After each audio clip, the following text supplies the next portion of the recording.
Lin Tong transmigrated into a mindless Mary Sue novel as the tragic heiress, who succumbed to poison and depression, leading to a grim fate for her family as well. She mused, "What does it matter?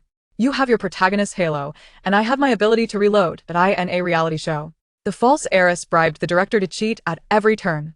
When tasked with a challenge that intentionally increased her difficulties, it was of no consequence. She would simply reload and swap, leaving the fake heiress to toil in vain.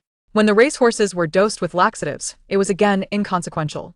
She would reload, causing the false heiress to run and mess herself, blooming into a vibrant display of excrement. Chapter 001. What the hell? Who has dismembered me? How can there be pieces scattered everywhere? A large freight truck. Seriously, what the hell? I sense you are lacking something. Lacking what? With her body in such a state, what more could she possibly lack? Morality. After being hit by a truck like that, can I not even get close to nature? Don't worry, although you are dead, I revived you by watching an advertisement. What an old trope. I only wished to lighten your sorrow from being dismembered. Well, truth be told, you have transmigrated into a book. That's fine, I never particularly wished to live, Lin Tong replied with a light click of her tongue. But why must it always be about transmigration? Is there no other novelty? Transmigration novels abound, and she had read hundreds, familiar with all the cliches. The mechanical voice suddenly deepened.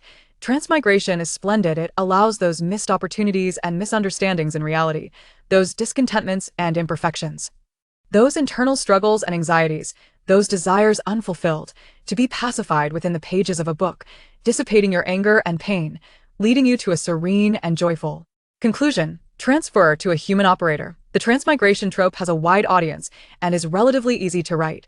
The convoluted plot of the original book twisted more than her own intestines, but in essence, it told of the lost true heiress being recognized by a wealthy family, while the false heiress dreamed of reclaiming what was rightfully hers, striving for the pinnacle of life. The false heiress, dissatisfied with her stark decline, turned dark, plotting and scheming against the true heiress and her adoptive parents.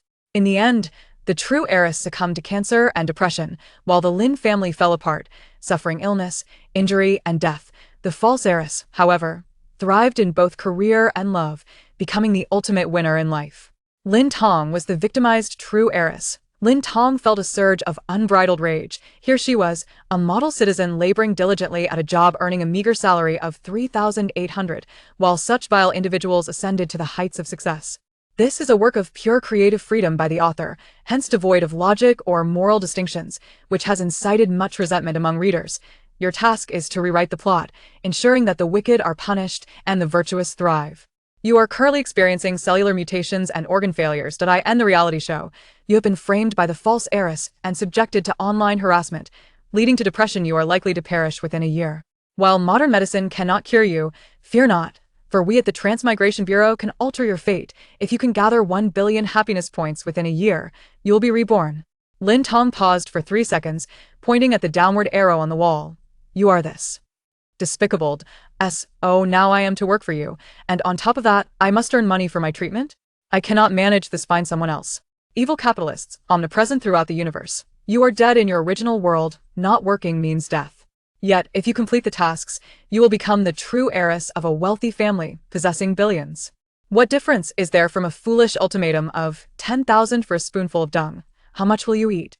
Some individuals are born with billions, while I must consume excrement just to earn a meager sum.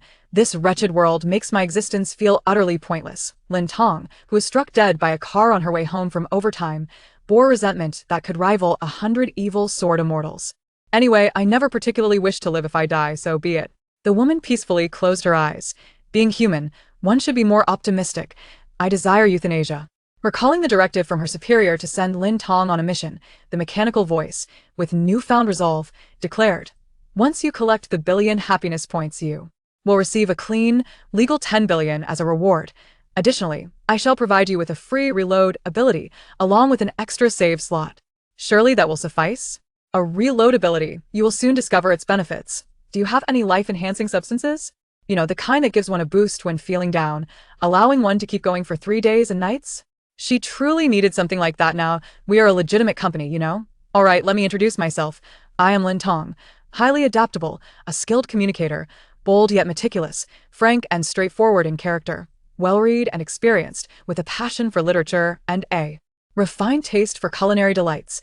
Without any notable strengths, you gossip too much, meander about, love to stir up excitement, enjoy reading novels and watching dramas, and have an insatiable appetite? Sure enough. Continuing would be impolite. Lin Tong's entry into the world of transmigration was perfectly timed, occurring just before the reality show commenced. Outside, the production crew and guests awaited her, while the original host was incapacitated due to poisoning and had gone to the restroom. As she pondered, a rapid knocking sounded at the door, causing annoyance. Lin Tong adjusted her pants. What's the hurry? The dish isn't ready yet. Outside. Upon exiting, the staff handed her a basin of water. Teacher Lin, you have a hidden task. Deliver this basin of water, infused with white vinegar, to the other guests for hand-washing upon completion. You will earn 50 points. Okay. She carried the basin towards the grassy area where the guests were gathered. Before Lin Tong could approach, a girl in a long dress joyfully dashed toward her, exclaiming, Sister, sister, sister. This caused her to envision the Gord brothers' grandpa, grandpa, grandpa. In the blink of an eye, the false heiress Lin Onlua reached Lin Tong, and the next moment, she felt the weight of the basin shift, and instinctively, it slipped from her grasp, spilling its contents all over Lin Onlua's white dress. She heard the gasp of a woman nearby. A furious male voice followed. Lin Tong, have you lost your mind? Even if you dislike Luo, there's no need to douse her with water. It wasn't me, it was an accident. I didn't mean to knock over the basin, don't blame my sister. Isn't she an adult who can't even steady a basin of water? Was it because you lightly touched it that it fell, or did she intentionally cause it to tip? At home, didn't she also design situations to frame you, leading Uncle Lin and Aunt Lin to reprimand you? Enough, Mingsheng. My sister is not like that. Stop. I'm saying this because I want to. Luo, you're too kind, her being lost is not your fault. Why should you feel guilty? Why must you always accommodate her? The live broadcast comments were filled with condemnation directed at Lin Tong and sympathy for Lin Onlua. In the months since Lin Tong returned, Luo has visibly aged. She used to be so gentle and kind, down-to-earth, sharing her life with fans, recommending makeup without ever showing off her wealth. And now, the previous incident was not Luo's fault. If anyone is to blame, it's the parents for their negligence. Why should Luo bear the brunt? How innocent she is. It's a pity Luo still praises Lin Tong in her live streams, defending her. What a betrayal of good conscience. I am Lin Tong's classmate from middle school. She has been an orphan since childhood, possessing a rather peculiar temperament and harboring jealousy towards children from normal families. In our class, there was a student whose parents had divorced, and Lin Tong would approach him with a mockingly cheerful demeanor, uttering words akin to, how did you end up as an unwanted orphan too? She also relished in bullying and isolating others, exhibiting a truly malicious nature from a young age. Is it possible for such behavior to exist? She appears quite beautiful, yet beneath that enchanting exterior lies a heart as dark as night. Before Lin Tong could utter a word, a male and female classmate engaged in a back-and-forth exchange, their faces flushed with emotion. Lin Tong, surveying her surroundings, noted that the remaining guests were either indifferent spectators or watching the unfolding drama with gleeful interest. Stop looking. There are no allies here, only pretentious socialites. Hurry, and read the script again. Go, let's move, what's the rush? If we're going to revisit this, we must maximize our benefits. Lin Tong lifted a basin and poured the remaining water over Lin Onlua's head, tapping her lightly afterward to ensure that every last drop fell upon the woman's crown. We must conserve water. Wastage is not permissible, dazed Lin Onlua. The onlookers were left speechless. The vitriol-spewing netizens? Has Lin Tong lost her sanity? Is she no longer pretending? Goodness, this girl has truly defied all expectations. Just moments ago, I thought Lu Mingsheng was too harsh, now I believe he was far too lenient. She has truly lost her mind. Regardless, she is still a girl. How can she be so malicious as to drench Lola's clothes? It seems she embodies the archetype of a bully, having endured years of hardship only to discover her true lineage as a legitimate heiress, while others have enjoyed a life of luxury for over 2 decades, and oh wonder her mentality is so distorted. What are we waiting for? Quickly, apprehend this lunatic Lin Tong and send her to a psychiatric facility where she truly belongs. Lu Mingsheng, Lin Onlua's childhood friend and devoted admirer, reacted swiftly, rushing over to drape his coat over Lin Onlua's shoulders, vociferously rebuking her. Lin Tong, have you been bitten by a rabid dog, resulting in this moral decay? You know that idiom. Was it not inscribed in the court's verdict that you and your 9-year compulsory education suffered a 7-year itch, culminating in divorce, never to meet again? Lu Mingsheng paused, bewildered. What does that even mean? It's an insult directed at his lack of a middle school diploma. AS comprehension dawned upon Lu Mingxing. His face turned a pale shade of fury. All you can do is wield your tongue. Your entire being radiates bitterness and vile upbringing. How unfortunate for Luoluo to have a sister like you. I am merely articulate, eloquent, and adept at verbal sparring. How is it that in your eyes, this becomes bitterness? Your limited vocabulary, lack of comprehension, and poor expression skills are evident. Even your insults are woefully simplistic. You ought to revisit the dictionary and perhaps inquire about any unfamiliar opinion. Just as Lu Mingxing prepared to retaliate, Lin Tong reset the scene, returning to the moment she had just exited the restroom. Confronted by a staff member presenting her with a basin of water, she raised her hand, declaring, "Unsubscribe." The staff member was left bewildered. Meanwhile, in the guest seating area, unperturbed by the unfolding commotion, a man silently sipped his herbal medicine when suddenly, darkness clouded his vision. The concoction he had just finished drinking now reappeared in full Wusheng. For the first time, a hint of confusion graced his typically aloof countenance. He scanned the surrounding. Staff members were preoccupied with equipment, other guests were engrossed in their phones, and Lin Anluo's pristine white dress remained unblemished. The previously boisterous Lin Tong was nowhere to be seen. Most perplexing of all, he was certain he had consumed that bitter brew. The lingering taste still haunted his palate. Was it merely an illusion? Had all that transpired been the product of his imagination? As Wusheng pondered the meaning of life, Lin Tong appeared around the corner, balancing a basin in her hands. Lin Anluo hurried towards her, exclaiming, "Sister, sister." Just as she reached Lin Tong, poised to swipe the basin from her hands, Lin Tong pivoted to reveal Lu Mingxing, who was also carrying a basin. With a resounding crash, the basin toppled to the ground, drenching Lin Anluo's skirt. Yet, Lin Anluo was left in a state of disbelief. Lu Mingxing was equally bewildered. Lin Tong exclaimed, "Lu Mingxing, look at the mess you've created. You couldn't even handle a small basin, and now Luoluo's skirt is soaked. While it may be summer, she is still a girl. What if she catches a chill and suffers lifelong repercussions?" The onlookers were left in silence. "It wasn't that severe," as Lin Tong spoke. She removed her suit jacket and draped it over Lin Anluo, guiding her towards the back to change. Dazed and confused Lin Anluo. This wasn't the trajectory the plan was supposed to take. Lu Mingxing at a loss. Something feels amiss. The blame seems to lie elsewhere. The staff member, having been tasked with a hidden mission to fetch water, complied, yet he felt an inexplicable heaviness settle upon him, witnessing the entire spectacle. Wusheng? This was not at all what he had previously observed. Chapter 002. The man pressed his fingers to his forehead, perhaps overwhelmed by the multitude of pressing matters, his mind weary. It seemed he ought to indulge in some herbal remedies to restore his balance. In the next moment, he drained the cup of herbal concoction without a change in expression. Wasn't it said online that Lin Tong harbored a deep-seated disdain for Lin Anluo, constantly targeting her? Yet, I perceive no such animosity. Her reaction was remarkably swift, covering for Lin Anluo almost instinctively.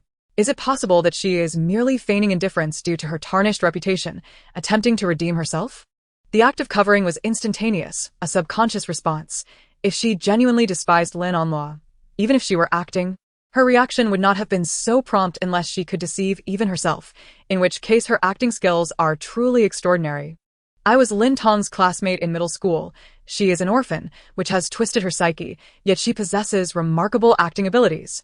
She often feigns kindness to gain others' trust, only to gradually undermine them, ultimately leading some to depths of despair and withdrawal from school. Her skills must have reached an impressive level, allowing her to deceive the Lin family and Lin Anluo into believing she is virtuous. 10 minutes later, the two returned to the recording venue. Lu Mingxing hurriedly approached to apologize. "Luoluo, it was unintentional. I never expected you to appear so suddenly. It's all Lin Tong's fault. If she hadn't dodged, this wouldn't have happened." Lin Tong retorted, "No, my friend, if I hadn't dodged, the water would have splashed all over Luoluo. Whether I splashed it or you did, Luoluo would still get wet. What you should be concerned about is whether Luoluo will get wet, not who splashed the water. Do you genuinely care for Luoluo, or are you merely trying to evade responsibility? I am deeply disappointed in you. You are unworthy of being my brother-in-law." Lin Anluo interjected, "What does being a sister or brother-in-law have to do with you?" Lu Mingxing truly proved to be inept.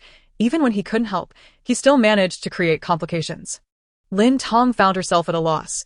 Goodness, what a tangled web of relations. Who says there are no wild people in modern society? Isn't this a fine example of a wild child? Did Nuo mistakenly place his brain where his posterior should be when she molded him? 568. Why are you insulting everyone indiscriminately? Lin Tong. In modern society, all are equal. 568. Is that really the case? Lin Tong, by the way, why are the antagonists so one-dimensional? 568. The original text was a chaotic scribble by the author, who churned out 20,000 words daily, so it's utterly nonsensical. Although the villain is flat, the faux heiress possesses a protagonist's halo. In the original narrative, she succeeds at everything she attempts.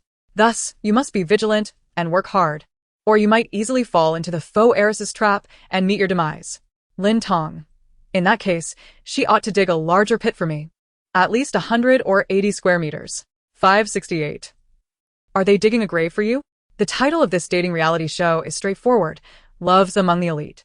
For men and 4 women, 8 contestants, all hail from affluent backgrounds.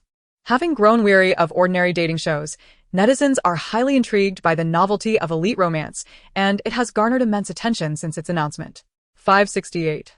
By the way, among the other 5 contestants, the curly-haired young Master Zhou, who suffered a childhood mishap that left him slightly eccentric, harbors feelings for Lin Onlua and will later become one of her suitors. The spoiled, arrogant heiress Jiang Yining, who is looked down upon by those in the industry, yet is very wealthy, is friends with Lin Onlua, which results in her disliking you.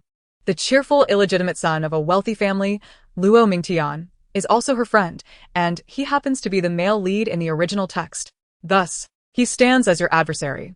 The cool and aloof Ice Queen Yunxiu is indifferent towards you, but will later become Lin Onlua's friend. Therefore, for you, there are no allies, only foes. Is that tall, dark-clad gentleman with a prominent chest also an enemy? His name is Wusheng. Hailing from a family renowned for its scholarly heritage, excelling to the point of being the envy of others in the elite circle. He first appears in the later sections of the original narrative, where he meets the faux heiress at a banquet and takes a liking to her, introducing her into the vast social network of the Ji family. This pivotal moment is crucial for Lin Onlua's ultimate acceptance into the upper echelons of society. However, it is unclear why he has made an early appearance. Perhaps the butterfly effect has altered the storyline, but according to the original plot trajectory, he is still considered an adversary. Why is everything skewed in favor of Lin Onlua? Is there not a single person among the 7 who favors me? 568 scrutinized the group, replying earnestly. There is one. The swirl of hair atop Ji Wusheng's head tilts in your direction. Lin Tong, if you get any more abstract, I might just have to hit you. At that moment, the director appeared, raising a loudspeaker. Welcome everyone to the first episode of Love Among the Elite. I trust that during your brief interactions, you have formed some impressions of one another. To foster familiarity, each contestant will briefly introduce themselves and anonymously describe their first impressions of the other 7, whether positive or negative, but aiming for authenticity. Of course, to prevent identification, we will only display 4 of the descriptions out of the 7. The middle-aged man smiled slightly as staff distributed specialized phones to the contestants. Lin Onlua and the illegitimate son Luo Mingtian briefly shared their hobbies. Jiang Yining raised her chin slightly. I am Jiang Yining. My family is quite wealthy. Even if some look down on me, deeming me nouveau riche, it does not detract from my family's wealth. Zhou pounded his chest with his fist, pointing skyward. My fate is my own to determine. May we all strive together. Lu Mingxing gazed affectionately at Lin Onlua. I have nothing much to introduce. I am here solely for Luoluo. I am Yunxiu. Ji Wusheng. The subsequent introductions grew increasingly succinct, until it was Lin Tong's turn. She remained silent, merely administering a few drops of eye drops. The crowd. The director. What is this, Lin Tong? Lin Tong internally vowed. Rest assured, I shall strive diligently, ensuring that those who anticipate my downfall will be left in stitches. 568. Chapter 003. Sister, you are somewhat abstract. Everyone else introduced themselves normally, yet you are making it special. What drama are you adding to yourself, sweating? The contestants anonymously described their first impressions of the others on their phones. 5 minutes later, the content was displayed on the screen. Lin Tong. Loud, shameless, repugnant, a wonderful sister. Disliking Lin Tong is only natural. That wonderful sister is undoubtedly written by Luoluo. She is genuinely kind and gentle. Endlessly praising Luoluo, who manages all her video shoots, editing, and scripting herself, immensely talented and incredibly kind, completely down to earth, Can you believe a billion-dollar heiress enjoys street food and uses inexpensive cosmetics? Lin Tong, likable, gentle, kind. A plastic bag from Walmart. What does the fourth one mean? Is the insult faade? So much hatred. Let me guess who made that remark. It's quite challenging. Of course, it must be some eyed, sword-wielding individual, while Luoluo praises her as a wonderful sister. She berates Luoluo for being a pretender, who is virtuous and who is not is truly a matter of perspective sweating. I just thought Lin Tong's personality was misrepresented online, yet now, in anonymity, she isn't even pretending, vomiting. How can there exist such a malicious person, who not only fails to reciprocate kindness, but even bites back with the heart of a wolf and a dog's skin, utterly shameless? Lu Mingxing, a truly wonderful person, super bro, not familiar. Perhaps if you wait until the year of the dog, your crush might grant you a favor. The man turned sharply to Lin Tong, his face alight with fury. Lin Tong, are you out of your mind? You are the one who is a sycophant. Your entire family are sycophants. Lin Tong did not deny it, for she was bold enough to own her words, merely casting a bewildered smile towards Lin Tong. Is my entire family filled with sycophants? The man anxiously clarified, Luoluo, I did not mean you. That is not what I intended. So, are you suggesting that Luoluo and I are not family? How dare you? Although Luoluo lacks the Lin family's bloodline, my parents and brother have always treated her as our beloved daughter and sister. The profound bond we share cannot be severed by a mere utterance of yours. I am not. Lin Tong's expression tightened. Being told she was unrelated to the Lin family was her greatest taboo. However, she soon forced a smile. Of course, I know that is not your intention, dear sister. Please do not put him in a difficult position. Lin Tong interjected. I am not making it difficult for him. I am defending you, dear sister. Do not underestimate the ties that bind us. I spoke out of turn. Thank you, sister. The ability to recognize one's mistakes and amend them is a virtue indeed. The sea of bitterness is boundless. Turning back is the shore. It is crucial to reform oneself and start anew. Lin Tong lowered her head, concealing her nearly uncontrollable smile. Has the poison already affected Lin Tong's brain? Lu Mingxing stepped forward once more. Lin Tong, could you refrain from being so aggressive? Lin Tong kindly corrected him. It is oppressive. Could Lu Mingxing have been saved by his parents during pregnancy? Technology has advanced so much that while the birth rate has increased, so too have the challenges. Pardon me, I couldn't help but chuckle at that. I certainly know. I merely got flustered due to my anger. Lin Tong nudged the man with her elbow. Delicate and weary, all right, let us not dwell on it. It is all my fault. What fault do you have? You are blameless. It is all Lin Tong's doing. Indeed, what fault does Luoluo have? It is all Lin Tong's fault. Poor girl, so pitiful and worn out. To have such a troublesome sister is truly unfortunate. Wait a moment, Lin Tong did not even say Lin Tong was at fault, did she? Wasn't it Lu Mingxing who initiated the conflict? He approached her. So, how is this Lin Tong's fault? Why is she so quick to take the blame upon herself? It is quite peculiar.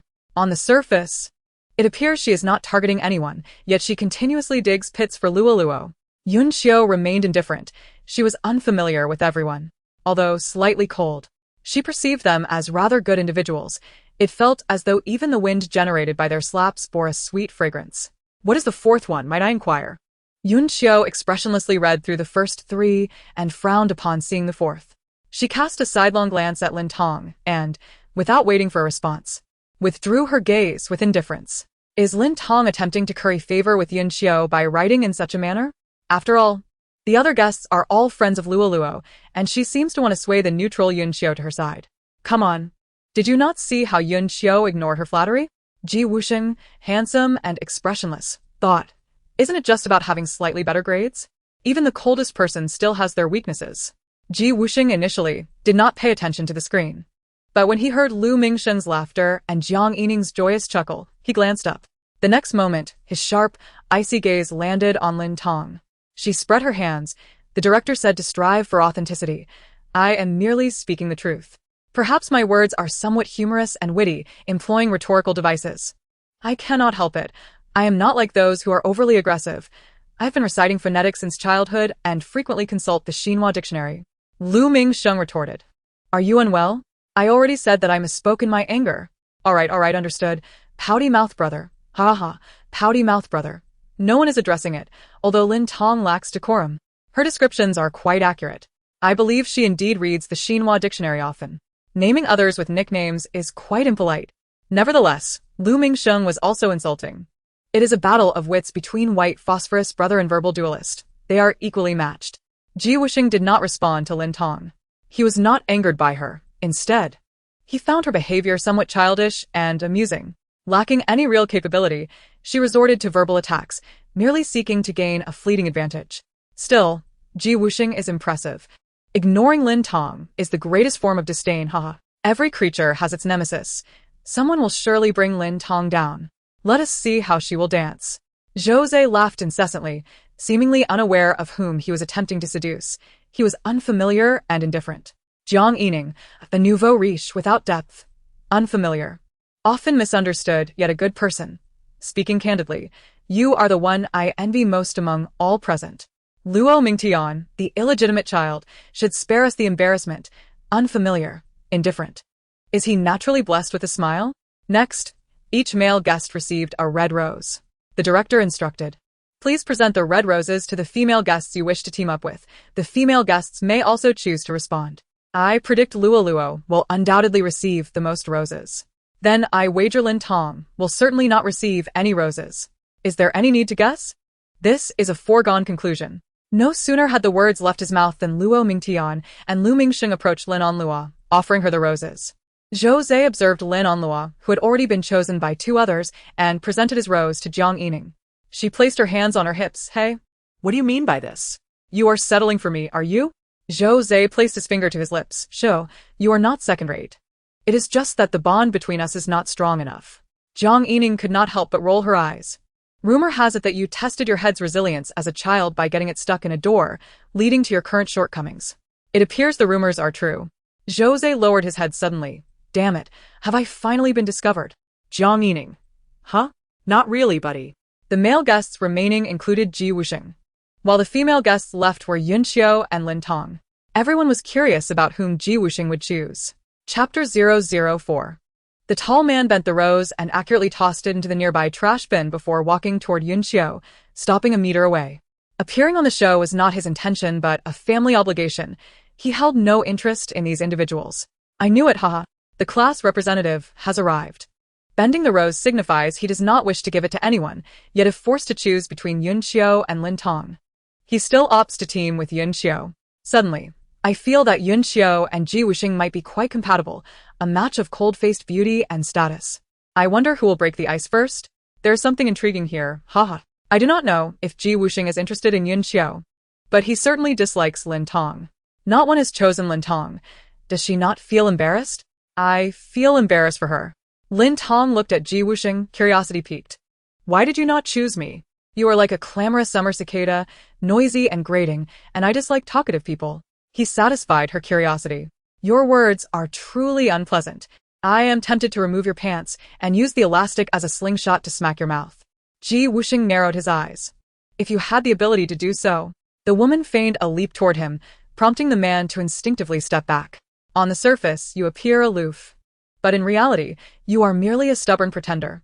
Ji Wusheng replied, just a little trick to divert attention and salvage my face. Lin Tong retorted, it has grown cold. Add some more dirt to yourself. Do not be foolish. Ji Wusheng shot back, you too. Perhaps you should consult a doctor to see if your brain was forgotten at birth. Lin Tong countered, we are not the same. I am favored by fate, while you are destined to be cut down. Ji Wusheng quipped, when clearing your phone storage, did you delete your only semblance of decency and intelligence? Lin Tong snapped. Aren't you Ji Wusheng? Do be quiet. Ji Wusheng smirked. Aren't you Lin Tong?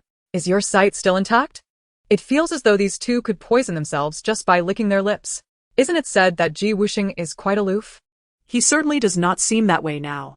Even the coldest individuals will retaliate against unreasonable and crude people. He is merely aloof, not particularly amiable. Just as the two were at an impasse, a sudden exclamation from a nearby man pierced through the tension. What? You expect me to team up with that repugnant woman? Absolutely not. Just the sight of her makes me nauseous. Lin Tong retorted. Do you think a mere glance from me could lead to a man's conception? If that were the case, how fortuitous. The government is striving to boost the birth rate, so perhaps they should arrange for every eligible bachelor to come and behold me. contributing to the cause. Lu Mingxing shot back. You're the one who should be pregnant. I can't. I have a cold uterus and fear the child might freeze inside. You should bear the child. After all, your name is Lu Mingxing, destined for motherhood. It would be unwise to defy destiny, as it may bring dire consequences. Crazy woman. The petulant youth resorted to insults when he found himself outmatched in conversation. Just wait. I'll give you a coupon for 50 off 300 at the Xinhua bookstore later. Perhaps you could purchase some books to elevate your literary understanding and expression. Ha ha ha. That cracked me up. Although Jiang Yining harbored no fondness for Lin Tong, she equally detested Lu Mingxing, the overly masculine type. Someone like him, if tossed into the Pacific, would turn the entire planet into a hot spring. Witnessing their mutual animosity brought her delight. She hoped they would both suffer equally. And it amusing that Lin Tong possesses a modicum of linguistic flair? While Lu Mingxing loathed Lin Tong, his affection for Lin Onlua surpassed his disdain for Lin Tong. Under the former's insistence, he reluctantly approached Lin Tong. Luo is truly the kindest in the world. I'm in tears. I'll say this. While I harbor a strong dislike for you, I am even less inclined to see Luo upset. Childhood friends really do have a special bond. Although Lu Mingxing is easily provoked, his love is genuine. He exhibits his temper only in the presence of others, but before Lin Onlua, he is obedient as a well-trained puppy, making their bond all the more delightful. Lu Mingxing said, however, being in a group with me comes with conditions. Let me test you. Lin Tong raised her hand. Stop. First, what qualifications do you possess to test me? Only the nation and the party can evaluate me. Second, I never agreed to team up with you. So, why pretend to be a lovesick man? Third, keep your distance. I can already smell the sour malice emanating from you. Lin Onlua gently interjected, Sister. The director just stated that we must have one man and one woman in each group. Otherwise, we cannot proceed with the tasks. Now is not the time for tantrums. The director concurred. Indeed, the rules state one man and one woman must team up. Solo missions are not permitted. Fine. I'll begrudgingly accept this deadweight. Who has to say who the real deadweight is? Due to budget constraints, the guests must earn points to exchange for food and accommodation. There are 4 lists, each containing 10 tasks. Completing different tasks will yield varying points. However, it's important to note that not every task guarantees points. One might complete several tasks and still end up with 0 points, resulting in a disheartening outcome. The tasks drawn and the points earned depend not only on luck, but also on individual capability. Each group of guests would send one representative to play rock, paper, scissors, with the winner choosing first. Lin Tong had good fortune and was the first to win. Before the draw, she deleted her previous rank and reloaded her status as a precaution. Subsequently, she randomly selected a list from the black box provided by the staff. After a quick glance, she noted the tasks were a mix of difficulty, fairly standard. The 4 groups dispersed into the town to commence their tasks. However, an hour and a half later, after completing 4 tasks, Lin Tong sensed something was amiss. Why had she received no points for all 4 tasks? It was all for naught. Lu Mingxing mocked her. Whose fault is it if you have bad luck? You think there is some conspiracy? You should be grateful no one is out to sabotage you. Just now, Luo told me she has already accumulated 80 points. You can never compete with her. Indeed, the task lists are randomly drawn, not distributed by the production team. It's all a matter of luck. Whom can you blame for your misfortune? Lin Tong truly lacks luck, while Lin Onlua's fortune seems boundless. As if she were chosen from infancy to be a beloved daughter. I've seen Lin Onlua complete 6 tasks, most of them easily, and she has already amassed 70 points, currently ranking first. Our Luo is truly a daughter of fortune. The heavens favor those with kind hearts and punish those with wicked intentions. Lin Tong disregarded him, pondering within, so this is the protagonist halo of the faux heiress? It must be a conspiracy by the production team. Indeed, the faux heiress finds success effortlessly, while those who oppose her face misfortune. Such is the power of the protagonist's aura. Why must I suffer? Why was I a wretched, impoverished creature in my past life, only to become a tragic, ill-fated cannon fodder heiress in this narrative? Is anyone truly playing for their lives? You live your days of hardship, while I revel in prosperity. You endure the rigors of school while I enjoy my holidays. You toil at work while I rest. You experience suffering while I bask in happiness. Do not lose heart. As the saying goes, every beginning is difficult. Truly, every endeavor has its challenges. The first 100 years of life are arduous. The first 12 months of each year are tough, the first 7 days of each week are challenging, and the first 24 hours of each day are no easier. Am I not a mountain path? Why must it always be so difficult? I feel as though I dwell in a pit of filth, surrounded by various forms of excrement. Some dry, some wet, some less odorous, and some somewhat sticky. Regardless of their form, they remain excrement, and a mere touch evokes revulsion, nausea, and a sense of retching. After venting her frustrations, Lin Tong hurried back to the recording camp, charging straight into the director's workspace. Through the window, she observed the middle-aged man indulging in hot pot within the air-conditioned room. Damn that glutton! How dare you eat while I toil outside? Director, what is the meaning of this? I labor tirelessly outside, while you feast in comfort. Is this fair? Are you orchestrating a conspiracy to assign me the most unfortunate task list? That's preposterous. The production team is always impartial and never favors anyone. How could there be any conspiracy? Moreover, you selected the task list yourself. It's merely a matter of bad luck on your part, the director countered. Initially, Lin Tong harbored doubts, but upon observing the middle-aged man's evasive demeanor and shifty eyes, her suspicions solidified. The production team was indeed up to no good. She had thought only the guests were biased toward Lin Onluo, but it turned out the director was as well. Is Lin Tong out of her mind?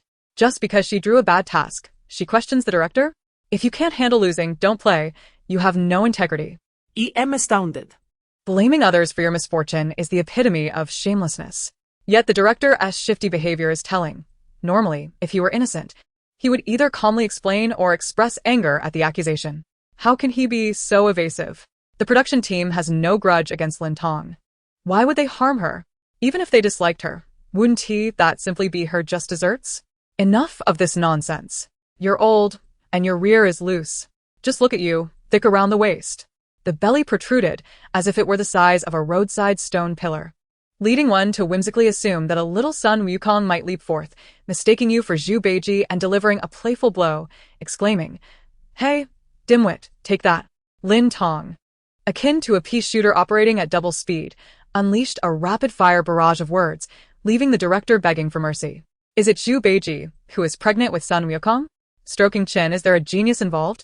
Even the quick-witted cannot match the genius's sudden inspiration, tears flowing. Lin Tong is truly remarkable, daring to berate the director with such eloquence. I believe she has gone mad. Her mind is in disarray. Can't we call the police to take her away? Noticing the unusual commotion, the staff rushed in to assist the director. Just as he was about to unleash a torrent of curses at Lin Tong, he witnessed a woman snap her fingers. The scene reverted to 2 hours prior, just before the drawing of lots. Simultaneously, Wusheng, having separated from Yun Xiao, single-handedly accomplished the daunting tasks of delivering 2 buckets of purified water up 28 floors to a high-rise customer in need of elevator repairs, and carrying 20 bags of lime to bathe a 200-pound puppy at the construction site. Suddenly, darkness enveloped him. He thought he had gone blind, but upon reopening his eyes, he found himself back at the moment when the guests were preparing to draw lots to select their task lists. Wusheng. He closed his eyes. Upon reopening them, he found himself still in the same drawing scene. Wusheng, I might as well be blind. He glanced around at the others, who appeared unfazed. During the medication episode, he had suspected it was merely a figment of his imagination, yet this time it could not possibly be an illusion. The memories of the past 2 hours' tasks were vividly etched in his mind, so real that they could not merely be products of his imagination. Typically composed and somewhat indifferent, Wusheng felt a surge of panic and confusion in this moment. Why was this happening? Had he traversed through time? As a staunch materialist, he would never entertain such fanciful notions unless he had personally experienced it twice and had unwavering faith in his own mind. However, he quickly regained his composure, swiftly consolidating the information at hand for analysis. He was still dressed in a suit, not in the athletic attire suitable for tasks, thus even if he had traversed time, it could not have been a physical transition. Therefore, it must have been a traversal of the soul. Furthermore, based on the 2 instances of soul traversal, it appeared to be random and uncontrollable. One thing was certain, he had crossed from the future to the past. The moments of traversal coincided with his completion of certain events, only to return to the point just before he was to embark on them. Was this a naturally occurring supernatural phenomenon, or an extraordinary biological ability? As for the rest, further observation was necessary. It was evident, however, that this phenomenon had begun to manifest since he appeared on the dating show today. After the rewind, the prescient Lin Tong snatched the task list that the director had specifically assigned to Lin Onlua. Mingsheng, you must be sure to get along well with your sister, and absolutely avoid quarrels, or I shall be quite upset. Lu Mingsheng replied, if she doesn't provoke me, I won't argue. Lin Onlua turned to Lin Tong with a smile. Sister, let us go. You must do your best. Let us strive to earn as many points as possible. Yet, she was acutely aware that Lin Tong would struggle to accumulate many points. If luck were not on her side, she might not earn any at all. This was because Lin Tong had requested the director to assign her the most challenging task list while she herself had chosen the easiest one. Overall, Lin Tong would endure significant hardships with minimal rewards, while Lin Onlua would effortlessly reap high returns. Furthermore, the points would influence the quality of subsequent accommodations and meals, meaning that Lin Tong's low points would lead to an increasingly dire situation, creating a negative cycle. Contemplating this, Lin Onlua's smile became ever more radiant and genuine. Ah. The kind-hearted girl smiles like an angel. It's wonderful how she reminded Lu Mingsheng not to quarrel with Lin Tong before parting and cheered her on. It truly moves me to tears. However, one must wonder, is her warning to Lu Mingsheng about avoiding quarrels meant to protect him? Lin Tong certainly won't let herself be at a disadvantage. Chapter 006. Lin Tong's first task for the group was to prepare a lunch consisting of 2 meat dishes, 1 vegetable dish, and a soup, with the ingredients needing to be purchased independently. However, the family had allotted a meager budget of 20 yuan. Lu Mingsheng, upon seeing the 20 yuan bill lying on the ground, couldn't he muster the energy to even glance at it. Puzzled, 20 yuan isn't even enough to buy a bottle of water, let alone prepare 3 dishes and a soup? How is that possible? Lin Tong retorted, is it not easy to prepare with 20 yuan? I refuse to believe it. Let us make a wager. If I manage to prepare 2 meat dishes, 1 vegetable dish, and a soup, you owe me 200,000 yuan. I bet is I bet. Having been accustomed to the luxury of being catered to by 10 maids and chefs at home, and finding that any meal outside cost at least several thousand, Lu Mingsheng could hardly believe that 4 dishes could be made for just 20 yuan. Is this a joke? The two made their way to the market, where Lin Tong purchased 10 yuan worth of pork and used the remaining 10 yuan to buy a potato, 3 eggs, and 2 chili peppers. After shopping, they returned to the client's home. As Lin Tong stirred the meat, she exclaimed, don't just stand there. This isn't solely my task. Crack the eggs. Why should I? Lu Mingsheng stood still. I recall Lualua mentioning she liked guys who could cook. Besides, she paired you with me. Surely you don't wish to disappoint her, do you? Really? Lu Mingsheng instantly moved to the preparation station. Of course it's true. Who knows? 2 minutes later. Why are the eggs I cracked so runny? Lin Tong replied, you need to use eggs from a chicken. Do you know what a chicken is? It's that animal that flaps its wings and clucks before flying away. How absurd. I'm not an idiot. That's debatable. We might need to report to the United Nations to confirm your intelligence. You take advantage of my patience, don't you? The only reason I'm even talking to you is because of Luo. Don't push your luck. Apologies, I forgot you were a sycophant. My words are like chocolate. They won't harm a person, but they could be fatal to a dog. My sincerest apologies. Before long, Lin Tong had successfully prepared stir-fried chili pork, scrambled eggs with tomatoes, stir-fried shredded potatoes, and egg drop soup, 3 dishes and a soup. You can't deny it, Lin Tong's cooking smells quite delightful. Didn't she grow up in an orphanage? After moving out for college, she was only recognized by the Lin family after graduation. Given her upbringing, it's no surprise her culinary skills aren't lacking. She's quite pitiable. Despite being the daughter of a wealthy family, she unexpectedly became an orphan. While Lin Onlua attended an international school and traveled the world, living a life of ease for over 20 years, all of which should have belonged to Lin Tong. If I were Lin Tong, I would harbor resentment. After all, I am not a noble person. While Lin Tong's hatred of her sister may be misplaced, it is certainly understandable. Has Lin Tong hired a team of internet trolls? What is she trying to wash away? It's not Luo's fault. If anyone is to be blamed, it's her parents for their irresponsibility. What does it have to do with Luo? How absurd. 200,000. Remember to transfer it to my account. Don't default on the payment. A mere 200,000. Would I ever default? With the completion of the first task, Lin Tong earned 30 points.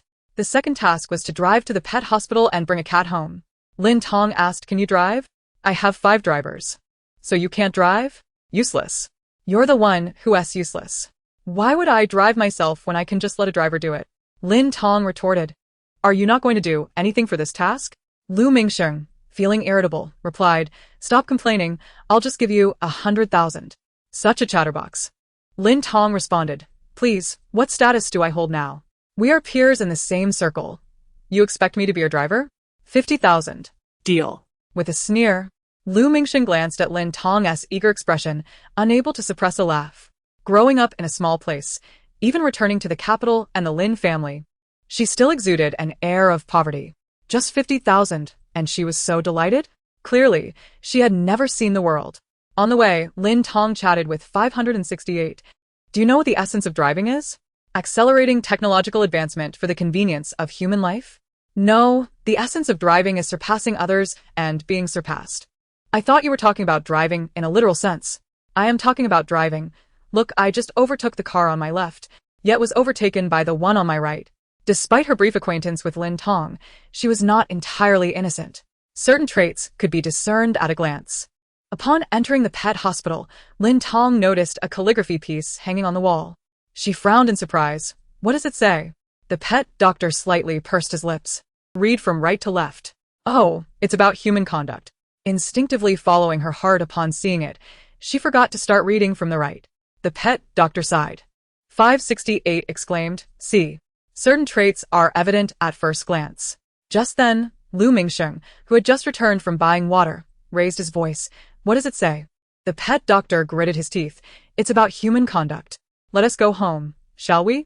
Lu Mingsheng replied, Oh, my apologies. Laughter erupted, and comments flowed. I can't believe I thought the same thing too. That was hilarious. If it were any other phrase, I might have misread it. But this one is too easy to misinterpret. A man glanced at Lin Tong, surprised that she didn't seize the opportunity to mock him for his illiteracy or suggest he consult a dictionary. Quite rare. Sensing his gaze, she waved her hand dismissively. This is a bit too challenging for someone with your limited intellect. Misreading is only natural. Lu Mingsheng retorted. A bad person is a bad person. They can never change for the better. I'll set up a study plan for you. You can juggle pronunciation, vocabulary, sentence construction, reading comprehension, and writing expression all at once. As if I could. I'm not some mythical being with multiple heads and arms. I have just one head and two hands. How can I manage so much? So you're just a simpleton, only capable of small tasks. Get lost. I can rephrase your words to provoke you. That's the beauty of language. You simpleton. Go chase after your trivialities, utterly lacking in capability. Get far away from me.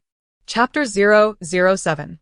With the completion of the second task, Lin Tong received 20 points and a generous gift of 50,000 from Lu Mingsheng. The third task was to help someone buy a portion of marinated duck, fried potatoes, and several bags of chips from a food street. After finishing her purchases, Lin Tong noticed Lu Mingsheng casting several glances at a stinky tofu stall nearby. Stop looking, stinky tofu is made from excrement. I'm an adult. Can such a foolish rumor deceive him? Being an adult doesn't mean you can eat excrement. Crazy. The third task didn't yield any points, but the kind-hearted client treated Lin Tong to some duck and gifted her a bag of chips. Considering the journey was only 10 minutes, it was a fair trade-off for some exercise. An hour later, Lin Tong swiftly completed 3 more tasks. Lu Mingsheng, curious about these commonplace experiences, asked, How do you manage to do it so effortlessly? Practice makes perfect, just like wiping oneself. After doing it enough times, one can do it without even looking. A dog's mouth cannot produce ivory. He shouldn't have asked. On the way to the next task, Lin Tong opened the bag of chips someone had gifted her. A few meters behind her, Lu Mingsheng rubbed his slightly bloated stomach. Guests don't carry money, and since he hadn't eaten breakfast after several hours of running around, he was quite hungry. He regretted refusing the duck when offered. Hey. He called out to Lin Tong. She turned. First, I don't respond to hey. Second, if you have something to say, just say it. Give me some chips. That bag has my share too. How can you say that? I bought the food, and it was my gift, so what's your connection? But I've been with you the whole time. Shouldn't I get a share? He quickly approached Lin Tong, attempting to snatch the bag of chips from her. Lin Tong swiftly licked a chip and tossed it back into the bag, shaking it for a while before offering him another chip, challenging him. Dare to eat it?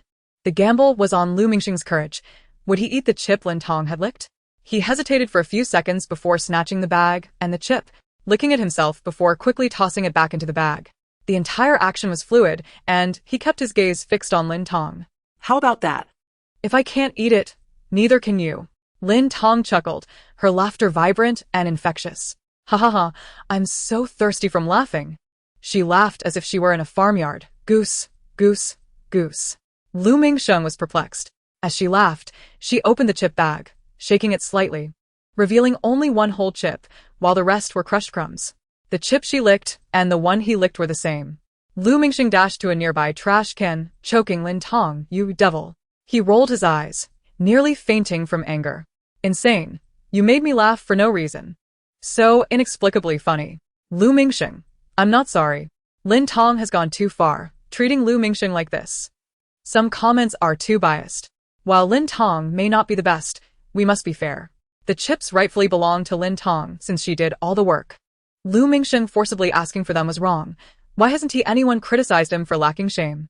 Lin Tong licking the chips was merely self-defense. Even if it was provocative, Lu Mingsheng could have ignored her. He played that game, so he should be prepared for any outcome. The gap between Lu Mingsheng and Lin Tong is too great. It seems they need Wusheng to keep Lin Tong in check. Indeed, I look forward to their confrontation. I wonder who will prevail? It will definitely be Wusheng dominating Lin Tong in all aspects. At this moment, 568 announced. Current happiness level, 1500100000000000. Please continue to strive, dear host. Meanwhile, the confident Lin Onlua began her tasks, eager to showcase her abilities. After completing the first task without earning any points, she dismissed it without a second thought. The same occurred with the second task, and Lin Onlua remained unfazed. After all, she had specifically requested the director to refrain from making her journey too easy or fortunate, as it would seem insincere and raise suspicions. However, upon finishing the third task and still receiving no points, doubts began to creep in. Why has Luoluo completed 3 tasks in a row without earning any points? What does this mean? Lin Onlua questioned. What is the meaning of this production team? The other 3 groups of guests have not been this unfortunate. She gazed into the camera, determined to exhibit her resilience, thereby solidifying her fan base. Ah, it seems I have been rather unlucky with the first 3 tasks, haha, but that's alright. Things should improve moving forward. I will continue to give it my all. Oh. How strong our dear girl is. After an hour of effort, 0 rewards, and yet she complains not at all. While Miss Jiang Yining next door has been grumbling all along. Fortunately, in the 4th and 5th tasks, she managed to earn points, though the total was only 20. She did not inquire further about the production's point system. Could it be that 20 points were considered substantial? After completing her 6th task, having toiled for 3 hours and drenched in sweat, she discovered yet again that her score was 0. Lin Onlua felt a deep sense of injustice. No. This could not be a set of tasks designed for her convenience. There was something amiss, surely something was wrong. This must be a conspiracy. Is Luoluo being targeted? It has to be Lin Tong. She must have bribed the production team to cheat during the draw. This is outrageous. Could it simply be that Lin Onlua is just having terrible luck, drawing the worst task list? How can one speak so confidently about matters without evidence? I even question the validity of the accusations against Lin Onlua. The others are all Luolua's friends. Only Lin Tong harbors resentment toward her, given the ease of her tasks. Who else could be behind this? It must be her. At last, I see that you all are no different from those unreasonable, radical fans. No wonder you are so organized and disciplined. Lin Onlua could no longer bear it. She felt utterly exhausted and wished to quit. Just as she was about to throw in the towel, the man beside her shot her a disapproving glance. Yet his voice remained warm and encouraging. It seems we are a bit unfortunate, but we ought to see things through to the end. The woman, internally cursing, bit her lip and smiled in agreement. Yes, we are indeed quite unlucky, but that's all right. We must always think positively. What if the remaining 4 tasks yield a plethora of points? We cannot give up until the final moment. Luo Mingtian smiled. Indeed. Although Lin Onlua sensed something was off, she dared not question or surrender, for such actions would contradict the persona she had cultivated. Thus, she gritted her teeth and continued to play the role of the kind, gentle, resilient, and unyielding individual that everyone adored. Curse you, Lin Tong. If it weren't for your meddling, robbing me of all that was rightfully mine, I wouldn't be struggling so. All blame lay with Lin Tong. Chapter 008. Ah Chiao. Lin Tong sneezed and muttered softly, thinking, cursing, and catching a cold. Who is thinking of me? Yama is wondering why you Haven Tea come down to accompany him, Lu Mingxing scoffed. Lin Tong pulled out a bag of fries gifted by a client, tore it open, and ate a few, then waved it in front of the man. Care for some? Lu Mingxing instantly recalled the earlier incident with the potato chips, turning pale and unable to suppress his urge to retch in the corner. Humph. After the small bag was nearly empty, she still craved more, but thankfully, she had saved a game state beforehand. Lin Tong switched back, indulging once more. She switched back again and again, indulging 8 times before finally stopping. This ability to revert to a prior state was perfect for eating. She could enjoy it countless times without gaining weight. The genius who invented this ability was truly remarkable. 568. To utilize such an unrivaled advantage for the purpose of eating, what a genius you are.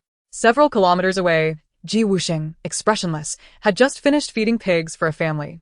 If it weren't for the internet, would I ever see a billionaire heir feeding pigs? I thought Wusheng, who has been adored since childhood, would shy away from such a task, but he performed admirably. Even in unfamiliar situations, he humbly seeks guidance and learns quickly. Indeed, Wusheng looks so handsome while feeding pigs. I wish I could be a pig under his care. The domineering young master is fiercely indulgent. The delicate pig cannot escape. Not a sister. As the man prepared to leave, he experienced that familiar sensation again. Upon opening his eyes, he found himself holding a full bucket of pig feed, with several pigs staring hungrily at him. Wusheng. He quickly finished feeding them.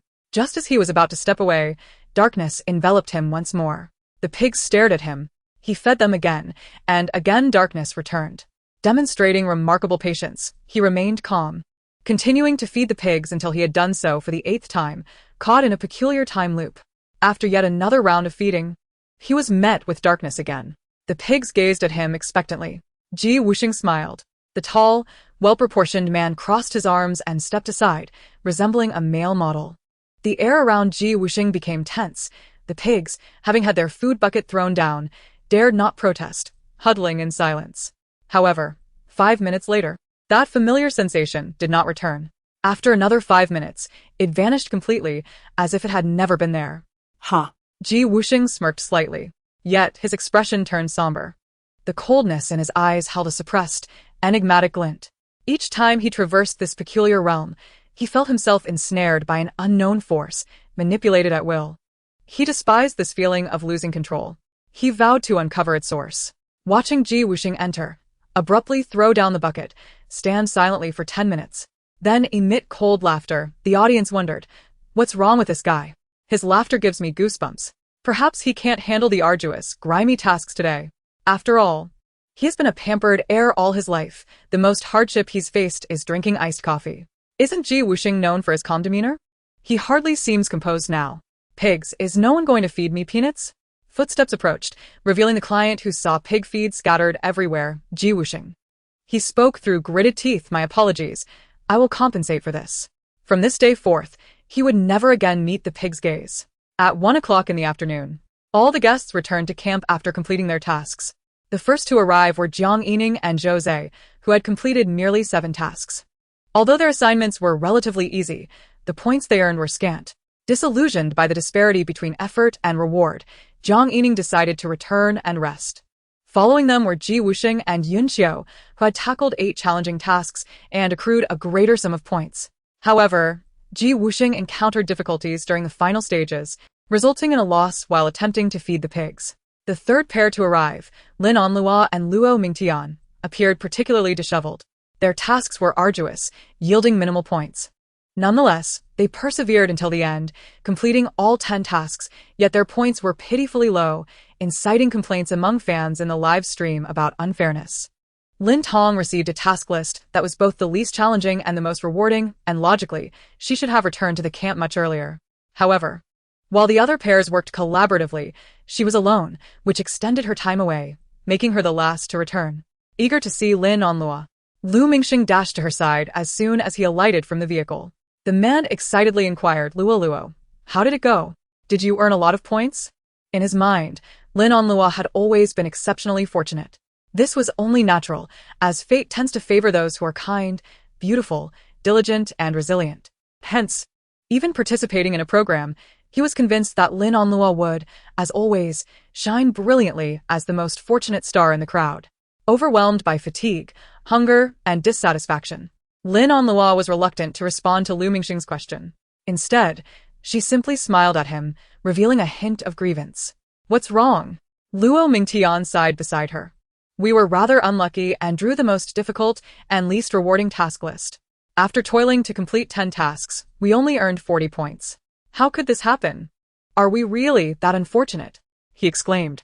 He and Lin Tong had seen her tasks were easy and rewarding, assuming everyone was similarly fortunate, only to discover it was an isolated case.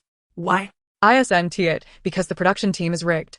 Lin Tong must have bribed the director and seen the script in advance, someone scoffed. Lin Tong then sauntered over, noticing there were only 7 chairs available. After a few people had taken seats, she called out to the director's team, "Could someone offer a seat for this old, weak, and sick person?" Lu Mingxing looked at her and said, "I see you bursting with energy all day. How are you, old, weak, or sick?" A good-natured person, weak, neurotic, and lacking in quality, is simply old, weak, and sick. What's the problem with that? Lin Tong retorted. What could he possibly say? If she can scold herself so fiercely, what can he do? Chapter 009. Sister, please take my seat. Lin Onlua stood up to offer her chair, stepping aside a few paces. Exhausted as she was, her persona must not crumble. Lin Tong hurriedly waved her hands, insisting, No, you should sit. Please. Don't be so polite. Sister, you should sit. There's no need to be courteous with me. The way you walked those last few steps was practically a leap back in human evolution. You should take a seat, she urged, recognizing just how fatigued Lin Onlua truly was. A girl with a straight back, nearly bending into a primitive state, was indeed embracing nature. This entire scenario was originally an elaborate gift Lin Onlua had intended for Lin Tong. Luo, sit here, Jose suggested. Lin Onlua smiled. No need you sit. After working all morning, you must be tired. Jose raised his left hand and pretended to strum an imaginary guitar with his right, exclaiming, No, I am still young. Still young. Lin Onlua responded, Indeed, you're young, like a grandson. Ha! I never expected Miss Jiang to have such a sharp tongue. I can't take it anymore. How could Jose be so melodramatic, performing shamelessly in public? He and Lin Tong seem quite compatible. They're both a bit eccentric. Fortunately, the director eventually brought in more chairs, apologizing for the oversight with a smile. Now, I will announce the points ranking. First, Lin Tong and Lu Mingxing, 180 points. Second, Ji Wusheng and Yun Qiao, 130 points. Third, Jose and Jiang Yining, 60 points. Fourth, Lin Onlua and Luo Mingtian, 40 points. He was astonished by the scores of the 4 pairs. He had assigned Lin Tong the most challenging tasks and Lin Onlua the simplest tasks. How had their results switched? This was entirely contrary to his expectations. Could it be that there had been a mix-up during the drawing? Who would have thought Lin Tong would be so formidable? She's formidable. Indeed, it's merely luck. Whether this luck is genuine or feigned is hard to say. I'm not a fan. I'm just a bystander. But I can't stand this extreme partisanship. Your sister's good fortune is a testament to her kindness and virtue when she has bad luck. It's just as it should be. Lin Tong's good luck must be due to cheating or manipulation, while her misfortune is justly deserved. I have never encountered such unreasonable fans. It's utterly baffling. Anyone who has left the stage cannot be considered a mere bystander, just so you know. All right. From now on, I shall be a fan of Lin Tong. Luck is indeed a part of one's prowess, moreover. Lin Tong's efficiency means others might not perform better. Upon hearing the scores, Lin Onlua quickly glanced at Lin Tong, then, realizing her own overly dramatic reaction, flashed a broad smile. Congratulations, sister. Lin Tong beamed in return. Congratulations to you as well. Lin Onlua replied, Same to you. No, wait. After several hours of diligent effort, they finally had the opportunity to eat and rest properly. However, the food provided by the production team required point redemption and was far from inexpensive. The prices for vegetarian dishes were standardized. Each cost 30 points, such as for sour and spicy shredded potatoes, mapo tofu, and dry-fried cauliflower. The prices for meat dishes varied. Stir-fried pig liver cost 40 points, boiled beef 60 points, and a spicy grilled fish 100 points. Even a pack of instant noodles cost 20 points without a bowl, and a bucket was 40 points. A bowl would set one back 10 points, And a pair of chopsticks 5 points. The use of a microwave or rice cooker also required point rental. As for accommodation, 30 points would only secure an upper bunk in a 4-person room, while the lower bunk cost 35. A double room had each bed at 50 points, and a single room with a double bed was 100 points. In short, everything required points. Jiang Yining rolled her eyes in exasperation. Everyone complains about greedy capitalists. I see the director is just as culpable. With their 60 points, her group could only afford 2 bowls, 2 pairs of chopsticks, and a plate of vegetables. They were barely scraping by. They even had no idea where they would sleep for the night. The director cleared his throat. Our rice can be refilled without limit. You can have as much as you want, provided you have a bowl. ISN, tea this price outrageous? Doesn't tea that mean Luo can only eat instant noodles? Grumbling aside, they had to make their orders. Jose and Jiang Yining purchased bowls, chopsticks, and a plate of vegetables, spending all their points. Ji Wusheng and Yun Xiu bought bowls and chopsticks and ordered 1 meat and 1 vegetable dish, totaling 100 points, leaving them with 30. Lin Tong bought a set of bowls and chopsticks, ordered 1 meat and 1 vegetable dish, spending 75 points, and still had 105 remaining. You're quite generous to yourself. Ordering 2 dishes for 1 person. With an empty mind, an empty wallet, and an empty heart, she mused, the stomach could not remain empty as well. You are now a wealthy heiress. Oh, my apologies. I'm so used to being poor that I forgot. I haven't fully grasped the change in my status. After all, I woke up sitting on a toilet and have been tirelessly working since without a meal, which feels no different from my previous life as a workhorse. Meanwhile, Lin Onlua glanced at the food prices, smiling helplessly at Lu Mingxing. It's so expensive. We can't afford anything. If only we had more points. More points? He frowned. Originally, he had planned to do nothing throughout the entire process, merely dragging his feet while sneering at Lin Tong, and then return to dine with Lin Onlua. However, the reality diverged sharply from his expectations. Onlua herself couldn't even manage a meal. He could forego food, but Onlua must be well fed. Thus, the man approached Lin Tong. As teammates, shouldn't a portion of your points belong to me? Lin Tong was taken aback.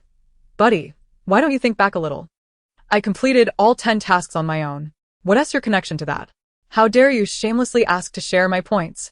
It was as if he only realized the gravity of the situation once the consequences were right at his doorstep. After 3 years of silence, suddenly he knew we were in the same group. Indeed, the points were earned solely by her, with no obligation to share. Luo Mingtian suddenly interjected, initially agreeing, and then pivoting the conversation. However, before completing the tasks, one must first form a team. When you had no one to choose from, it was Onlua who allowed Lu Mingsheng to join your group. Moreover, Onlua is your sister. Out of both sentiment and reason, you ought to share some points with her. Rest assured, I won't touch a single point you give. Unlike Lu Mingsheng, who often shouted in a fit of rage, Luo Mingtian spoke with a gentle smile, his tone quite amicable, presenting a well-reasoned argument. It was both a consolation and a negotiation. As soon as he finished speaking, Lin Onlua quickly added, There's no need for you to give it all. If my sister is willing, she can lend us some points. Wait, isn't this moral coercion? Unable to earn points themselves, they resort to using familial ties to manipulate Lin Tong? Isn't mutual assistance a form of moral coercion? Moreover, Onlua is merely borrowing. It's not a free handout. Besides, Lin Tong still has plenty of points left. Even if she lends some, it won't affect her significantly. What's so morally coercive about that? Of course, that's acceptable, Lin Tong nodded. Luo Mingtian's smile became more genuine, and even Lu Mingsheng's expression softened considerably. Lin Onlua beamed with gratitude. I love my sister so much. Lin Tong, quite magnanimous, replied, I still have 105 points left. Staying in a single room costs 100 points, so I can lend you the remaining 5 considering our relationship without interest. Lin Onlua loves her? They say love is akin to nurturing flowers, yet Lin Onlua has poisoned her, subjected her to online harassment, and wished for her early demise. Is she being treated like a flower of the other shore, destined for the underworld? The 3 of them, 5 points. And you speak of it as if it were 50 points. Absolutely speechless. So stingy. If you don't want to lend, just say so. Lin Tong genuinely despises Onlua. Why pretend to have such a sisterly bond previously? Sometimes, I can't comprehend the thought process of Lin Onlua's fans. This is a game, a competition. Lending is an act of kindness, while not lending is simply one's duty. Why must they impose moral obligations on others? Moreover, They keep insisting on this sisterly relationship when they've only known each other for a few months. Their bond may not even compare to that of classmates or colleagues. Why the insistence on borrowing? Usually they're stingy when lending money to relatives and friends, but suddenly they're generous here. As if it's not their money on the line? Are you playing us? You want to borrow? I borrowed too. What is the problem? I can't just squeeze myself onto a bed or bunk to save money for you, can I? I'm not the one. Points are earned through one's own efforts, to shamelessly ask others for them and then play the moral high ground. How dare you? Lu Mingsheng, infuriated, shouted. Just wait. 30 years of fortune, 30 years of misfortune. Don't underestimate the youth in poverty. Lin Tong shook her head. You're not impoverished. You're simply brainless. Lu Mingsheng, the crowd, Chapter 010. What a powerful impact, huh? If Lu Mingsheng can't manage, he should buy a few dictionaries to serve as pillows. Perhaps knowledge will seep into his brain. Using paper pulp to make porridge for meals 3 times a day. Remember, what enters your mouth is truly yours with love. In the end, Luo Mingtian used 20 points to buy a bowl and chopsticks, just to eat plain rice. Lin Onlua used the remaining 20 points to buy 2 bowls of rice, one for herself and one for Lu Mingsheng. Following Lin Tong's suggestion, she gathered some twigs, stripping them of their bark to reveal the clean interior. Initially, she resisted, but upon reflection, she realized it could help her garner sympathy and solidify her hardworking persona, so she set aside her reservations. Lu Mingsheng held the bowl of rice, tears brimming in his eyes. Onla, you're so wonderful. You'd rather use twigs as chopsticks for me. The woman smiled gently. It's nothing. We're good friends. Lu Mingsheng took 2 big bites, tears streaming down his face. What's wrong? Are you sad? No, I'm just feeling so incredibly happy. Even though I'm only eating plain rice and using twigs as chopsticks, the thought of enduring hardships with you, Onla, fills me with immense joy. I wish every day and every meal could be like this. Lin Onlua, you're unbeatable, my friend. Although the Lin and Lu families maintained a good relationship and frequently interacted, allowing the two to grow up together, she found it utterly incomprehensible to grasp Lu Mingsheng's mindset. Had it not been for the Lu family's wealth and influence, she would never have sustained a friendship with someone so oblivious for so many years. The same applied to Jiang Yining and Zhou Zhe. Were it not for their powerful families, she wouldn't waste her time and energy nurturing those relationships. To her, there were no friends, only those who were useful to her and those who were not. Despite the rigorous tasks and activities for the sake of entertainment and viewership, the production team, understanding the unique status of this group, didn't treat them as inhumanely as they might have done with others. They allocated a half-hour break for the guests to recuperate. In a secluded corner of the camp, 2 figures were seen sneaking about. Lin Onlua surveyed her surroundings, confirming no one was present before leaning closer to the man and whispering, "What happened this morning? Why did my task list get switched with Lin Tong's?" The man scratched his head, equally perplexed. Perhaps it was an error by the staff when they handed them out. The woman shot him a glare. An error like that can happen? I assure you, it won't happen again, Onlua. Lin Onlua's eyes darkened. Don't call me Onlua. Understood. Just focus on your task. Leave the rest to me. After saying this, the woman didn't even spare him a glance as she swiftly departed. It's no wonder they say time flies. Lin Tong felt as if she had merely blinked, and the half-hour was gone. She hadn't had enough rest. Fortunately, she had saved her progress before sleeping. She was simply brilliant. 007. You're just lazy. Lin Tong. I'll lay my cards on the table. I'm actually the daughter of fate. The moment I open my eyes, the world becomes beautiful. So, there are bad people trying to drop glue in my eyes to prevent me from opening them, thereby blocking the world from being filled with hope. I'm fighting against these villains and estimate I'll have to struggle for a few more hours to achieve victory. I'll be off to battle now. 568. Stop watching those tomato novels, okay? all right. Now, don't be idle either. Even if it's just a string of data, it's not easy living. So take a break. 568.00. I dropped a little pearl. Lin Tong rewound a half an hour earlier, preparing to sleep once more. Just after finishing his shower, Wusheng found himself standing under the shower again. Is it starting again? There was no choice but to wash again. After all, it was a soul crossing. His body was still in need of cleaning. Once finished, Wusheng blinked, finding himself back under the shower. Humph. The man turned off the water, deciding against washing again. After changing into his clothes, Wusheng left the bathroom, coincidentally running into the director, who was all smiles and flattering. As the saying goes, Capable individuals are efficient in all they do. Truly, young Master Ji is remarkable. Even his bathing is executed with such swiftness. One can only imagine how expeditiously he undertakes all tasks. Ji Wusheng cast a sidelong glance at the director. If you cannot speak, perhaps you should consider severing your tongue. The price for a pig's tongue at the cold dish shop is 40 per jin. Yours, of inferior quality, would not fetch more than 20. Should you demand any more, I shall lodge a complaint with the Market Supervision Bureau. With that, he took a long stride and departed, leaving the director trembling in his wake. Wiping the sweat from his brow, what has gotten into this ancestor? Was it not said that Ji Wusheng, despite his aloofness, treats others with courtesy? Is this courtesy? Or rather, an affront? Ji Wusheng conducted a thorough inspection of the campsite, scrutinizing each staff member without detecting any anomalies. Each individual under his gaze felt a chill run down their spine, exchanging bewildered glances. What could be amiss? Eventually, Ji Wusheng arrived at the guest lounge, where he discovered 6 individuals present, with one conspicuously absent, Lin Tong. He hastened to the temporary resting area of Lin Tong and knocked on the door, but received no response. A passing staff member commented, "It seems Teacher Lin is asleep." When did she fall asleep? The staff recalled, perhaps 20 minutes ago. Right after the announcement for a break, Teacher Lin succumbed to slumber. The man nodded. Ji Wusheng regarded the closed door. It was not unusual for Lin Tong to be resting. Yet, what was the underlying reason for all this? Why had he traversed through time and space? Was he the sole individual to encounter such anomalies, or were there others sharing this experience unbeknownst to him? In the afternoon, considering the guests' insufficient points, the production team prepared a selection of simple yet enjoyable games to earn more points. I implore you all to engage earnestly, as it directly influences your dinner and lodging, the director announced, glancing at the game card. The first game involved participants conversing wherein no matter what the opponent uttered, one could only respond with of course. Should anyone falter or misstep, it would signify failure.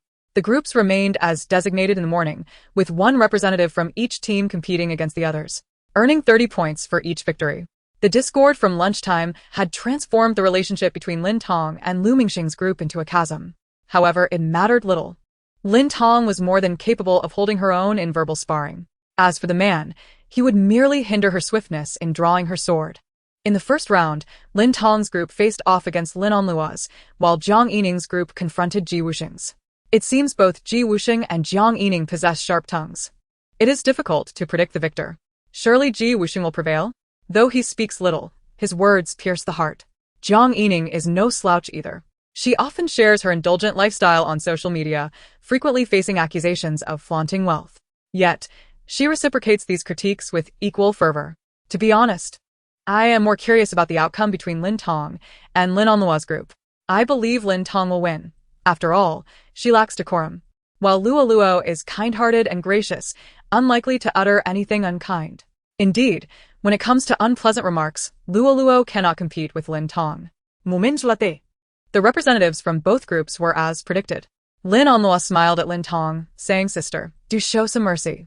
Lin Tong replied cheerfully, "My brain is well protected by my skull, but my mouth encounters external germs daily. This has caused my brain, though a shy and demure little girl, to become rather acerbic and roguelike due to the tainted germs. Therefore, what I say does not reflect my true thoughts. I hope you do not take offense." Lin Onlua, "I do take offense." The game commenced. Lin Tong remarked, "Though you outwardly appear gentle, resilient, and approachable, in reality, you are not that person at all. Each day, you must don the guise of someone you detest. Surely that burdens you greatly?" With that, she arched her brow, gazing intently at Lin Onlua. How would she respond? Chapter 011. Lin Onlua quickly reacted, shaking her head.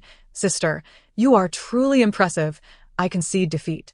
Those who know me understand that I am not like that. Even for the sake of a game, I cannot utter such words." Lin Tong smiled knowingly. She had anticipated this. Should Lin Onlua have answered with of course, everyone would have recognized it as mere gameplay, not attributing such characteristics to her. Instead, it planted a thorn in Lin Onlua's heart, sowing seeds of doubt. Simultaneously, it laid a ticking time bomb within everyone's hearts, destined to explode on some future day. Thus, she had no choice but to concede, unwilling to compromise her principles for the fleeting victory of a game, while also garnering sympathy and admiration from a multitude of fans who praised her integrity. However, This was to be expected. Devoted fans often exaggerate every little thing. Even a simple act could be spun into a testament of one's virtue and talent. Oh my, Lin Tong's words are indeed venomous. Does her penchant for maligning others not suggest she herself harbors such traits? Luo is remarkably principled. She would rather lose than compromise. Unlike some, who would say anything for the sake of victory.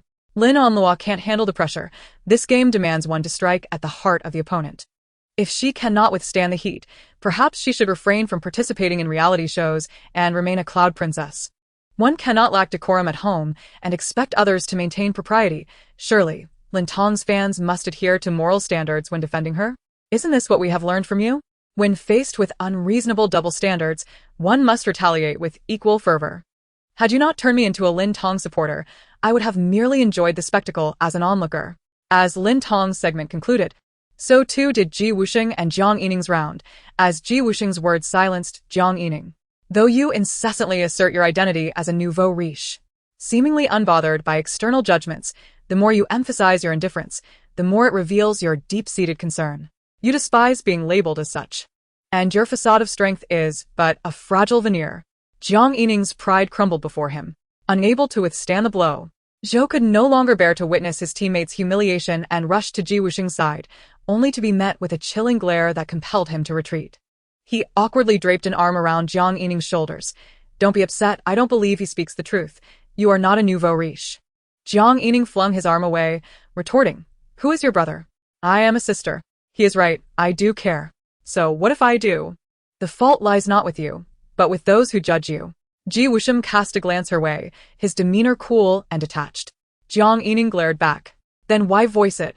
Do you not care for my pride? Ji Wusheng replied flatly. Your pride is of no concern to me. Jiang Yining, what a vicious man. Ji Wusheng is quite indifferent to others' feelings. His tongue could be lethal. Both teams concluded the first round with swift precision. The second round commenced, featuring Lin Tong and Jiang Yining against Ji Wusheng and Luo Mingtian. Jiang Yining regained her composure, raising her head proudly. I shall avenge Luo. Let us see your sharpness and acerbity. As Jiang Yining prepared to launch her attack centered around herself and her relatives as the radius, she noticed Lin Tong tilting her head, her voice calm and congenial. Your family status as nouveau riche has led to disdain from certain self-important aristocratic families, while the majority follow suit in ostracizing you, fearing that proximity to you might result in their own exclusion. After all, within this circle, connections and social obligations are paramount. Hence, all your displays of arrogance, your formidable inner strength, and your aggressive demeanor are merely the self-defense mechanisms you have developed in such an environment, are they not? Jiang Yining's words, devoid of any vulgarity, were nonetheless acerbic.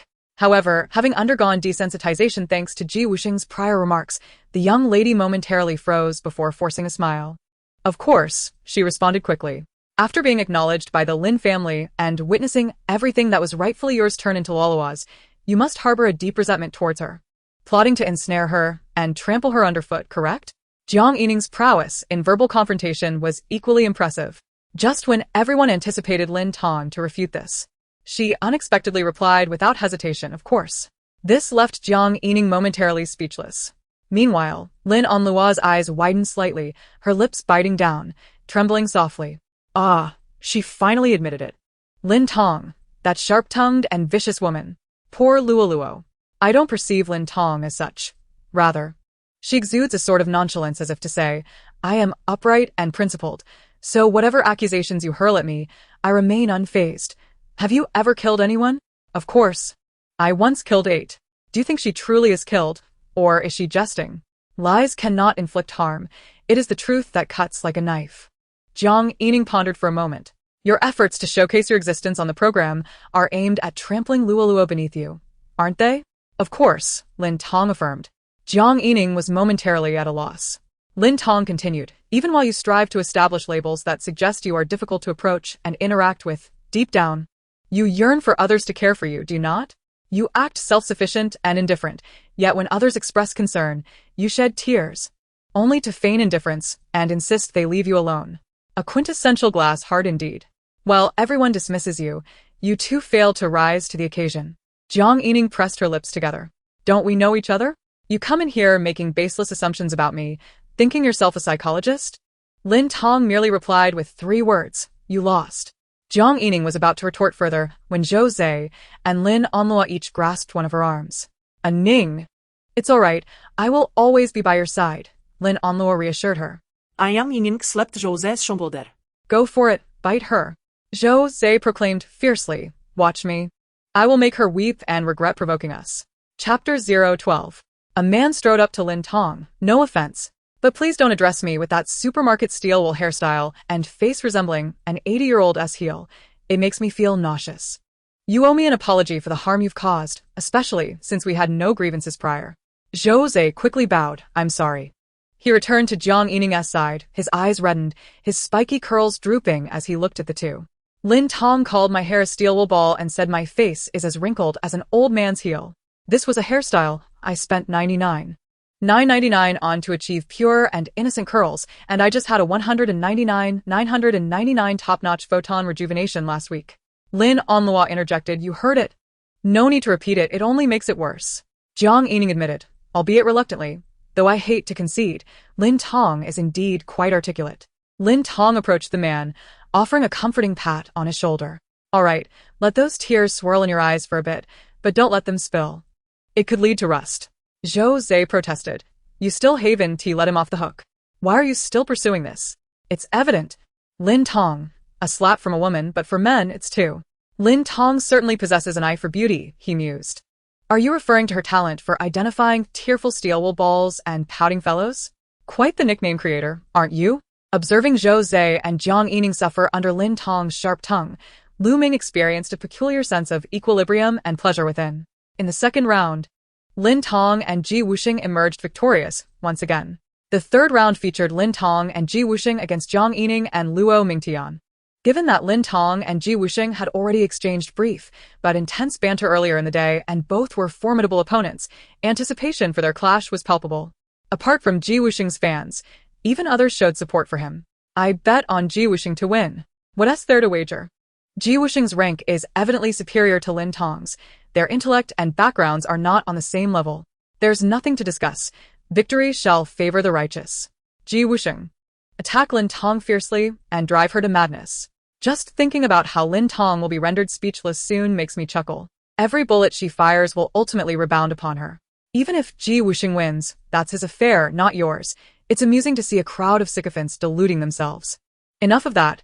Ji Wusheng dislikes Lin Tong too. The enemy of my enemy is my friend. Even a few guests subtly sided with Ji Wusheng, gradually forming a 7-to-1 confrontation against Lin Tong. Lin Tong narrowed her eyes, her gaze drifting to the man's well-defined, rounded posterior. "Your backside is so firm. It seems like you won't be smacked by caregivers for incontinence in your later years." The crowd gasped. "You, woman, are the first to dare speak to Ji Wusheng like that. Opening with such boldness, is this indeed a different level of conflict?" Ji Wusheng remained unfazed. "Certainly. You've come to the wrong place. Someone like you belongs in the fields, where you could perhaps provide some nutritional value to the soil and crops. Even a dying stray might survive a few more days by feeding off you. Is this the power of a big shot? Insulting without resorting to vulgarity." Lin Tong smiled faintly. "Naturally. Pigs enjoy pig feed, chickens relish chicken feed, you indulge in snacks, hence you are 0. Such a strong retort, especially directed at a prominent public figure. Ji Wusheng replied, "Of course. Although you have been emotionally fractured and hollow since childhood, your mind can conjure illusions of happiness and joy to deceive yourself, yet this does not mask the emptiness and lack of foundation within." Lin Tong paused briefly before responding with a smile. "Certainly. Each individual is unique in this world, much like how no other person can be found quite like you. After all, the earth's posterior resides at your home. You were born in filth, unlike those who later strive to become it. Your innate talent is to be born in excrement, garnering flies to swarm around you, buzzing. Brother, you smell delightful." The moment she finished speaking, those surrounding Ji Wusheng subtly shifted away. Engaging in a verbal sparring match is one thing, but dragging them into it? Is it innate fullness of spirit? Quite intriguing. Why does it feel like Lin Tong's words carry deeper meaning? A jab at Ji Wusheng's privileged upbringing, suggesting he achieved everything effortlessly. That's sharp, truly sharp. Beyond the surface meaning, the deeper implication is cutting. Ji Wusheng seems about to lose his temper. However, Ji Wusheng's demeanor remained as usual, seemingly unaffected by Lin Tong's words. exhibiting an impenetrable defense. Of course, he replied. You were lost as a child and grew up in an orphanage. Even after being recognized as an adult, you discovered you were not your parents' only child. You just pointed out Jiang Yining's lack of love, claiming she built a protective wall, yet you are no better. Merely 100 steps laughing at 50. You must be starved for affection, right? Friendship, love, kinship. What do you possess of these? You have nothing. Only a pitiable yet resilient pride. Lin Tong smiled on the surface, yet internally reflected on Ji Wusheng's venom. Even if he later begged to be treated like a pet, allowing her to toy with him as she pleased, she would still regard him as cruel. Although Ji Wusheng was indeed vicious, the notion of him pleading to serve her was somewhat unrealistic. He did not truly know her. He was merely attacking her through conjecture, aiming to breach her defenses, not understanding the real her. The original owner of this body had grown up in an orphanage, but was well-liked, both there and at school. Her childhood was relatively happy, and she was a vivacious ray of sunshine. Lin Tong mused, wait, how was I before? Why can't I remember anything? She initially sought to recall her past self, but found her memories had seemingly vanished. Perhaps this is due to the book's influence. The human brain has limited capacity. The original memories have filled your mind, causing your own to fade. Otherwise, if the two worldviews were too similar, the book's traveler might experience memory distortions. Upon hearing this, Lin Tong felt reassured. Although she could not recall specifics, she vaguely remembered being quite popular in her past life, with numerous friends and admirers. There was no reality of lacking love, familial bonds, or friendship. Yet, she wondered why her heart suddenly ached. The original owner had been staying up until 3 or 4 in the morning for months. It would be strange if her heart did not hurt. Continue to endure. And when the heart stops beating, the pain will cease. Lin Tong reflected. Despite Ji Wusheng's aggressive tactics, he had misdirected his assault. She smiled unperturbed. Ji Wusheng, spare me your mere words. If you wish to give me something, how about a few houses, cars, or a few million in cash? Ji Wusheng, waiting here, are we? This move is brilliant. Only Lin Tong could pull it off. What is so impressive? Isn't he just being shameless? She dares to say it. Lin Tong possessed an unparalleled beauty. What more could she desire? To seek another face would be akin to certain fans, showing a lack of shame. It was surprising that such individuals had managed to survive this long, showcasing a stubborn ignorance. Truly, they lived up to their name as ardent admirers. Ultimately, Lin Tong claimed victory in the 3rd round. Lu Mingxing scoffed, isn't this just opportunism? Lin Tong countered, winning is winning. To be opportunistic requires an opportunity and a trick to exploit. Some minds are so rigid they cannot even turn, naturally unable to seize any opportunity, leaving them to stew in jealousy and insult others. When you insult others, your lips may eventually pucker into space, forging a friendship with extraterrestrials. Such is the cycle of cause and effect. It is all retribution. Lu Mingxing's face paled and flushed, ultimately sneering, I shall not stoop to your level. It lowers my stature. Indeed, he was an ambassador of friendship between Earthlings and aliens. What business do you have with her? You can't out-talk her. Yet you still want to. Lu Mingxing was indeed a bit of a masochist. He relished being scolded by Lin Tong, finding satisfaction in it. Lin Onlua emerged to mediate. Sister, please, let us not resort to harsh words. A kind word warms in winter, while cruel words chill in June. Lin Tong replied. That is precisely why we must speak unflatteringly. It effectively combats global warming. Lin Onlua what? The first game concluded with Lin Tong achieving a perfect score of 90 points. Ji Wusheng securing 60 points, and Jiang Yining obtaining 30 points. Lin Onlua glanced at the scoreboard. No matter. The first game was merely a fait of fairness, not her forte, as her arrangements lay ahead. Director, to enhance your rapport and familiarity, the second game will be Pictionary, conducted in groups. The team that guesses the most correctly within the designated time will triumph. The first place earns 50 points, second place 30 points, and both third and fourth place receive 10 points. Shall we maintain the previous groupings? Lin Tong inquired. Yes, the director confirmed. But what if my teammate and I do not get along? What if he intentionally sabotages me? The director chuckled. It is entirely normal for guests to have conflicting personalities. Love and other relationships require adjustment. By spending more time together, you will uncover each other's merits. I believe Teacher Lu would not act maliciously. He knows right from wrong. The implication was clear. What kind of teammate you had was not my concern. You must figure it out yourselves, and if you fail to do so, consider yourselves unfortunate. Who knows? What if Lu Mingsheng is a spy sent to undermine me? Lu Mingsheng interjected, do you think I wish to be in your team? Lin Onluo reassured, sister. It's fine. Mingsheng can be a bit grumpy, but he has a good heart. Rest assured, he won't cause trouble. Right, Mingsheng? If the game did not proceed, how would she earn points? How would she retaliate against Lin Tong? The game must continue.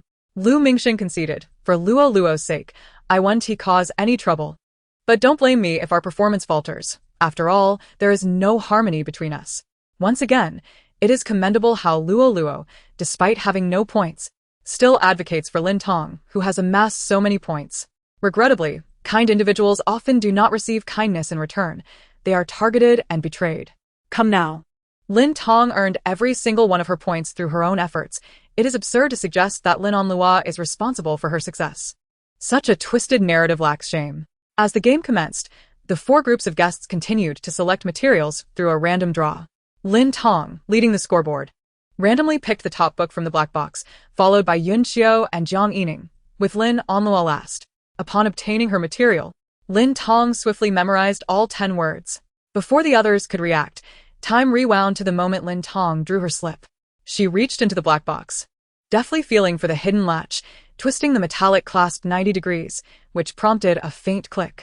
A compartment popped out, containing the material Lin Onlua had prepared for cheating. Lin Tong concealed this material at the bottom of a stack of small notebooks and randomly selected another material book to place in the compartment, discreetly retrieving the one she had just touched.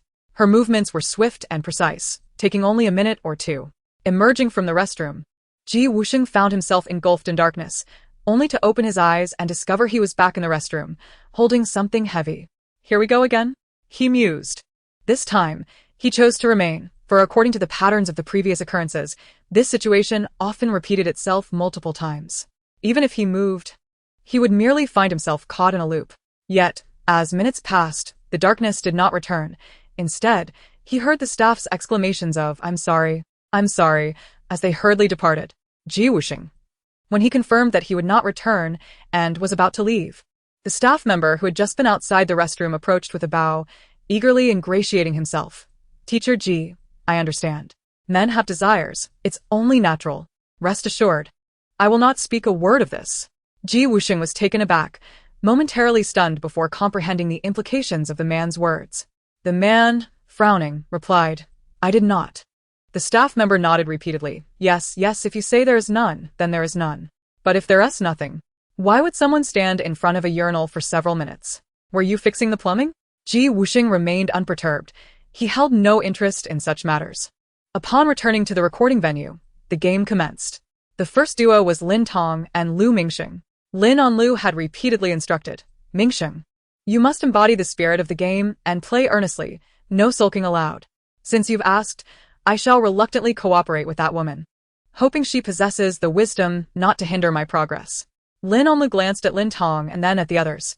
Sister, you can do it. Let us all do our best. Her smile radiated genuine joy, as this was not a mere random draw. To prevent a repeat of the morning's missteps, she had personally selected all 10 words from her material book, which she had memorized thoroughly. Regardless of how skilled the other 3 teams were, their accuracy could not surpass hers, who had already prepared. Chapter 014. The countdown began. The first word, dance with hands and feet. Lu Mingsheng stood still, momentarily confused. It was easy to act out, but detrimental to his handsome image. Lin Tong was not one to indulge him. Can you manage? If not, go home through the sewer. Lu Mingsheng grimaced, biting the bullet as he began to gesture. For characters. Lin Tong asked, going crazy? One idiom. The woman laughed. Dance with hands and feet. She was fully aware of the answer. Her intention was merely to tease Lu Mingsheng. Correct. The second word. Laugh heartily. For characters. The man rubbed his belly, laughing uproariously. Lin Tong tilted her head. Roaring with laughter? He shook his head, patting his belly as he continued. Ha ha ha ha ha. Bursting with laughter? The last 2 characters were right, but the first 2 were not. He puffed out his belly, cradling it with both hands, laughing heartily. Oh. Lin Tong suddenly realized. Clapping her hands, you're pregnant, carefully cradling the unborn child, excited to the point of laughing towards the heavens. Meanwhile, Lu Mingsheng nodded quickly. Yes, what? Are you out of your mind? Laugh heartily. Lin Tong's expression instantly turned serious. All right, time waits for no one. Let us move on to the next.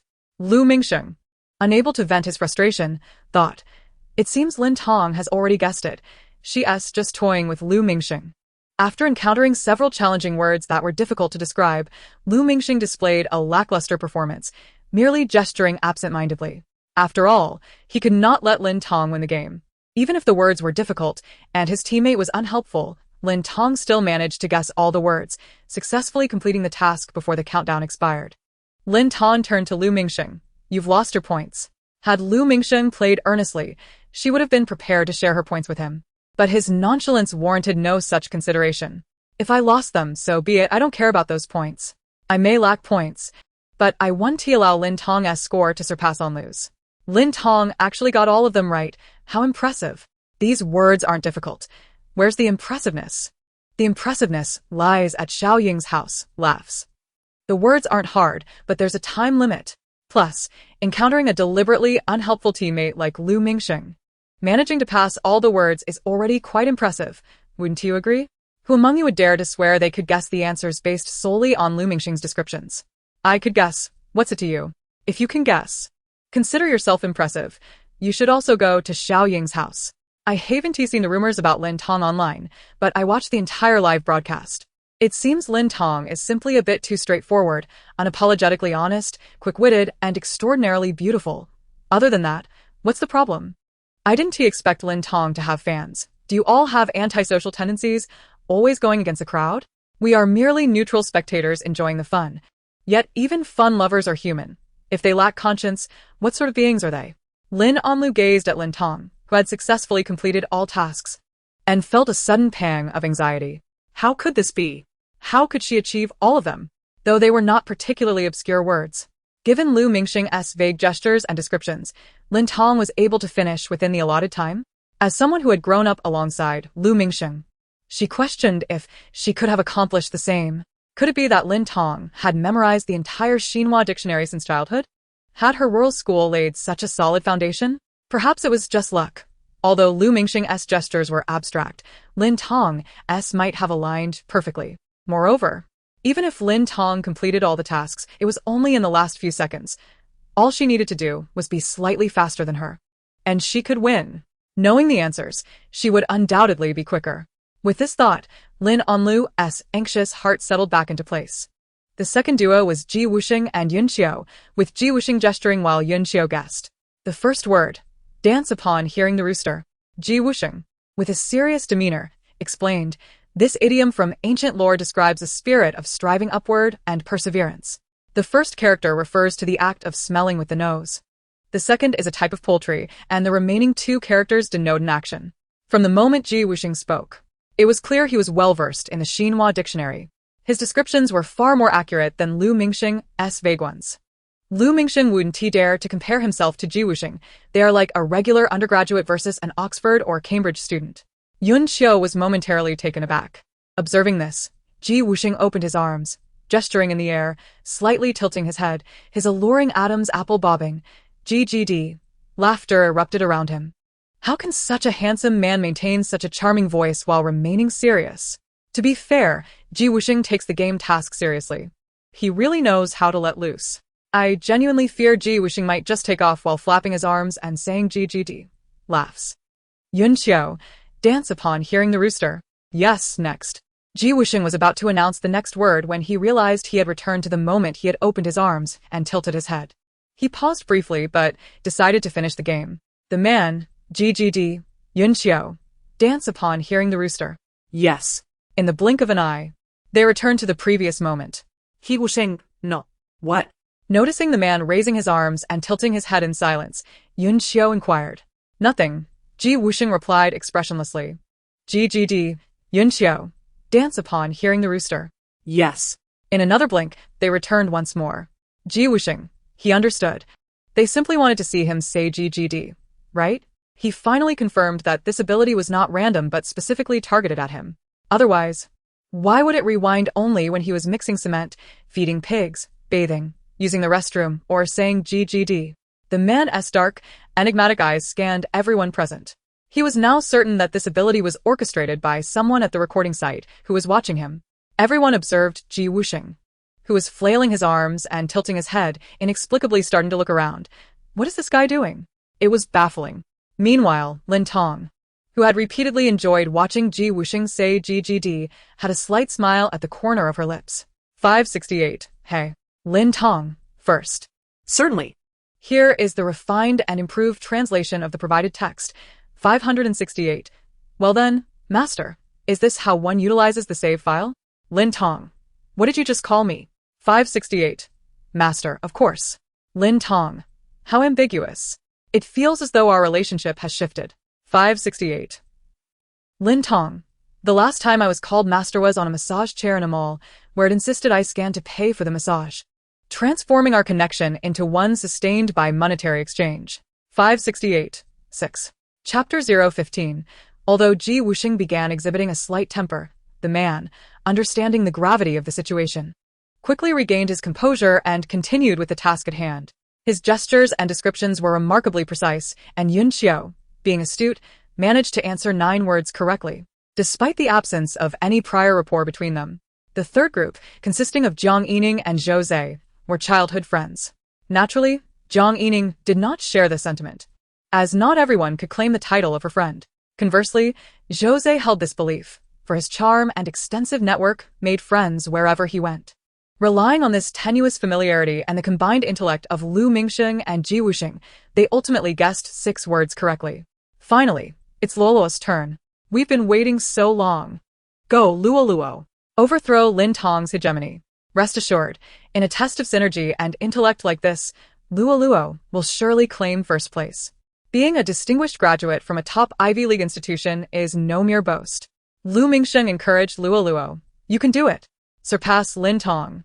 Crush Lin Tong. Lin Onlua chuckled. Please, I wish to win as well, but my sister has already completed all the challenges. I can hardly guarantee that I will succeed, let alone surpass her. As long as I do my utmost, I shall be content. Of course, to surpass her, one must thoroughly trample her. Indeed, step by step. Work diligently. Unlike some who are so desperate for quick success that they lose their sanity. Jiang Yining and Zhou Zhe also cheered for her. The first word, Jingwei, fills the sea. Luo Mingtian, for characters a mythological tale, the first 2 are names. Niulong and Xin. Lin Onlua deliberately guessed incorrectly. No. The latter 2 characters pertain to the actions of this individual. Yugong moves mountains? Incorrect. At this point, Lin Onlua found herself bewildered. How could this be wrong? She had memorized all 10 words clearly. How could she falter? Was it truly incorrect? No, it must be another mythological story. Another myth? Yet, among the 10 words, only Yugong moves mountains was a myth, and the remaining 9 bore no relation to myths, thus making it impossible to have been misordered. Lin Onlua panicked. Luo Mingtian observed this. Move on to the next. Must we pass this? Luo Mingtian has provided such clear hints. It can only be Yugong moves mountains, and Hua mends the sky, and Jingwei fills the sea. These are so common that one could randomly guess them. Isn't Lin Onlua a graduate from a prestigious global institution? Did she perhaps donate a building to gain admission? Luoluo is simply too nervous and momentarily blinked. Exactly. If it were a challenging idiom, Luoluo's inability to guess may indicate a lack of knowledge, but these are such simple words that even a kindergarten child would know them. She cannot possibly be unaware, merely too anxious to recall. The second word. This servant cannot achieve that. Luo Mingtian. 6 characters, a line from a palace drama. I must report the illicit affair of concubine Shi. Luo Mingtian. 6 characters. He had not seen the show and could not recall which character spoke those words. Yet under the 6-character constraint, it should not be too difficult to guess, right? Isn't it this servant must report the illicit affair of concubine Shi? 6 characters. Realizing his tone had grown somewhat forceful, Luo Mingtian softened his smile. Luo, it's 6 characters. The first 2 are indeed correct. Lin Onlua frowned. However, among the 10 answers she had memorized, this was the only one related to palace intrigue. Was this also incorrect? Could it be that she had mistakenly taken the wrong material? But she had clearly retrieved it from the side compartment. How could it be wrong? Is it so difficult to guess? It has been stated to be 6 characters, with the first 2 being the servant. Isn't that an immediate response? Not everyone watches television. Luoluo has been raised in an elite environment, traveling the globe during her leisure time. When would she find the time to watch shows? Then, how does she know the phrase about reporting concubine she? Perhaps she came across it online and suddenly recalled it, instinctively speaking it out loud. My friend never watches dramas and rarely browses the internet. She is often unaware of many memes. One must allow others their own lifestyle choices. The fervor of Lin Tong's fans is truly unwavering. Their fervent support spans generations. Even in death, their words linger. Wielding such power, they could align the planets in celestial harmony. As Lin Tong began to realize she may have retrieved the wrong material, panic engulfed her, and her thoughts became muddled. Even when she correctly guessed the subsequent phrases, frustration over someone else's mistake caused her to falter. The irritation of losing control mixed with jealousy toward Lin Tong rendered her mind blank, leading to multiple errors. Ultimately, as time ran out, she only managed to guess 7 words, with only 2 correct. The game results were as follows. Lin Tong's group, 10 correct, first place 50 points, total 245 points. Wusheng's group, 8 correct, second place 30 points, total 120 points. Jiang Yining's group, 6 correct, third place 10 points, total 40 points. Lin Tong's group, 2 correct, fourth place 10 points, total 10 points. Truly a mere bystander. Does Lin Tong suffer from some unspoken intellectual deficiency? What excuse will her fans concoct to redeem their sister's honor? I know. The fans will claim. There is foul play. Lin Tong must have bribed the production team to set such difficult questions for our sister. Lin Tong is so malicious. It's all Lin Tong's fault. Just plug in the formula quickly. I'm in stitches. Clearly, Lin Tong's questions were more challenging than Lin Tong's. Lin Tong's questions were among the simpler ones. Luo Mingtian's gestures and descriptions were on point. The comment section was filled with netizens guessing the answers correctly. What was so difficult? Lin Tong must have spent a fortune hiring so many bots to whitewash her image.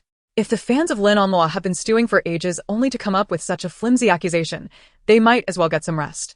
Who understands? Originally, I was merely a spectator enjoying the show, but I've been compelled to become a fan of Lin Tong. This is clearly being forced onto me. Oh heavens! Discern the loyal from the treacherous. The director was also taken aback by the game results. He had personally overseen it, and there was no way it could have gone wrong. The greasy bald man gazed at Lin Tong, his mouth opening and closing. Yet he ultimately restrained his impulse and refrained from asking. Lin Tong, are you planning to swallow your words like food? Ha ha ha. Zhou Zhe, Jiang Yining, and Lu Mingsheng could not contain their laughter. Mid-laughter, the former two stifled their amusement with a cough. It was not out of fear of the director.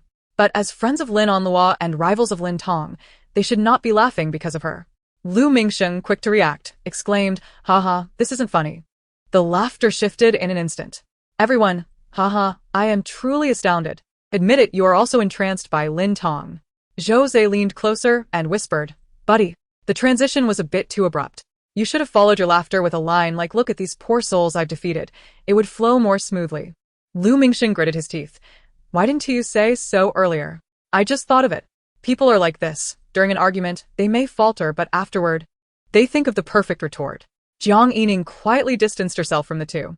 Wasn't it more peculiar to break into song at such a moment?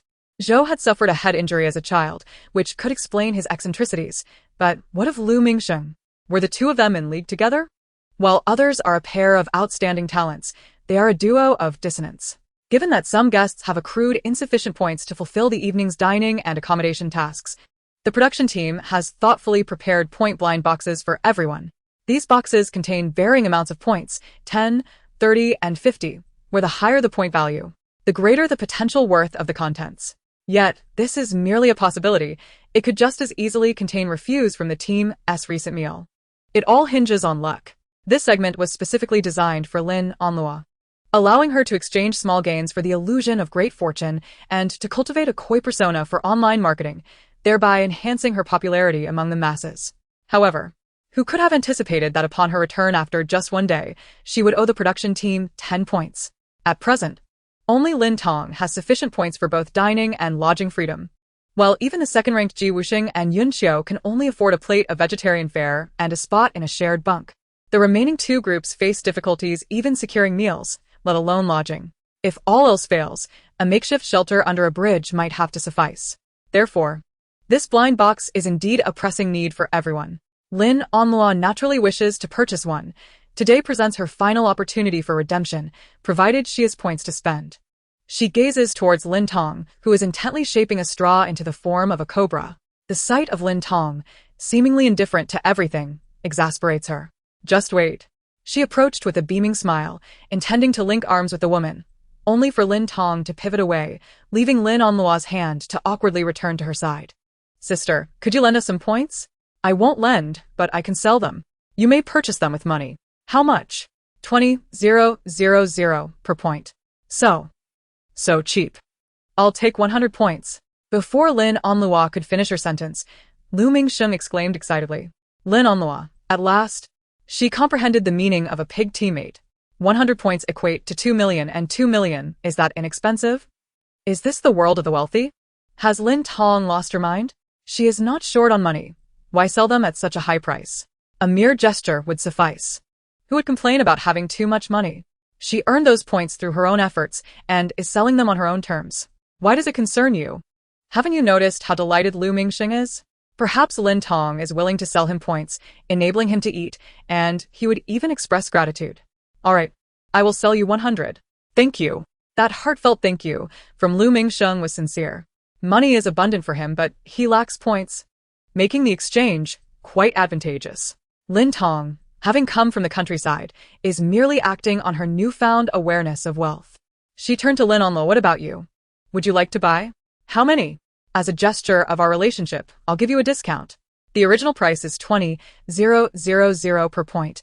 Now it's 20,000 for 1 point. ISN T 20,000 still 20,000. The unit change does not diminish the value. Listening to your words is like listening to a lecture. Ultimately, Lin Onlua spent 1.4 million to purchase 70 points. She reassured herself that this was merely an initial investment. Without investment, how could there be returns? Just a little over 1 million, and once she succeeds, she shall reap 1,000-fold return. Upon acquiring the points, Lin Onlua selected 1 blind box worth 30 points and 4 worth 10 points. Everyone eagerly awaited her to unveil the blind boxes and reveal their contents and value. Lin Onlua clasped her hands together. I hope the heavens will favor me. Thank you. Rest assured, the heavens will surely bless the kind-hearted. She first opened a 10-point box.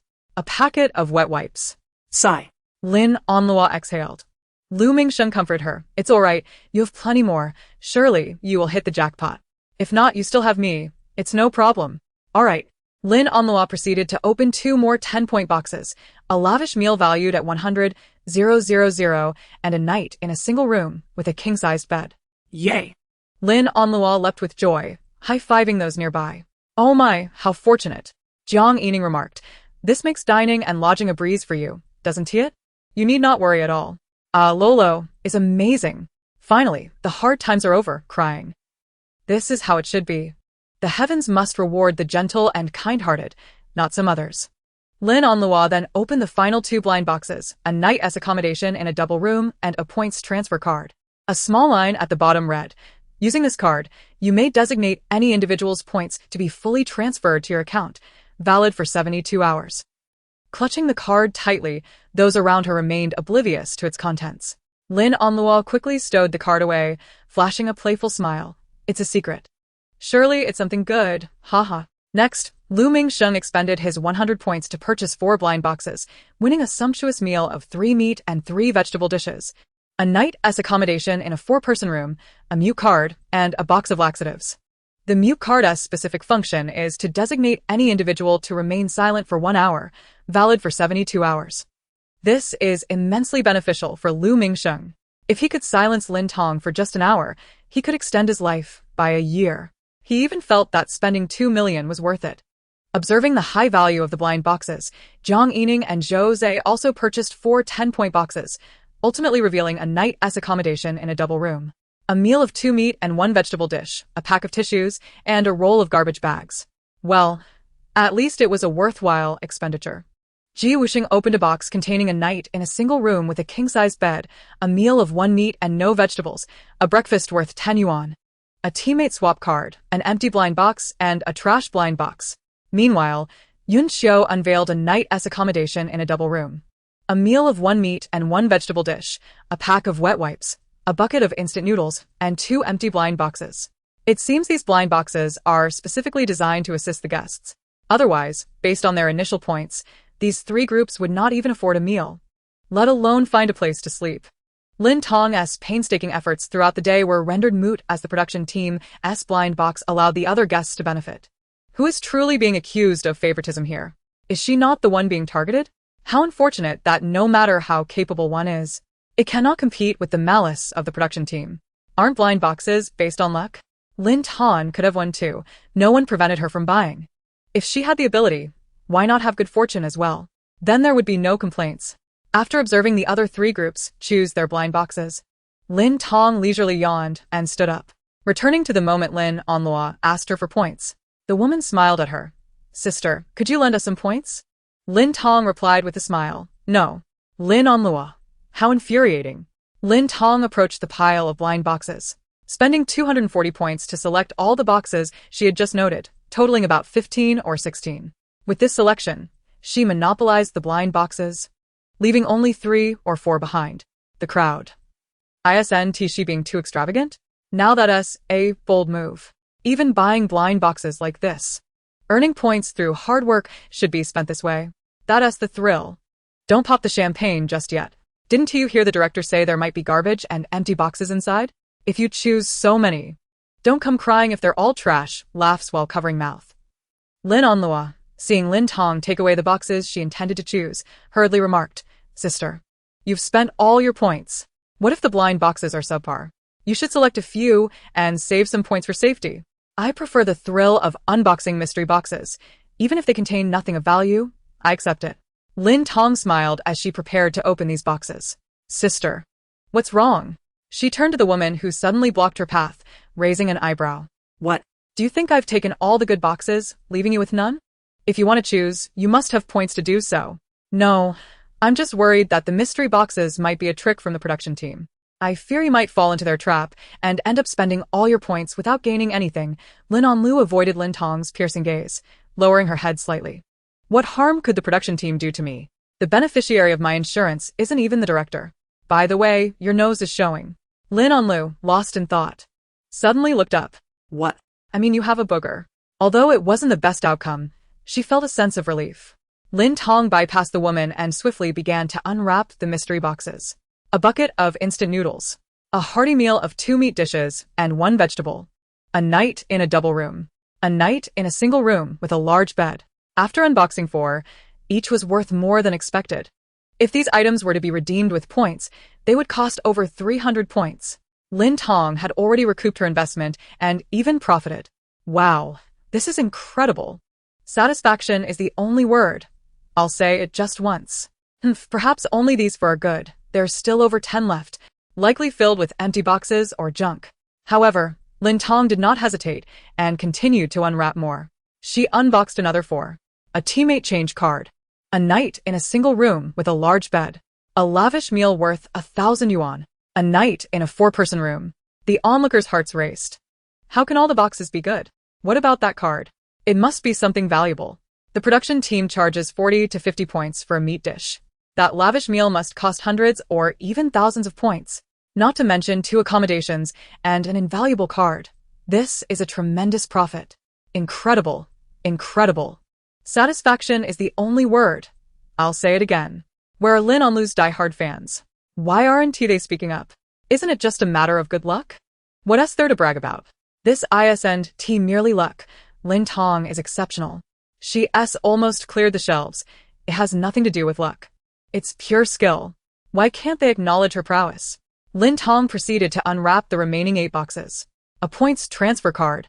A meal of 1 meat and no vegetables. Empty. A mute card. A night in a single room with a large bed. Empty. A meal of 3 meats and 3 vegetables. A lavish meal worth 100,000 yuan. The crowd was in shock. The director. This time, the sky has truly fallen. Lin Onlu. The sky has fallen right on her. The mystery box champion is terrifying. 10 draws and 4 gold.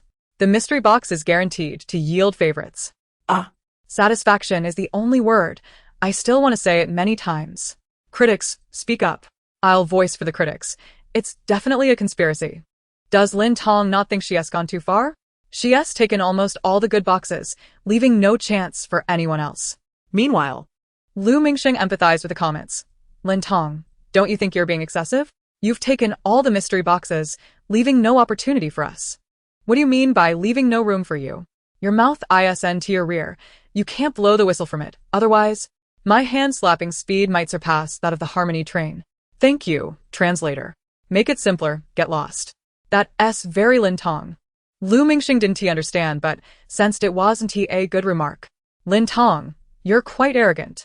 The Lin family is impressive, but who among us is inferior? Not really. I just tend to be a bit reckless. Besides, why are you upset? You and Lin Onlu, along with her teammate Luo Mingtian, have no points left. Zhou Zhe and Jiang Yining are struggling to keep afloat. My purchasing of mystery boxes and the quantity I buy has nothing to do with you. Lu Mingxing, the other four. Why is he still dragging this out? You're not an electric shock kid. However, witnessing the entire scene, Wusheng chuckled silently. When one finds themselves speechless, they often laugh. In a moment of bewilderment, he laughed 3 times. He seemed to have identified the culprit. Nevertheless, the man took no action, opting instead for calm contemplation. Firstly, the situation was too bizarre and unscientific. Secondly, while Lin Tong had profited the most from the recent time loop, it didn't necessarily imply her direct involvement. He needed to ascertain whether it was indeed her doing and whether she was aware of it.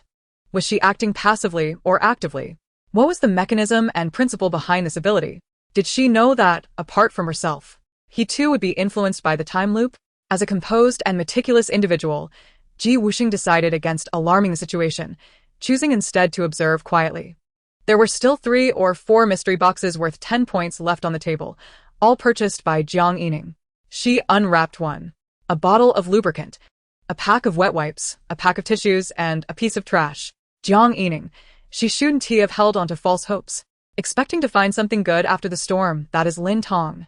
Oh no, 40 points wasted. Is the heavens blind? How could Luo be so unlucky? The heavens are not blind. Rather, they used lubricant to open their eyes and let misfortune rain down, landing squarely on Luo. What should we do now? Luo Mingtian spoke up.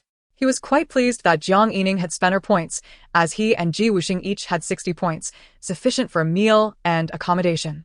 However, Zhou Zhe and Jiang Yining, now with 0 points, found themselves inextricably bound to them, regardless of their wishes. Just skip the meal, missing one tea hurt. Jiang Yining crossed her arms. Luo Mingtian, you might skip the meal, but we can't skip sleeping or sleep on the streets, can we? At that moment, Lin Tong seized the megaphone from the director's hand. It's a clearance sale. All accommodations, food, and mysterious item cards are heavily discounted and available for purchase with cash. Don't miss out. The crowd, surrounded by Lin Tong's sales pitch, she truly deserves to be cursed. Chapter 018. In their hearts, she truly deserves to be cursed. In reality, how much are you selling them for? Lin Tong patted her chest. Rest assured, my prices are very fair. The crowd, we are not reassured. A bucket of instant noodles, 300,000. A meal of 1 meat and no vegetables, 500,000. A meal of 2 meats and 1 vegetable, 1,000,000. A meal of 3 meats and 3 vegetables, 2,000,000. A night in a 4-person room, 500,000. A night in a double room, 700,000. A night in a single room, 1,000,000. A teammate change card, mute card, points transfer card, 3,000,000 each. I merely added a 10,000 to the production team's pricing and adjusted the prices slightly. What would everyone like to buy? The woman smiled brightly at the crowd. She knew they would buy something because they were all quite wealthy, with billions lying cold in their accounts. Therefore, a few million in expenses was insignificant to them. However, she also knew they would feel the pinch, as they were rich but not foolish. The actual value of the items did not reach such heights. But this was during the recording, and they had no choice but to buy. 568. Why didn't you sell that meal worth 100,000? Am I going to eat it myself? Life is but a fleeting journey. One would rather endure suffering than face the pangs of poverty. Lin Onlu remarked that the food was indeed delectable. Sister, she said, no bargaining. Before she could even voice her thoughts, Lualua resigned herself to the fact that they were clearly being taken advantage of. How could they expect a fair price? If you find it expensive, I shall treat you, she added. They ordered 2 single rooms and a meal of 3 meats and 3 vegetables. Lu Mingsheng only paid for dinner and accommodations for the night, for he was destined to rise tomorrow, to demonstrate true strength to Lin Tong. The figure of 4 million was initiated by Lu Mingsheng, followed by Jiang Yining and Zhou Zhe. Even Luo Mingting and the typically taciturn Yun Qiu joined in. Soon, Lin Tong found herself bereft of any possessions. Even her 3 cards had been snatched by Lu Mingsheng. It was evident that those purchases were aimed squarely at her. However, Lin Tong was unfazed. Aside from the 100,000 she had reserved for herself and a single room with a king-sized bed, she was left with a mere 1,600,000, a tangible sum amassed without dependency on her parents or dreams. With a sigh, a woman reflected. Seeing everyone enjoying their meals and resting well warms my heart. Perhaps this is the essence of sharing the beauty of life. The crowd murmured in agreement. Jiang Yining quipped, "This is akin to reaping benefits while feigning innocence." Lin Tong replied, "I do indeed possess an innocent appearance. Perhaps I should sell more." Zhou Zhe's eyes lit up. "You have a knack for rhyming." Lin Tong shrugged, "A small talent, no need for envy." Zhou Zhe's eyes sparkled further. "You did it again." A playful jab from Jiang Yining left him momentarily speechless. "Have you forgotten when she insulted your steel-wool heels?" "Indeed," he lamented, casting a sympathetic glance at Lin Tong. "You are quite remarkable, but we are ultimately not of the same ilk." Lin Tong retorted with a grin, "Who wishes to be in your company? Your brain seems to have been caught in a door. A sip of pesticide could remedy that, and you would no longer have to worry." "Really? But isn't pesticide toxic?" "Indeed, if one were to perish from it, that would solve all worries, wouldn't it?" "You're deceiving me." Zhou Zhe directed his gaze at Jiang Yining. "She's lying." She placed a finger on his lips. "Sure, her deceit is quite sufficient. I am tempted to slap you." Zhou Zhe remained an innocent soul, willing to believe in the goodness of the world, and devoted to his passions. Lin Tong glanced at the silent and motionless Ji Wusheng. "Why is Chicken Brother so quiet? Is there something on your mind?" The man squinted. "If you find my words excessive, remember I cannot remain mute, but you may choose to feign deafness." Ji Wusheng ignored her and turned to leave. "Chicken Brother, Chicken Brother, Chicken Brother." The man shot her a frosty glare. Lin Tong, turning sideways, clasped her hands behind her back and merrily chirped, "Cluck, cluck, cluck. We adore your cleverness, dearie Xiao." I wish to render her mute." Ji Wusheng remarked with a hint of mockery. "If you are truly bored, perhaps you could leap off a cliff for our amusement." Lin Tong shot him a sidelong glance, scoffing lightly. During dinner, everyone except Ji Wusheng indulged in a lavish feast. Compared to the meager lunch they had earlier, this meal, consisting of meat and vegetables, was a significant improvement. However, Lin Onlua and Jiang Yining found the dining experience somewhat lacking, considering the price of each morsel was in the tens of thousands. At another table, Lin Tong savored a delightful beef meatball, her eyes sparkling with joy. "Yummy, so delicious," she exclaimed, though regrettably, there was only one. Fortunately, she was meticulous, always saving her progress before indulging. Thus, she relished the meatball multiple times before it vanished. Nearby, Ji Wusheng, who had dropped his chopsticks, picked them up repeatedly, once, twice, 5 times, until the 9th time, he expressionlessly snapped the chopsticks in 2. The onlookers were perplexed. What is wrong with this guy? If he loses his chopsticks, why not just let them go or retrieve them? Lin Tong, in a low voice, imitated a deep, commanding tone from television. "What I cannot have, you shall not possess." The crowd suddenly understood. Ji Wusheng shot her a glance, simultaneously breaking the chopsticks again, revealing the sinewy strength in his hands. Lin Tong, undeterred, returned to relishing the beef meatball. "Wow, this meatball is so bouncy, it practically ricocheted in my mouth." Meanwhile, Lin Onlua and her companions overheard her praises, feeling a sense of discontent. Lu Mingsheng surveyed the meal before him, then glanced at Lin Tong, who was thoroughly enjoying herself. The more he ate, the more dissatisfied he became, thinking, "This food is hardly worth it. Some people are truly unscrupulous merchants devoid of ethics." In frustration, he slammed his hand on the table, startling everyone. Lin Onlua shot him a glance but did not intervene, as Lu Mingsheng often served as her proxy. Articulating sentiments, she could not express herself. Lin Tong, seizing 2 straight sticks, placed them beside Lu Mingsheng's meal. "Now, it is definitely worth it," she proclaimed. The group exchanged astonished glances. Ji Wusheng snickered. Ah, I am defeated. Can we not be so abstract? I was dumbfounded for several seconds before comprehending. Others chimed in. It seems one needs a certain culture to grasp the humor nowadays. Lin Tong, undeterred, rewound her enjoyment of the beef meatball, savoring it once more with exclamations of delight. Lu Mingsheng, exasperated, cried out, "Is there no sense of justice left?" He slammed the table again, and at that moment, a catchy tune erupted from Lin Tong's phone, perfectly timed. The group erupted in laughter, with Jiang Yining unable to contain herself. How can there be such a humorous coincidence? Lin Tong, witnessing the laughter, declared, "I shall not hold back." Compete with what? A good meal? Perhaps you should compete in attending a few esteemed literature classes instead. Ah. Lin Onlua, sensing the rising tension, quickly intervened. All right, Mingsheng, my sister didn't mean it. Don't be angry. Sister, perhaps tone it down a bit. Mingsheng is just a bit impatient. You both are simply too hasty. Before she could finish, Lin Tong sat cross-legged, one hand holding her covered bowl and the other tapping the bottom with her chopsticks, reciting the Diamond Sutra in a tranquil manner, embodying a serene presence akin to a living Buddha. Lin Tong raised her gaze, embodying a solemn Buddhist demeanor. Kind lady, please stand aside. Today, this poor nun shall perform a rite to liberate this mad dog. Lin Onlua. How can one's mental state be so? Never mind. Let us think positively. The poison has already infiltrated Lin Tong's brain. In a few months, she shall succumb to illness and death. Although there have been some missteps in the process, the advantage lies with her, and the outcome will ultimately be the same. Thus, as Lu Mingsheng continued to shout and leap about like an exuberant pug, Lin Onlua could not restrain herself and slapped him. Slap. The crowd gasped in astonishment. Lu Mingsheng covered his right cheek, looking at Lin Onlua in disbelief. Luo, did you just hit me? You actually struck me? Regaining her composure, Lin Onlua appeared flustered. I'm sorry, I didn't mean to. I apologize. Was she truly about to lose such an ally? However, the man covering his face suddenly chuckled. Hee. The breeze from your slap carried a delightful scent. If you could do it again, it would be both spicy and pleasurable. After saying this, he leaned his face closer to Lin Onlua's hand. Lin Onlua. The crowd. Onlookers.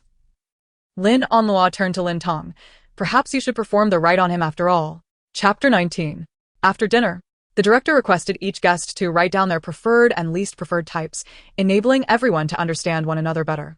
Lu Mingsheng. I like Luo. And I dislike Lin Tong. It is evident that Lin Tong has made a significant impression on Lu Mingsheng. Clearly, Lin Tong holds the position of second most important to Lu Mingsheng, after Lin Onlua. Perhaps you should refrain from watching the live broadcast for now and seek a doctor to examine your eyes. Yun Xiao. I prefer calm and composed individuals. I dislike those who are noisy and talkative. Isn't the person Yun Xiao likes Ji Wusheng? In terms of family background, appearance, and character, they seem quite well matched. However, I feel that Ji Wusheng may not exactly fit the calm and composed type. Is that permissible to say? I also sense that. But this is merely our superficial understanding of him. The online portrayal of him as aloof, proud, and composed cannot all be false, can it?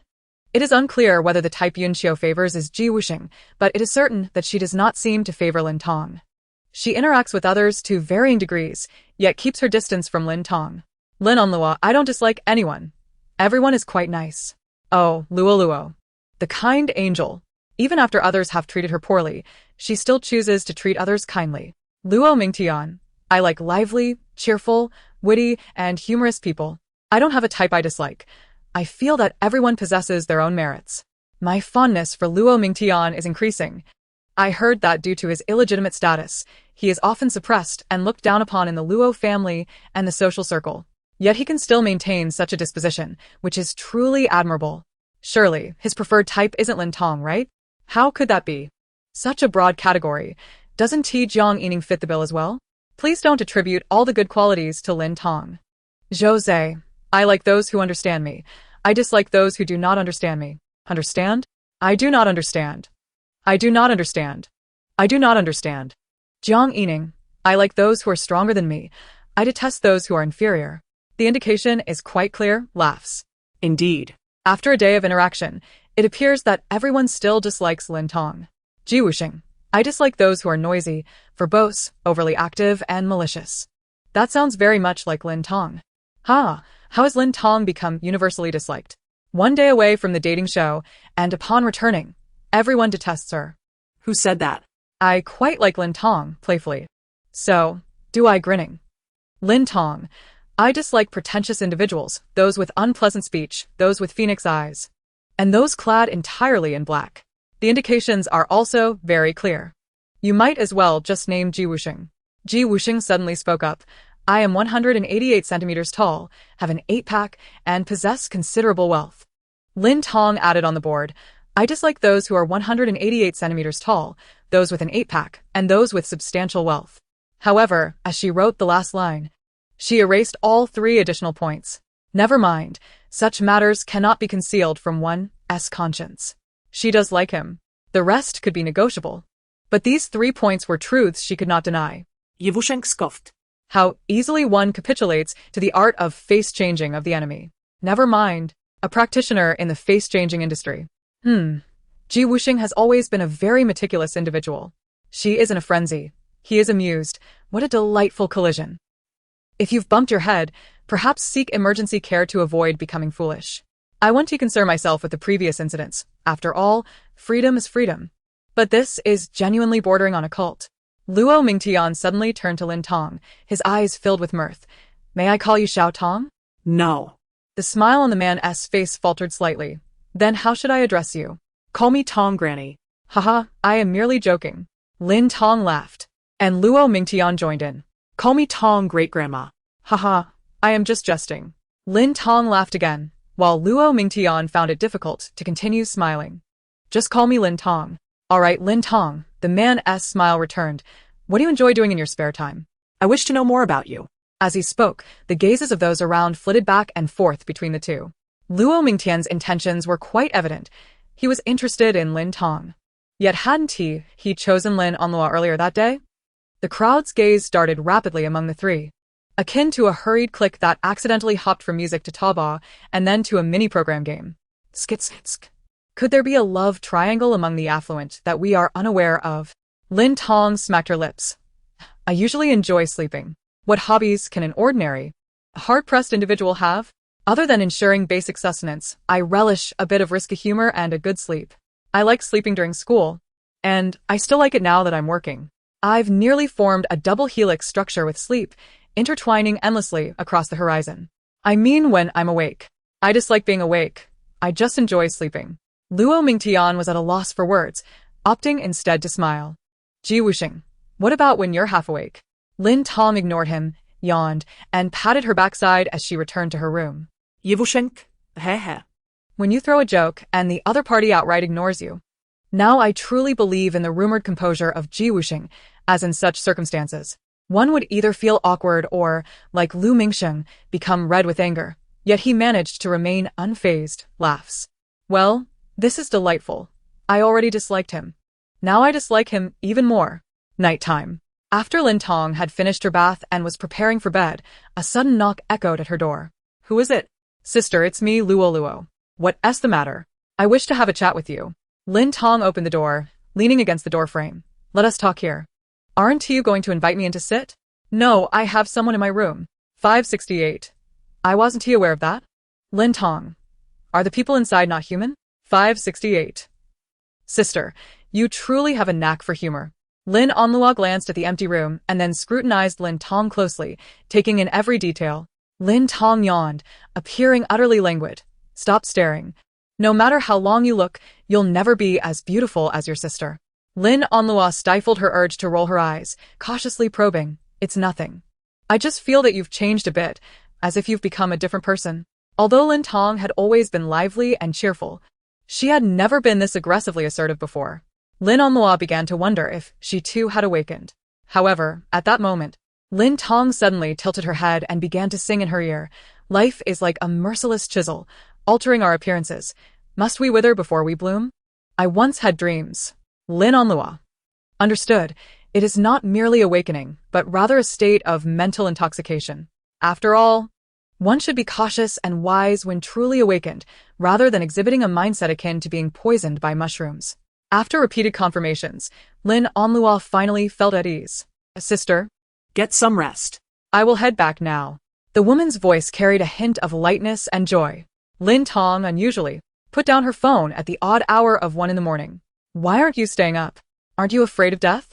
If one cannot die directly, then living unhealthily is far too painful. To die, I would willingly go, but it must be swift. To live, I could also choose, but it must be comfortable. If I cannot die swiftly nor live comfortably, then I will merely drag on, clinging to life until I win the lottery. My house is redeveloped. My best friend strikes it rich, or the earth explodes. Note: the first 3 can happen concurrently, while the last can only occur separately. So you still hope to gain wealth without labor, just waiting for a windfall? Not just waiting, I stand, squat, lie down, or even lean, always waiting for that unexpected fortune. A fortune teller once told me that my fate holds no legitimate wealth, only unexpected gains. Thus, I am not suited for honest work, but rather destined for windfalls. Aren't you the one who believes your fate is in your own hands, not dictated by heaven? If heaven wishes to grant me money, then so be it. It is not like receiving red envelopes during the new year, where one must feign reluctance. If it is given, I shall accept it without pretense, even if my face breaks into a smile. By the way, how much joy have I accumulated today? As of now, 100 000 joy points can be used to purchase a save slot. The first slot costs 100, the second one, 000, the third 5, 000, and the subsequent ones 100 million each. As for the one Lin Tong currently possesses, it was gifted to her and does not count towards the mall's promotions. Then buy me a save slot, although I do not need it at the moment, it is better to be prepared. Alright. Currently possessing 01000 joy points and 2 save slots. Chapter 20. Although Lin Tong went to bed early last night, perhaps due to just having experienced a car accident and her first day in this narrative, she tossed and turned until 3 in the morning before finally falling asleep. Thus, she only slept for 4 hours. But that was fine. She had saved her progress. Consequently, Lin Tong returned to her previous save, laden with drowsiness, and continued to sleep. Rising at 5, she began her exercise routine, completing 2 hours of workout just in time to return to bed. Wusheng, having just finished his workout, wondered what that woman was up to. Though somewhat exasperated, Wusheng, who had maintained a rigorous 2-hour exercise regime daily since childhood, would not relent. Besides, if Lin Tong only slept 4 hours once, that would count as 8 hours in a cycle. She couldn't possibly go for a second cycle and sleep for 12 hours. Could she? What else could she do? However, after finishing his second workout and showering, Wusheng returned to bed. He was determined she could not sleep for 16 hours. Once he completed his 4th workout and opened his eyes again, she was still in bed. He was adamant she could not sleep for 20 hours. Comfort is reserved for the dead. Thus, he embarked on his 5th workout. After exercising and showering, he found himself once more in the familiar, comfortable embrace of his quilt. The man, having already exercised for 10 hours, chuckled as he pulled the blanket over his head. He felt as though, after countless resets, he had finally reclaimed the sleep he had missed from his previous life of studying and working. Lin Tong finally opened her eyes, feeling rejuvenated. It had been a long time since she felt this comfortable, as if she had died. In order to set an example, Lin Onluo rose at 7, with others gradually waking up. Oh? Is my sister still not up? Lin Onluo scanned the room and, upon noticing Lin Tong's absence, deliberately mentioned her. Huh. The lazy dog is certainly the last to rise. Lu Mingsheng mocked coldly. It's almost 9. Why isn't she up yet? Everyone is waiting for her. Does she think she is such a big deal? Truly, she was a country bumpkin, lacking any sense of decorum. Had it been at my home, a lazy dog like her, making everyone wait, would have been booted out long ago. Just as he finished speaking, Lin Tong and Wusheng emerged from different rooms, both appearing as though they had just woken up. Wusheng raised an eyebrow. What did you just say? Lu Mingsheng was taken aback. He had not anticipated that the notoriously disciplined Wusheng, known for only sleeping 5 hours and rising at 5 to exercise for 2 hours before handling work, would sleep until 9. This was a stark contrast to the rumors. Damn it. He cleared his throat and mumbled, it's nothing. Though he had not interacted much with Wusheng, and Wusheng was only 24, a year younger than him, Lu Mingsheng was still intimidated by him. It should be said that all the young men in the affluent circle felt a twinge of fear towards Wusheng. He was mature beyond his years, having never played with their group.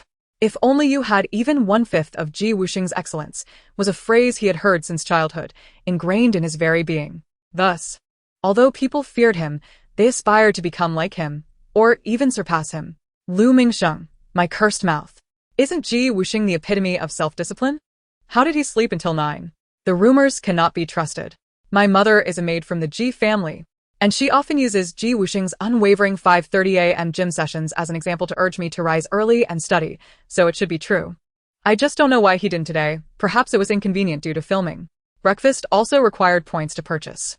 However, everyone spent their points yesterday and could only eat the free white rice provided. Oh, right, Lin Tong still had 5 points. She used her last remaining points to exchange for a pack of pickled vegetables, which paired decently with the rice. Lu Mingsheng glanced at Lin Tong, who was happily enjoying her meal, and scoffed, eating pickled vegetables as if they were some gourmet delicacy. I only give that stuff to my dog. Don't think that just because you say that I will feed you. He huffed. Sorry, I'm not hungry. I can't eat. You should be cautious. My neighbor was just like you before he left, having no appetite. Before Lu Mingsheng could retort, Jose patted his shoulder. Let it go, Brother Lu. A real man can bend and stretch. Lin Tong quipped. Oh, let me see a real man be born. Jose swiftly dodged, escaping the battlefield engulfed in smoke.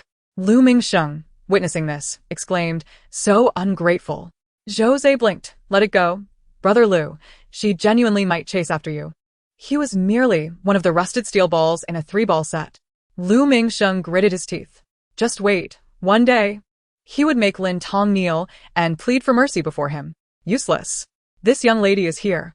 Jiang Yining stormed into the crowd, addressing Lin Tong. If you're free tonight, let's take a stroll along the National Road. I arranged for a car to pick you up. Lin Tong raised an eyebrow. What? Are you taking me to paradise? Jiang Yining. Aning. She just broke your joke. Lin Tong, going to paradise is fine. But first transfer me 10 billion. Jiang Yining. Lin Tong. My Buddha does not save the impoverished. You know my account. I will set off to seek the true scriptures only when that 10 billion arrives. Once I become a Buddha, I will come to save you fools. Jiang Yining. Ha. The crowd awaited her next words, eager for her retort. Jiang Yining. Ha. The crowd. Is that all you can say? Repeating the same word with emphasis is useless. Zhou. He knew it. Lin Tong would indeed chase after them. So strong. It feels like only Ji Wusheng has the strength to fight back. Though Ji Wusheng is capable, what if Lin Tong employs her tactic of feigning ignorance? Transfer Lin Tong 10 billion, and she will see and hear clearly. Today marks an outdoor event where everyone has been brought to a horse ranch for equestrian activities. Upon arrival, Lin Tong immediately sensed that this was yet another scheme orchestrated by Lin Onlua in collusion with the director. After all, the original character was an orphan from the countryside with no notable skills or interests. While others indulged in golf, horseback riding, skiing, and diving, the original character had merely toiled in the fields, ridden on people, slid down slides, and splashed in water. Thus, this was a deliberate arrangement by the false heiress, intended to overshadow her and garner attention. Lin Tong mused, what is real in this FA? Everything seems fabricated. The director announced that the day's challenge would consist of a horseback archery competition. Each pair, consisting of 1 male and 1 female, would shoot arrows while mounted. The participant with the highest accuracy would emerge victorious.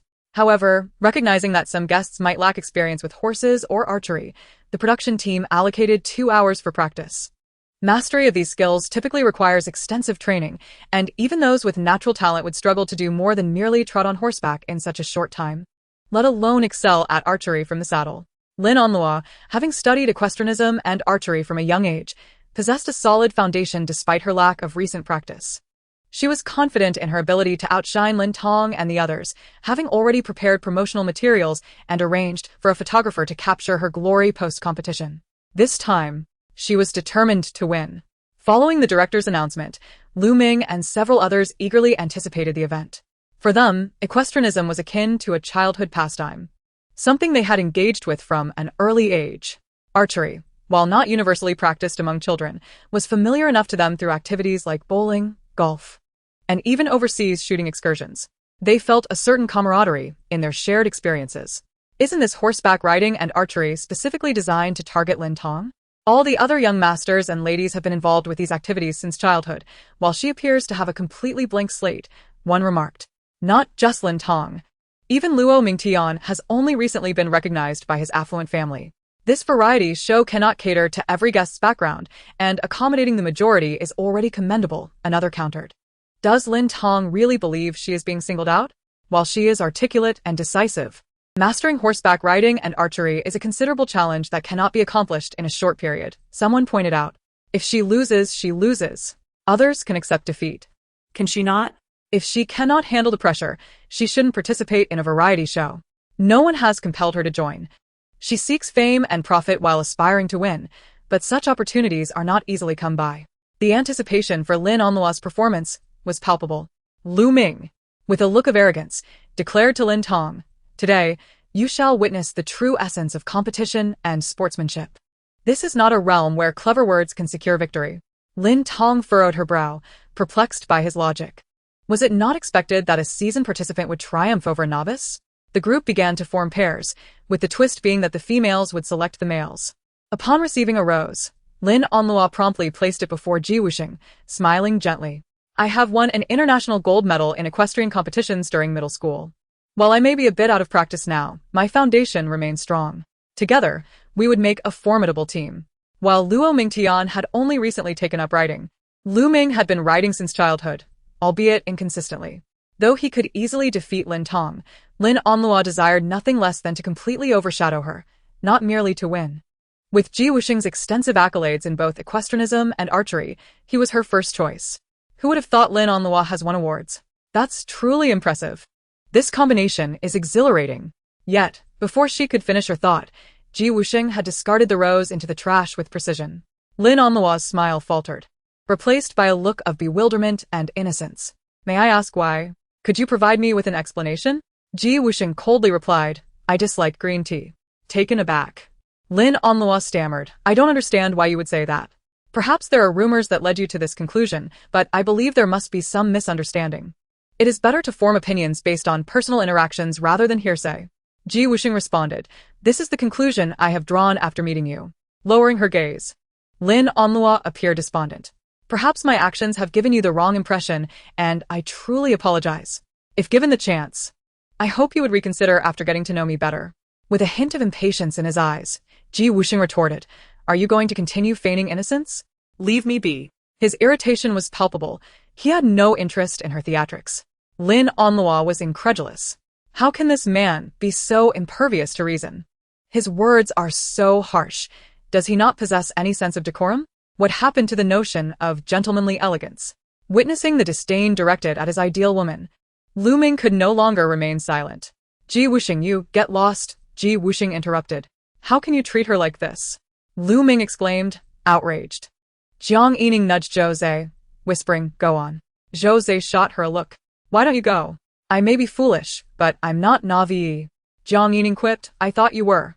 Zhou Zhe replied with a smirk, "I just prefer to remain a bit more innocent." Ji Wusheng's words are too harsh. "Don't you think? He hardly knows Lin Onlua and hastily judges her," someone commented. "Exactly, it's absurd and lacking in courtesy," another added. "This is truly entertaining." Ji Wusheng, who has only recently interacted with Lin Onlua, should be cautious in his judgments, yet you all label her without any direct contact. While I disapprove of Ji Wusheng's actions, I see nothing wrong with my own. This hypocrisy is quite remarkable. With this unexpected turn of events, Lin Onlua reluctantly relinquished her hopes for Ji Wusheng. Nevertheless, as he did not favor Lin Tong either, their paths would not cross, thus maintaining her advantageous position. Turning her gaze towards Lu Ming, she pleaded, "Ming Sheng, you are my only hope now. Rest assured, Lin Onlua, we shall emerge victorious." He assured her with a reassuring pat on the shoulder. Her radiant smile illuminated the moment. "It's perfectly fine. I don't need to win. As long as I give it my all, that is enough." Lu Mingsheng felt profoundly moved. Luo always possessed such a wonderful spirit. Jiang Yining presented a rose to Zhou Zhe. They had shared a brief period of learning at the same equestrian center during their childhood, establishing a bond of familiarity. Yun Xiao gave her rose to Luo Mingtian, her demeanor indifferent. "I don't expect you to be exceptional, but please don't hinder me." In truth, she had considered choosing Ji Wusheng, yet with Lin Onlua's prior experience, she hesitated. Ji Wusheng was too proud, making him difficult to approach. The man smiled gently. "Rest assured, I will exert my utmost effort to excel." As he spoke, He unfurled an umbrella to shield Yun Xiao from the sun. She glanced at him, offering a simple, "Thank you." One could not help but notice that despite Luo Mingtian's low profile, he exuded a rather pleasant aura, uncompetitive and unassuming. Will something transpire between these two? As others selected their partners, Lin Tong found herself daydreaming, gazing at the expansive equestrian grounds, murmuring to herself, "How I wish to be a dog, needing only to mark my territory, while as a human, one must spend money to acquire land. With such a vast area, how much would a dog need to relieve itself?" Suddenly snapping back to reality, she realized everyone else had completed their partner selections. You might as well not be a dog, otherwise, you'd miss out on the warmth of fresh droppings. Lin Tong shrugged. It matters not. They all dislike me. So I shall take whoever is left. Did she truly have any other options? At that moment, she turned to the only remaining Wusheng. After a brief exchange of glances, she averted her gaze as if she had encountered something repugnant. Wusheng sneered. Damn it. Didn't you just say to go with the flow and take whoever is left? Was Wusheng even human? Had I only saved my progress before the selections began, I could restart. How frustrating. Strangely, I didn't see you forget to save before mealtime. Humans are like iron, while food is steel. Wusheng was no mere steel. If we are to be precise, Wusheng can occasionally exhibit a degree of steel-like resilience. Is that accurate? Apologies, disregard what I just said. Over time, the system's personality tends to align with that of its host, a phenomenon known as proximity breeds affinity. Please, we've only known each other for a day and a half. That's precisely the frightening aspect. In just a day and a half, I've already been influenced by you. If we continue this way, who knows what I will become? Upon completing this task, I must thoroughly reformat myself. The Huangshan of Anhui province is merely a fade. The true Huangshan resides within you. Why suddenly call out my full name? Although Lin Tong was reluctant to face the situation, confrontation was unavoidable. Thus, under the watchful eyes of all, she handed the rose to a guard dog at the equestrian center. The dog, grasping the rose, wagged its tail furiously at her. After petting the dog, Lin Tong positioned herself beside Wusheng. What a coincidence. You're alone too. Wusheng replied with a slight mockery. Or perhaps half a person. Lin Tong sighed. If you prefer amputation, I can't help that. I might even donate an old rusty saw for your surgery. Though they stood merely a meter apart, the palpable tension between them was unmistakable. Wusheng wouldn't even discard the rose in a trash bin for you. Lin Tong wouldn't even feed it to a dog. It was evident that neither wished to partner with the other, yet circumstances left them with no choice. Is this a love-hate relationship? Quite intriguing. Ordinary relationships do not captivate me. It is the challenging ones that I adore, as I relish the thrill of a challenge. You do not crave a challenge. You are merely indulging in fanciful daydreams. Witnessing Lin Tong and Wusheng paired together left Lin Onlua grinding her teeth in frustration. However, upon discovering their mutual disdain, her anger was revitalized. Success in the game necessitated cooperation. Without mutual willingness, even the most skilled equestrian would falter. No witties. Her advantages remained intact. After the teams were formed, the group began to select their horses. Sister, if you lack riding experience, it would be wise to choose a gentle pony. Though slower than others, safety takes precedence. Understood, thank you. Lin Tong then turned and selected a tall, powerful steed with a glossy coat that exuded speed. Sister, while I know you're eager to win, it's unwise to stretch yourself too thin. No witties. I have health insurance. Dying would be fine. Luo, why are you trying to dissuade her? You can't reason with someone determined. She'll regret it when she falls off. Lu Mingxing rolled his eyes. Alas, it's not her fault. She simply lacks experience and is overly eager to win. Lin Onlua knew Lin Tong would contradict her, hence her deliberate choice of words. A horse's stature does not necessarily equate to speed, and a fast horse is difficult to control without the requisite skill, potentially becoming a liability. Lin Tong clearly lacked an understanding of equestrianism. This time, she is bound to triumph. Lin Tong is indeed resorting to any means necessary to win, blindly selecting a fast horse. When she falls, she'll only inconvenience others. How selfish. Indeed, she is short-sighted. There's no denying the disparity between her and Luo. Compounded by insecurity and arrogance, she constantly seeks to overshadow Luo, and she will undoubtedly pay for her actions. While the faux heiress may harbor ill intentions, she does have a point. A docile horse is indeed more suitable for a novice like you. Or perhaps you are a hidden expert in riding. Not at all. But my instincts tell me to choose this horse. Are your instincts particularly reliable? I always feel I'll win the lottery, yet I never do. Fine. I'll prepare for my next host. What are you preparing for? To seek the next host. Though, the original person could not ride. Lin Tong instinctively believed she should choose a horse suited for experienced riders. Forget it, I'll just ride it. Who knows, I might have a talent. If all else fails, I can always restart. Restarting equates to having countless lives. As long as she doesn't perish, she can always start anew. You know, life's journey isn't always smooth sailing. If there are smooth paths, you simply choose not to take them. Let us cease this discussion. We must challenge ourselves and conquer new frontiers for life, to hold meaning. Then you should challenge yourself to give away 100 people 100,000 each. There are many ways to harm me, but that is quite insidious. Once everyone had selected their horses, designated instructors began one-on-one lessons in riding and archery. No, thank you. Wusheng declined the instructor's assistance, elegantly mounting the horse with a graceful arc of his long legs. As the horse reared and neighed, he was already securely positioned in the saddle. His exquisitely tailored black and gold riding attire fit him perfectly, accentuating his broad shoulders and lean waist. Every muscle was distinctly defined, robust and well-developed, with a regal posture reminiscent of nobility from the Middle Ages. The cold, aloof elegance he typically exuded was infused with a primal, untamed vitality. Certainly, Wusheng may possess a sharp tongue, yet he is undeniably handsome. What long legs! What impressive thigh muscles! What a remarkable physique! I can only imagine. Why are you so afraid to think outside the box? You seem quite bold to me. Lin Tong scoffed, struggling to mount the horse thanks to her shorter stature. With legs that long, doesn't he fear heights? 568 responded. Detected your feelings of jealousy. Lin Tong replied, come on, being too tall is like a tree hanging peppers. 568 countered, however, according to the tropes of mindless Mary Sue novels. A character like Wusheng would be more akin to a tree bearing giant gourds. Lin Tong quipped back, while your words may be crude, the essence holds true. Yet this is a bit too much.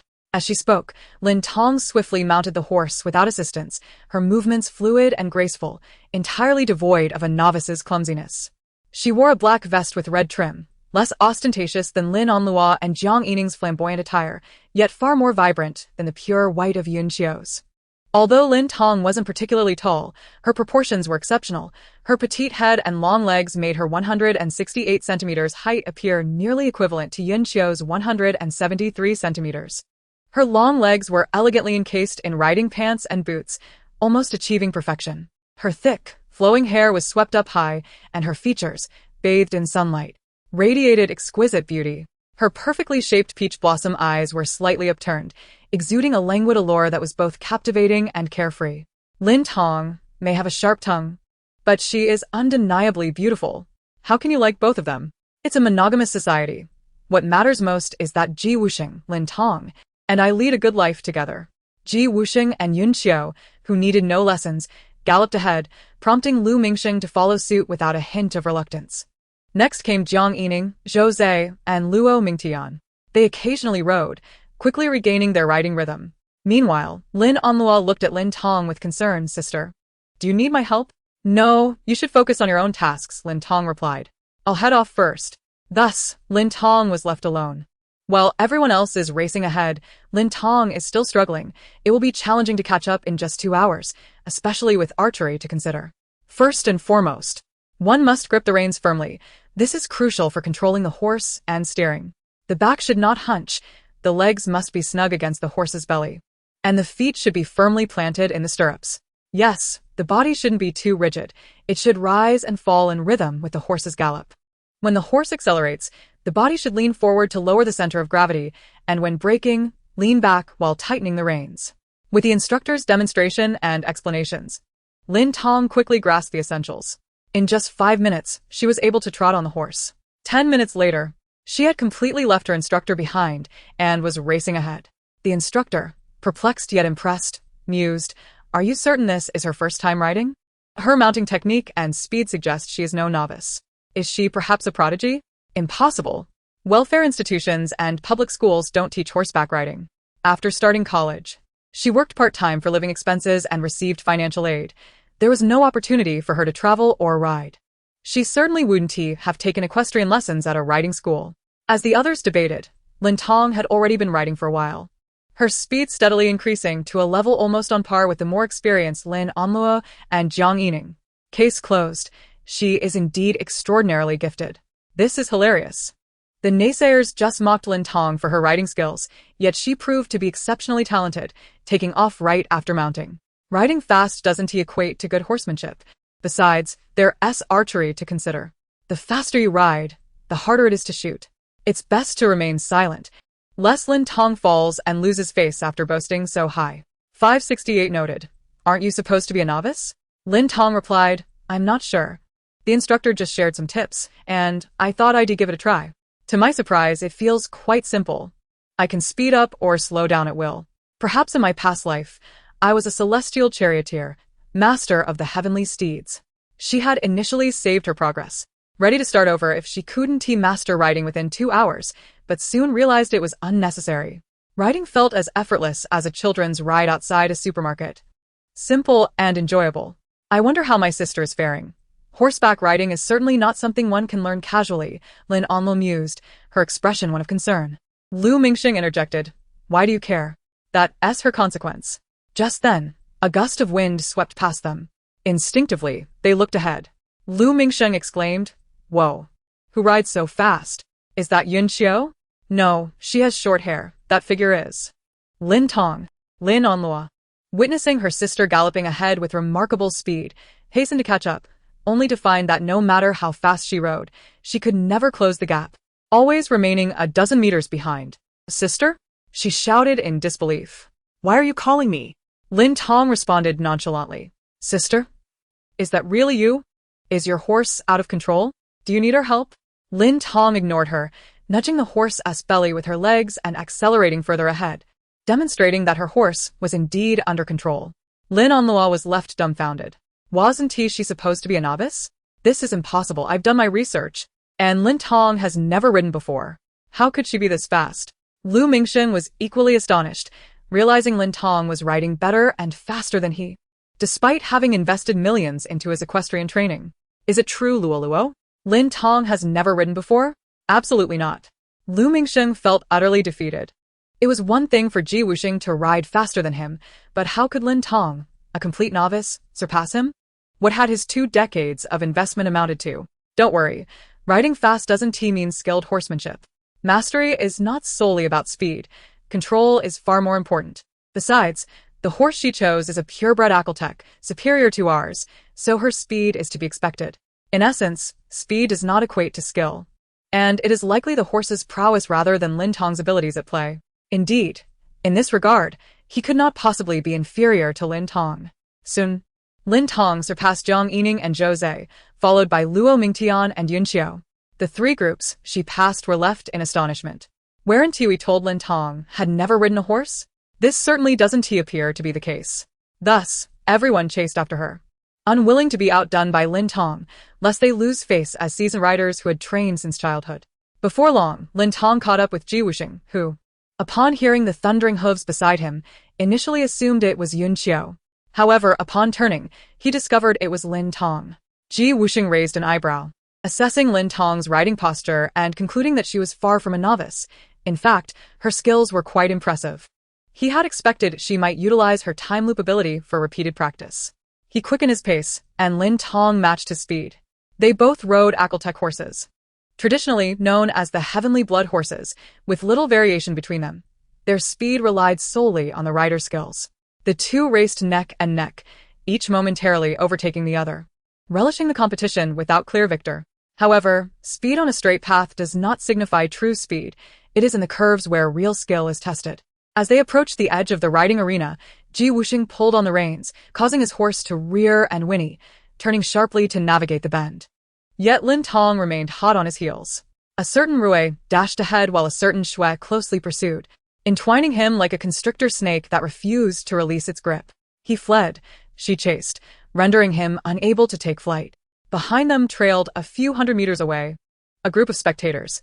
Wait, Lin Tong is fast in a straight line, but how can she be so swift on a curve? Although horseback riding is merely a hobby, they have trained for many years and invested considerable sums. Yet, even so, they wouldn't dare ride like this on a turn. Oh my, Lin Tong is so handsome. Sister, ride me. The vest and leather boots look so cool. It'd be perfect to have you step on me. I might just faint. Is that right? Indeed, Lin Tong is undeniably stunning. No pretense at all. I've made up my mind. I no longer want Ji Wusheng. Lin Tong is enough. May I ask, has anyone promised you anything about Ji Wusheng? Wow, both of them are so skilled in equestrianism. Doesn't that mean they can perform immediately? You guys in Wubatong City are truly remarkable. Your fandom is simply extraordinary. After several laps, the two finally halted, and the others followed suit. Jiang Yining, panting, expressed her confusion. What are we running for? Why are we following them? This isn't a competition. The group exchanged glances, each reflecting a common sentiment. I don't know, I just saw you running, so I followed. Once they had mastered horseback riding, Lin Tong prepared to practice archery while mounted. The competition involved each gender selecting between stationary and moving targets. The stationary targets were firmly anchored on the ground, while the moving targets were towed through the air by drones.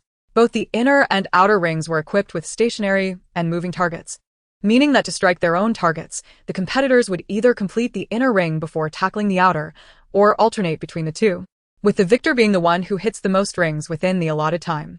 Speed demanded a sacrifice in accuracy, while precision necessitated a reduction in pace. This challenge tested not only their equestrian and archery skills, but also the synergy and coordination between them. She approached the man. Will you choose the moving or stationary targets? Ji Wusheng replied nonchalantly. Either is fine. To him, there was little distinction. Lin Tong responded. Then you take the moving ones. Ji Wusheng remarked. I prefer the stationary. Lin Tong was taken aback. It was hard to imagine such a dry joke emerging from Ji Wusheng's lips without a hint of expression. I truly admire the humor of my class 11. I sense that aside from a sharp tongue, Ji Wusheng occasionally reveals a subtle sense of humor that is seldom seen, requiring specific triggers. The trigger seems to be when he converses with Lin Tong. This little couple is quite sweet. Sometimes I find certain fans rather peculiar. They've only known each other for 2 days and have already reached a point of mutual disdain, yet some still ship them.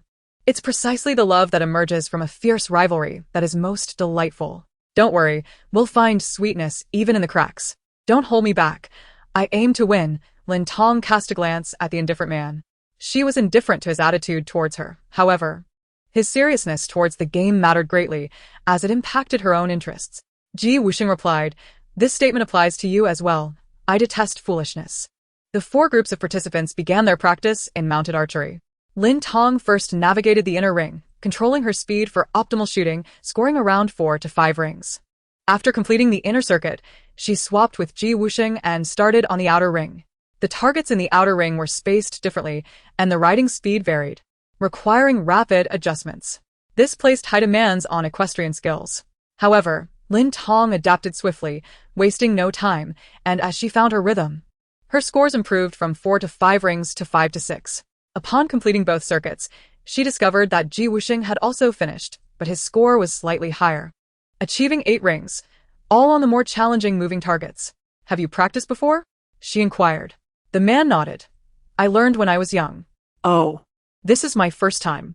Ji Wusheng smirked, instantly grasping the implication. Lin Tong's thoughts shifted. How is he better than me? Oh, he has practiced, so it makes sense for him to excel. But if I'm already this good without practice, then surely my eventual training will surpass him. I must be a tad stronger.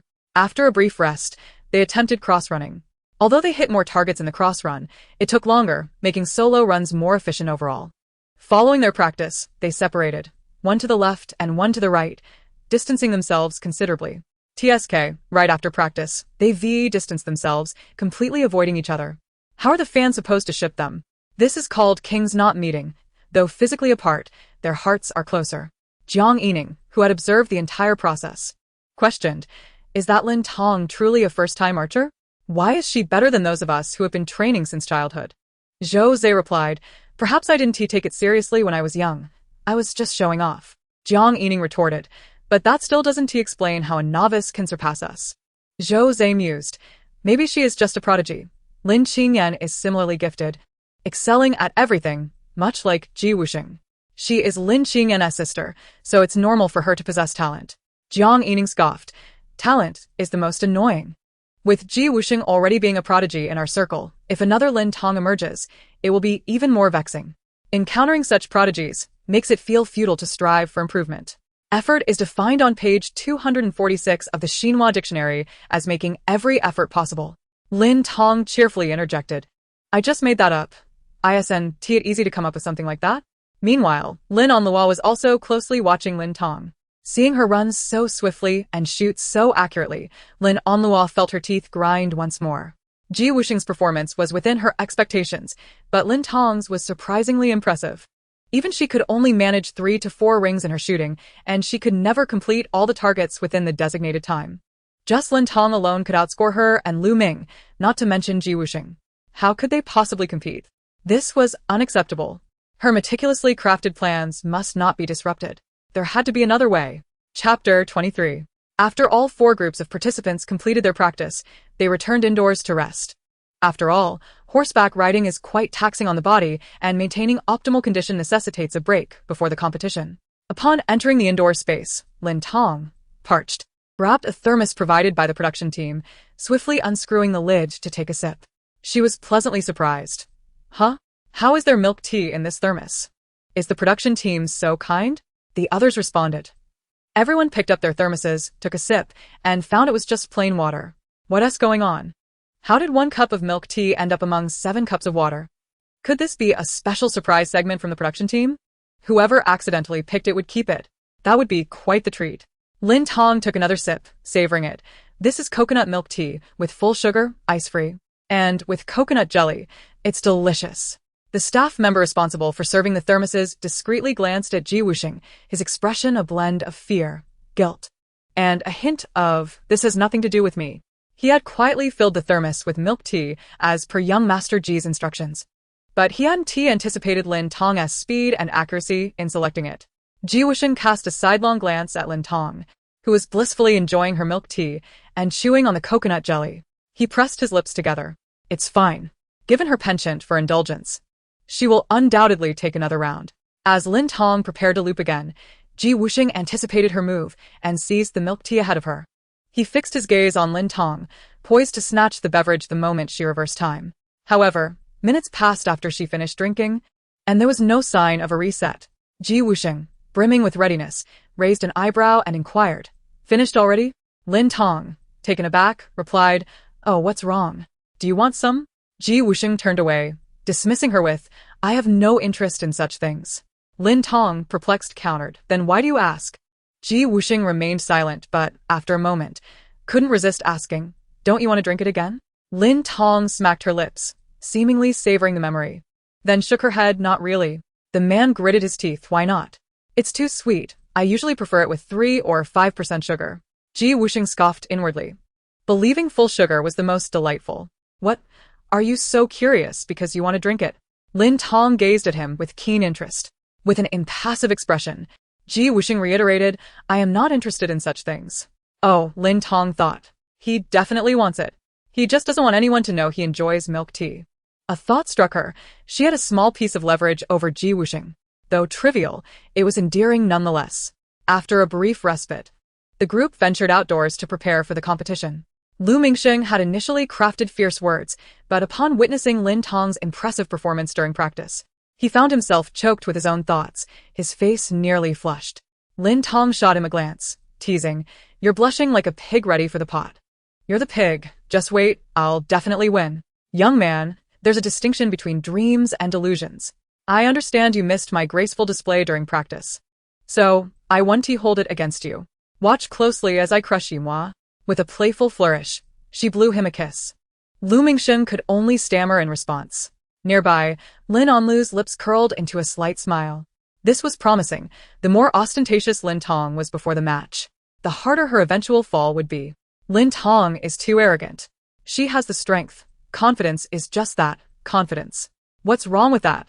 Come on, until the very end. Who knows what might happen? The more blindly confident someone is, the harder they fall. Lin Tong and Ji Wusheng were the first pair. The staff brought out their horses. Just as Lin Tong was about to mount, Ji Wusheng frowned. Wait. She looked at him in confusion. What's wrong? My stamina hasn't recovered yet. Let the others go first. Lin Tong regarded him thoughtfully, then nodded. All right, who goes first? That won't do. Lin Onlu interjected anxiously. Lin Tong replied, what's the issue? It's an individual race. The order doesn't matter.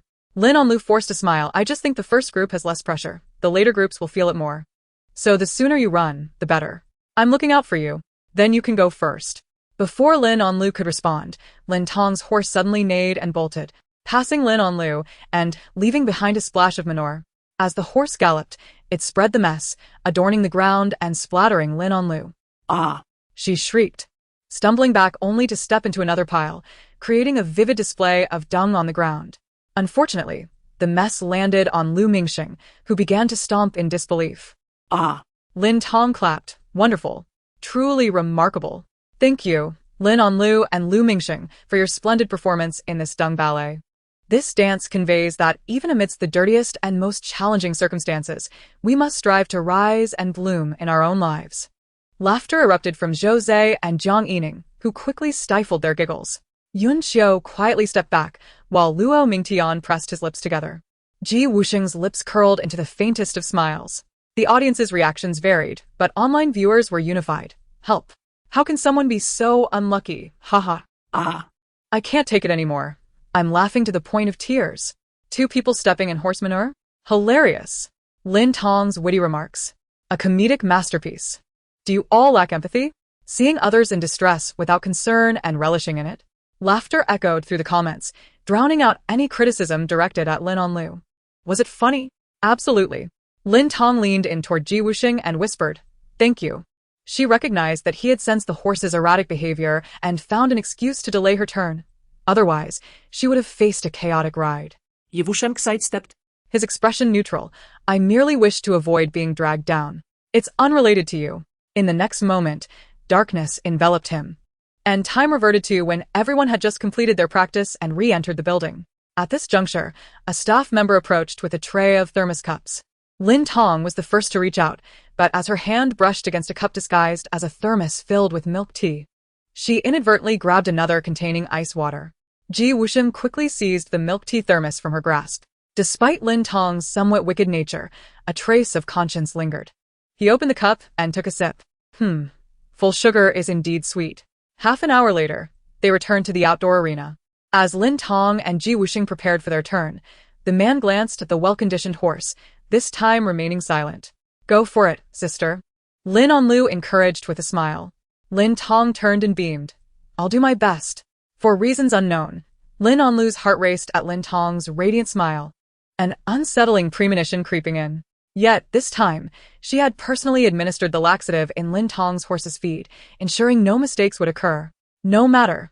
The advantage was hers. However, as Lin Onlu waited, Lin Tong completed half a lap without incident. Lin Tong finished a full lap without the horse acting out.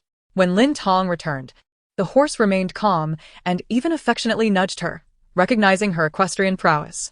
Luo, it's our turn. Lu Mingxing's voice snapped Lin Onlu from her thoughts. She nodded rapidly. Oh.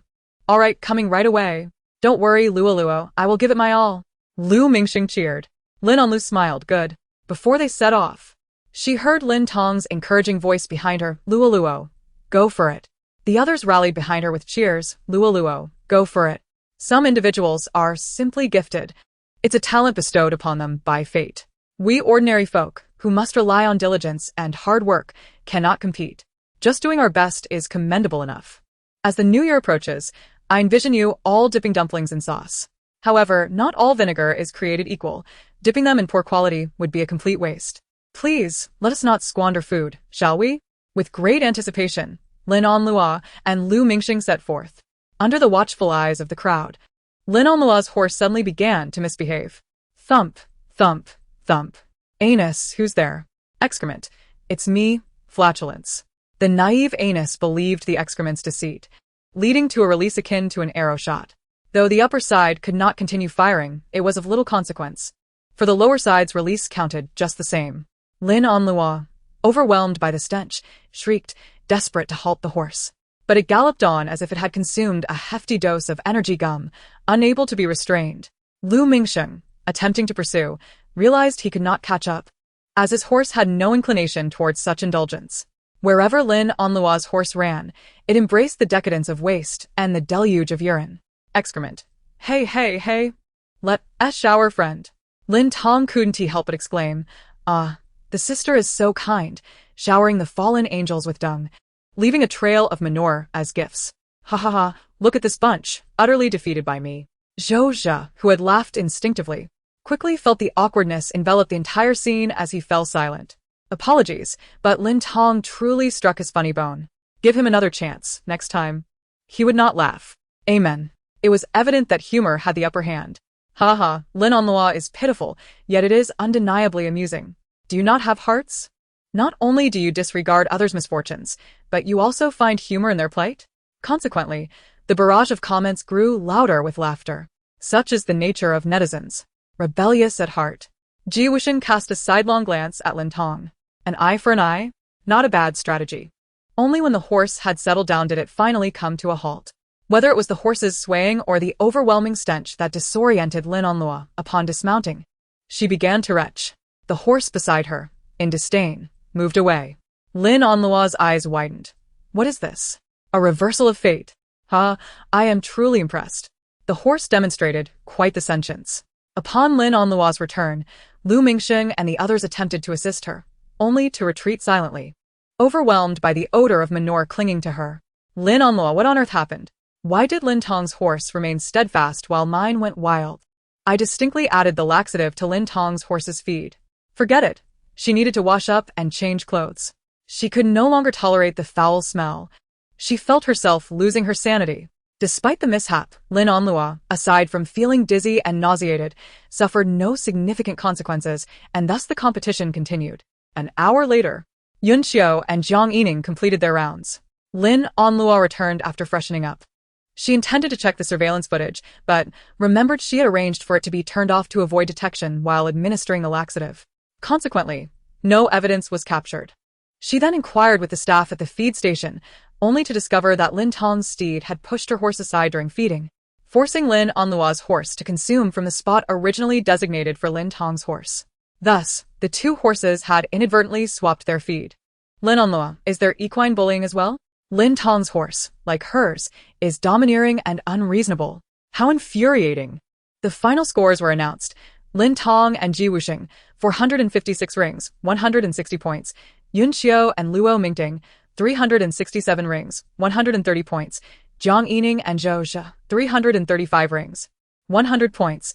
Lin Onlua and Lu Mingsheng, 45 rings, 60 points. The director had exerted every effort. The original plan was for Lin Onlua to secure first place with 100 points while Lin Tong would finish last with none. However, to ensure Lin Onlua could receive sustenance, he had to inflate her points by several dozen.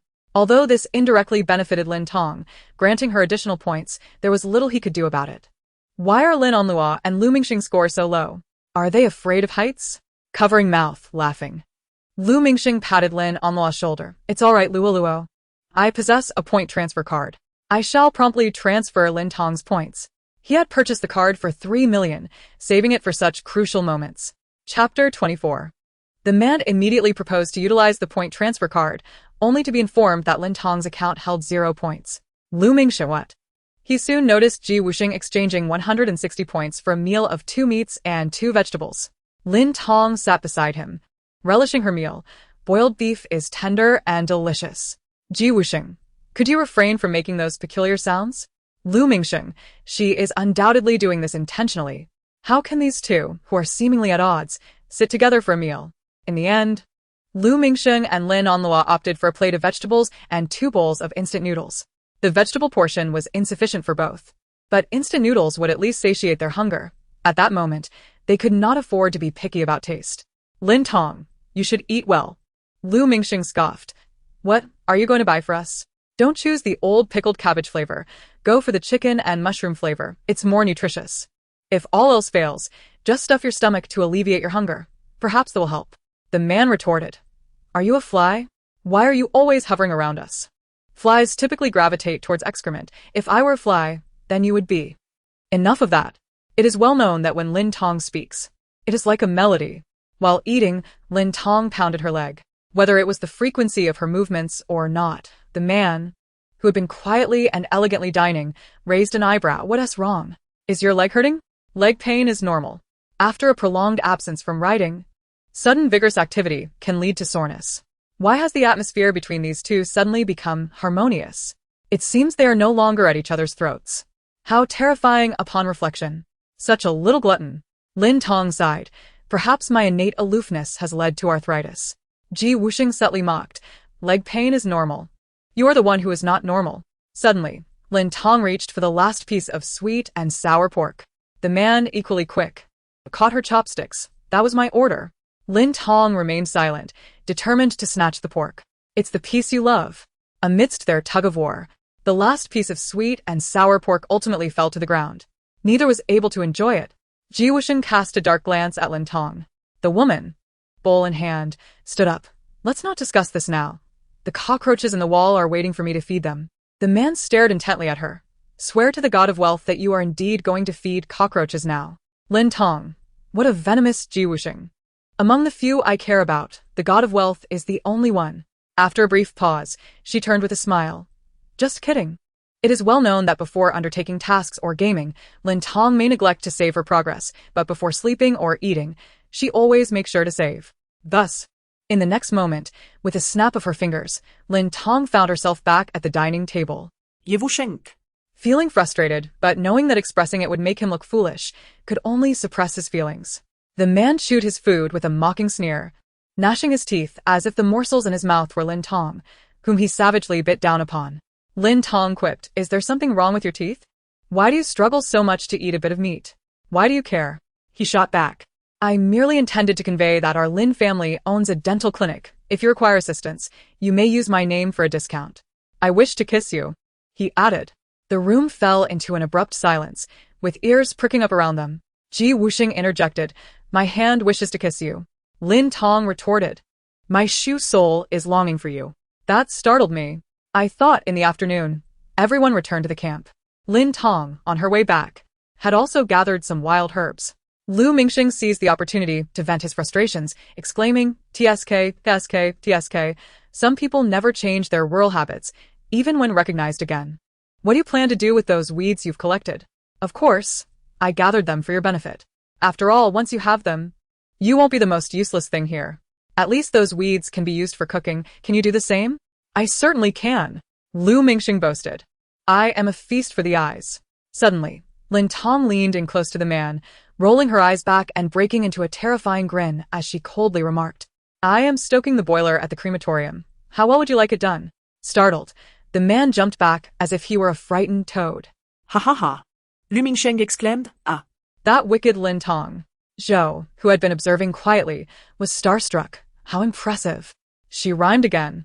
The show The Aristocratic Romance had garnered considerable attention since its premiere yesterday, trending on several topics, while this morning, the images of Lin Tong and Wusheng riding and shooting arrows together surged to the top of the trending list. Most viewers were drawn to their strength and beauty, further amplifying their popularity. In the discussion forums, comments flowed freely. What a visually pleasing scene. This standard should be upheld for all entertainment programs. This truly is a stunning visual. It outshines those exclusive fan-only images. Ah. I need to gather every bit of information about this woman. Don't be deceived. She is no good person. Heartless and cruel. Really? Had I not followed the entire show, I might have believed your lies. Before Lin Tong joined the program, the internet was rife with accusations of her twisted psyche and malicious behavior towards her non-biological sister, with classmates from primary and secondary school claiming she bullied them. They spoke with such conviction as if it were true. In reality, all they had were chat records, and none of it constituted credible evidence.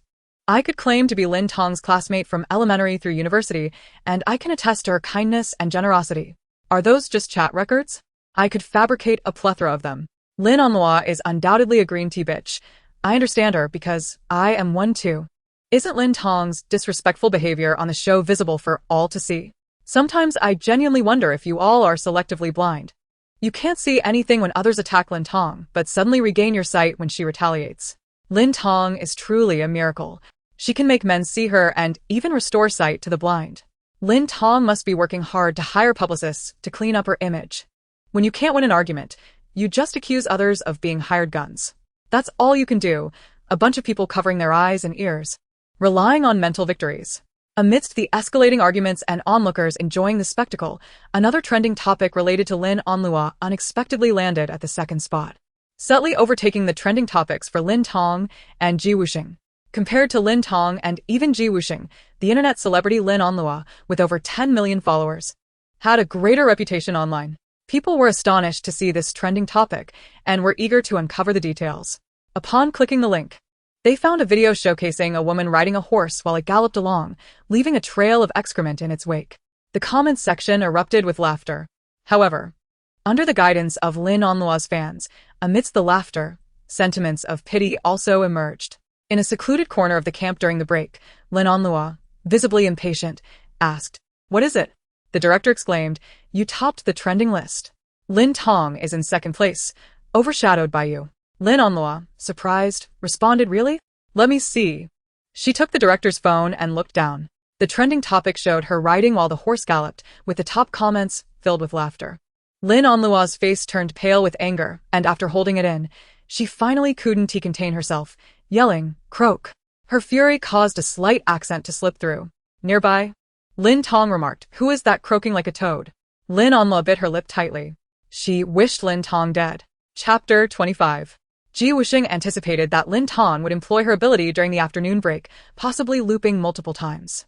Thus, during the first 3 loops, he refrained from exercising or working, instead utilizing the time to read. The comments on the screen were filled with praise. Though Wusheng was aloof, his beauty was undeniable. What a magnificent face. With looks like that, what worries could he possibly have? If I were in high school, I would secretly admire him for 10 years. The thought of someone being able to enjoy Wusheng's company in the future makes me profoundly sad. What is he reading? I don't understand. It's a book on Russian. I glimpsed a few terms related to science and psychology, but the rest is beyond me.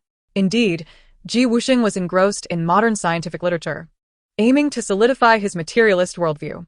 It was hard to believe that just yesterday he had been a staunch materialist. However, in the span of 2 days, he began to question the nature of reality.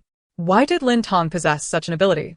Was it a manifestation of advanced technology surpassing modern human comprehension under materialism? Or was it a reflection of metaphysical abilities under idealism? Was she a local? Was she an alien undercover agent? What was her purpose on Earth? What impact would she have on the future of humanity? If such events were to unfold, how would humanity confront and resist them? What other abilities did she possess that remained hidden from him? Why was he the only one able to maintain clarity of thought amidst this looping phenomenon? Was it intentional or accidental? The man's frown deepened. Lin Tong was no ordinary individual. In the next moment, he realized time had looped again. This marked the 6.5 hour of Lin Tong's slumber. Indeed, during this break, she had slept for a full 3 hours without any signs of awakening. On top of the numerous hours she had already slept that morning. Lin Tong was no simple character. She resembled a lazy pig transformed into a spirit. After Lin Tong had cycled through 9 loops and nearly 5 hours of sleep, she finally arose. At that moment, Wusheng had conjured an image of Lin Tong accompanied by aliens descending from a spaceship, smiling obsequiously and saying, "This is Earth. Humanity is abundant. Let's exploit them thoroughly." The man even let out a sigh of relief. Even if Lin Tong was an alien undercover agent, she was the kind that was too lazy to pose a threat to Earth. As soon as Lin Tong awoke, she spotted Lu Mingxing comforting Lin Tong. During the lunch break, he took the opportunity to change his attire and donned a stylish hairstyle, his eyes brimming with deep affection, even adopting a bubbly tone. "Luo Luo. It doesn't matter, even if you stepped in manure. I would never disdain you." Lin Tong's eyelids twitched. Truly, he embodied the quintessential devoted second male lead from a novel. His bubbly tone was impeccable. Not even the harshest detergent could elicit such a sound from her lips. Lin Tong's eyes were tinged with redness, clearly having just shed tears. "I just want some peace." Peace? Who is that? Lin Tong replied. Lin Tong remarked, "This guy lacks emotional intelligence and his IQ seems rather low as well. Perhaps his brain was used as nourishment for his posterior at birth, leaving him with an empty head and a rear end reminiscent of Patrick Star." In such a mindless Mary Sue narrative, the female protagonist is akin to the sun in relation to the sunflower, with the sunflower forever gazing at the sun. You should be grateful this is a post-2020 work of fiction, rather than an outdated melodrama from 2010. Otherwise, alongside dim-witted characters, you would encounter heart-wrenching plots reminiscent of Myanmar storytelling. Lin Tong quipped, ISNT the sunflower gazing at the backs of the ice archer, pea shooter, corn cop, watermelon shooter, and nut potato mine? Perhaps you should play fewer games, came the reply. Lin Tong retorted, this is all your fault. Lu Mingsheng shot a quick glance at the woman and interrogated her. Luo's unhappiness was all Lin Tong's responsibility. Lin Tong replied, dude, I just woke up. Who have I offended while sleeping?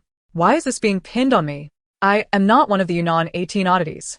As an elder sister, not only did you fail to care for Luo, but you also mocked her, indulging in lavish meals while watching her consume instant noodles. How could you bear that? How cruel. Some voices echoed. Is Lu Mingxing unwell? ISNT this pure moral coercion? Lin Onlua has enjoyed over 20 years of privileges as a wealthy heiress, replete with resources, and still has the audacity to demand Lin Tong care for her? What a reversal of roles. Why, ISNT Lin Onlua speaking up. Does she tacitly agree with Lu Mingxing's words? ISNT she normally so kind and understanding? Just playing the part. Luo is merely upset due to the manure incident this morning. Must she also be forbidden from feeling down and wanting silence? You are being too excessive. We are not being excessive. We merely state the facts, but your sister has truly gone too far. The online commentators are quite harsh, and I find it amusing.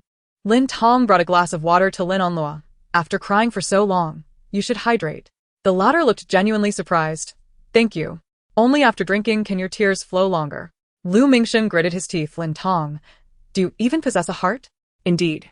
A heart that yearns for the prosperity of the nation and the well-being of its people. Such calmness only inflames the situation. You have indeed reached new heights. Seeing Lu Mingxing falter, Lin Onlua wiped her tears. Mingxing, this matter has nothing to do with my sister. It's a competition. And it's normal for her not to assist me. I simply had bad luck, just terribly unfortunate. Lin Tong smiled. Perhaps you've committed too many wrongs. Sometimes it's best to visit a temple and pray. Lin Onlua's heart skipped a beat. Could she have discovered her secret? Impossible. The poison she administered was colorless and tasteless, undetectable even by the most advanced medical instruments, and showed no early symptoms, akin to certain cancers that slowly erode health and mutate cells. By the time one realizes it, the condition is often beyond remedy. If Lin Tong were to discover this, she would undoubtedly rush to the best hospital for treatment, leaving no time to participate in a frivolous reality show that holds little significance for her. It must be something else. Perhaps Lin Tong merely sensed her animosity and was speaking in veiled terms. With this thought, Lin Onlua gradually calmed down. This reality show, aside from elevating her reputation and securing greater benefits, also served to conspire against Lin Tong, inciting online harassment against her, ultimately driving her to a breaking point and into despair. Yet, the crux of the matter lay not in the online vitriol or depression, but in the cancer. Regardless of Lin Tong's performance on the reality show or the direction events might take, whether they deviated from her plans and control, as long as Lin Tong remained poisoned, her time would be limited. Her ultimate goal was simply for Lin Tong to perish.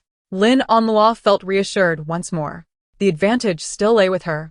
Detected current happiness level, 500-1000000. The master may eliminate toxins from the body. Lin Tong inquired, how much can be eliminated? If used entirely, it can eliminate 0.5 of the total toxins. Lin Tong replied, then I shall save it for now. Will you not eliminate the toxins? What difference does it make if I don't? Until my tasks are completed, you cannot let me die, can you? As long as I continue to fail my tasks, I remain immortal in a sense. I have achieved a form of longevity. Is this correct? In the afternoon, everyone gathered in a warehouse. A vast expanse of foam boards covered the floor, coated with a transparent, viscous liquid. The director announced, to foster better camaraderie and understanding among the participants, we have arranged this game segment. Glue escape. Yes. The transparent liquid on the floor is a powerful adhesive, colorless and harmless, so do not worry excessively. Each group must traverse from the right side of the floor to the left, retrieving ingredients and tools placed there. They must then place the items into the plastic barrels designated for their team on the right side of the glue area to succeed. Take as much as you can. Feel free to grab as much as you desire, but bear in mind that as long as the items haven to reach the barrels, the game is still in play.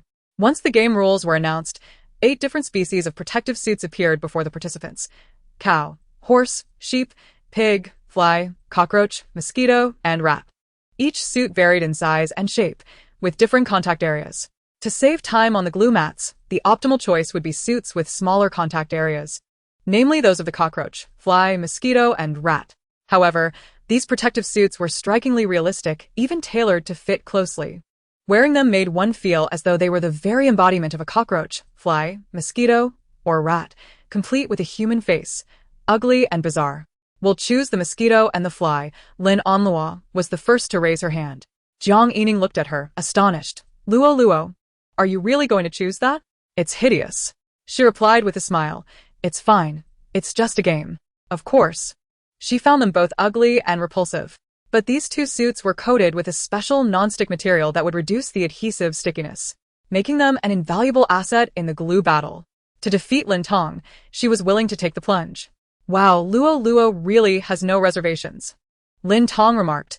Then I shall choose the cockroach. After making her choice, she turned to her teammate, Wusheng. Hurry and choose. If you don't, the good ones will be taken. Wusheng replied. Are you referring to these lifelike cockroaches, flies, mosquitoes, and rats? I choose the cow. What are you thinking? The cow's hooves are so large it won't be able to move on the glue. I have an image to maintain. Quite honest. But she didn't care about anyone's image. Don't slow her down in the game. Suddenly, Lin Tong leaned closer to Wusheng, whispering, Are you perhaps too small? Hence embarrassed to wear something form-fitting? Why not fill it up a bit in the restroom first? The young man shot her a sidelong glance. Do you think I would fall for your provocation? It's not provocation, merely a reasonable deduction. You guessed wrong. I'm quite ample. If that is the case, why not don the tight suit?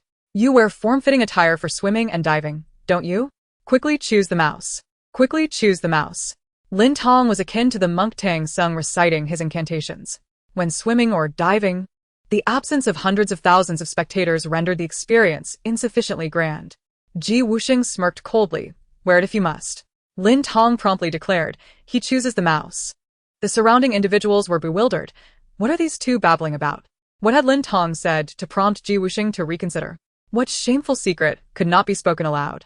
Lin Tong was certainly aware of Wusheng's stature. After all, this was a narrative, and a character of his caliber was destined to be impressive. Thus, she had indeed employed a tactic of provocation.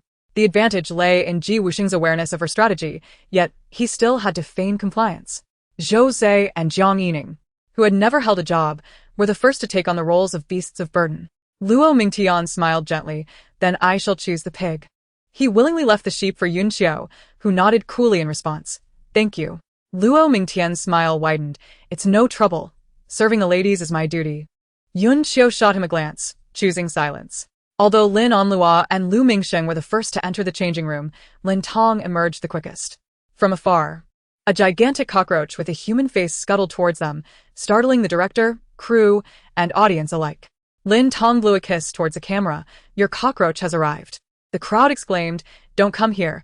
I have an overwhelming urge to squash you. Wow, this is incredibly lifelike. What a beautiful cockroach. So adorable and charming. I feel dizzy and flushed.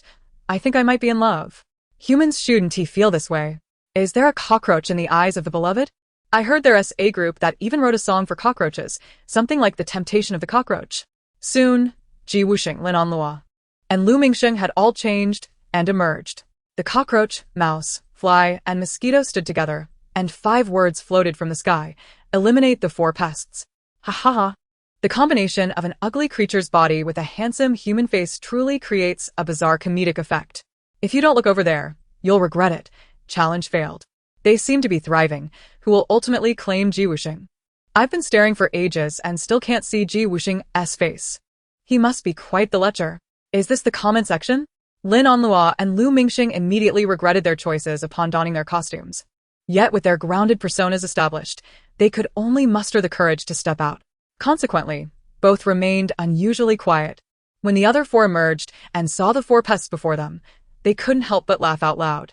Zhou Zhe, whose wits seemed to have been compromised, laughed heartily, vigorously patting Jiang Yining beside him. This is hilarious, don't you think? Jiang Yining, half leaning out, replied, I can't take it anymore. To be honest, she would rather be paired with Lin Tong. At least Lin Tong was somewhat normal. Wait, what was she thinking? That notion was too terrifying. Stop. She could not betray her sisterhood. Jose tentatively stepped onto the edge of the floor, attempting to lift his foot to leave, only to find it firmly stuck. As if ensnared by a fly. He turned to the men, his eyes pleading, "Help me." Jiang Yining crossed her arms, feigning ignorance. Luo Mingtian stepped forward and pulled him free, strands of glue stretching between his foot and the floor. The adhesive is quite potent. "Everyone, please be cautious," Luo Mingtian warned, then turned to Yun Xiu, his tone softening. "I will go down first." Yun Xiu frowned slightly. It seems Luo Mingtian has a fondness for Yun Xiu, but Yun Xiu does not seem particularly interested in him. Yun Xiu's icy demeanor feels better suited to a lively and passionate character. The gentle man seems slightly lacking. "Are you referring to Lin Tong?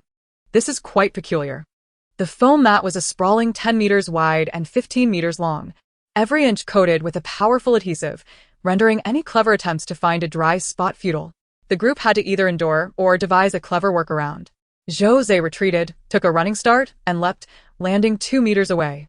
He straightened up, preparing to bow, only to lose his balance and fall, presenting his backside to the crowd looking like this. "Two," the crowd responded. "Everyone." Lin Tong instinctively recalled the phrase inviting the Lord into the urn. The next moment, she immediately chastised herself. Apologies, ive harboret un volesometots. Tell Chiu, there's no need for her to come. She has already missed her chance. 568. It's fine. This is typical of Tong. Lin Tong's vibrancy was somewhat alarming, having known her for only 2 days. He had already become accustomed to her nature. Jiang Yining urged, "Get up already. Is your embarrassment not enough?" Jose struggled against the glue for a full 2 minutes before managing to raise his left hand, then his right, resulting in this. He lifted his right leg forward, then his left, only to quickly revert to the position of 2. The youth turned to the people behind him. "It's manageable. It's not too sticky. We can move." "Come on." The crowd responded, "Really? We don't believe you. Is there no more dignified way to do this? Must we present ourselves thus?" Lin Onlua, however, stepped into the adhesive zone with confidence, waving to Lu Mingxing. "Let us support each other. We can leverage our strength." The man eagerly agreed, "All right." The two helped each other, traversing the distance safely and, most importantly, with dignity. Seeing this, Yun Xiu and Luo Mingtian also entered the adhesive area in a similarly composed manner. Onlua is so clever. It's not that Lin Onlua is clever. It's that Jose is simply not normal.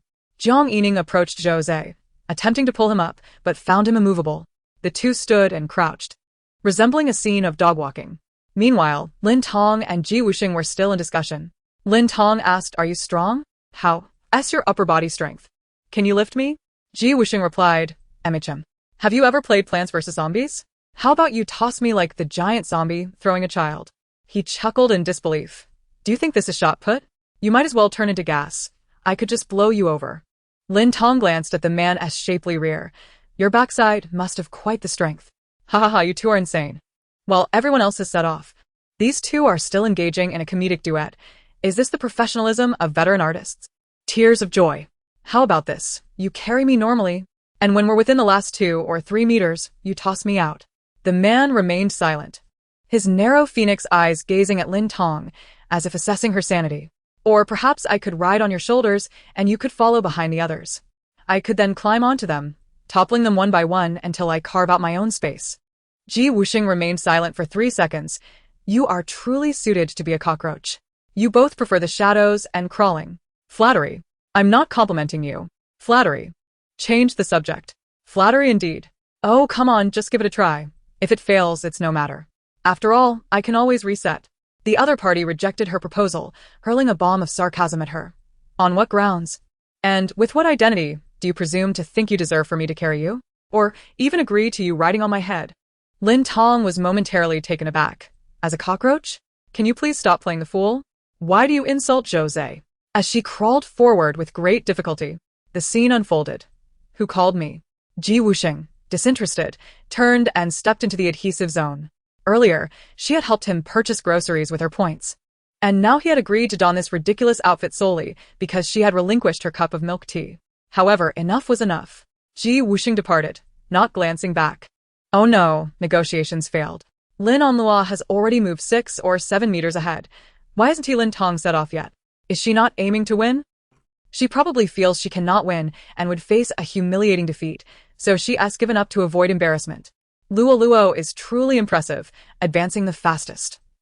Why does it seem that Lin Onluo and Lu Mingsheng are more at ease than Jiang Yining and Yun Xiu next to them? Of course. Luo is clever and unburdened, having chosen a form-fitting outfit, while the others wear loose clothing, increasing their contact area with the adhesive and making it more difficult to traverse.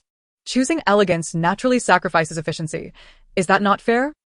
Even as Lin Onluo forged ahead, covering nearly 10 meters, Lin Tong remained stationary. At this point, the arrangement on the adhesive floor was as follows: 10 meters, Lin Onluo; 9 meters, Lu Mingsheng; 5 meters, Yun Xiu; 7 meters, Luo Mingtian; 5 meters, Jiang Yining. Čtvrtý 3 meters, druhý 2 meters, je Wusheng. Lin Tong's lack of movement puzzled the audience, and Lin Onluo was equally baffled.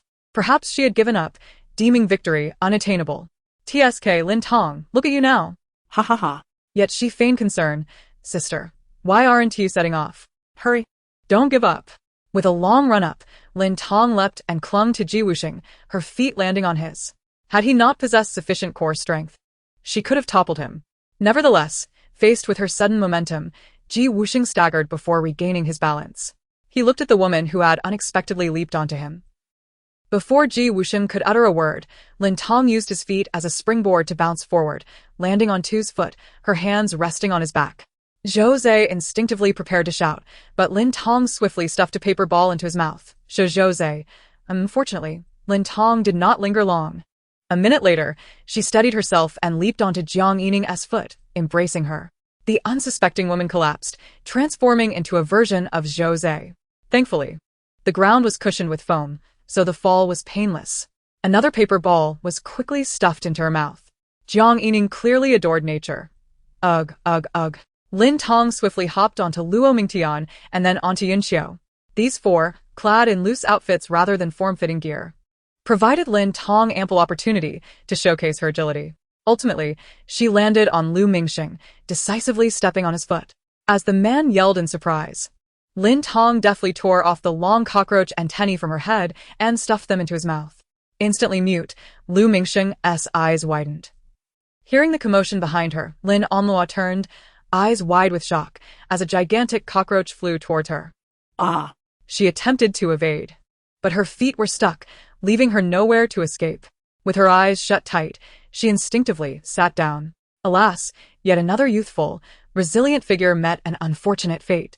Lin Tong stepped on her foot and lunged forward, reaching nearly 12 meters in mere minutes, transforming from last place to first. The 7 guests were left speechless. The crew was equally bewildered. Viewers online were dumbfounded. A giant cockroach had leaped and soared its way to the lead. Chapter 27. I can hardly believe my eyes. This fills the void of not having seen a giant cockroach in a long jump video online. It's all Ji Wusheng's fault. Had he agreed to carry Lin Tong, I wouldn't have had to witness the spectacle of a giant cockroach flying at me. Ji Wusheng. Nevertheless, Lin Tong has a fantastic physique, long legs, and impressive flexibility and core strength. Help, she's a black-skinned athlete. I'm so enamored, salivating. ? Everyone was caught off guard by Lin Tong's unexpected and baffling maneuver. What kind of mind could conceive such an underhanded tactic? The pain-stricken Lu Mingsheng shouted angrily.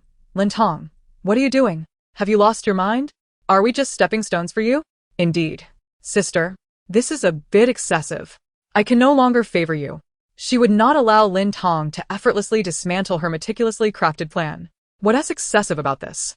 Did the rules not state that within the adhesive zone, one could rely on oneself, others, or engage in competition?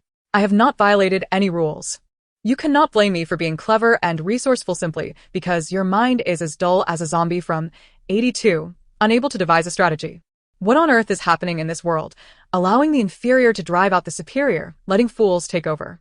Truly disheartening. Lin Onluo, but your method seems rather inhumane. Doesn't it? Is winning worth sacrificing ethics? Lin Tong shot her glance. Lin Onluo was indeed peculiar. On one hand, she possessed self-awareness, never believing her actions wrong.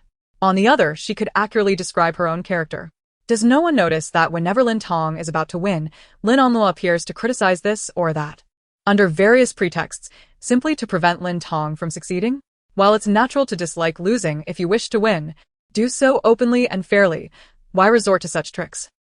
Every time Lin Onlua criticizes Lin Tong, it makes others think she has committed some grave offense when in reality, she is merely adding a bit of flair within the boundaries of the game rules to the audience's delight, while Lin Onlua disapproves, acting like a madwoman. Now, I even suspect that the dirt Lin Onlua vaguely hinted at regarding Lin Tong on her account was exaggerated or fabricated. Luo Luo is simply too kind, too considerate of others, with an overdeveloped sense of morality. She has received elite education, after all, so she is certainly different from the average person. Now that the new China has been established, how can there still be those who willingly categorize others and lick boots to become slaves?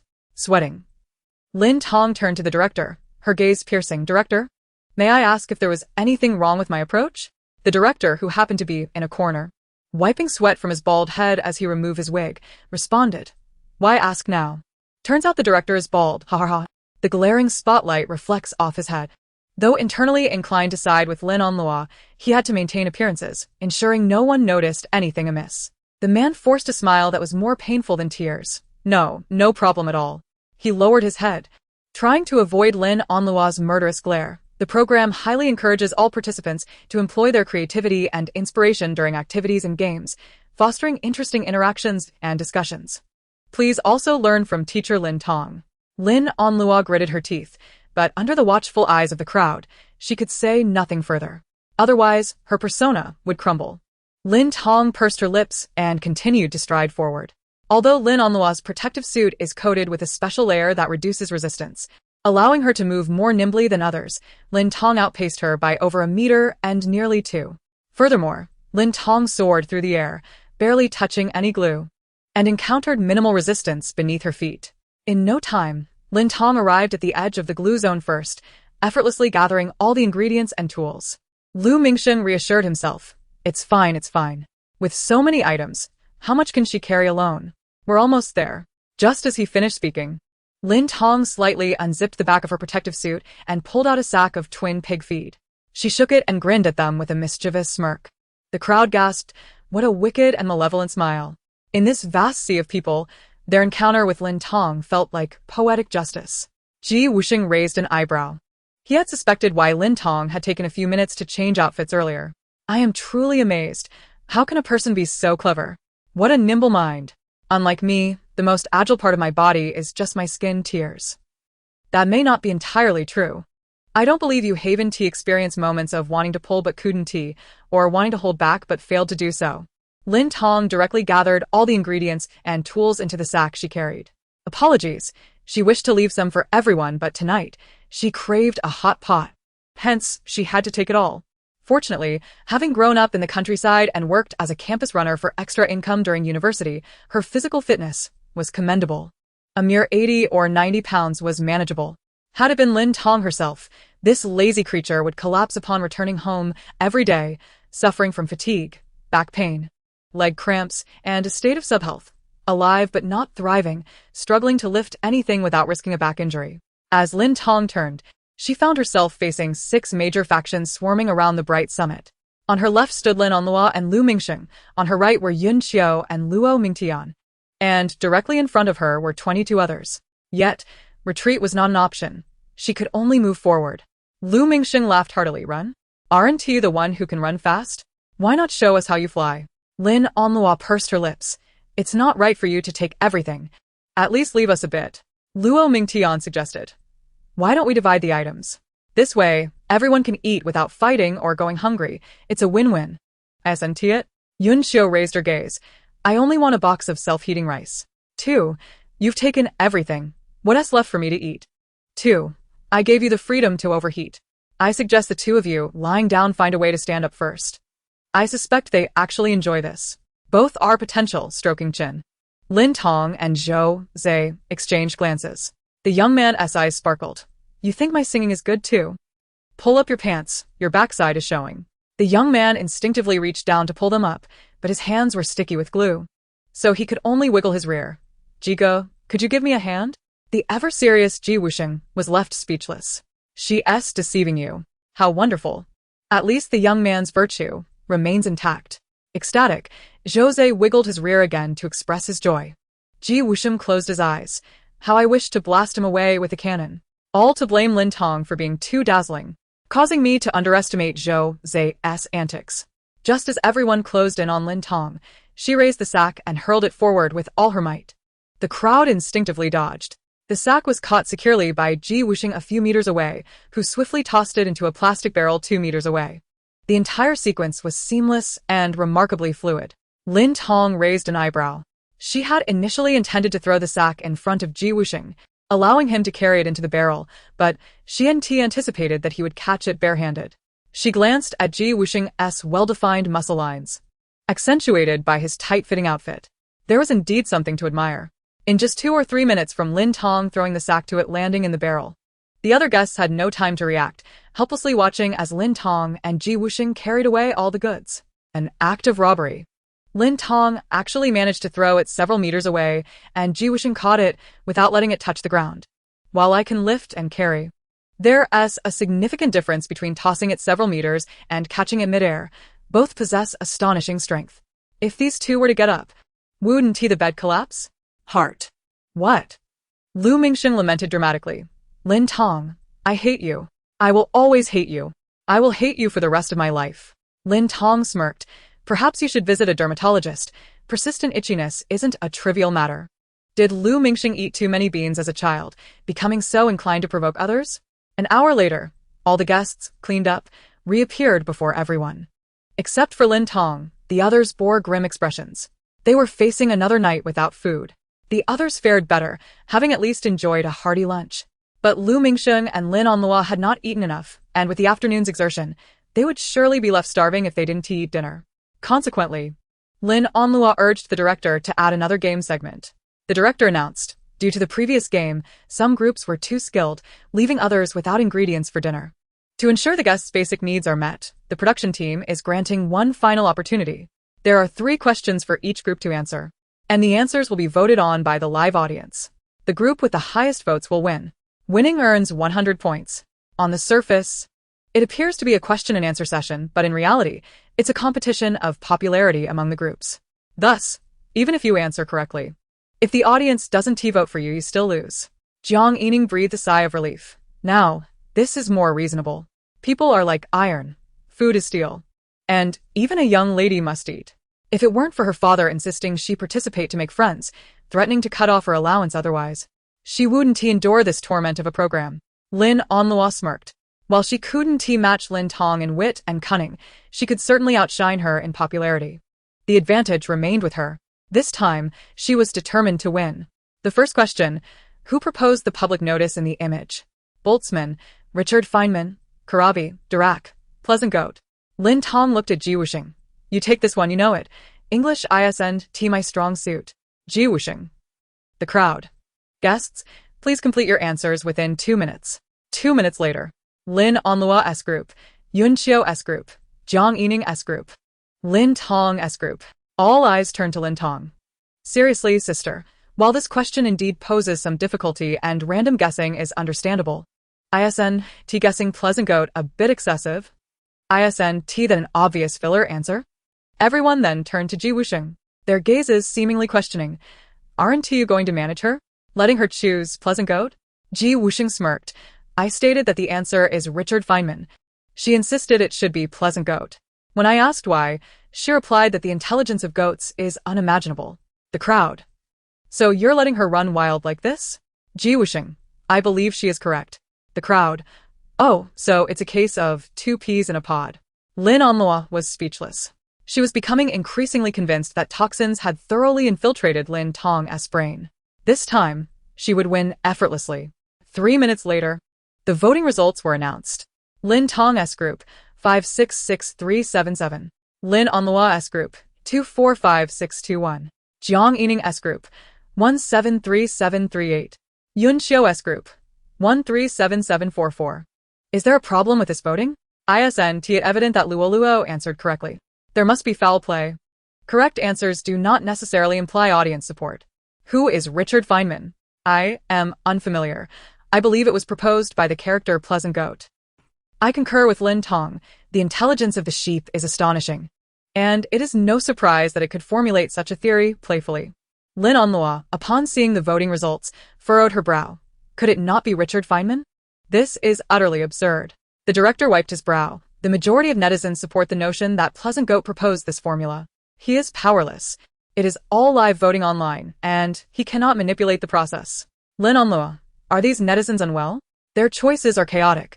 What about the answers I memorized in advance? No matter, the next question is a true subjective one.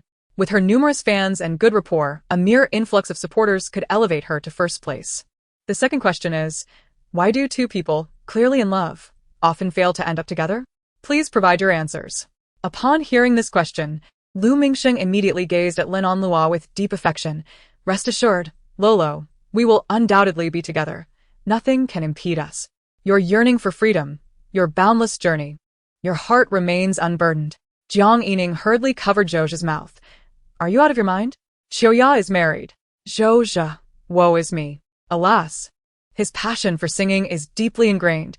He speaks without restraint. Lin Onlua, Lu Mingsheng. All guest groups, please complete your answers within 5 minutes. This time, Lin Tong did not consult with Wusheng. She picked up a marker and began writing vigorously on the whiteboard. She simply is an independent spirit, disinclined to deliberate with others, resolute in her decisions, and unwilling to entertain opinions that contradict her own beliefs. The mystery is solved. She is indeed an emperor. Chapter 28. Once time was up, everyone revealed their answers. Jiang Yining's group. Insufficient compatibility in social standing, parental and friend disapproval, various external obstacles. This is indeed true. The vast majority of couples ultimately compromise due to inadequate compatibility. Yunqiu's group. Love does not equate to suitability. As long as internal issues remain unresolved, conflicts will persist. This is also correct. Even with external approval and mutual love, marriage cannot simply stem from affection. Compatibility is crucial. Lin Onlua's group. Those who truly love each other will collaborate to overcome obstacles and resolve all issues, uniting amidst the blessings of others. A romantic ideal gone awry. I thought the same in my youth until I matured, laughs. Though the notion may be somewhat naive, it is not without merit. Count me among the pure love group. Lin Tong's group. Whether two hearts in mutual affection fail to reach the end or one-sided love ends in disappointment. It is no one's fault. It is the Earth's fault. If everyone could effortlessly unite, there would be no end to procreation, overwhelming the Earth with population growth. Therefore, not being able to be with the one you love is not your fault. Blame it on the Earth, which subtly obstructs you, and you bear no blame. Lin Onlua, upon seeing this answer, felt no worry, for Lin Tong was clearly rambling nonsensically. I told you, the end of my relationships could never be my fault. I must have a serious talk with you, Earth, pointing and gesturing. What a clever perspective, yet it holds some truth. I wondered why none of my several relationships since childhood succeeded. It turns out the Earth has been secretly hindering me to prevent me from procreating, thus alleviating its burden. Most delightful, I relish this reward. Wusheng cast a sidelong glance at Lin Tong. Lin Tong, why are you looking at me? Are you also convinced by my theory, ready to peck at grains for me? Wusheng, I am not a chicken. I do not peck at grains. Lin Tong, yet. Were you not clucking just yesterday? Have you quickly evolved from chicken to human? A remarkable milestone in the history of evolution. Wusheng, humph. Voting results. Lin Tong's group, 278, 839. Yunqiu's group, 256, 372. Jiang Yining's group, 247, 773. Lin Onlua's group, 97, 372. The steep decline of Lin Onlua. How could this happen? The third question. How can one live a lifetime? This query is somewhat abstract and broad, allowing for a multitude of perspectives. Everyone swiftly pen their thoughts. Yunqiu's group. Happiness and health enable one to live a lifetime. Lin Onlua's group. True love allows one to be together for a lifetime. Jiang Yining's group. A blink of an eye constitutes a lifetime. Lin Tong's group. I withdraw. Ha, I am truly amused. Surfing the waves daily, are we? What happens if Lin Tong misses a reference? Jiang Yining is also quite witty, ha. Voting results. Lin Tong's group, 284, 778. Jiang Yining's group, 277, 728. Yunqiu's group, 273, 721. Lin Onlua's group, 78, 489. Upon seeing the voting results, Lin Onlua no longer wished to ponder the concept of a lifetime. She now desired to conclude her own existence. She did not comprehend. Why? Lin Tong patted her shoulder. The era of romance has long passed. Everyone now seeks wealth, engaging in market research. This sister has maintained a grounded persona, but has no genuine desire to understand her so-called internet friends. One must not detach from the masses for too long.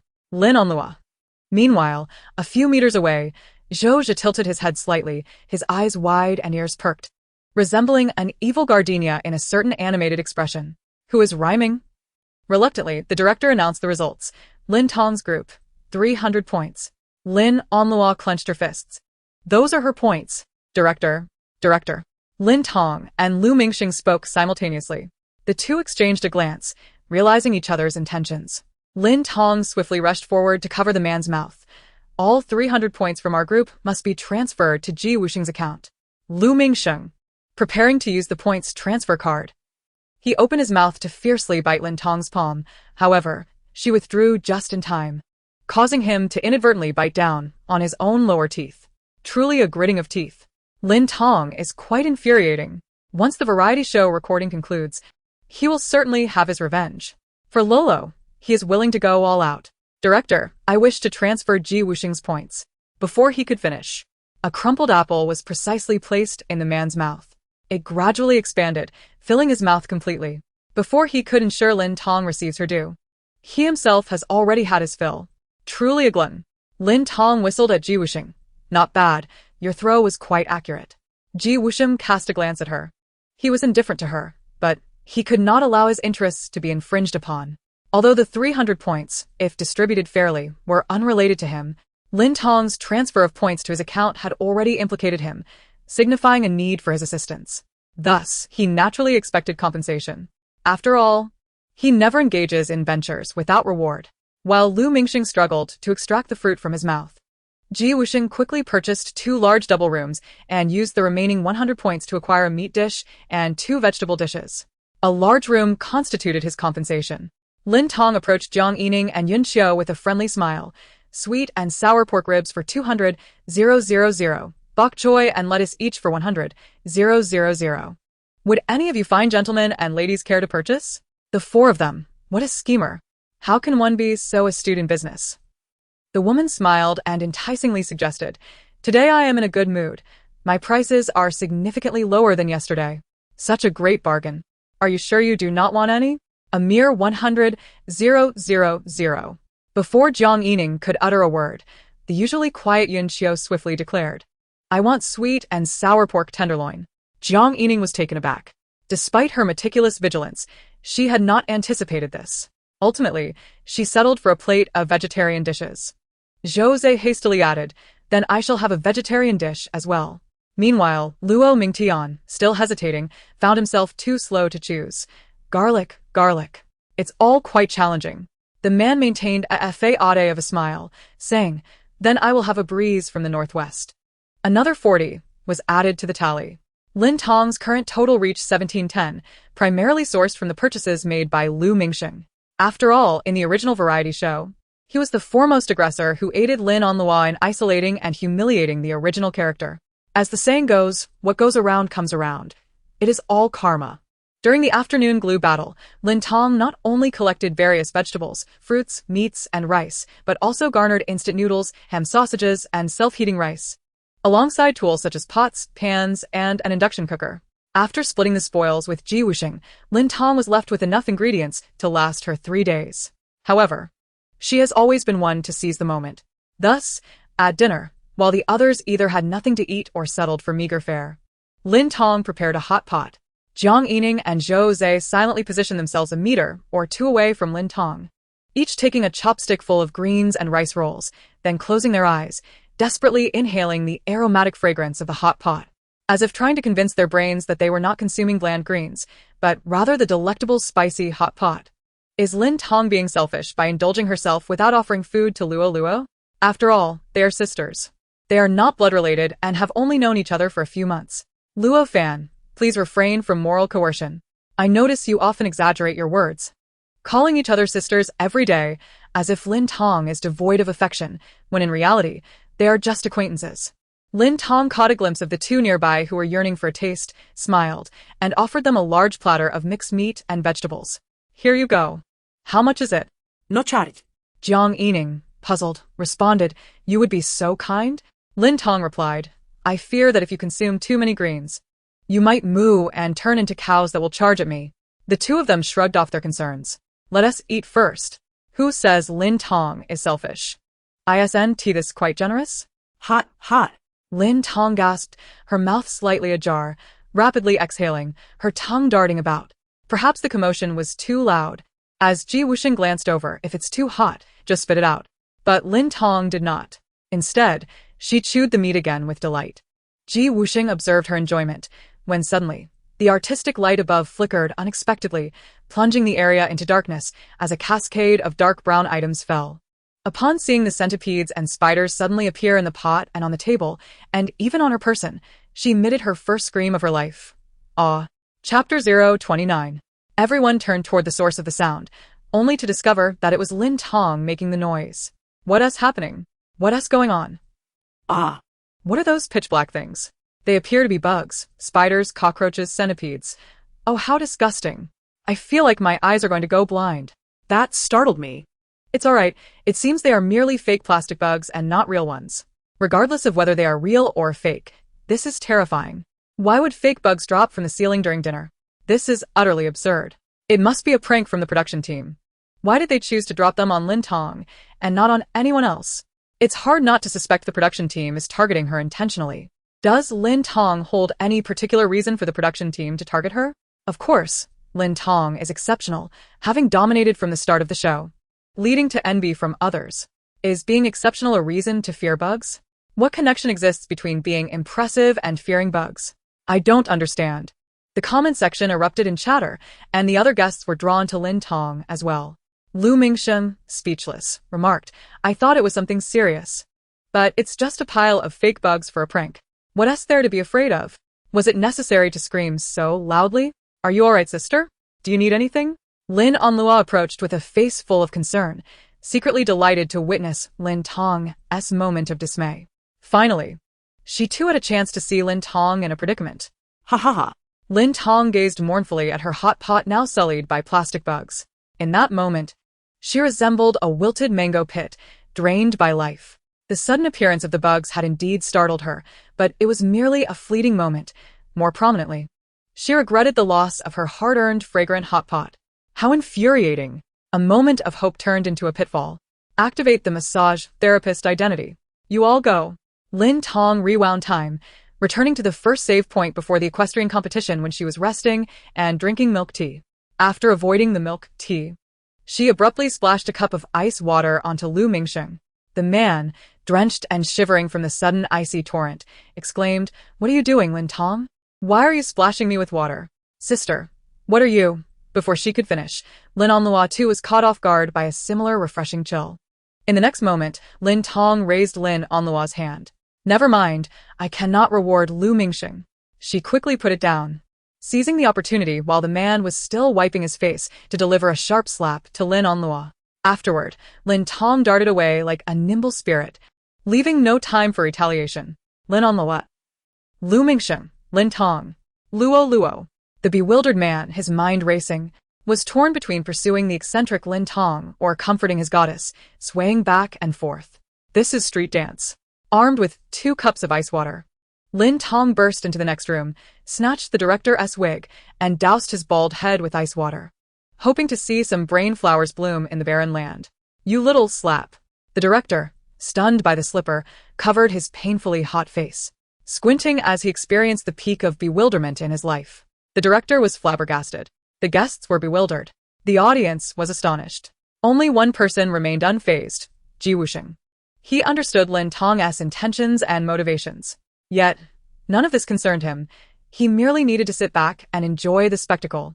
The man calmly picked up his cup of milk tea, extending his long legs, twisting the lid, but before he could savor the long-desired sugary drink, it was suddenly snatched away by an outstretched hand. Observing his empty palm, Ji Wusheng muttered, "What?" He turned back, only to find Lin Tong gulping down the milk tea with fervor. The previously wilted Lin Tong now appeared revitalized, bursting with life. Ji Wusheng, what? Now vocalizing his thoughts, he exclaimed, "If you seek vengeance, target them, not my milk tea." After consuming the sweet, sugary milk tea, Lin Tong's mood significantly improved as she shifted to the second save point before dinner, preparing for hot pot. Suddenly, Wusheng sat upright. Wait, something feels off. Previously, Lin Tong had always cycled back to a single time node, but this time she was revisiting two nodes simultaneously. Could it be that her ability had upgraded? Would that imply a greater impact on him? No, this could not continue. He had to discern the true nature of Lin Tong's power and the means by which it could evolve. What potential developments lay ahead? However, direct inquiries were out of the question. How could he explore this mystery? Wusheng stroked his chin, observing Lin Tong from a distance, keenly watching her next move. However, to the audience's eyes, it appeared as though Wusheng had just taken a couple of bites of his meal when he suddenly began stroking his chin, gazing at Lin Tong with an expression of feigned profundity. What on earth is Wusheng doing? Why is he fiddling with his chin while eating? Is there something peculiar about the old generation? Perhaps the sweet potato porridge has filled him up too much. Does no one else see it? I feel like Wusheng is rather eccentric, often engaging in inexplicable and bizarre behaviors. I've long wanted to voice this, but considering his enormous fan base, you understand. A foolish beauty, perhaps? That makes me like him even more. Luo, what's the matter, sister? Come over and join us for hot pot, Lin Tong said with a playful smile. Her lips were crimson, teeth pearly white, and her bright eyes sparkled. When she smiled, she was undeniably a radiant beauty. Lin Onluo was taken aback. Would Lin Tong extend such a kind invitation to her? Could it be that she felt guilty for her earlier actions and wished to feign sisterly affection to redeem her reputation? TSK, Lin Tong, too, has her moments of fear. She smiled and approached. Come on, bring along that dog of yours, that Lu Mingsheng as well. Lu Mingsheng, who had been attentively watching, retorted angrily. You're the dog. I refuse to eat. Who knows if you've poisoned the food? Sister, let us eat. It's been ages since we shared a meal together, Lin Onluo said, placing a piece of tender beef into Lin Tong's bowl, which was generously coated with Sichuan peppercorns. No need, you eat it, Lin Tong returned the gesture.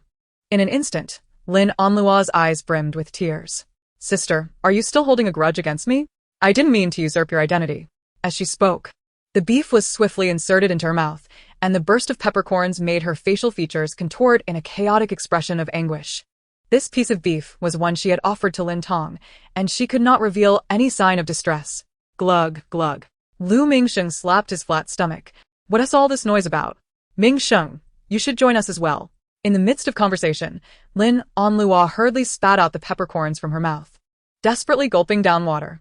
Had the situation been different, her features would have twisted into a grotesque mask. The man glanced at Lin Tong, who was engrossed in her meal, and noticing she did not take the opportunity to mock him, he sat down at the hot pot table after a 3-second silence. Let it be known, I'm not here to eat. I merely wish to keep Onluo company. He then began to eat heartily, akin to a ravenous pig. It's not that I want to eat. Lin Tong prepared a plate of cooked meat and vegetables for the longing Zhou Zhe and Jiang Yining, who were moved to tears. Is that enough? Zhou Zhe asked. Not enough. I'll just stand in the bowl. That's sufficient. That's sufficient, Jiang Yining replied. Before Lin Onluo and her dog could consume much, Lin Tong, already satiated, set down her utensils and lifted the pot from the induction cooker. The water is nearly evaporated. I shall add some more. Sister, may I accompany you? Although she said this, Lin Onluo remained firmly in her seat. Having been pampered since childhood, she had never engaged in such tasks. No need. Lin Tong turned to leave with the pot, but as she took a step, a shadow fell over her, followed by the sound of objects crashing down and 2 piercing screams. Ah! Ah! Lin Tong's face turned pale with fear. Heavens, what is happening? She wished to assist, but was hindered by the pot in her hands, so she could only stand there anxiously, praying, Oh dear God, please. Witnessing the entire scene was Wusheng, who smirked slightly, appreciating the performance. Yet he soon recalled how she had similarly caused him distress. His smile faded. In a frantic and wild manner, Lu Mingsheng twisted his body, causing the fake insects to fly onto Lin Onluo's body, hands, and face. As the fake bugs clung to her, Lin Onluo screamed even louder, flailing her arms in a desperate attempt to rid herself of the unwelcome guests. However, the soft, sticky plastic insects only clung tighter due to her sweat, making them nearly impossible to shake off. Tears streamed down her face as she flailed her arms, even slapping Lu Mingsheng several times, who instantly recoiled, covering his face. Finally, staff rushed in to subdue Lin Onlua, who was on the verge of transforming into a chicken in a panic. Meanwhile, a flustered Lin Tong finally set down her hot pot. Onlua, are you alright? Goodness. What just happened? This isn't how pranks should be played. What if something serious had occurred? Luckily, they were just fake bugs. What if it had been a meteorite or aliens? Jiang Yining, intrigued, asked, what about a giant cockroach? Zhou Zhe leaned in. Are there cockroaches that big? Is this really the time to discuss such matters? As friends of Onlua, you should be concerned about her well-being instead of fretting over a cockroach. I declare. From this day forth, you two are no longer Onlua's friends. Zhou Zhe and Jiang Yining were left speechless. Lu Mingxing chuckled with satisfaction. He had always disapproved of these two, who were vying for Onlua's attention. One a simpleton, the other a nouveau riche. How could they be worthy of being friends with him and Onlua? Lin Tong had finally done something commendable. And you, as Onlua's dog, not only did you fail to protect her, but you also inflicted further harm. How could you call yourself a dog? Reflect on the past 2 days. Have you fulfilled your duty to protect her? These days have been the worst of her life. Didn't you do it on purpose? Everything happened too quickly. The man frowned. No, you are the dog. From today on, you no longer deserve to be Onlua's dog. You are unworthy of being by her side. Reflect on your actions. Lu Mingxing was taken aback. And you too. Lin Tong turned her gaze to Yin Xiao and Luo Mingtian. You two just stood there watching? You didn't even bother to help Onlua. Although you're not exactly her close friends, I still declare that you, being mere spectators, don't deserve to be her friends either. Let each other go. Yun Xiao and Luo Mingtian were speechless. Finally, she cast a glance at Ji Wusheng in the distance. And you, a rare exception, I can't even be bothered to address. You're beyond saving. Ji Wusheng raised an eyebrow, amused. What a delightful indiscriminate assault. Lin Tong's antics are akin to consuming a pot of psychedelic mushrooms. No worries. The more eccentric Lin Tong becomes, the more I adore her. When she lashes out, she must be quite spirited, scolding while striking. I truly relish it. Due to the shock experienced by the two, the director had arranged for a traditional Chinese doctor to examine everyone. He found the situation quite perplexing. The mechanism had been set with a timer, and once the time was up, it would drop automatically without the ability to stop mid-operation. He could never have anticipated that Lin Tong would invite Lin Onlua for hot pot, leaving just as the incident occurred, resulting in only Lin Onlua and Lu Mingxing being harmed, while she remained unscathed. However, when they set up the mechanism, no one was around, so Lin Tong could not possibly know. After pondering endlessly, it seemed that Lin Tong's sudden kindness had coincidentally aligned with the mishap. She had been fortunate this time. Next time, luck may not be on her side. The old doctor withdrew his hand from Lin Onlua's pulse. You tend to get angry easily, don't you? And you seem to have a penchant for lying. I do not. Yet another fib. Lin Onlua stammered. So this is Lin Onlua's true nature? Is it possible that this old Chinese doctor is completely inaccurate? Or perhaps the production team has specially invited him to play a prank on everyone. One might be small-minded, prone to anger and overthink things. Aside from that, there's nothing seriously wrong. However, how could it be that Luo is small-minded and frequently angry? Lu Mingxing questioned, for Luo is undeniably an angel among angels. The old doctor snorted coldly, grasped Lu Mingxing's wrist, and began to take his pulse. You have kidney deficiency. Lu Mingxing withdrew his hand, raising his voice. Quack. Not only is there kidney deficiency, but also a hot temper, prone to anger, and an arrogant disposition. Moreover, he is likely infatuated, so young people should love themselves well and refrain from being sycophants. Lu Mingxing, who claimed this old doctor is inaccurate. Isn't he spot on? Lin Tong leaned in. Wow, so accurate. Master, read my pulse too. Wait. Sister. Lin and Luo instinctively interjected. What's wrong? Nothing. That poison is colorless and tasteless. Moreover, it has long been absorbed by Lin Tong's body. She should be in the early stages of cancer. Even traditional Chinese medicine cannot solely rely on pulse diagnosis to detect genetic mutations, right? Lin Tong smiled at her and extended her hand. The old doctor remarked, your qi and blood are a bit weak. You have many hidden thoughts and emotions. Don't bottle things up. Express yourself more, and your heart will be unburdened. The crowd. Lin Tong already expressing herself. She has been going wild everywhere. The woman smiled radiantly. Got it. I will definitely follow the medical advice and express my emotions well. The crowd. An ominous premonition lingered. a sense that the days ahead would not be easy. Lin Tong has many repressed matters? What could she be holding back? Perhaps she is thinking of ways to set up Luo. Come on, if Lin Tong truly wanted to scheme against her sister, would she even need to think of a plan? It would come easily. Only Lin and Luo breathed a sigh of relief. Thankfully, no serious issues were discovered. As for Lin Tong's madness, let it be. After all, she wouldn't live much longer. Consider it a dark phase before the dawn of victory. Those destined for greatness must possess the ability to endure. She shall endure. The old doctor took the pulses of others. Yun Xiao is healthy but lacks vitality. She should interact more with lively individuals to absorb their energy. That girl just now is quite good. Lin Tong me? Yun Xiao. Luo Mingting is small-minded, overthinks, and should let go of some obsessions. It wouldn't hurt to bask in the sun more, where the heart is sunny, spring blossoms. Luo Mingting quickly withdrew her hand, smiling faintly. Jiang Yining has a fiery temper and is prone to anger, however. Being carefree and somewhat blunt is not all bad, just a bit insincere. Jiang Yining, I am never insincere. The old doctor replied. You're being insincere again. Yang Yining. Jose is in good health, cheerful every day, and has no ulterior motives. The young man proudly patted his curly hair. I told you, I am very healthy. Summary fool. How smart can a chick be? Wusheng initially did not wish to take a pulse, but everyone was staring at him intensely, creating a sense of dark camaraderie, as if they were all facing public execution together. The man, forget it. It doesn't matter. His health is excellent, with no issues. The old doctor took his pulse, suddenly frowning deeply. Hiss. Lu Mingsheng, kidney deficiency? The old doctor shook his head. Not deficient, very robust. Lu Mingsheng scoffed. Fake, I don't believe it. Yang Yining, fieri temper. The old doctor shook his head. Not fiery, very composed. Yang Yining scoffed. Fake, I don't believe it. Lin Tong. Terminal illness? The old doctor shook his head. No, very healthy. Everyone exclaimed in unison. Then, what is it? Hurry and tell us. His health is excellent, with abundant qi and blood, and a stable temperament, yet there is a subtle hint of stagnation, likely a recent development, so not very apparent. Furthermore, he has even more hidden thoughts than you. The old man glanced at Lin Tong.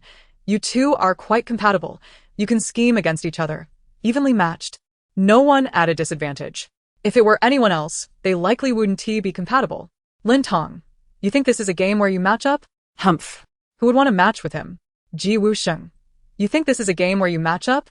Humph. Who would want to match with her? Chapter 31. I have come to realize, this is no old Chinese doctor. He is clearly a divine physician. Does a divine physician also play tricks? So, Wusheng's previous personality was very composed and calm, only recently becoming a bit angry? Angry at whom? Who else, but at another person with many hidden thoughts. Indeed, only the strong are worthy of making the strong angry. Is this the bond between rivals? Due to Lin Tong's overwhelming performance during the day's competition, the other guests failed to accumulate any points. They not only went hungry, but also slept poorly. Lin Tong wore a shrewd merchant's smile. Anyone want to share a bed with me? There's one spot left on the double bed for 300,000, or a spot on the floor for 100,000. Jiang Yining glanced at Yun Xiao and immediately raised her hand. I'll sleep on the bed. Yun Xiao. She had no interest. Since she could remember at 2 or 3 years old, she had always slept alone, and now, over 20 years later, she had never slept with family, let alone a stranger met by chance. To sleep with someone else would be as good as death. The woman coldly stated, I'll sleep on the floor. Lin and Luo. Then I'll sleep on the floor too. She could quietly sneak into a big bedroom through back channels. However, she absolutely would not allow Lin Tong to spend time alone with these two. What if they developed feelings for each other? Lin Tong received another 500,000, bringing her small treasury to 17,700,000. Observing the softened expressions of the crowd, who says they are the villains? Clearly, they are all benevolent souls. The crowd? It feels strangely as though they are receiving a faint maternal care. Jose smiled at Wusheng with a hint of reverence. Brother Ji. The man's forehead twitched. Who was the first to call him that? Oh, it was Lin Tong. The wicked and malicious Lin Tong. Can I also rent a bed space? No. Why not? I cannot accept sleeping with a man. But they could be women. I cannot accept sleeping with anyone. Jose, not wanting to spend the night on the streets, persisted. They could be little cats, meow meow, or perhaps you prefer little dogs. Woof woof, or little pigs. Oink oink. Ji Wusheng shot him a sidelong glance, his gaze as cold as a winter blade. You could also be a corpse. Zhou Zhe fell silent. He clearly observed that Lin Tong and Ji Wusheng also shared this kind of interaction. Why hasn't Ji Wusheng told Lin Tong to die? Just because he couldn't rhyme as well as Lin Tong? Watching from the sidelines, Lu Mingsheng and Luo Mingting also abandoned this plan. Setting aside family background and class, purely based on the show, although Ji Wusheng seldom interacted with them and barely engaged with the guests, anyone who could hold their ground against Lin Tong was evidently beyond their reach. They were afraid Ji Wusheng might suddenly kick someone out, just as they feared Lin Tong might suddenly slap them, akin to the sudden appearance of a teacher behind you at school. Nighttime. Sister, are you happy to be on this show? Lin and Luo, sleeping on the floor, tossed and turned, unable to sleep. Though she had laid 2 layers of blankets, it was still uncomfortable. She had never endured such hardship in her life, while Lin Tong was sleeping on a soft, comfortable bed. The thought of this made Lin and Luo grit her teeth in anger. Happy? I win every competition, feast on fine delicacies, and sleep on a luxurious mattress. It's absolutely delightful. Although these young masters and ladies complain about everything, to be frank, the past 2 days on the show have been the most lavish and comfortable of Lin Tong's 20-plus years. Her living standards far exceed her usual life. There exists a disorienting sensation among the newly affluent. Jiang Yining remarked, is it truly the case that such mundane things bring you such joy? This standard of living is scarcely superior to that of her family as servants. She felt as though her appearance on the show was akin to being exiled to a realm of destitution. Sister, I grew up in an orphanage, where 12 individuals shared a single room, a cramped space filled with bunk beds. One might easily mistake it for a novice logistics station. Jiang Yining muted her microphone. She was aware that Lin Tong had been brought back by the Lin family a few months prior, yet the specifics remained undisclosed, leaving her to glean insights from Luo Luo. Luo Luo had not mentioned Lin Tong's previous hardships, only that she began competing with her for resources upon her return, be it material possessions, financial allowances, or the emotional warmth of familial affection. Although Lin Tong's actions may have seemed extreme, they were not devoid of understanding. She might simply have been starved for love, yearning to grasp what she had never truly possessed. If you desire it, simply ask your parents for it instead of resorting to such measures. Yining. Lin Onlu swiftly interjected. Yun Xiao seems to be asleep. Let us refrain from speaking so as not to disturb her. I am not asleep. You may continue, Yun Xiao replied. Lin Onlu hastily added. All right, let us not dwell on unhappy matters. We have all had a long day, and there is more recording tomorrow, so let us rest early. Continuing further would risk revealing too much. Very well, good night. Lin Tong raised an eyebrow but chose not to expose Lin Onlu's deception. The more lies Lin Onlu spun, the greater the backlash would be when the truth emerged, compounding the hurt and betrayal. Those who blindly trust what they hear are foolish. The astute will discern and choose wisely, and she could utilize this to filter her acquaintances. As for how others perceive her, their impressions and misunderstandings are their own concerns, unrelated to her. Would it affect her friendships? That mattered even less to her. She was disinterested in forming connections. She found solace in solitude. Besides, what significance do these rumors hold? The most outrageous rumor she had faced was during her childhood when others claimed she would amount to something in adulthood. Pray tell, what does amounting to something entail? If it merely means growing up, then indeed she would. Research indicates that those who frequently stay up late playing on their phones may not live to see 150 years. Yet, Lin Tong had no intention of reaching such an age, thus she indulged in late-night phone use. The woman yawned, I am so tired, and turned to continue her phone escapades. If you are tired, then sleep. Put down your phone and go to bed. Yet, being tired does not equate to instant slumber. There exists a transitional period between exhaustion and sleep. During this interlude, if she refrains from engaging with her phone, her mind spirals into a labyrinth of past follies, recent mistakes, and future blunders, leading to sleepless nights. Therefore, she resorts to her phone, numbing herself in a whirlwind of fast-paced, fragmented amusement. Do you understand? You do not. You are merely a string of data. I understand. We are all striving to live. Meow meow meow. You could also strive to meet your demise. What do you mean by striving to defecate? Perhaps you should strive to clean your ears. After sharing a few jests, Lin Tong felt considerably lighter. Venting her emotions was akin to relieving oneself. Once expressed, the burden lifted significantly, requiring no response or validation from others. For a response would necessitate her reply. and she was disinclined to engage. Laziness has been woven through her existence for over 2 decades and would continue to accompany her until her life's end. Thus, life was quite fulfilling.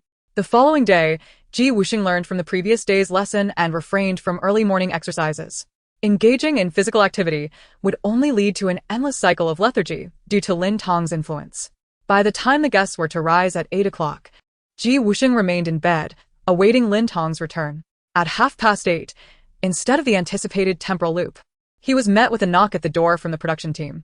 "Teacher Ji, the assembly time has passed. Are you still unwell? Would you like a doctor to come and check on you?"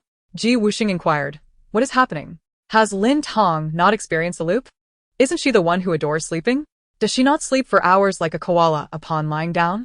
Indeed, she was awake. What then? Did those hours of lying down amount to? Such wickedness from Lin Tong. Upon his emergence, Wusheng discovered the other guests, already attired, waiting for him.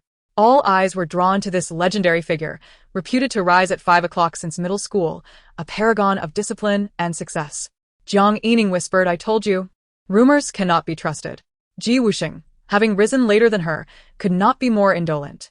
She felt compelled to inform her father, curious if he would still dare to use Wusheng as a benchmark against her. Zhou Zhe concurred. "I once believed in Wusheng's discipline and attempted to emulate him for a time. I never imagined it was all a facade." Wusheng, with keen ears, bore a grim expression. "Behold, he is clearly irritable upon rising." Zhou Zhe remarked, as the saying goes, seeing is believing. Wusheng, with an air of indifference, approached the group, causing the two to fall silent. Private banter was one thing, but they dared not confront him openly. Wusheng cast a glance at the vivacious Lin Tong, smirking. Lin Tong was indeed capricious. Others may not comprehend, but he understood her well. He truly understood. Gritting his teeth, was it merely my imagination? Or did Wusheng just glance at Lin Tong? It was no illusion. He did look at her. Oh my. Is Wusheng already eager to steal a glance at Lin Tong so early in the morning? He is truly infatuated. Yet, why do I sense an undercurrent of menace in Wusheng's gaze? It feels as though he intends to consume Lin Tong whole. What? Wusheng is to devour Lin Tong? That sounds quite delectable.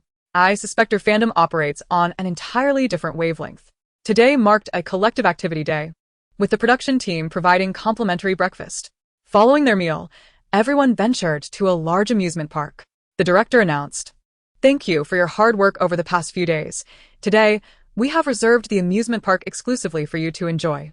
Jiang Yining interjected, "Come now. Do you truly possess such goodwill? What task lies in wait?" Spare us the pretense. The director chuckled awkwardly. Today's task is indeed to allow everyone to unwind on the rides. While enjoying, you can also earn points. The more challenging rides yield greater points. But each group may only experience each ride once. The points accumulated will be utilized in the next game, so the more, the better. With that, he proceeded to initiate the group division. Male and female guests were escorted to separate areas. Before the female guests stood a towering maze, over 2 meters high, featuring numerous pathways and 4 entries-exits. For male guests stood at each exit, while the women randomly selected an entry to navigate. The outcome of who they would encounter and with whom they would successfully team up depended on fate. After the director's explanation, Lin Tong chose the nearest entry. "I shall enter first." The maze lacked any peculiarities. Straightforward navigation sufficed. During her journey, she crossed paths with Jiang Yining, who awkwardly nodded before departing. After meandering for 5 or 6 minutes, Lin Tong finally discovered an exit. She quickened her pace, and upon stepping through the exit, she was met by none other than Wusheng. She withdrew the foot she had just stepped out with. Just as she turned around, a staff member hurriedly said, "Teacher Lin Tong, once you step out, you cannot return." Why not? The staff member replied, "It's just like being born. Once you are brought into this world, you cannot retreat simply because the conditions here are unsatisfactory." Lin Tong. Wusheng. It was evident that Lin Tong was truly reluctant to partner with Wusheng, turning away without any lingering attachment. Wusheng, who said the conditions are poor. Am I not good enough? The others had also paired off. Luo Mingtian with Lin Onlua, Yun Xiu with Lu Mingxing, and Jiang Yining with Zhou Zhe. Wusheng directed his gaze at the director. "I do not wish to be in a group with Lin Tong." The director wiped the sweat from his brow. "Please, guests," he repeated, "I do not wish to be in a group with Lin Tong." However, he continued, I do not wish to be in a group with Lin Tong. 3 consecutive refusals were undoubtedly uncomfortable for anyone. Lin Tong smiled and gave Ji Wusheng the middle finger. Wusheng? Oh, my apologies. I intended to give you a thumbs up, but inadvertently switched to Taobao instead. The woman raised all 5 fingers, each adorned with a different nail art design. From left to right. Weibo, Taobao, WeChat, Douyin. Ji Wusheng. Jiang Yining watched secretly, unable to restrain a gasp. She felt an itch to rush and replicate Lin Tong's stunning manicure. Lin Tong is simply a genius. Indeed, no matter how abstract my efforts, they pale in comparison to the brilliance of a genius's middle finger. Under pressure, the director wiped his forehead, avoiding Ji Wusheng's gaze, and turned to the others. Are there any male guests who wish to partner with teacher Lin Tong? Zhou Zhe exclaimed excitedly, raising his hand. Let me switch. I want to team up with Lin Tong. The director sighed with relief, nodding repeatedly. All right, Zhou Zhe will pair with Lin Tong, and Ji Wusheng will team with Jiang Yining. Jiang Yining. How could that little chicken feather leave her to face the storm alone? It was clear that Lin Tong and Ji Wusheng genuinely disliked each other. Fans must be heartbroken. Haha, how pitiful. You ship them so fervently. Yet the main characters can't even stand to glance at each other. Hate lasts longer than love. Only from hate can love achieve eternity, making it more satisfying to ship heart. You can delude yourselves, but when the two inevitably clash, let us see how you handle it. But speaking of which, Zhou Zhe actually took the initiative to team with Lin Tong. He seems rather excited. Does he have feelings for her? There's no visible affection, but he gazes at Lin Tong with an air of determination. The more thrilling and challenging the amusement park attractions, the greater the rewards. Lin Tong and Zhou Zhe first ventured into the haunted house, scaring the little chicken feather into a frizzy state. Are you afraid? Lin Tong glanced at the young man. She noticed that Zhou Zhe's pupils had taken on a light brown amber hue, shimmering like glass under the sunlight. The little chicken feather puffed out his chest. Not really. It's not that scary. Then let's try another terrifying escape room. I hear it's scarier than this haunted house. With that, Lin Tong turned to leave. Wait. The young man hurriedly called after her. What? Never mind. I feel the escape room might be a waste of time. Let us go ride the carousel instead? I prefer soaking up the sun. Yes, I love basking in the sun. Zhou Zhe discreetly glanced at Lin Tong, noticing her staring at him before quickly averting his gaze. Although Lin Tong's raven-black eyes always radiated a lazy smile, making her seem approachable, there was an air of mysterious depth that made her difficult to approach. Oh. Perhaps she has presbyopia? This air of inaccessibility was distinct from the cold demeanor of Yun Xiao. Yun Xiao was akin to a durian, though spiky on the outside. With effort, one could discover the soft, silky flesh within. But with Lin Tong, he couldn't be certain. After all, they were still not well acquainted. Lin Tong smiled. All right. The carousel is nice too. Just in time for a nap. Indeed, Lin Tong felt sleepy again. Before the carousel started, the woman saved her progress, rode once, then returned to ride a second and third time. After 10 rounds on the carousel, Lin Tong finally ceased her indulgence and stepped off, quite satisfied.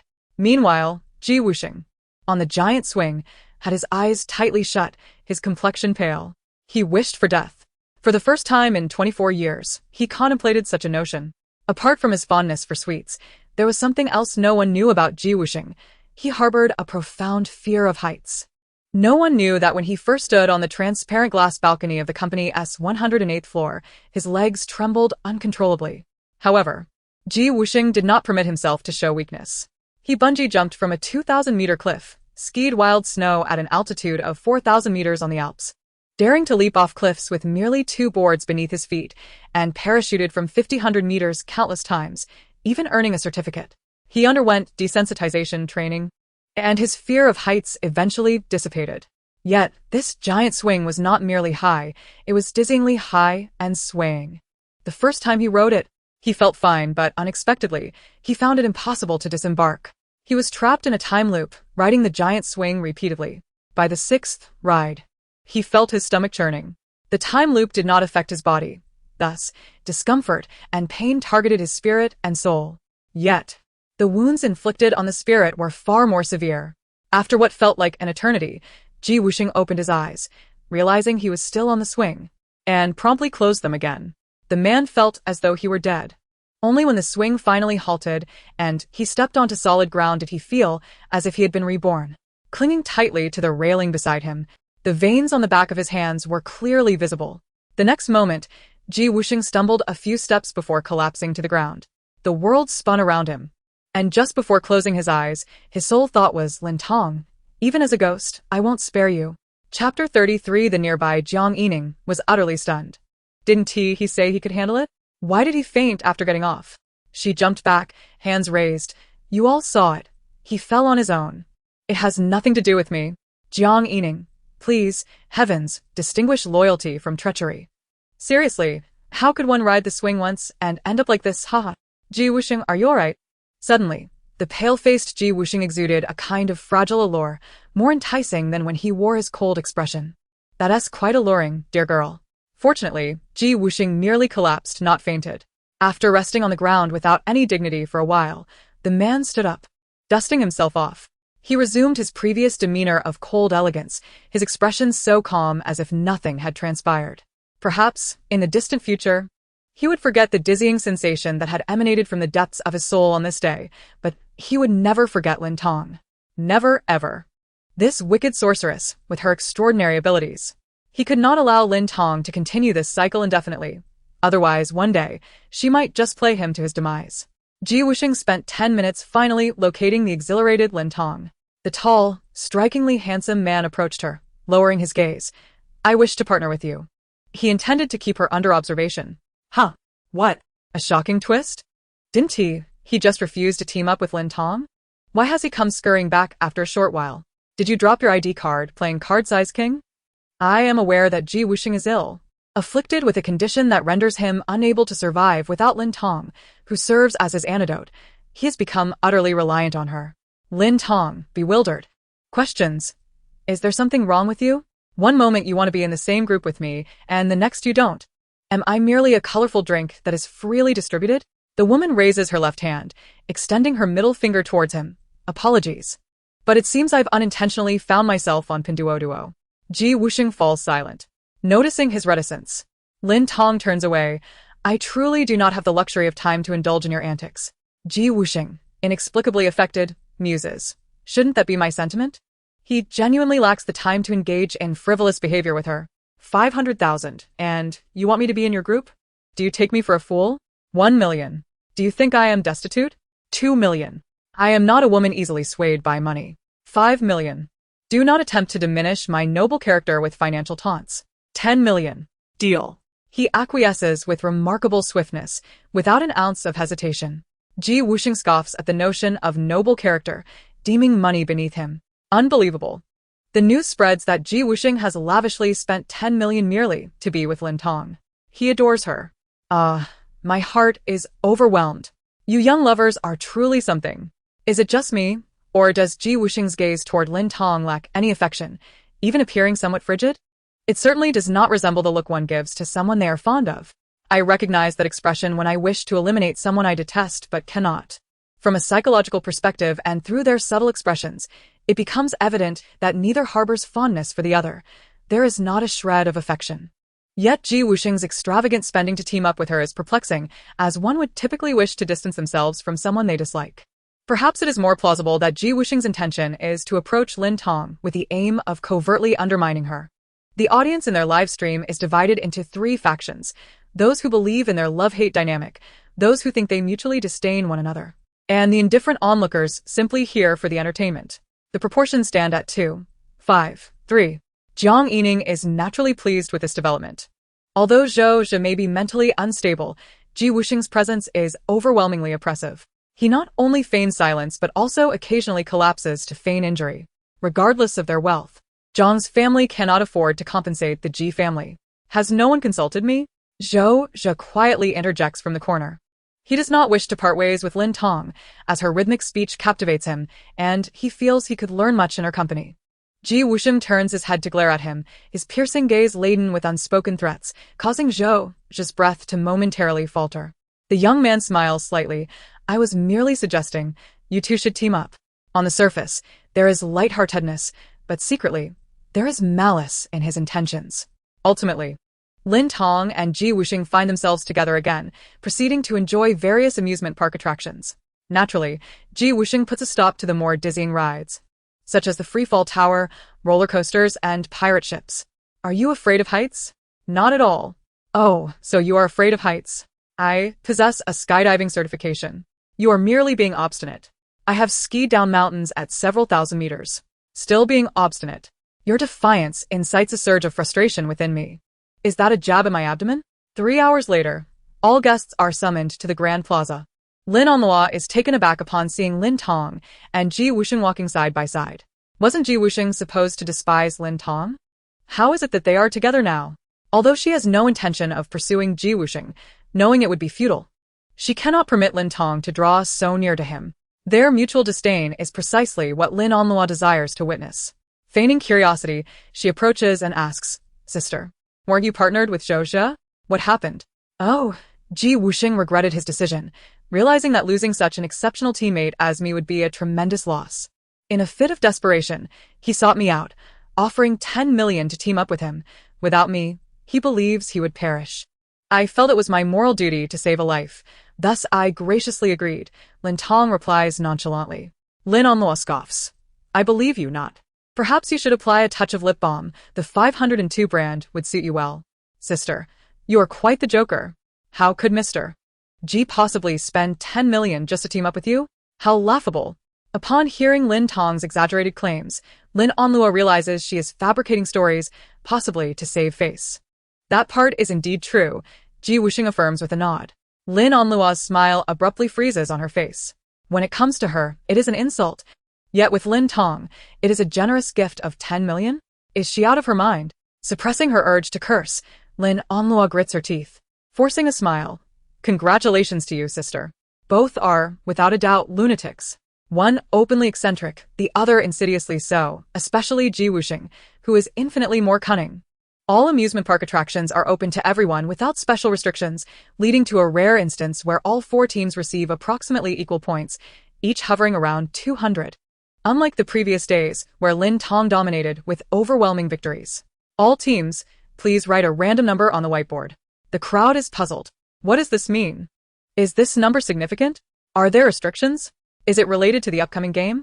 The director merely smiles in silence. The guests exchange glances, ultimately jotting down numbers based on intuition. Yun Xiao and Lu Mingxing, 123. Lin Onlua and Luo Mingting, 50.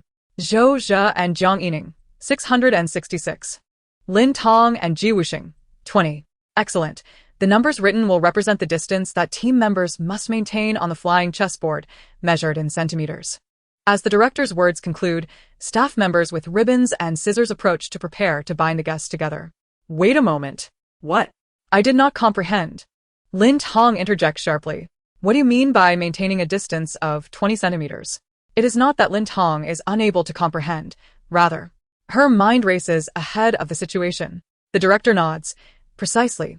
According to the rules, you must maintain a distance of 20 centimeters from Teacher G. The others? The audience. The 2 of them. At which point does this statement transition into coherent Chinese? Chapter 34. How on earth are we to maintain a distance of 20 centimeters? Is it as I suspect? Facepalm. That will indeed test the limits of physical endurance. I thought I was prepared, but it seems I have not yet done enough. While others wrote positive numbers, you 2 chose negative ones. What does this indicate? It suggests that you are fated to be together. I must see this. I want to witness you maintaining a distance of 20 centimeters. The 2 appear as if they are a married couple, oblivious to the world around them. Lin Tong glances at the man beside her and discreetly distances herself. Wusheng. Speechless, also shifts slightly away. Just as he prepares to refuse, he blinks and finds himself back at the moment when the guests were writing numbers. So be it. The wicked witch has finally utilized her power for a good cause. However, as Ji Wusheng turns, he notices Lin Tong frantically drawing circles on the whiteboard. The number 1 followed by 3 or 4 rows of zeros. That distance could encircle the earth multiple times. Ji Wusheng, there is truly no need to go to such extremes. He immediately raised his voice to stop the wicked witch. Let us go with 100. 100 centimeters. 1 meter. Maintaining this distance is just right. All right then. The numbers written on the whiteboard will be the distances both sides must keep during the game, measured in centimeters. After the director finished speaking, the staff brought out silk ribbons to bind one male and one female guest from each group according to the numbers. Yun Xiao and Lu Ming were separated by 123 meters, Lin Onlua and Luo Mingting by 0.5 meters, Lin Tong and Ji Wusheng by 1 meter, and Zhou Zhe and Jiang Yining by 666 meters. Lin Tong glanced at the two people far apart. You two could open a honey snow ice city between you. The others were astonished, realizing they hadn't anticipated that these numbers represented distances. The group gathered before the giant flying chessboard in the square, with the 4 groups of guests donning hats of red, yellow, blue, and green, transforming into human chess pieces. The game rules were simple. Each group would roll a die for 10 points, advancing according to the number rolled, with each square presenting various tasks or games to complete. Successful task completion would yield rewards, while failure would incur penalties. The first to reach the finish line would receive a grand gift prepared by the production team. But both members of the team must arrive at the finish for it to count as a success. The guests were urged to engage earnestly in the game. The squares appeared to be about a meter in length and width. Wouldn't Jiang Yining and Zhou Zhe suffer greatly with 6 or 7 squares between them? Luo is so lucky. She and Luo Mingting are merely 0.5 meters apart, both standing in the same square. Heavens, finally showing mercy. Don't celebrate too soon. Let us see which eye of heaven opens next. Laughs. Is my life so miserable because heaven is looking at me with a disdainful eye? Pondering. After hearing the game rules, Jiang Yining's expression fell. Yet, she could not voice her grievances, for she was the one who wrote the number 666. Zhou Zhe felt somewhat relieved. Luckily you didn't write 66,666, otherwise you'd be at the finish line while I'm still outside the amusement park. Jiang Yining, 6, director, before the game begins. Male guests must lift the female guests off the ground. The duration of their lift will determine the order of rolling the die. Zhou Zhe, director, must we really lift them? Director, you may also carry them on your back. Any method that gets the female guest off the ground is acceptable. Fine. Jiang Yining frowned, but her desire to win overcame her reluctance. Then carry me. In truth, she was a fiercely competitive individual, though Lin Tong's brilliance often overshadowed her own. However, this time, she was determined to triumph. Seeing Luo Mingting attempt to princess carry Lin Onlua, Lu Ming was incensed. Hey, what right do you have to carry Luo? Release your filthy hands. How absurd that a neglected illegitimate son like Luo Mingting would aspire to ascend the social ladder. Had he known this segment would occur, he would have teamed up with Luo. Ming, don't act rashly. Everyone is earnestly participating in the game, Lin Onlua said, looking at Luo Mingting. Please carry me. Her tone was surprisingly familiar. The man nodded. All right. Lu Ming, torn between anger and restraint, could only simmer silently, his face flushed. Lin Tong, watching, clicked her tongue. She recalled 568 mentioning that the male protagonist of the original story was indeed Luo Mingting, and they seemed to have formed a connection on the show. No wonder, she felt Luo Mingting had an untrustworthy demeanor at first glance. 568. Indeed. Luo Mingting, having been bullied for his status as a single illegitimate child, harbors a deeply twisted psyche, yearning for wealth, power, and status. His current gentleness is merely a guise. Even before the show, he had flirted with Lin Onlua at a banquet, but at that time, she had dismissed him, favoring Lu Ming's superior background for greater advantage. Yet, Lu Ming's brashness proved detrimental. Unlike Luo Mingting, who could feign charm and strategize, Lin Onlua eventually chose to ally with Luo Mingting to ensnare the Lin family. Their interests intertwined so tightly that they naturally ended up together. Lin Tong observed, "It's apparent. Luo Mingting sought me on the first day, pursued Yun Xiao on the second, and then Lin Onlua on the third. His ambition is palpable." Lu Ming, in a fit of pique, attempted to princess carry Yun Xiao, only to be met with a cold rejection from her. Ultimately, they opted for the back carry method.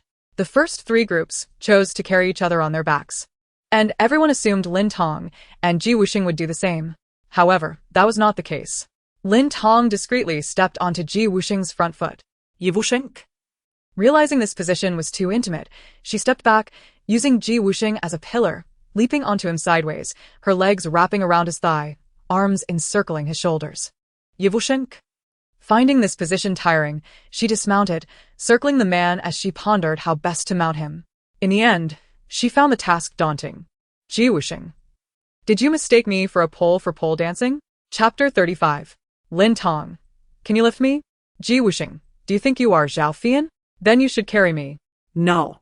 Let us just roll the die directly. All right. Are these two new comedic actors? Quite amusing. Who claimed these two have mutual affection? The tension is palpable. I have no idea. Ask Love Heart Sister. You don't understand. Based on my experience in shipping, rivals often start this way. Disdain leads to attention, and attention leads to love. Our Lin Tong and Ji Wusheng will not only love passionately, but also shake the heavens and earth. Love heart. It's unimaginable how their dynamic will evolve after they fall in love. The two awaited the conclusion of the other three groups. The first to falter was Lu Ming. The second was Luo Mingting. Who would have guessed that the one who lasted the longest would be the little chicken feather? Didn't you hear what the doctor said yesterday? Aside from having a not-so-bright mind, that little chicken feather is quite capable. Thumbs up. Lu Ming. With the worst physique and the hardest mouth, Jiang Yining's group kicked off with a bang, rolling a 6 on their first turn. However, as she stepped forward 6 squares, Zhou Zhe remained at the starting point. The staff revealed the task card for that square. Dance the bubble milk tea dance with your teammate. Successfully completing it earns 50 points. Failure results in a deduction of 100 points. Jiang Yining. Though it was somewhat embarrassing, a deduction of 100 points was excessive. Their total was only 200 points. Meanwhile, Zhou Zhe was elated. As the music began, the dance king made his appearance. Bubble time is here. Give me bubble, bubble tea. I want bubble, bubble tea. Zhou Zhe, while watching the video, belted out the lyrics and danced joyfully, his face aglow with happiness, his hair bouncing rhythmically. Surprisingly, he dances quite well. From 6 meters away, Jiang Yining observed the video in a fluster, resembling a frantic zombie. Occasionally, she stole glances at the energetic little chicken feather. How could he dance so well? Zhou Zhe was always undermining her. With a flea on your back, you go take a bath side-eye. An early glimpse of humanity's four-limbed domestication. No kidding. Zhou Zhe's singing and dancing talents could easily land him a spot as an idol. The arduous 3 minutes finally passed, yet to Jiang Yining, it felt as if 3 centuries had elapsed, each second dragging on interminably. Although she had little reputation online, it felt as though she had been reduced to a mere janitor, sweeping away her dignity. Surely, people online were mocking her. How infuriating. It seems Jiang Yining is rather endearing, crooked smile. 1. Aside from her fiery temper and somewhat abrasive speech, she has no major flaws. Compared to Lin Tong, Jiang Yining speaks charmingly, like a lark. The second to roll the die was Lin Onlua's group. Lin Onlua cast a 5. The task for this square was to memorize quiet night thoughts, with a reward of 60 points for success, but returned to the starting point for failure. Lin Onlua cleared her throat and recited, "The moonlight before my bed, I suspect it is frost on the ground." Is this task too simple? Well, Lolo is just lucky. What can one do? Envy it, be jealous, for luck is also a part of strength. Yun Xiao rolled a 3, and there was no task for that square. Finally, it was Lin Tong's turn. The staff rolled a 4, and the task read, "While the staff tells jokes, please maintain a deadpan expression and gaze at your teammate for 5 minutes without laughing." Success allows for another roll. Failure results in a deduction of 200 points. Lin Tong. Ji Wusheng. Question mark. Why did it suddenly become ambiguous between the two? I remember everything now. This is a dating reality show moving back. ISNT the penalty for failure a bit excessive? They only have 200 points left. If they fail, won't they be eliminated? Oh no. These two are off to a disastrous start. In the distance, Lin Onlua's lips curled into a smile. This was a scheme she had pondered over all night. Lin Tong was too formidable. Previous tasks were a breeze for her. Thus, Lin Onlua devised a special task targeted at her. Since Lin Tong and Ji Wusheng were at odds, it was only natural that she would detest any form of intimacy with him, especially in broad daylight amidst everyone's gaze. If Lin Tong succeeded, she would be utterly disgusted. If she failed, a heavy penalty would ensure her exit. Lin Onlua watched with glee. Indeed, the advantage remained with her. Seeing the two remain still, the staff urged, "Please complete the task promptly. Prolonged inaction will be considered forfeiture." It was merely a matter of gazing at each other and suppressing laughter. What was there to fear? Lin Tong turned swiftly, capturing Ji Wusheng's dark, brooding eyes, her gaze sticking to his like a mouse trap. Wusheng. He wished to evade but could not. The photographer even moved in to capture a close-up of their prolonged stare. Why couldn't they appear simultaneously? Because they wouldn't move nor approach.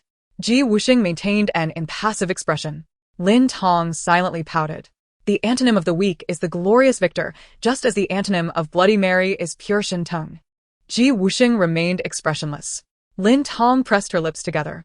It's evident that Ji Wusheng has an exceptionally high threshold for humor, while Lin Tong's is remarkably low. My surname is Tai, and I have a dog named Lulu. One day, as I went downstairs, a neighbor greeted me, saying, "Old Tai, walking Lulu?" Ji Wusheng remained expressionless. I laughed so hard I could string my farts together like sugar-coated hawthorn for my dog. Dog. Hey, give me peanuts. Ye Wusheng. Have you ever been high on drugs? How can you not laugh at this? What could possibly amuse you? Lin Tong dramatically performed the disappearing act with her lips, her eyes wide open. However, she managed to maintain a slight smile, the corners of her mouth naturally rising, transforming her expression into this. Lin Tong's expression is funnier than the joke itself. Oh no, now I can't help but laugh when I see Lin Tong. As if I need to pee, and I can't hold it in laughs. Originally on the verge of relief, I've now been laughed back, expressionless. Ji Wusheng's lips subtly curled upwards for a pixel, but quickly returned to a straight line. Yet, the camera captured it clearly. You didn't laugh at the joke, but you smiled at Lin Tong? Ji Wusheng, you truly adore her. She's causing a ruckus, he's laughing. What a sweet little couple, affectionate. Is it possible that Lin Tong's expression is so amusing that an ordinary person cannot contain themselves? Do you have a brief history of time? Whether or not I have time, I wouldn't pick up dog poop? Ji Wusheng remained expressionless. Lin Tong slightly tilted her head, her gaze becoming unfocused. She felt more tortured than a certain singer singing tortured, inwardly lamenting, "Is it not over yet?" 5 minutes felt like an eternity. In response, a chorus of laughter erupted from 568. Haha, not moving, not approaching. Out with the old, in with the new, haha. That's too funny. Lin Tong. Excuse me, is your reflex arc too long? Although Lin Tong was on the verge of laughter, at least 568 provided some comic relief.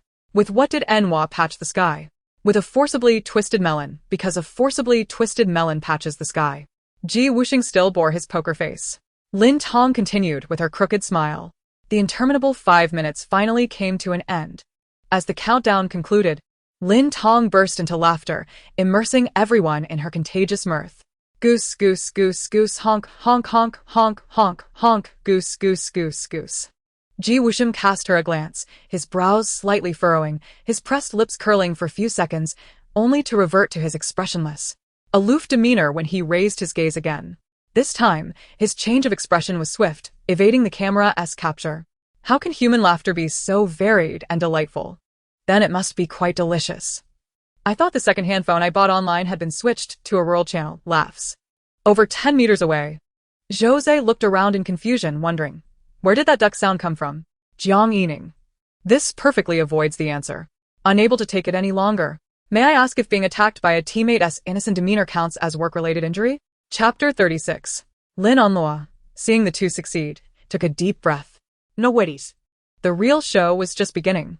Having completed their task, Lin Tong and Ji Wusheng earned the chance to roll again, this time landing on a 6. They advanced 6 squares. The task for this square was truth or dare, with both parties required to participate. Truth, name 10 of each other's virtues. Dare, slap oneself. Successful completion would yield a reward of 50 points, while failure would send them back to the starting point. Who would go first? Lin Tong. I choose truth. Ji Wusheng is very tall, handsome, has a big chest, defined abs, large hands, a slim waist, long legs, and, what are the other 3? A bulging wallet. The woman surveyed the man before her from head to toe, adding, his wallet is bulging in the back, and in the front, it's also bulging. Ji Wusheng is a rather rare specimen, a man whose wallet, chest, and rear are all bulging.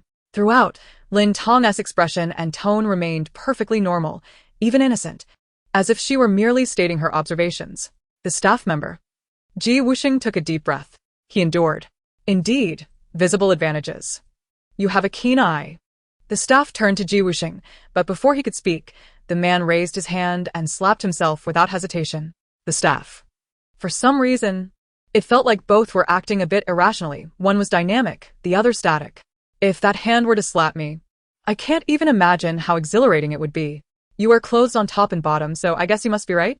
ISNT the real difficulty not. Is it food? Just serve it up? I feel like Wusheng looks calm. But he has actually gone mad.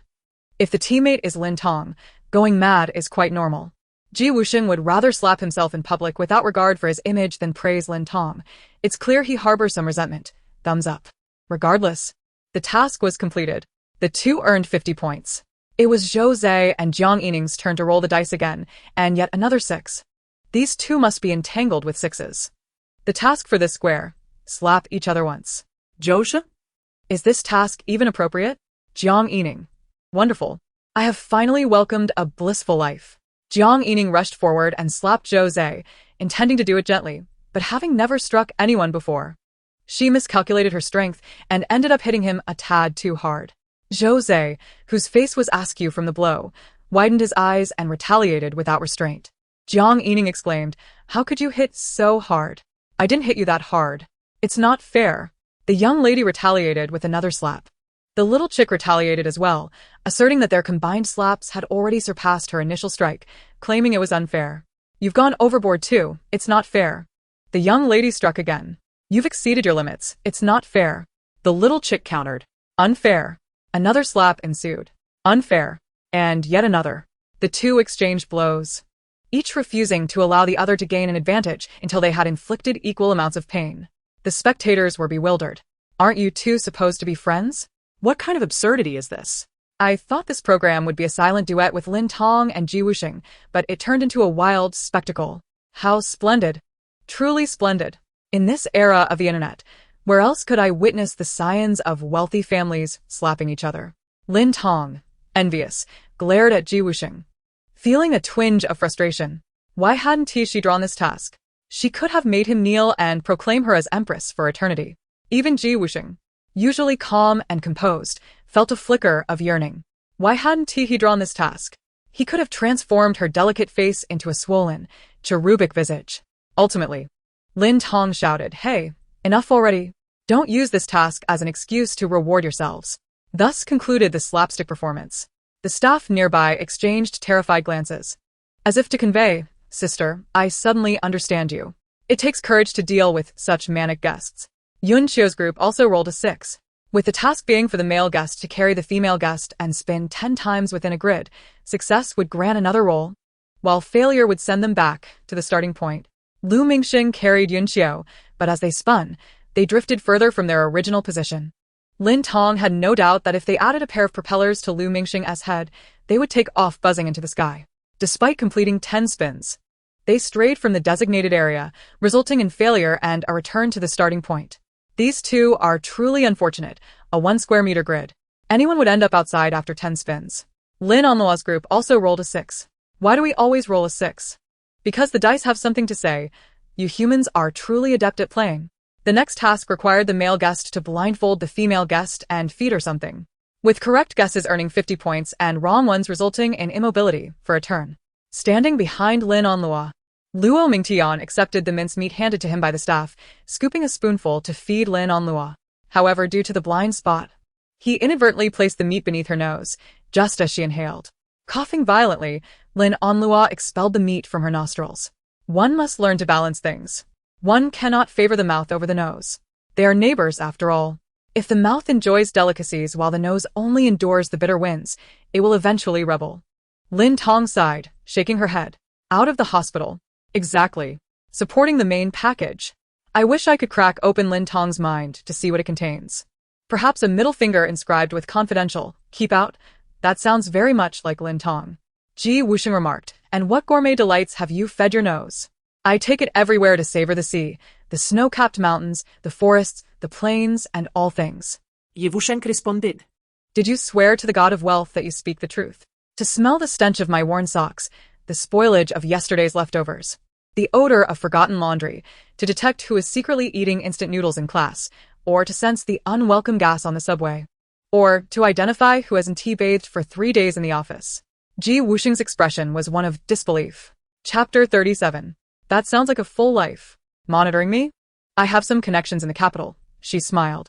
Are you suggesting your connections include buying a bottle of flavored water? We are merely online acquaintances, she smiled. Luo Mingtian continued to feed Lin Onlua, and this time, he managed to get it into her mouth. She chewed and declared, "It must be duck meat." Correct.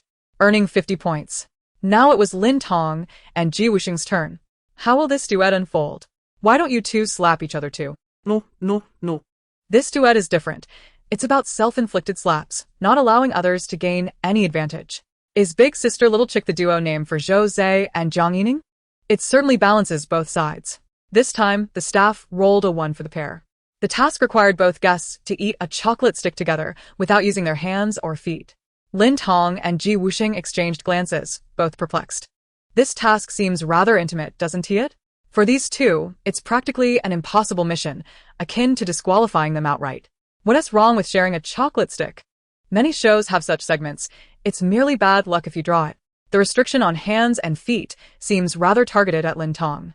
For ordinary guests, sharing might even enhance their relationship, but for Lin Tong and Ji Wusheng, it's akin to mutual humiliation. That is quite a crude way to put it, but it holds some truth. Others watched with interest, well aware of the tension between the two. It's really not a big deal. They're just sharing a bit of saliva, which could be seen as preparation for future kisses. The two remained silent. When the staff prompted them again, Lin Tong shook her head. "I give up." Ji Wusheng pursed his lips. "I also give up."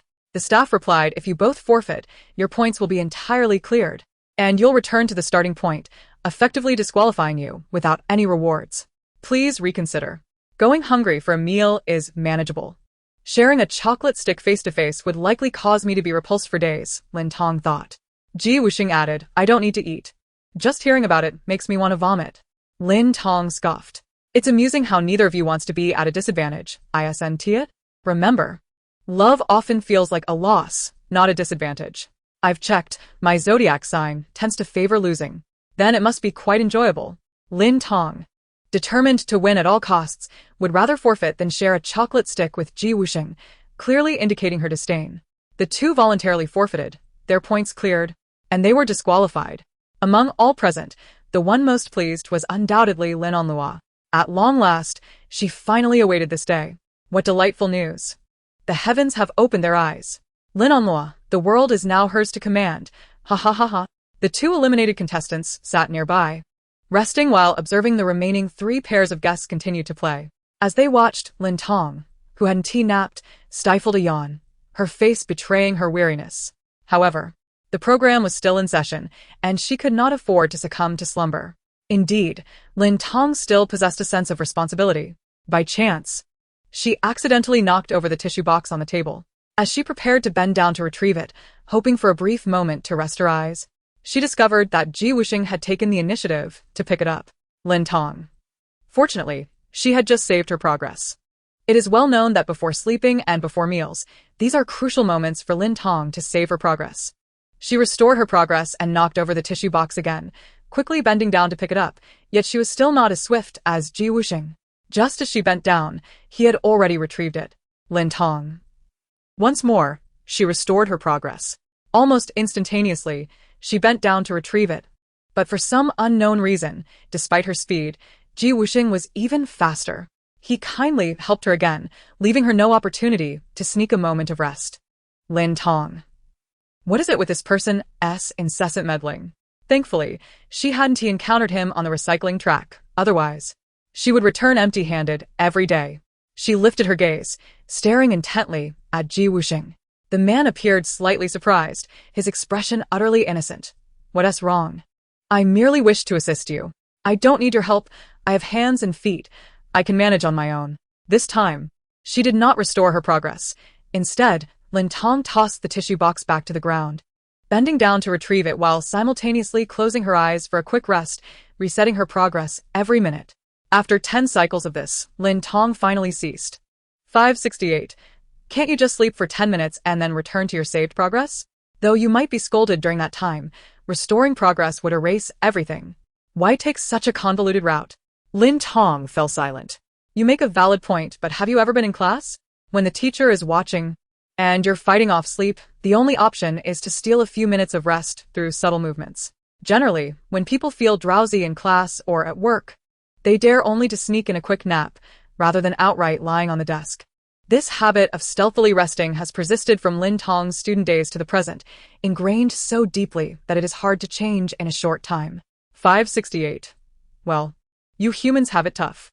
Lin Tong, not tough, just unfortunate. 568. How can you sleep so much? Wusheng finally voiced the question that had long dwelled in his mind. Lin Tong, indeed, could sleep remarkably well. Others did not understand, but he did. No one understood better than him. Close her eyes and she dozes, let her legs go slack and she sleeps. What? Concerned for me? I fear you might suddenly collapse before me. You needn't worry. I 1T suddenly drop dead. I'd at least leave a breath to format my phone and smash it to pieces before I go. Wouldn't that still mean death? Remember, I can allow others to check my social media to prove my loyalty to love, but I will never permit anyone to peruse my browser history or chats with friends to tarnish my reputation. As the saying goes, fatigue is not merely an immediate sensation, but a state of being. I have checked. My fate is to be weary. And someone like me should be asleep in bed every day, drifting into oblivion. Others' fates, great fortune and misfortune. My fate, great weariness and hunger, yawn. That's quite a fortune teller you are. The man pursed his lips. You could simply sleep. Pretending to bend down to pick something up to sneak in a nap is a quick way to injure your back or bump your head. Lin Tong shook her head. I may be lazy, but I will not neglect my duties. Do not underestimate the bond one share with my work, you rascal. Because that would mean a deduction in pay. Those who have transitioned from student to working life experience this. Their identity has not changed. They have merely transformed from a student to a working drone. Wusheng raised an eyebrow. Since middle school, I have only slept 5 hours each day, maintaining this routine to the present. The remaining 19 hours are dedicated to exercise, study, work, socializing, and developing hobbies. Lin Tong rolled her eyes. You're impressive, truly remarkable.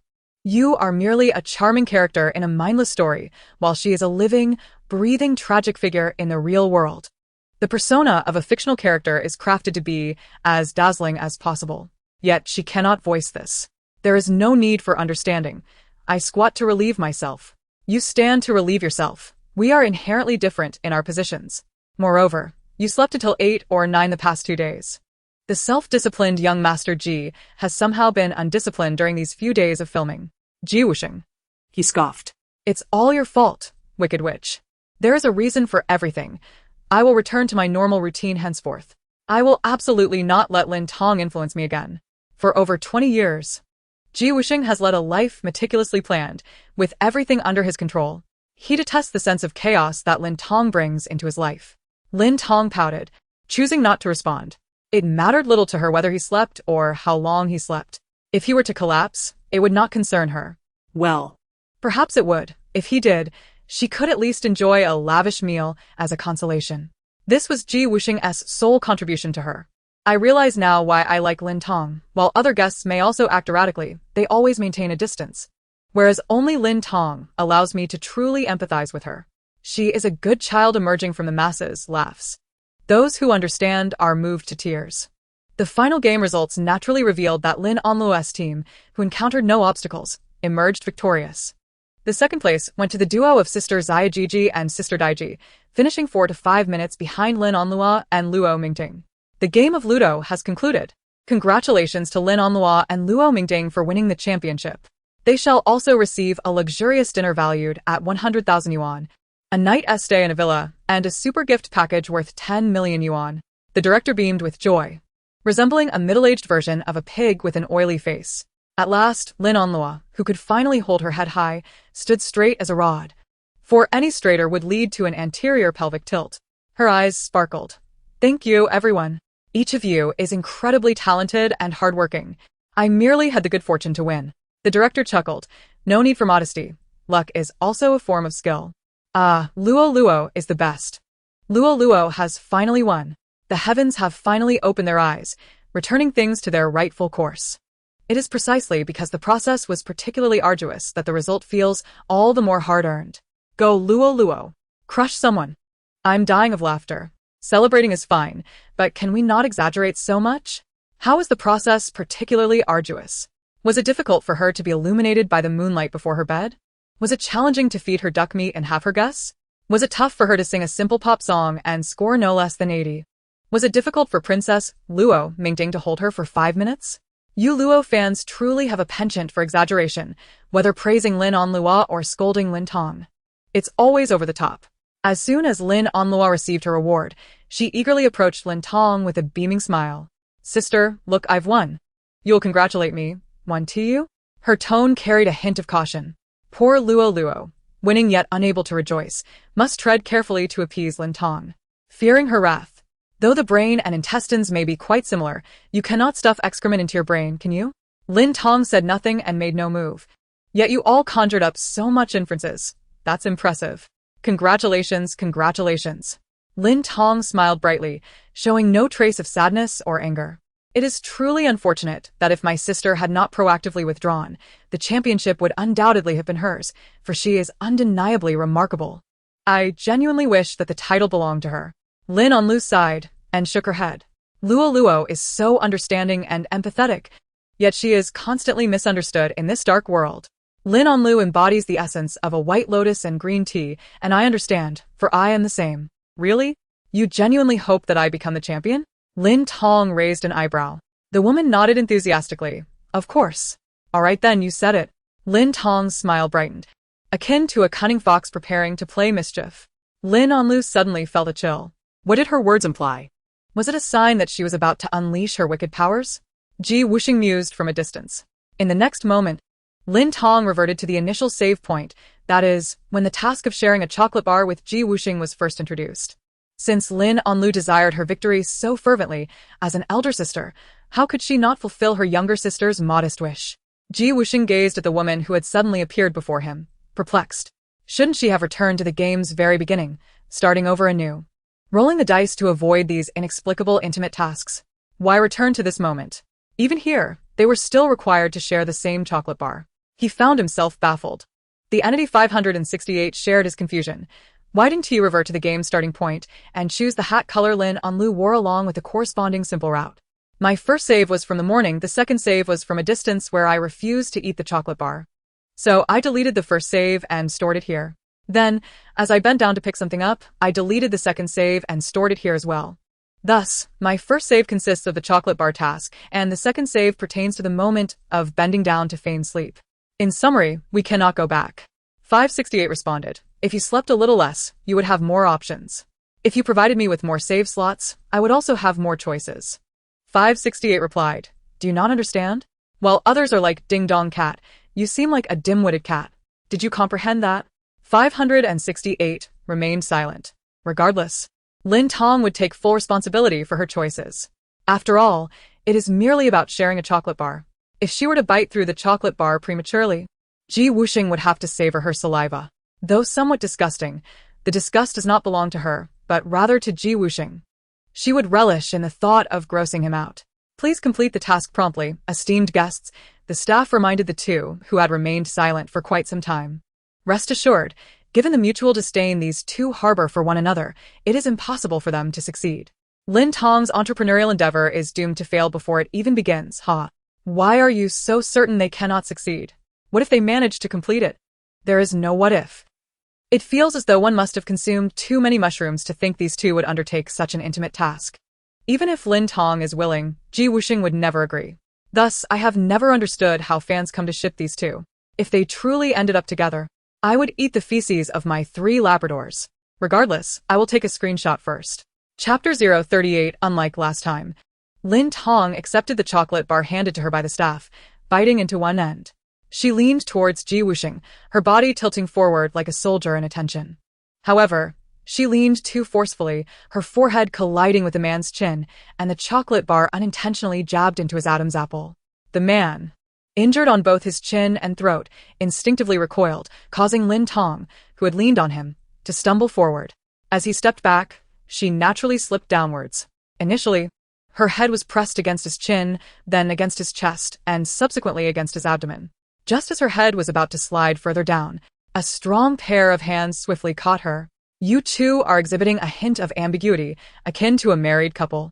Are you two here for an all-you-can-eat buffet? How does Wusheng's physique feel? Shouldn't it be about how it feels on the head? From above, a voice filled with exasperation emerged. Do you think you are a bath towel? Lin Tong murmured softly, perhaps my head wants to slide down your body, like a slide.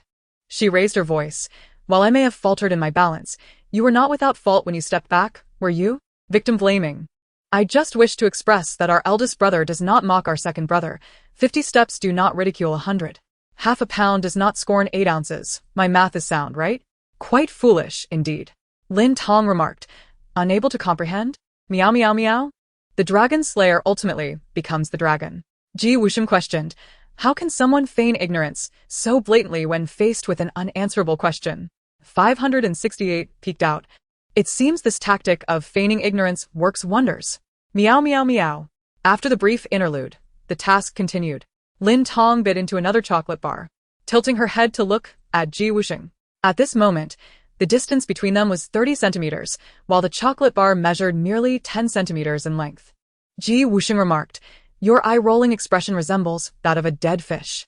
Lin Tong closed her eyes, muttering, speak less nonsense, let us finish this. Wusheng chuckled.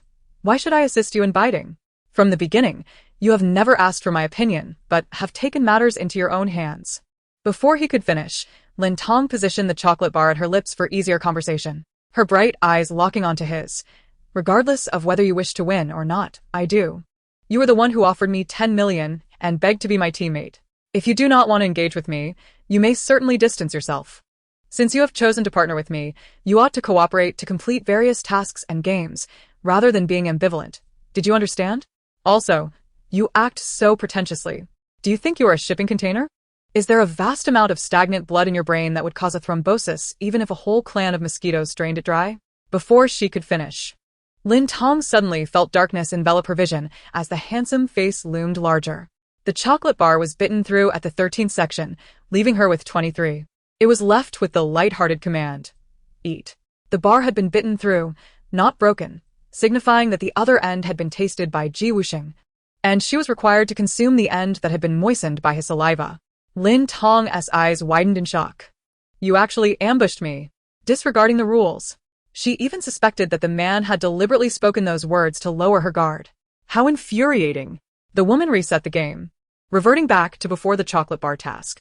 At that moment, Wusheng, quick and agile, took a chocolate bar, placing it in his mouth. His phoenix-like eyes filled with mirth. Lin Tong was left speechless. Even if the house crumbled, it could be rebuilt, but Wusheng's situation could not be remade.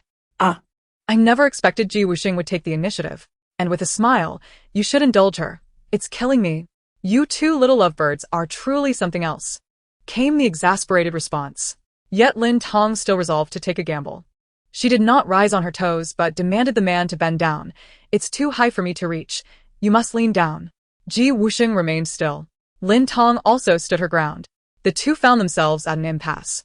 Ultimately, Wusheng leaned down towards her, allowing Lin Tong to reluctantly open her mouth and bite the other end of the chocolate bar. Their eyes were merely a few centimeters apart. Yet the sparks igniting between them were palpable, almost blinding. The tension was thick. What difference does this have from a kiss? Kiss me, give me a kiss. The two bit down almost simultaneously, yet this time, the chocolate bar did not break at Lin Tong's end or Wusheng's end, but rather snapped into 3 segments, with the middle portion falling to the ground. The task required them to consume all the chocolate bars. Lin Tong exclaimed, it hasn't been more than 3 seconds. You can still pick it up and eat it. Wusheng, why aren't you eating? Lin Tong opened her eyes and fibbed, I am allergic to chocolate. Wusheng, no longer pretending, retorted, are you a dog? Lin Tong remained silent, engrossed in reloading her game. On the 3rd reload, the chocolate bar was once again bitten in half by Wusheng. On the 4th reload, Wusheng was still a step ahead of her. On the 5th reload, the chocolate bar finally broke free from her grasp, and just as she eagerly awaited Wusheng to consume the chocolate bar tainted with her saliva, he bit it in half, causing a piece to fall to the ground. He looked utterly innocent. Sorry, it wasn't intentional. Lin Tong, I don't believe you. The two continued to torment each other until the 10th reload. When the chocolate bar finally cooperated and broke in the middle without any moisture, they exchanged a glance, their eyes silently agreeing. We'll let you off this time. Such a pity. I thought it would last longer. This chocolate bar is too unreasonable. Why did it break in the middle? Task complete. The two received 200 points and rolled the dice, once more. This time, the staff rolled a 6. The task, The male and female contestants must embrace for 5 minutes and engage in a rapid QA. Success means another roll. Failure sends them back to the starting point. Note: bodies must be pressed against each other, no sticking out butts. As illustrated, they remarked, "Why does it feel like this task is particularly aimed at us? Other groups don't have such stipulations. Isn't it normal for this duo to have stipulations? Am I the only one focused on the illustration? It's such a captivating image. I would pay 10 million to buy it out." Chapter 039. Although targeted, it was of no consequence. After all, being targeted was her fate, and she understood it like Dayu weeping.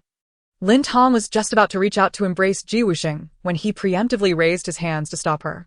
Lin Tong, prepared to embrace. "Why can't I?" "Wusheng, what are you doing?" "I'm doing the task. I didn't agree. I don't care if you agree or not. I usually enforce love." Enforced love sounds great.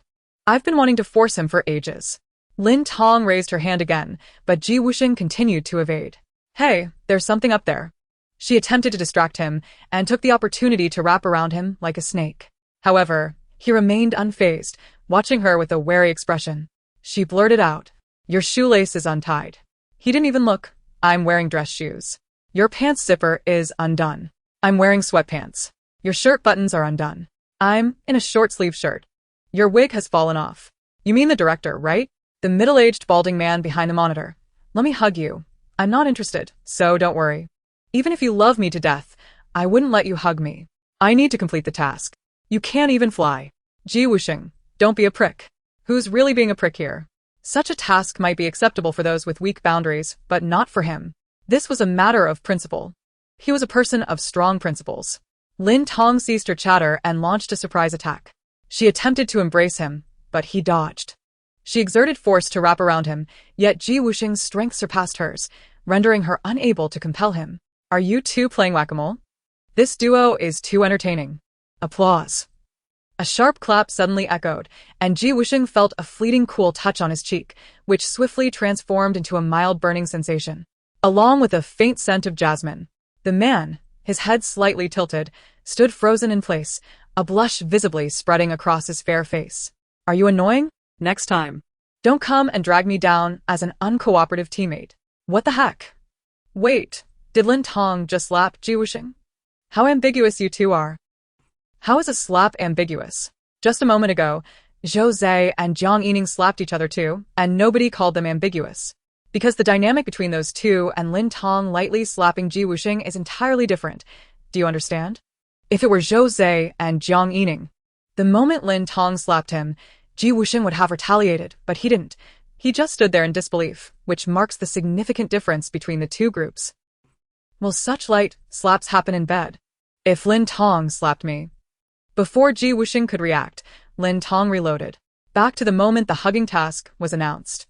She reached out to embrace Wusheng again, expecting him to dodge as before, but he did not. Instead, he stood tall, his expression unusually dazed, his body stiff, reacting not at all to her encircling motion. Lin Tong managed to embrace Wusheng. She frowned. "You're so stiff. Can you soften up a bit?" The two seemed like a married couple, without the pronunciation. Question mark. Question mark. She tilted her head, her profile striving to maintain a hint of closeness to Wusheng's chest while keeping a distance, as she didn't truly want to embrace him. But her desire to win outweighed her disdain for him. 10 million. That was 10 million. Not to mention embracing Wusheng, even riding him, slapping him, or hitting him. She would gladly do. Lin Tong's arms merely encircled his waist without pressing against him. She chattered, "Can you relax? This situation is disadvantageous for both of us. But if both are at a disadvantage, it means neither is. Understand? I'm not that terrible. Can you stop looking like you've suffered a great loss? If it really comes to it, can you just treat me like that silent husband in the film? You have a cleanliness obsession. Am I not allowed to? I wash my hair 3 times with shampoo and twice with conditioner." After a while, a perfectly fluent voice responded from above. "Conditioner." Right. For Lin Tong, saying conditioner was more challenging than saying "I love you." She instinctively nodded, her head bumping against his firm chest. To avoid contact, she had to tilt her head back. She could hardly stand it. Why did it feel bigger than her? She didn't even dare to open her mouth, afraid that if she did, it would lead to trouble. Although both were stiff and tense, merely pressed together, it still felt rather ambiguous. I'm busy. In the future. If there's no yellow game segment on dating shows, don't plan it, understood? So domineering upstairs. Could you speak to me in that tone? Anticipating. Tonight's assignment is 3 sets of comprehensive science papers, which must be completed during evening study. They will be reviewed tomorrow, understood? This afternoon, you must finish this week's tasks and submit them to me. We need them for the meeting tonight, understood? Is the food coming? Who says words have no power? I feel thoroughly attacked. Rapid Q&A. Please answer all the following questions within 30 seconds. Otherwise, the hugging time will be extended by 5 minutes. Question. When a deaf-mute person feels tired from chatting, should they drink water or apply hand cream? Lin Tong answered immediately. Drink hand cream. Deaf-mute. Is there no one to speak for us?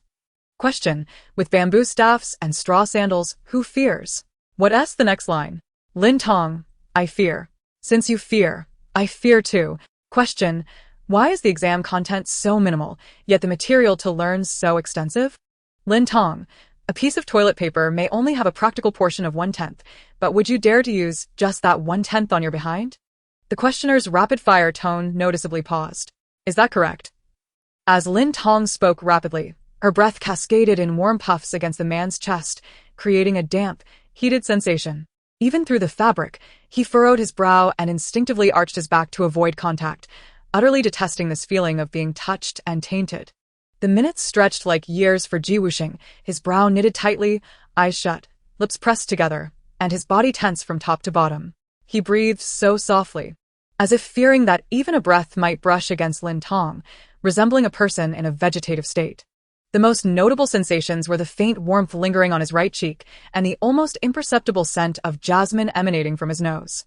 Have you done moxibustion or cupping? Lin Tong asked, nudging Wusheng, who seemed devoid of interest in the question. What? He replied, seemingly perplexed. I'm asking if you've done it recently, she clarified. With a furrowed brow, he responded, is that even a question? The staff rushed to correct him. No, it's moxibustion. And cupping. Before she could finish, Lin Tong had already learned to answer quickly. Oh, I've done it. Regularly. Every day, she exclaimed, as Wusheng thought, how strange. Thanks to Lin Tong's rapid-fire answers, they completed all questions in just 28 seconds, avoiding any extension of time.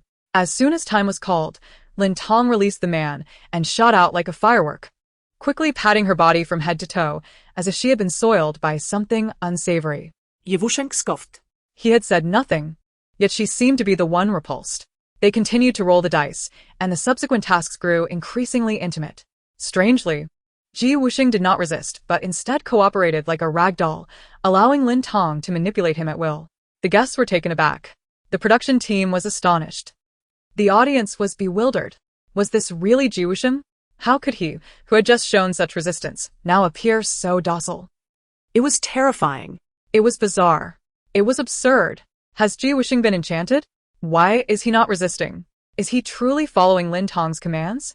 Could it be that Wusheng has genuinely fallen for Lin Tong's forceful affection? It's shocking to realize he actually enjoys this. It feels as if Wusheng has been completely transformed by Lin Tong's influence. After being subjected to Lin Tong's affection, Wusheng has turned into an obedient little dog. He must truly adore her. Wusheng was oblivious to the comments in the chat, but he caught sight of the stunned faces around him and heard their gasps of disbelief. He merely wished to laugh. He had resisted fiercely, using all his might to outwit Lin Tong. Yet, with each act of defiance, the wicked enchantress would reset the game. They were locked in this relentless cycle of confrontation. However, he could not betray any signs of abnormality. Each time had to feel like the first. It was utterly exhausting, both physically and mentally. This was not a tale of a love in a wealthy family. It was the birth of an actor, marking his path to ruin. This cursed ability would one day be vanquished. Chapter 40. Lin Tong emerged victorious.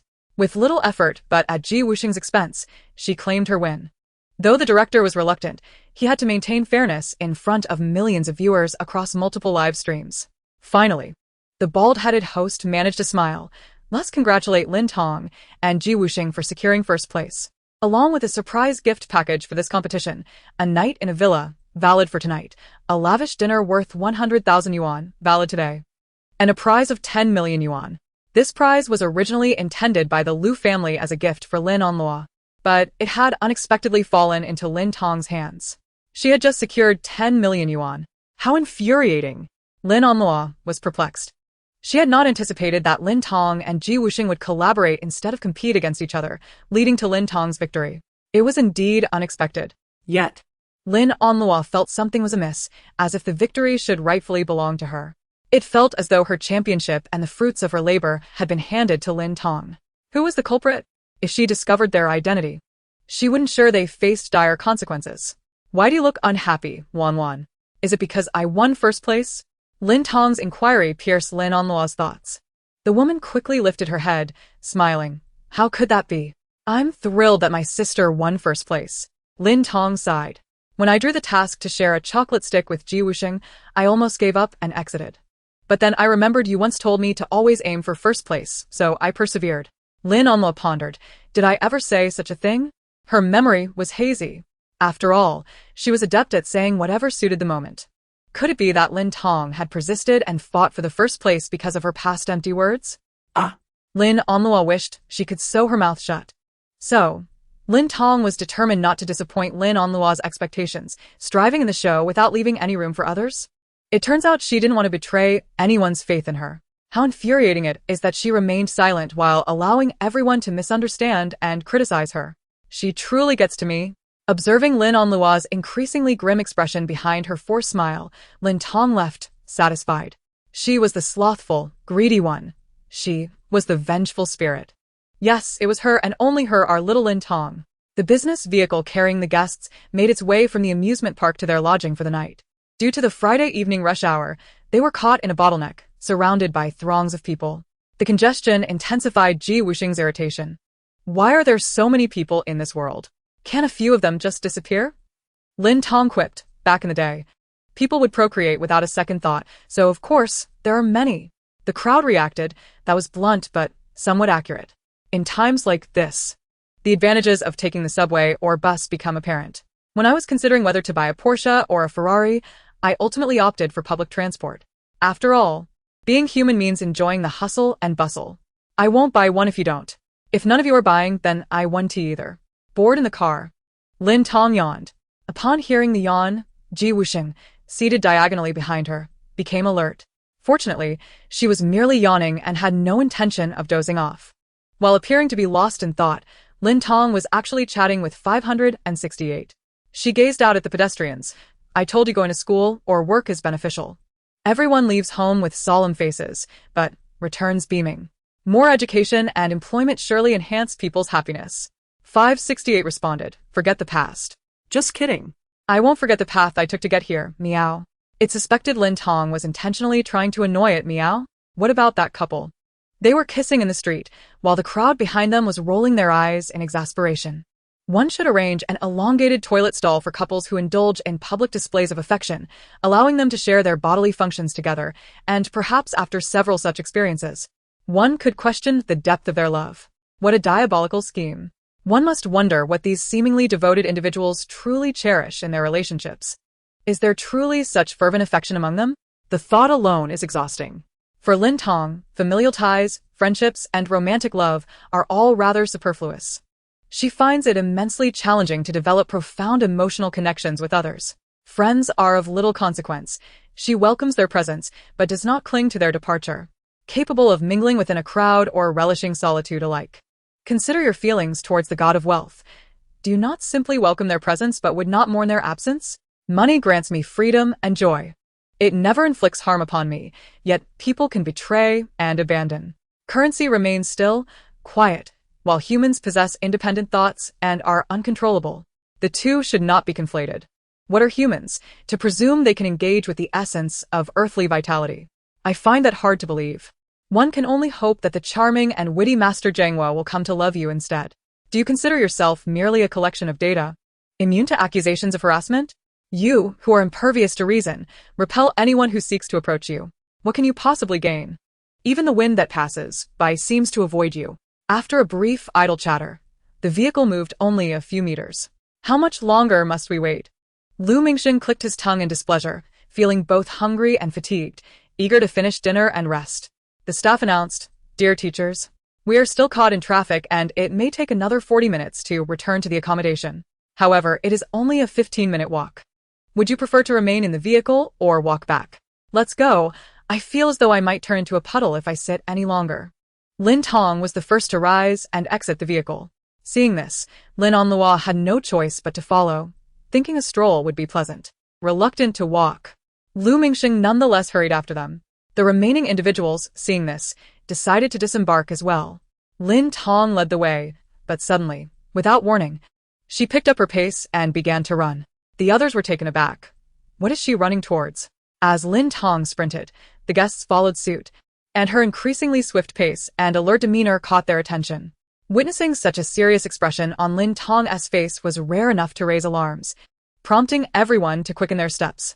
The guests ran, followed by the camera crew and staff, and soon, even confused bystanders joined in the spontaneous dash. The 10-meter-wide sidewalk was filled with a throng of runners.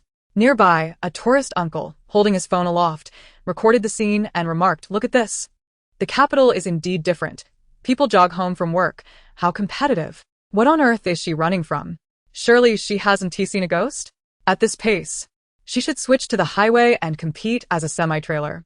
Minutes later, Lin Tong abruptly halted, her foot firmly planted on a specific spot on the ground. The crowd's gaze dropped to her outstretched foot, revealing a small slip of red paper peeking from her shoe. What a curious turn of events. This unexpected dash had led 100 people to accompany her in pursuit of a mere 100 yuan. They were speechless. For this group, not even 10,000 would be worth the effort. Exhausted, Lu Mingxing rolled his eyes, exclaiming, "I thought it was something significant. You're thrilled over 100 yuan? Truly a country bumpkin." Just as the words left his mouth, he felt a sharp, icy glare directed at him. Turning his head, he found the source of the gaze had vanished, leaving only Wusheng and a passerby. Lu Mingxing was momentarily taken aback, puzzled by the encounter. Lin Tong crouched down, slightly lifting her foot, and slowly extracted what turned out to be a counterfeit bill. "My life is at stake here," she thought, swiftly pocketing the fake note while feigning it to be real.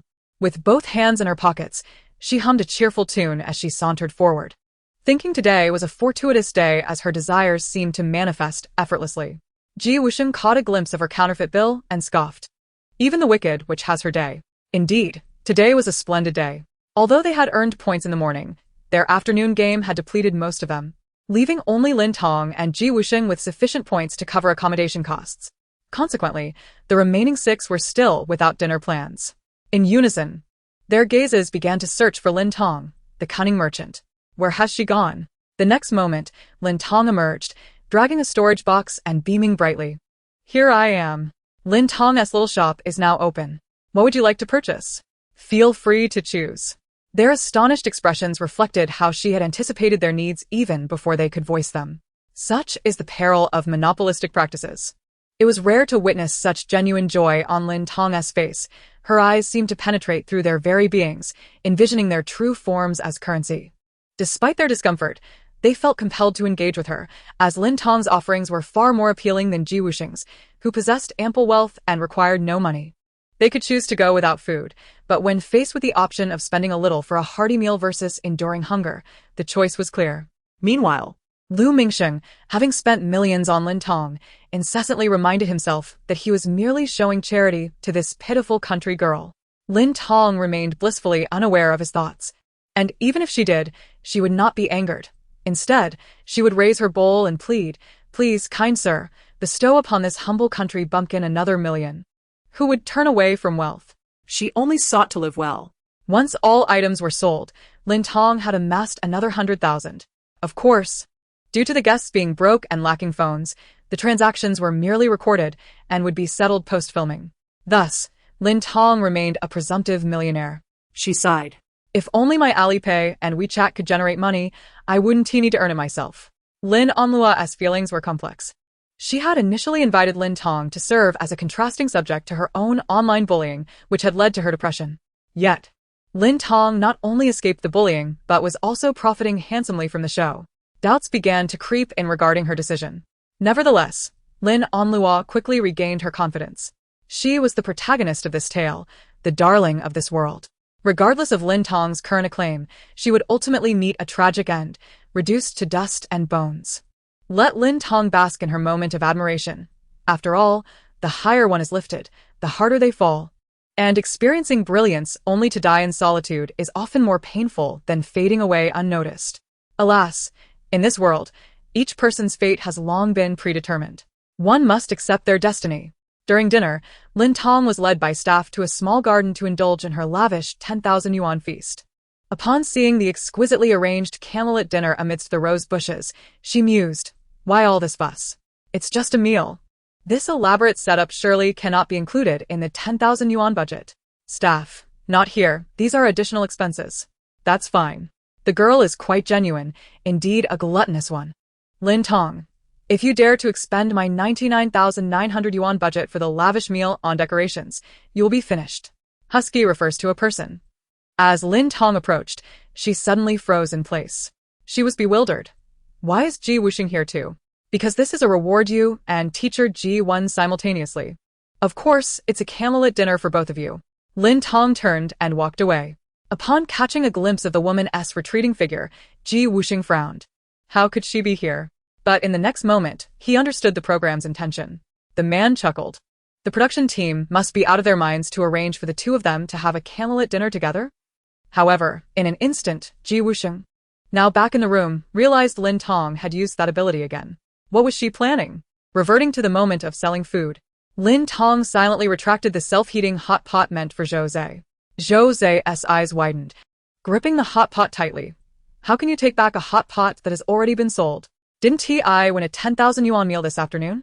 There's plenty of food. I'll sell this to you for just 50,000, and I won make a cent. Saying this, Lin Tong yanked the hot pot back, veins popping on her hands. It was indeed the best time for a needle prick. This curly-haired dog has quite a bit of strength.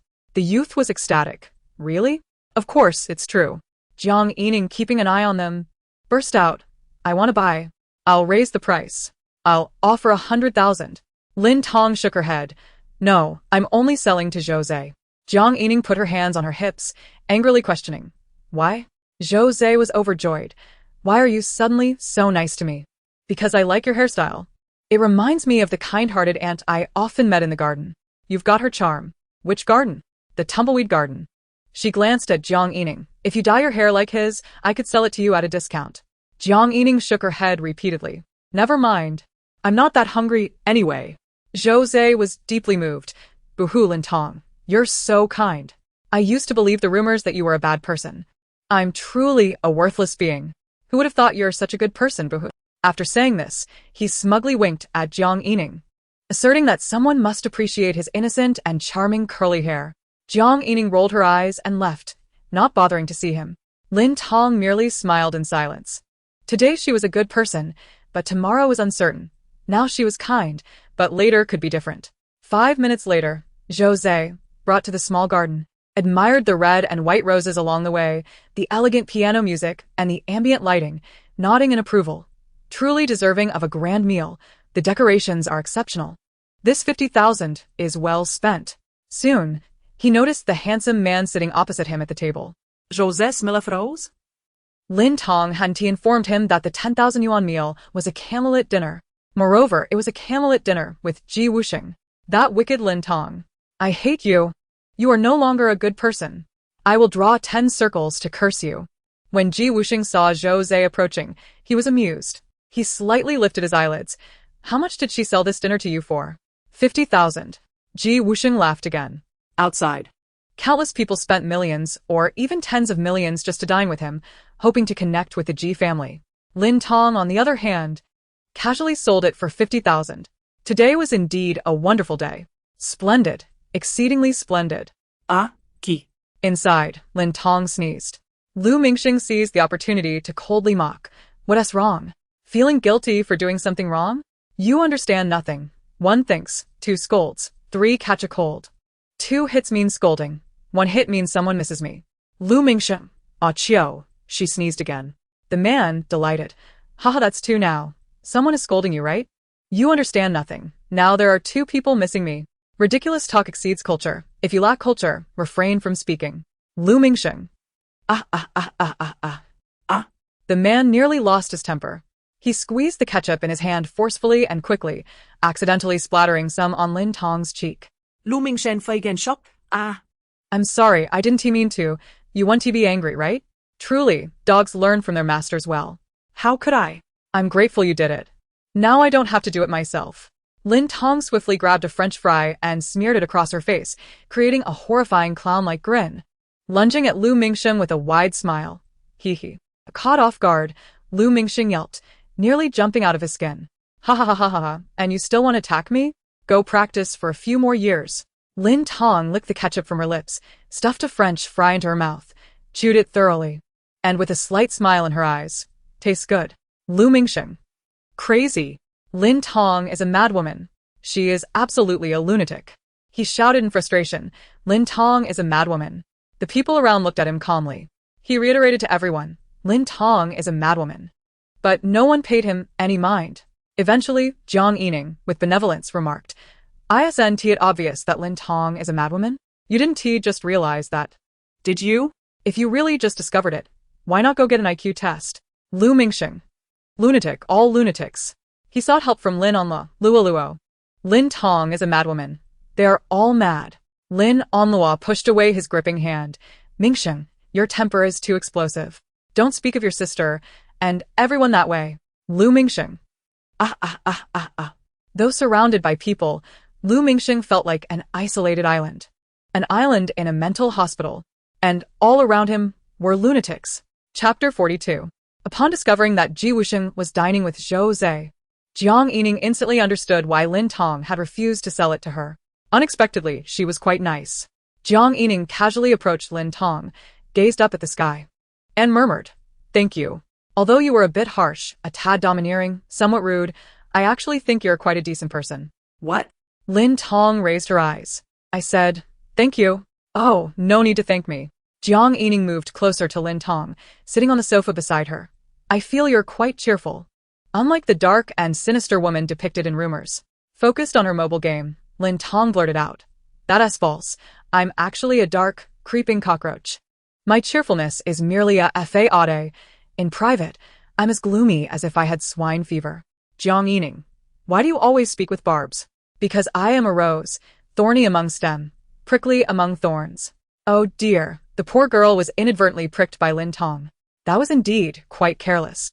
The two engaged in casual chatter for a while when Jiang Yining suddenly stood up. Lin Tong glanced. Where are you going? Where else? To the restroom.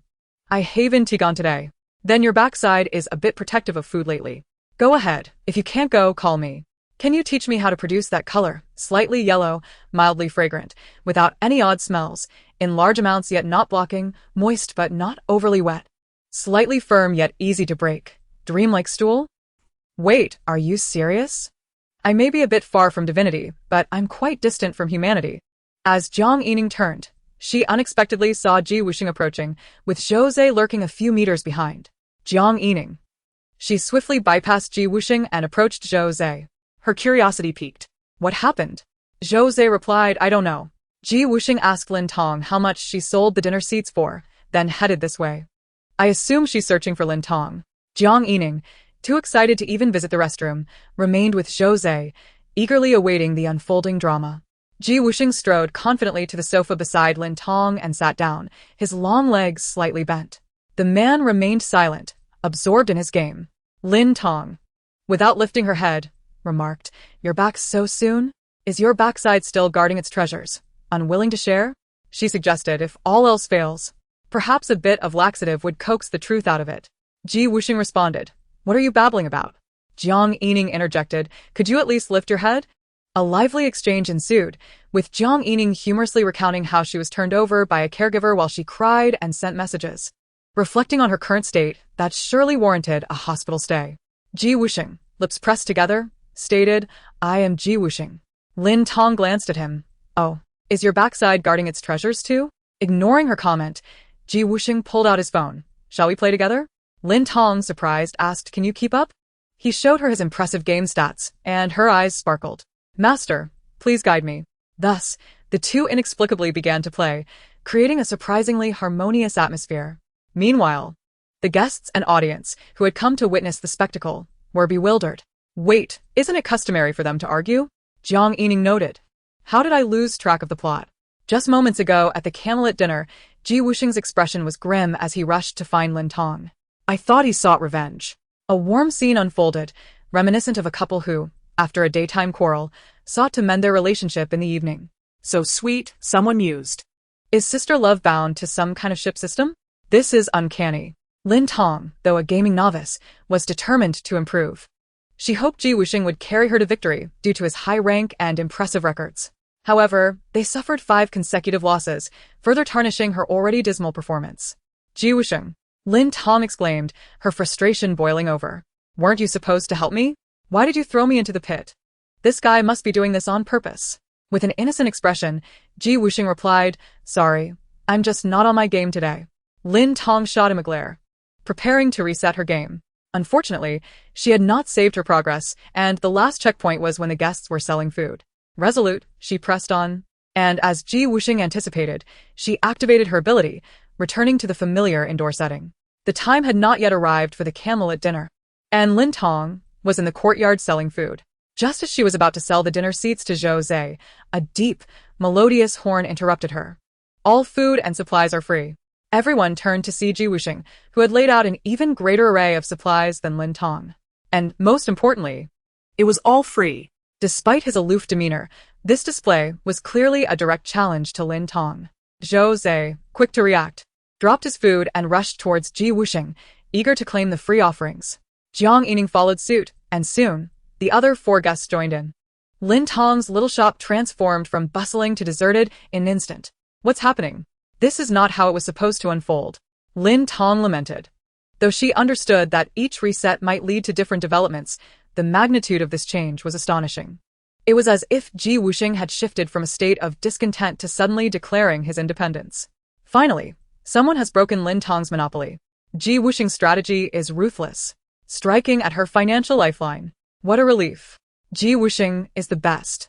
Lin Tong did not need to ask Ji Wusheng what he intended, as it was clear he was there to confront her. As she approached him, the guests who had been selecting items stepped aside, their faces filled with anticipation. Upon reaching Ji Wusheng, Lin Tong raised her hand to slap him, but he deftly caught her wrist. What? She exclaimed, raising her left hand only to have it captured as well. She attempted to lift her right leg, but it was pinned down by Ji Wusheng's long leg. Her left leg met the same fate, trapped beneath him, rendering her immobile. In that moment, the two resembled entwined serpents or frogs facing off. With her face flushed from exertion, Lin Tong angrily croaked, "Ribbit." Ji Wusheng queried, "What?" Lin Tong retorted, her earlier amusement now replaced with irritation. Lin Onlu's smile vanished as she recognized the familiar tension. How did we end up in an animal kingdom? Despite her limbs being restrained, Ji Wusheng was equally incapacitated. Leaning forward, Lin Tong blew air at his face, taunting him. Such a cunning strategy. No wonder they call you the Wicked Witch. You never play fair. With a defiant tilt of her chin, she challenged, "This place has always been mine to sell. Do you understand the rules of the game? Let me down. Take your things and that ridiculous horn and get lost. Or else, I will spit in your face." Ji Wusheng chuckled coldly. "You think I wouldn't dare to?" Lin Tong, emboldened, replied, "Go ahead." She was confident he wouldn't lower himself to such a public display. He gritted his teeth. "Don't push me." He had long been fed up with her antics and sought revenge for the chaos she had brought into his life. Lin Tong even leaned closer, inviting him to spit at her. After a brief silence, he spat at her feet. "Not quite the spit I expected," she laughed. "Is that all you've got? You can't even muster a proper spit? I have plenty if you'd like to borrow some." The guests and audience were left dumbfounded, witnessing the absurdity unfold before them. The tension escalated as Ji Wusheng, pushed to his limits, spat at Lin Tong, who defiantly returned the gesture. They continued to exchange spits, exhausting themselves until they were left gasping for air, drawing water to replenish their mouths before resuming their ridiculous duel. The expressions of those around them were a mix of horror and disbelief, as if they had just watched a terrifying horror film. The scene before Lin Tong was nothing short of astonishing. While her behavior was somewhat anticipated, was Ji Wusheng truly the proud and elegant gentleman they had known since childhood? Was he not acting more like a madman? "Ji Wusheng, what is happening to you?" I can hardly reconcile the man exchanging spittle with Lin Tong now with the extraordinary figure I glimpsed from afar at the banquet years ago. A visage I have never forgotten. Ji Wusheng, you have truly lost your mind. What a match made in chaos. They resembled two llamas spitting at each other. How amusing. Without confirming their relationship, they have already become intimately entwined.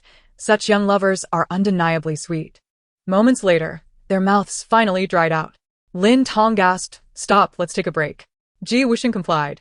His cheeks flushed and the elongated corners of his phoenix eyes tinged with a faint hue, not from embarrassment, but from a lack of oxygen. Though his earlier actions appeared impulsive, he had meticulously calculated his moves within those fleeting seconds. To prevent the loss of that 1 million, Lin Tong would likely employ her abilities to revert to a prior time or leap into the future, starting anew. Thus, this embarrassing episode would fade into the annals of time, known only to the two of them. Unbeknownst to Lin Tong, this was his advantage. Having discerned her capabilities, Ji Wusheng gradually transitioned from a state of persecution to one of retaliation. The corners of his mouth lifted in a smirk, anticipating Lin Tong's use of her powers. A minute passed, and she remained still. 5 minutes elapsed, yet she had not moved. The gazes that fell upon him, either discreetly or inadvertently, grew increasingly intricate and peculiar. Ji Wusheng pressed his lips together and reminded her, "Do you not wish to sell this food for profit?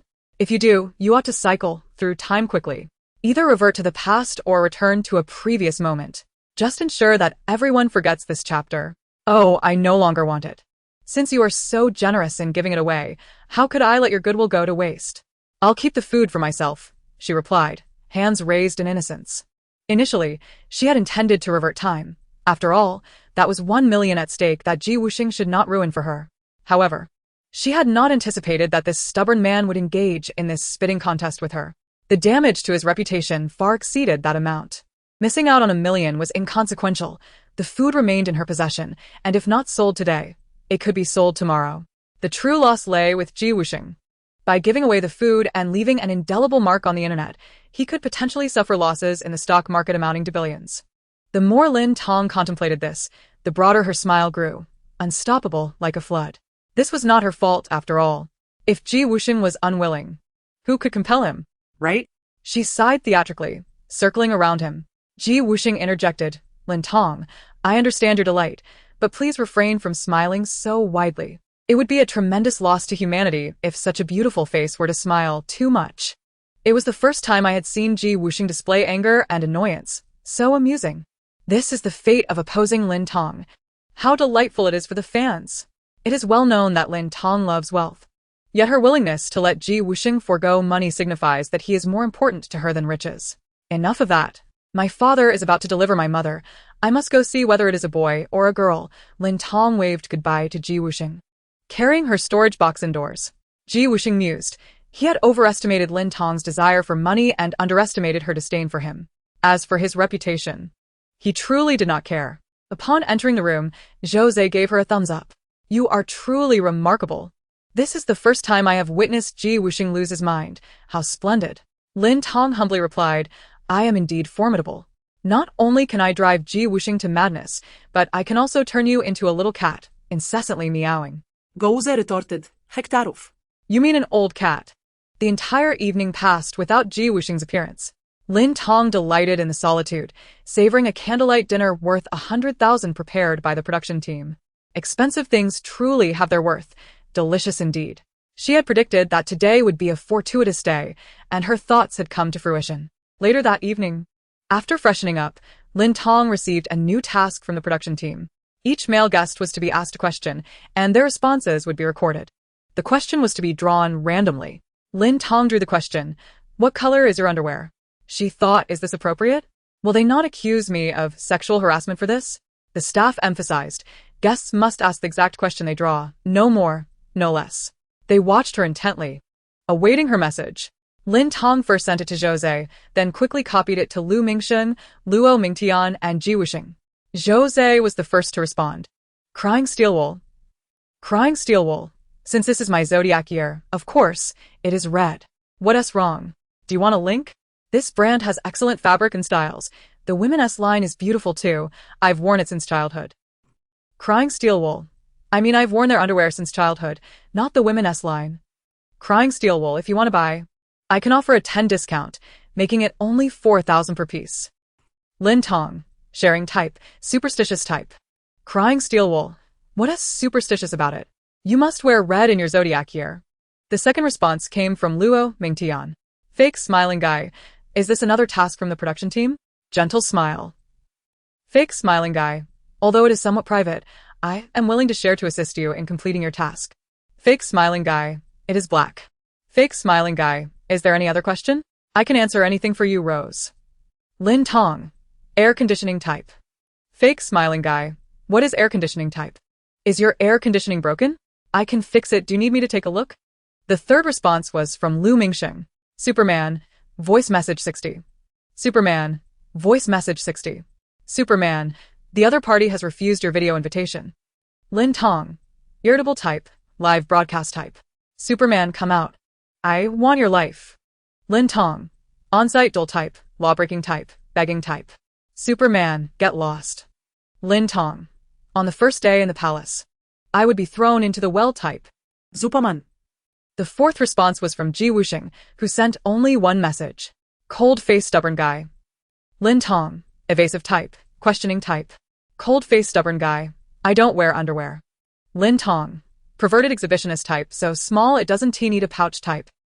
Cold-faced stubborn guy. I'm very large. Large enough not to fit type. Lin Tong. Stubborn type when faced with death. Modest below but overly arrogant type. Cold-faced stubborn guy. Ha. Lin Tong. When at a loss for words, coldly laughing, scoffing, a little boy who loves to smile type. Cold-faced stubborn guy. Then what type are you? Lin Tong. I don't know what to say, so I ask back. Cold-faced man. 100,000. Lin Tong. Sometimes I play the role of a dark and crawling innocent mother cockroach online. At times, I embody a 24-year-old unmarried, childless woman on the bus being offered seats by 18 handsome men. Of course, I've also served as a pet to paper men, but most of the time, I am the master, Rose. Cold-faced man. Lin Tong. Do I get paid for this? Cold-faced man. What do you take me for? Lin Tong. A meticulous type who loves to use colons. Cold-faced man. Transfer to a human. Task 1 completed. Lin Tong immediately exited her work WeChat. As is well known, the time before sleep is precious. Of course, it should be spent cuddling her beloved phone. She glanced at the camera nearly pressed against the screen. Hey, it's 9 o'clock. I'm going to bed. Still recording? Cameraman, you're going to sleep at 9? He was incredulous. A delightful and brazen disruption ensued, accompanied by unabashed evaluations. Lin Tong offered simple judgments about others, but when it came to Wusheng, her assessments multiplied. Her disdain was palpable. While she merely engaged in perfunctory conversations with others, her exchanges with Wusheng were endless. Her affection was evident. Suddenly, she realized that the fans of both sides were indeed rivals and frenemies. It was somewhat amusing. And you, my friend, are the true cult. After the live stream concluded, Lin Tong stretched her arms and collapsed onto the soft, comfortable bed in the villa, reveling in the sensation. This feels so good. I could sleep on this bed until the end of time. 568. Shouldn't humans challenge and overcome difficulties? During the onboarding training, it was explained to her that the human world adheres to the principle of survival of the fittest. Yet, upon observing Lin Tong, it became apparent that this was not the case. For in this world, only the comfortable can survive. She could comprehend and admire those who venture out of their comfort zones to explore the unknown and conquer challenges, but she could not. She would rather perish within her comfort zone, for it was only within her own haven that she could truly thrive, which was the survival of the fittest for the majority of modern individuals. Dear, the times have changed. Lin Tong rose from the bed, rummaging through a storage box for a bag of fries, munching while browsing short videos. The ingredients provided by the production team were predominantly staple foods. Such snacks were considered rare treasures. She had only one bag. After finishing, she replayed the videos multiple times, indulging until she had consumed 6 servings. She scrolled through her phone. I really don't understand this big data. Why do I keep getting push dating tips and kissing techniques for single mothers, along with suggestions for wolf dog, milk dog, and sickly, possessive husbands? What good does it do to receive these recommendations on my phone? They should be pushing something onto my bed instead. The door suddenly knocked. Come in. Wusheng's slightly gloomy and irritable handsome face appeared. Lin Tong. That was not what she meant. Curious, she asked. What do you want? The man pressed his lips together. He had struggled with insomnia, finally managing to fall asleep, only to awaken repeatedly, cycling back to the state of being unable to sleep. Joking aside, he genuinely felt he was becoming a bit neurotic. Unable to bear it any longer, he came to see what Lin Tong was doing. What were you just doing? What I do is of no concern to you. I can do anything in this world, and it has nothing to do with you. She found him rather odd. Ji Wusheng. Quite the contrary, it is very relevant. He gritted his teeth. Get some rest. Lin Tong. How absurd. You came to my room in the middle of the night just to tell me to rest early? Ji Wusheng, you're quite strange. You don't have feelings for me, do you? Thinking about me so much that you can't sleep. So you came to check on me? Yi Wusheng? He realized that Lin Tong not only could stir up trouble, but also bring laughter. Although he did indeed lose sleep over her and constantly thought of her, it was not affection. It was hatred. Hatred. Ji Wusheng. The consequence of not getting enough rest is ending up like you, with your brain creating illusions, indulging in fantasies, ultimately leading to dementia. I truly need you. If I were to venture into the wilderness for survival and could only bring one person, I would definitely choose you. Because seeing you makes me want to explode with anger, thus providing a never-ending source of fire. I can not only provoke your anger, but I can also get you to spill your thoughts, hee. He recalled the incident from the afternoon and pinched the bridge of his nose. He still had not figured out how to explain that event to his family. All those labels of cold, aloof elegance are merely your facade. At your core, you are a lunatic. You present yourself as serious and composed, yet with the slightest provocation, your true nature is revealed. It must be tiring to maintain such a facade all your life. When you are with me, you do not need to pretend. You can be your authentic self. Therefore, while you appear angry and aloof on the surface, you must be quite pleased inside, right? Why are you silent? Did I guess your true feelings? Are you afraid of being exposed? Answer me. Chapter 045, however. The man only uttered 10 words. You're going crazy. You're a lunatic. Even Lin Tong, who adored bad jokes, fell silent. She understood. Ji Wusheng as essence was merely a fondness for cold, unfunny puns. Alright, my suggestion is to live authentically. It's best to be genuine. It's exhausting to be a pretender. Your life is not a spy thriller. Lin Tong turned and grabbed a few milk candies from the storage box, offering them to him. Yi Wusheng. Aren't you fond of sweets? Here. A treat for you. After all, Ji Wusheng had contributed $1 million to her this afternoon. Although this amount might be trivial for him, it was a fortune for her. I don't like sweets. How did that old Chinese doctor not detect your penchant for lying a few days ago? He initially did not want them. But he had tasted those milk candies before. They were sweet yet not cloying, very refreshing, and he quite enjoyed them. He had not wanted them, but in these few days on the show, he had not had any milk tea or cake, and his craving had grown unbearable. He had not wanted them. But seeing Lin Tong's beaming face, he felt it was only fair to accept her rare kindness. After a long contemplation, Ji Wusheng reached out toward her hand. However, just as he was about to touch the candy, Lin Tong quickly withdrew her hand. Ha, didn't you say you don't like sweets? Then what was that about your Adam's apple rolling up and down just now? Surely, it can't be that your Adam's apple was itching your throat? Ji Wusheng. Damn. Wicked witch. Fishing for compliments online. The man turned to leave, as if he had made a resolute decision. He had just begun to trust Lin Tong a tiny bit, which was terrifying. Hey, take it. I'm really giving it to you this time. Lin Tong called out from the doorway, but Ji Wusheng walked away even faster. If he trusted Lin Tong again, he would be a fool. Sigh. Lin Tong shook her head, closing the door. If he didn't want it, then she would just have to eat it herself. 568. Do you genuinely want to give it? I sincerely want to give it, but I also genuinely want to tease him. Ji Wusheng, the stubborn one, insists on acting mature and composed, while we are all just young adults in our 20s. It ignites an inexplicable fire within me. 568. Speaking of which, you two share the same birthday. Among the 8, you are the second youngest after Lin Onlua. Does that mean he should call me sister? 568. Not quite. He was born before you. What a pity. I would love to hear this stubborn man call me sister. According to Ji Wusheng's character, you would never reach this day even if you died. If I were to die before this day, does that imply that I am alive to witness it? Is that correct? No, that can't be right. At this moment, Ji Wusheng returned. Lin Tong asked, "What's the matter? Are you wanting something again? Could you perhaps include some subject-verb-object structure and context in your speech? Otherwise, it's quite strange." Ji Wusheng, what's wrong with you? Do you want to have my milk candies again? That's still quite odd. Casting aside the chaotic thoughts in his mind, the man appeared calm. Yet his words were anything but tranquil. If I were to confess to you, would you embrace me? Huh? Are you insane? He persistently repeated. If I were to confess to you, would you embrace me? Lin Tong grinned. I would call the police. No sooner had she spoken than Wusheng swiftly turned and vanished around the corner. She found it somewhat peculiar, but quickly deduced the reason behind it. It was merely a task set by the production team. If they could get her to ask a male guest about the color of their underwear, they could certainly have Wusheng pose such questions. This was typical of the production team. Today marked the final day of the first episode's recording, and they would soon depart from this dreadful place. Consequently, everyone's spirits were relatively high, as if they had finally endured the hard times. However, Lin Tong felt less than pleased. After leaving behind this group of wealthy young masters and ladies, where would she find such an easy and lucrative avenue again?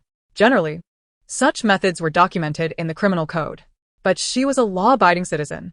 The director announced, "Today is a group activity day, and the production team will take everyone to the suburbs for camping. There will be no high-intensity competitions, just pure leisure and enjoyment." This was largely due to Lin Tong being unable to endure any longer. She had never experienced such hardships in her 20-plus years. Let us take a day off. As for targeting Lin Tong, it's not urgent. There will be plenty of time ahead. At 10 in the morning, everyone arrived at the camping site. The director stated, "The production team has prepared free barbecue tools for everyone, but charcoal and ingredients must be obtained through games." Jiang Yining adjusted her sun hat. "Didn't you say we would enjoy some leisure time? Why do we still have to play games?" Rest assured, today's games are very relaxed. There won't be any high-difficulty segments. The first game was a card-matching game. Each table had 3 types of cards, one set with 44, another with 55, and the last with 66, each set containing 2 identical cards. Male and female guests would take turns flipping cards, earning 1 point for matching pairs and returning mismatched cards without penalty. The one with the highest score at the end would win and receive free barbecue ingredients. As for which type of card to select, that was up to everyone.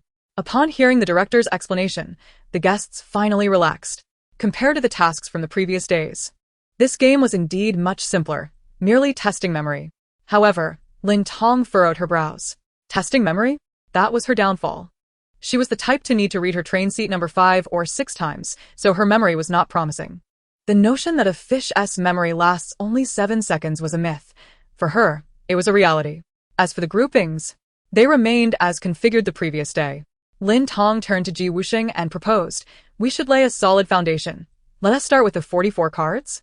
There are fewer of them, so I should be able to remember. With a maximum of 8 points for 44 and 18 points for 66, to win, they certainly needed to choose the 66 cards.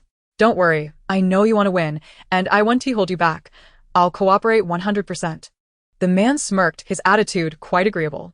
Lin Tong replied, "I'm not that eager to win, but it's fine. I can cheat. Moreover, I aim to maximize my benefits. After all, Lin Tong never loses." The woman nodded. "All right, but let us make a bet first." The man raised an eyebrow. "What are we betting on? If you make more mistakes than I do, you'll call me sister. And if you make more mistakes, then I'll call you sister too." Wusheng replied, 666, "You're not even pretending. You take everything for yourself. Not willing to let anyone benefit at all." She was joking. "If I make more mistakes, I'll call you brother, is that fair?" To her surprise, Wusheng firmly declined. "No, brother is too ambiguous. We don't share that kind of relationship." Now, it was Lin Tong's turn to be puzzled. What was so ambiguous about that term? You say he is conservative, yet he finds brother too intimate. You say he is libertine, yet he refuses to let others call him brother. You didn't mention that layer of meaning before. Wusheng, you're not even pretending anymore, are you? If I win, you'll call me sister. If you win, I'll call you master. Fine. She leaned closer to the man, raising an eyebrow. What is the matter? Master isn't ambiguous? Wusheng leaned back, creating distance. Those who call master are usually dogs, aren't they? Lin Tong scoffed. All right. I can't wait. She was eager to see who would be the dog to whom. Woof woof woof. Master, I'm your dog. Don't you recognize me? I've turned human. Come and take me. A scheming pauper. Lin Tong's live stream showcases the myriad wonders of the world, exploring the complexities of life and savoring its flavors. Chapter 46. Lin Tong's group also chose the 66 cards, while Jiang Yining and the other 2 groups selected the 55s. Yun Xiao originally wanted to choose the 66 cards, but considering Lu Mingxing's intelligence, she ultimately opted for the safer option. Caring for disabled gentlemen begins with her. This arrangement led to a standoff between Lin Tong and Lin Luo, while the other two groups faced off. Luo is a high-achieving student. Her memory is exceptional. She can recall many old fans' nicknames and events from long ago, making this game a breeze for her. This Lin Tong has been trending daily. I thought it would be entertaining and visually appealing, but the live stream is so unappealing. How much did they spend on marketing? Those who say she is entertaining and attractive should probably treat themselves to something nice. You look worse once you turn off your phone. Are you referring to the entertaining and attractive one next door, Lin Luo? That's a real laugh. Disliking something is normal, but to disparage those who enjoy it merely to elevate one's own taste is quite amusing, isn't it? It's a wake-up call. I don't understand why those who criticize the unattractiveness still rush over to watch. Do they enjoy self-inflicted torment? In truth, they are the true masochists, saying they don't want it yet unable to stay away. This memory game differed from memorizing vocabulary. The 36 card faces had no discernible pattern and required a longer recall period during the game, demanding not only memory but also certain techniques and strategies. However, to maintain a blissfully ignorant state, Lin Tong's mind gradually became smooth, with many aspects of daily life merely slipping past her consciousness without pause. Indeed, this was Lin Tong's secret to her carefree happiness. Therefore, her memory could not be deemed particularly strong. At best, she could manage to remember some vocabulary and recite some texts, but anything beyond that was a challenge. If one's memory were too strong, retaining too many memories, it would lead to being ensnared by endless recollections and the ensuing anguish. After 3 minutes of recalling the cards, the game commenced. Wusheng randomly flipped a card, revealing the red heart 5. To score, Lin Tong needed to rely on her memory to find the matching red heart 5 among the remaining 35 cards. She saved a state, reverted to the initial game state, glanced at the position of the red heart 5, then switched to the second state, revealing that specific red heart 5 card. With a confident smile, Wusheng watched Lin Tong throughout the entire process. He was aware that Lin Tong possessed this ability, yet he did not expect it to manifest so early. This was merely the beginning. She truly seemed disinclined to exert her intellect, which was rather lethargic. However, considering it was Lin Tong, such behavior was par for the course. After all, she was the sort who could cycle through dreams 7 or 8 times during a single slumber. Lin Tong randomly flipped a card, revealing the 2 of hearts. It's your turn. Wusheng's long, slender fingers paused momentarily on the card face before swiftly locating another 2 of hearts, followed by a heart card. Lin Tong, undeterred, repeatedly saved and loaded her game, flipping over another heart card. Her demeanor remained relaxed, as if all was under her control. Wusheng smirket. She always accused him of pretending, yet was she not the one putting on a fade? Behind her seemingly casual demeanor lay an extraordinary prowess. As Lin Tong flipped over a heart card, Wusheng quickly matched her with another, followed by the 3 of hearts and then the 4 of hearts. They continued this rapid exchange, flipping 7 sets of cards without a moment's pause. Simply terrifying in strength, some spectators murmured. I usually memorize vocabulary and text quickly, confident that I can recall at least half, only to discover that this has no discernible pattern and disrupts my mental recollection. To remember so much in such a short time is truly impressive. Others noted. Lin Tong deftly maneuvered through the process of saving and loading her game, but suddenly found herself unable to switch. What once required merely a thought now felt stuck. What's happening? She inquired, perplexed. Oh no! How has the magic failed? Came a distressed voice from the audience. Can you please stop singing? I was so engrossed in short videos until the early hours that I forgot to recharge my energy. And now the system won't operate smoothly, came the explanation. Lin Tong sighed as she realized the world was akin to a chaotic ensemble, and she asked, how long will it take to recharge your abilities? Approximately 3 minutes? Perhaps you could stall for a bit, and once the 3 minutes are up, I'll return. Wusheng observed Lin Tong's sudden cessation of her abilities, pondering whether there was a daily usage limit. Was she now unable to continue? He directed his gaze at her, his lips parting slightly. Flip. Why the urgency? I'm thinking, am I not? Were you not flipping quite swiftly moments ago? It's normal for the human mind to falter, he replied. Lin Tong recalled the card layout and flipped one over, but it was incorrect. Wusheng clicked his tongue, finally revealing a flaw. The audience gasped in astonishment. After successfully flipping several cards, how could she make a mistake at the end? Does this mean Lin Tong will have to call Wusheng master? How delightful. Wusheng smiled. You're mistaken. Go ahead and call me. Why the rush? There are still several sets left. What if you make a mistake later? Then I shall also call you sister. But for now, you must call me master, she teased. He pressed forward, realizing that perhaps the ability would enter a cooldown phase after exceeding its usage limit.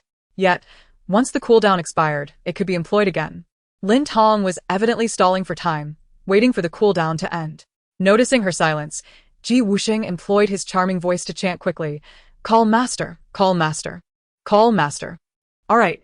Lin Tong swiftly loaded her game, only to find it still stuck.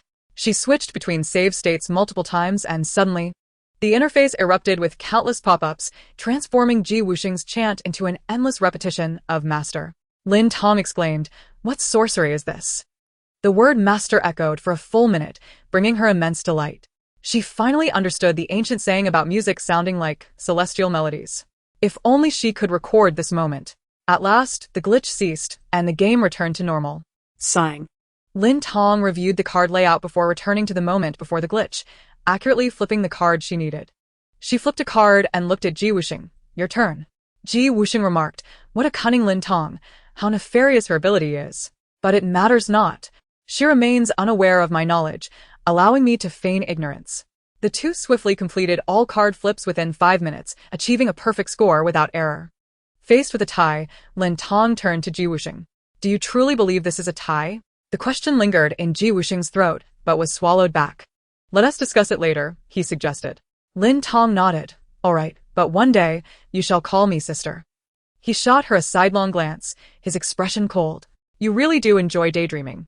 While sweet whispers of affection are delightful, the true essence lies in the fierce rivalry of equally matched foes," some mused. "How is it a tie? I would have relished seeing either of you lose." Others chimed in. "Fear not.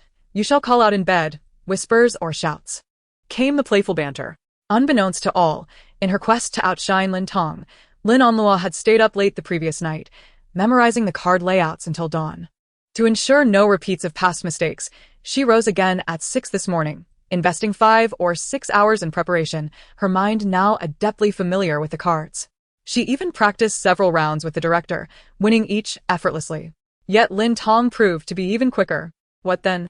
Had her late-night study and early morning rise amounted to? Heavens, speak to me. Did you not declare me the true heroine of this world? Final scores revealed. Lin Tong's team 18 points, Lin Onlua's team 15 points, Jiang Yining's team 101 points, and Yunqiu's team 71 points, the extra card gifted an additional point. Yunqiu truly had a stroke of bad luck, dragged down by Lu Ming, while Zhou from next door surpassed him in intelligence. Let us not pair him with Lu Ming again. Let him and his goddess remain locked away. Though a bit foolish, Xiao Jimiao means no harm. While Dudu is both foolish and malicious. Some even speculated that Lin Onlua had distanced herself from Lu Ming because she found him too dull. The director announced, "The first minigame has concluded, and the winners will receive 4 boxes of coal. Let us congratulate Lin Tong and Wusheng. Those who did not win should not be disheartened, as we have an even more substantial game ahead. Plants vs. Zombies. The grassy field behind you has been divided into 4 2-meter-wide tracks, corresponding to each team. Each team will be bound together in a 3-legged formation to advance down the track, all while dodging plush pea shooters thrown by staff members. Be cautious, for those plush peas may sting a bit upon impact. If struck by the ice pea of the ice shooter, one must reduce their speed. Should one be hit by the potato mine, a return to the starting point is required. When crossing over the tall nut, it necessitates a 2-person ascent up a 2-meter-high and 1-meter-wide staircase. Behind these plants lies a sumptuous bounty of food. Let us all strive for our grand feast." The crowd, "But didn't you say today was a day of leisure and entertainment?" Indeed, while days of enjoyment are comfortable, it is the time of struggle that shines the brightest. Onward, zombies. During the preparation for the game, Lin Tong quietly approached Wusheng, and her clenched right fist suddenly slipped into his sweatpants pocket. Wusheng swiftly seized that thieving hand and looked down at Lin Tong. Is the wicked witch so brazen in her sorcery that she skipped the act and went straight to the deed? "What? Have you stuffed a handful of dung into my pocket?" Lin Tong frowned. "Is that how you see me? What else could you possibly be? A good person?" Wusheng retorted. "Take a good look. Look closely, open your eyes wide."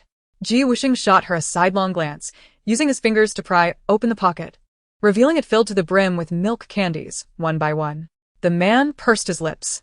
Lin Tong had sneakily stuffed a handful of hard little items into his pocket, and it was quite reasonable to associate this with her mischief, as she was indeed capable of such antics. Upon seeing the fleeting guilt on Ji Wusheng's face, Lin Tong crossed her arms and laughed coldly. Didn't I promise you milk candies last night? Though I may occasionally indulge in a bit of fanciful nonsense, I always fulfill my promises. Ji Wusheng, thank you. Suddenly, 568 leaned in. Aren't you supposed to dislike him? What do you know? This is called giving a slap and then offering a sweet date. Your treatment of him is not merely a slap. It's akin to the dragon subduing palms. Whether it's one slap or two, or the dragon subduing palms, mind your own rhythm. Understood, rhythm master. Why are you speaking so sarcastically? Remember, this is China. Put down your weapon. Although the audience couldn't quite catch the entirety of their exchange, they could clearly see the two of them whispering closely together. You two lovebirds are quite something, so openly affectionate under the bright sun, completely oblivious to the world around you. Moreover, just now Lin Tong even slipped her hand into Ji Wusheng's pants pocket. Isn't that akin to groping his thigh? And yet, Ji Wusheng showed no anger, looking at Lin Tong with a tenderness that was undeniably affectionate. Truly, I feel faint from this. In light of the milk candies, Ji Wusheng reluctantly played along with Lin Tong. When the production team bound their hands and feet together with cords, he merely frowned slightly, showing no signs of dissent or reluctance. Even in a moment unseen by the cameras, he discreetly popped a milk candy into his mouth while feigning a yawn. The refreshing milky flavor instantly enveloped his palate, and a faint happiness flickered across his face, transforming his previously cold demeanor into a gentle smile. Just tied up with my wife, and the joy is overwhelming. Ji Wusheng, don't fall too hard. However, the smile quickly vanished from Ji Wusheng's face. As they lacked any semblance of coordination and both were quite headstrong, they proceeded without discussion. Just a few steps out, they tumbled to the ground. Ji Wusheng suddenly felt the world spin before he found himself lying on the grass, and in the next moment, Lin Tong was sprawled atop him.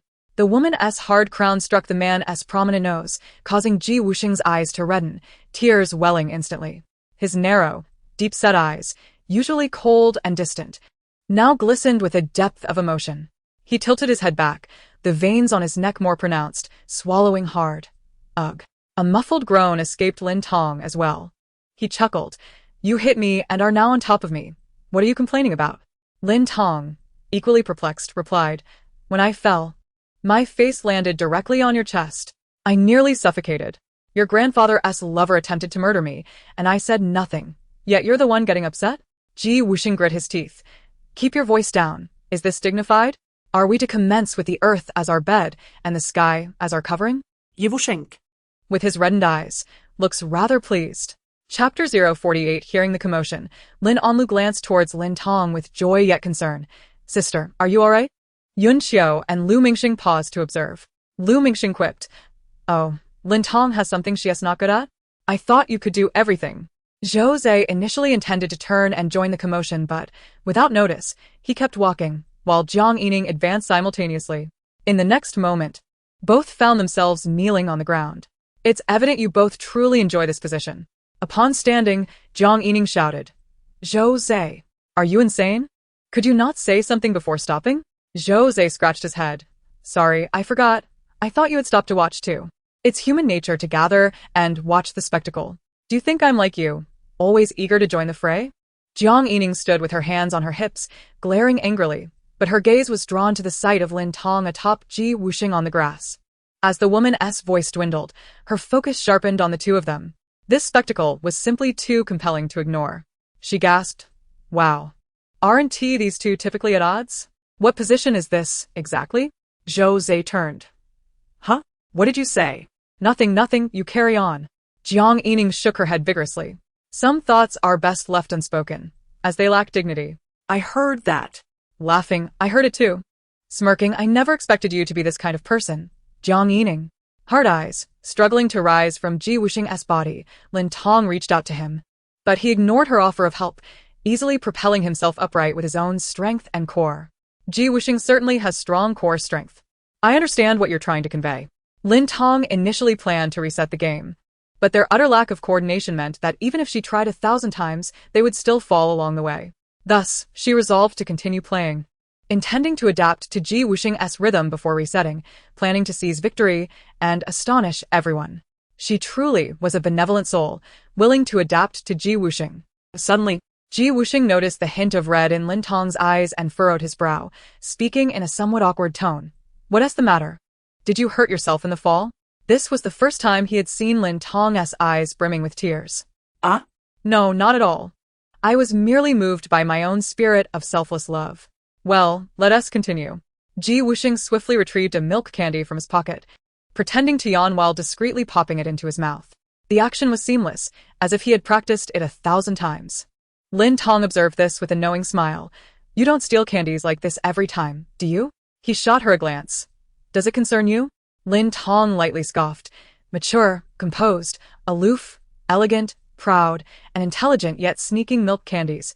What a sight that would be. Ji Wusheng. He consumes milk candies to endure. There are a total of 7 milk candies, and he has given Lin Tong 7 opportunities. Exceeding these 7 chances will leave him with no choice but to act ruthlessly. The game resumes, and this time both participants have slowed their pace. Fortunately, among the 4 pairs of guests, apart from Lin Onlua and Luo Mingtian, who exhibit a slight rapport, the other 2 pairs are just as uncoordinated as Lin Tong and Ji Wusheng. Their limbs refuse to obey, moving in a manner reminiscent of zombies, even less agile than the undead. After 7 or 8 minutes, Lin Tong and Ji Wusheng finally enter the attack range of the pea shooter and the ice shooter. One after another, green and blue peas are hurled toward them. Lin Tong commands urgently, "Duck. Run left. Run right. Lift your legs." With a resounding clap, the 2, uncoordinated in their movements, stumble once more, this time nearly flat on the ground. Peas rain down upon their faces and bodies. Remarkably, these cotton-like projectiles do sting a bit. Instinctively, they attempt to roll over, but instead, they both tumble outward, the bindings pulling painfully, and in the next moment, they find themselves face to face, pressed together, with the peas increasingly pelting them. Lin Tong, resembling a quail, tucks her head down, eyes tightly shut, and shouts, "Enough! Enough! This is China. No one is allowed to shoot. Otherwise, I'm reporting to the teacher." Ji Wusheng. The production team. The audience. Has she been hit so hard that she's lost her senses? Teacher. Huh? Me? Am I responsible for the gunfight? Unbeknownst to them, the Third World War has evidently commenced in this small village. The staff do not relent. In fact, they seize the opportunity to intensify the assault, launching peas more quickly and densely. Suddenly, Lin Tong reaches out and tightly wraps her arms around Ji Wusheng's waist. Ji Wusheng. The audience. A faint blush creeps onto the man's ears. Before he can protest, Lin Tong rolls over, positioning herself on the ground while Ji Wusheng is now atop her. She curls up beneath him, using him as a shield. Truly a tool. Ji Wusheng. Though both expressions are marked by confusion, their meanings diverge significantly. In the midst of a hail of peas, Lin Tong has taken Ji Wusheng under her protection, which is profoundly moving. Under protection, Ji Wusheng nearly chuckles, the blush on his ears fading somewhat. "Let go of me." No. "It hurts when they hit me. If it hurts me, it won't hurt you?" The man flips over with force, positioning Lin Tong beneath him, allowing her to experience the sting of the projectiles. "Am I not being considerate of your pain? Be good. Let me pat your head, all right?" "Okay." Seizing the moment while the man is rendered speechless, the woman again flips over, seeking refuge beneath him. "Your heart is racing. Could it be you have feelings for me? Don't fall for me. It will lead nowhere. You're driving me to distraction." "What distraction? I only know light soy sauce and dark soy sauce. Neither is as effective as my belt. Aren't you wearing sweatpants? Neither is as effective as my waistband. Quite resourceful of you." Lin Tong slightly rises, leaning close to the man's ear, whispering, "Buddy, your true nature just surfaced, somewhat shattering your cool demeanor. Be mindful. You use me as a shield for self-exposure, and I use you as a shield as well. This exchange is quite fair." "Ji Wusheng, what do you mean I use you as a shield for self-exposure?" "Clearly, it's all you forcing me." At this moment, Ji Wusheng finally comprehends the meaning of suffering in silence, bearing unspoken anguish. He attempts to roll over, but she prevents him, and they grapple like competitors in judo. With Lin Tong's position offering better leverage and no peas interfering, their strengths collide, resulting in a stalemate. Neither is willing to yield, akin to 2 stubborn mules. Continuing in this manner is unproductive, and Lin Tong raises her hand, smacking the man's firm backside. Enough. I said enough. Let us cease this struggle. We cannot continue this internal strife, allowing others to benefit. Ji Wusheng grits his teeth. If we're stopping, Can't you just say it? why slap my backside? If you enjoy it so much, don't you have one of your own? Lin Tong instinctively retorts. Mine isn't as nice as yours. Ji Wusheng. The audience. This is truly captivating. I fear these two might end up quarreling before long. That would be quite the spectacle. Before Ji Wusheng can react, Lin Tong rewinds the game to its beginning. The previous incident, where she slapped his backside, was indeed an unintended act. She acknowledges her mistake. She resolves to start anew, treating the prior awkwardness as though it had never occurred. In the blink of an eye, she finds herself back before the game commenced. The earlier chaos dissipated. While Lin Tong appears at ease beside him, and Ji Wusheng, unable to express his frustration, maintains an expression of feigned tranquility. The man gazes skyward, eyes shut, and bursts into laughter. Ha ha ha ha ha. Lin Tong. The audience. What has gotten into him? Why is he laughing for no reason? Has he lost his mind? Upon witnessing Ji Wusheng's sudden laughter, both Lin Tong and the surrounding guests, as well as the viewers in the live stream, are taken aback. What happened to Ji Wusheng? Why is he laughing all of a sudden? No one spoke to him just now. It seems Ji Wusheng has gone mad. I must voice this. I suspect Ji Wusheng is inherently eccentric, but due to his family's reputation, he has always maintained a composed appearance. However, under Lin Tong's influence, his latent eccentricity has resurfaced, resulting in his current demeanor. Perhaps it was due to their whispered conversation. Ji Wusheng's reflexes are slow. Or he is still savoring the moment, hence his sudden laughter. This is not a sweet, happy laugh. I sense 3 parts sorrow, 3 parts despair, 4 parts anger, and 90 parts hardship. Oh please, how much hardship can this pampered young master really endure? Does he suffer more than I do? I have to fight for my meals alone. Sobbing, what are you doing? Lin Tong quietly shifts aside. Even in her eccentricity, she finds his laughter bewildering. Fearing he might be having a seizure, Ji Wusheng remains silent, merely stuffing himself with milk candies. He continues until his mouth is full, only stopping once he can fit no more. Lin Tong. He truly seems unhinged. And this is in broad daylight. He doesn't even try to hide his candy consumption from others. Even the director approaches to express concern over Ji Wusheng's well-being. Ji Wusheng shakes his head impassively, his demeanor calm. Let us start the game already. All right, all groups prepare. The game begins. With the sound of the whistle, the groups advance. Lin Tong intends to rely on her previous experience to synchronize with Ji Wusheng's rhythm, but as soon as they step out, Ji Wusheng falls to the ground, dragging Lin Tong down with him. She sits up on the grass, looking at the man still lying down. Get up already. Bound together if he does not rise. She cannot either. The man remains silent, turning his back to Lin Tong, who is inadvertently drawn closer to him, nearly collapsing on him. What are you doing?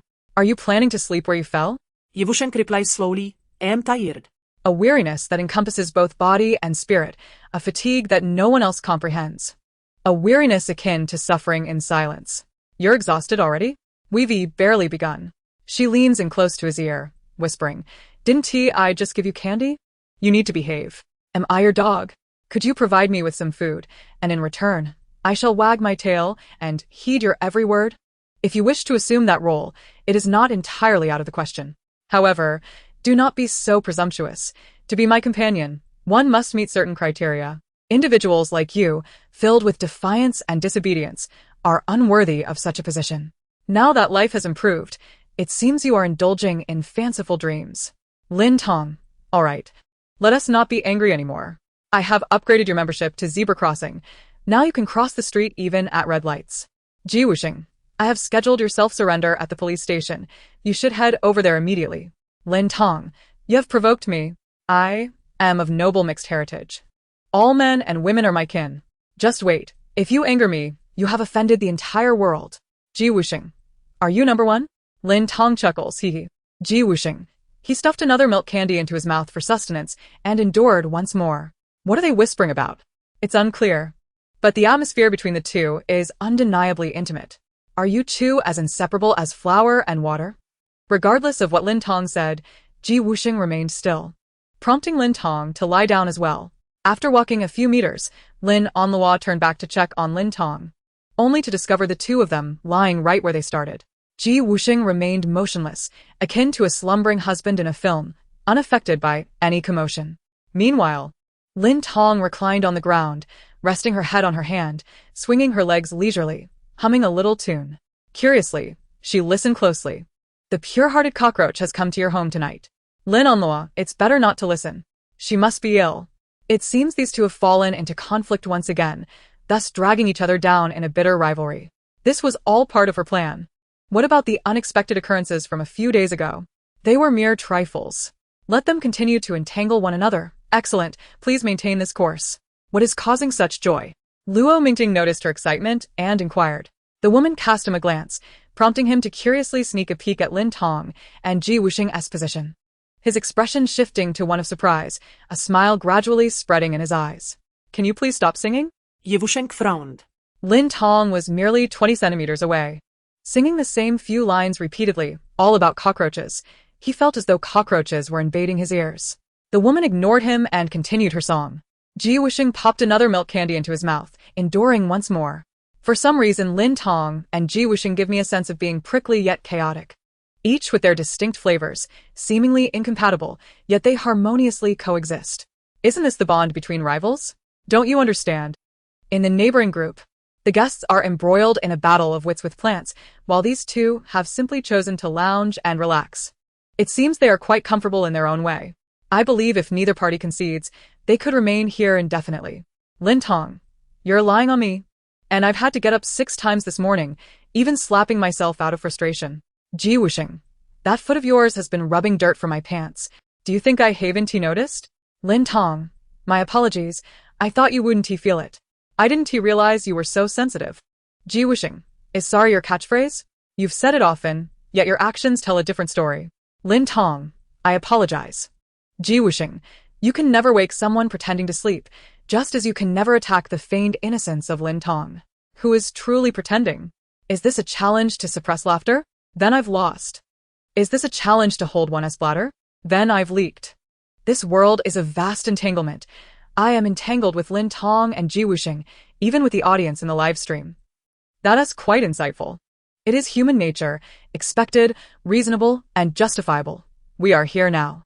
That is very much in line with Chinese sensibilities. That is very, very much so. Chapter 50.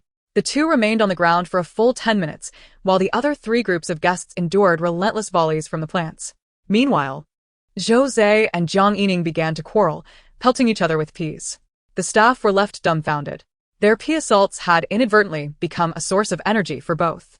Is this how one plays? Lin Onlua was overjoyed to witness yet another group of guests in fighting, with Yun Qiu burdened by Lu Ming. She was now trailing by a full 3 meters. She was only one obstacle away from victory. Who would have thought today as triumph would come so easily? This is what they mean by planting flowers and having them bloom unexpectedly. Ha ha ha. The trials of the past few days were mere tests from the heavens. From this moment on, her good fortune is upon her. Ascending the steps, Lin Onlua felt she was on the path to her pinnacle. She instinctively tilted her head back, gazing at the sunlight above, exclaiming, "Ah, such beautiful sunshine. May it shine every day." Suddenly, she vanished from the camera's view. Luo Mingting rushed to support her. "Be careful, Luo. But he was no match for gravity. Lin Onlua missed her step and tumbled down, landing hard on her backside. Luo Mingting fell as well, directly atop her, leaving Lin Onlua caught in a predicament, feeling pain from both sides. What was Lin Onlua doing? Why is she looking at the sky while walking up the steps? I'm not sure what made her laugh just now. But I do know that the smile has now shifted to my face. Ha! This girl is something else. Not far away, the director monitoring from behind the screen hurried over, pushing Luo Mingting off Lin Onlua, shaking her vigorously. Are you alright? Are you okay? Lin Onlua. Still dazed. If you stop moving me, I'll be fine. Let go of me. Oh, alright. The director quickly released her, and Lin Onlua, who had just been lifted, fell back onto the grass once more. Lin Onlua, I was fine before, but now I'm not. Smiley face. The director initially intended to create a lively moment for Lin Onlua, but ended up causing her distress, laughs. That first line could serve as listening comprehension for foreigners. Pray tell, is Lin Onlua alive or dead? Meanwhile, Lin Tong and Ji Wusheng continued to lie on the grass, locked in a silent standoff, neither willing to yield. Ji Wusheng repeatedly fed himself milk candies, each piece symbolizing a chance for Lin Tong. Once the candies were exhausted, he could no longer endure. He could tolerate her antics time and again, but let it be known, he was no saint. He could grant her reprieve once, but he was no fool. The man suddenly sat up, ready to impart some wisdom to Lin Tong when that familiar sensation returned. Before he could finish his breath, everything reverted to how it was before the game commenced. Ji Wusheng. No jokes, I even feel as though Lin Tong can read minds. Otherwise, how could she perfectly time her actions just as my candy ran out? If Lin Tong knew Ji Wusheng's thoughts, she would surely cry out in exasperation. She merely absorbed his words, noticed he had finished the candy, and, understanding his disposition, promptly looped back to her previous actions. One could say she was observant and quick-witted. I implore you. She occasionally relies on her own clever mind rather than solely on her fortunate abilities, does she not? She may be lazy, but she is not foolish. The very reason people exhibit laziness is that they channel all their physical energy, nutrients, and vitality towards their intellect. Hence, the lazier one appears, the more intelligent they often are. I am aware that you are deliberately provoking me, seeking my ire for your own amusement. Yet I wish you would exhibit some discernment and choose a more opportune moment to reappear. At present, I genuinely lack the time to indulge your antics, understood? If you enjoy the role of a tormented data feline, I suggest you seek solace elsewhere. As the game has yet to commence, Lin Tong reached into Ji Wusheng's pocket and withdrew 3 milk candies, leaving 4 for him. The question arises, what does Lin Tong's action at this moment signify? The man frowned, visibly annoyed. He had tolerated her previously, but this time, he could no longer endure it. Did you not give them to me? Regret washed over him. He should not have bestowed such generosity. After all, in the previous round, Ji Wusheng had also undergone dehydration and condensation reactions, forming certain peptide bonds. You are truly perplexing, he thought as he cast her a sidelong glance. Lin Tong was unaware that he recognized one of the advantages of her abilities. In prior cycles, regardless of his actions, he could feign ignorance and retaliate against Lin Tong. For instance, now Lin Tong was aggrieved by the events of the last cycle, yet he remained oblivious. Thus, when she assailed him, he could dismiss her as irrational, leaving her to suffer in silence. The roles had thus been reversed. Did you not claim to be a person of your word? Have you so swiftly reneged on that? She challenged. As for your reputation. Unfazed, Lin Tong declared. The foulest thing I am aware of is my online reputation. Whether it stinks or smells sweet, I remain indifferent. After all, I am not acquainted with those netizens. Even if they were to berate me to my face, I could retort in kind. Lin Tong possesses a surfeit of words, while she may lack artillery. Her voice is her cannon, ready to fire upon all. Ji Wusheng responded. Good news. Indeed, retaliation is possible. Bad news. The target cannot be selected. Adoration for Lin Tong. I shall refrain from elaborating on who initially propagated the scandal and who amplified it. Those in the know understand. Truly, the bond of sisterhood is profound. Some individuals should refrain from making baseless accusations. Luo has never spoken ill of Tong. Moreover, when fans insult Lin Tong, they still defend her. They even confront those fans on her behalf. If she genuinely supported Lin Tong, she would not repeatedly mention her on her account, placing Lin Tong in the crosshairs. What a cunning fox, indulging in such games, I roll. When those who claimed Lin Tong's classmates and neighbors sullied her name were asked for evidence, they fell silent. And a few who produced evidence revealed it to be fabricated.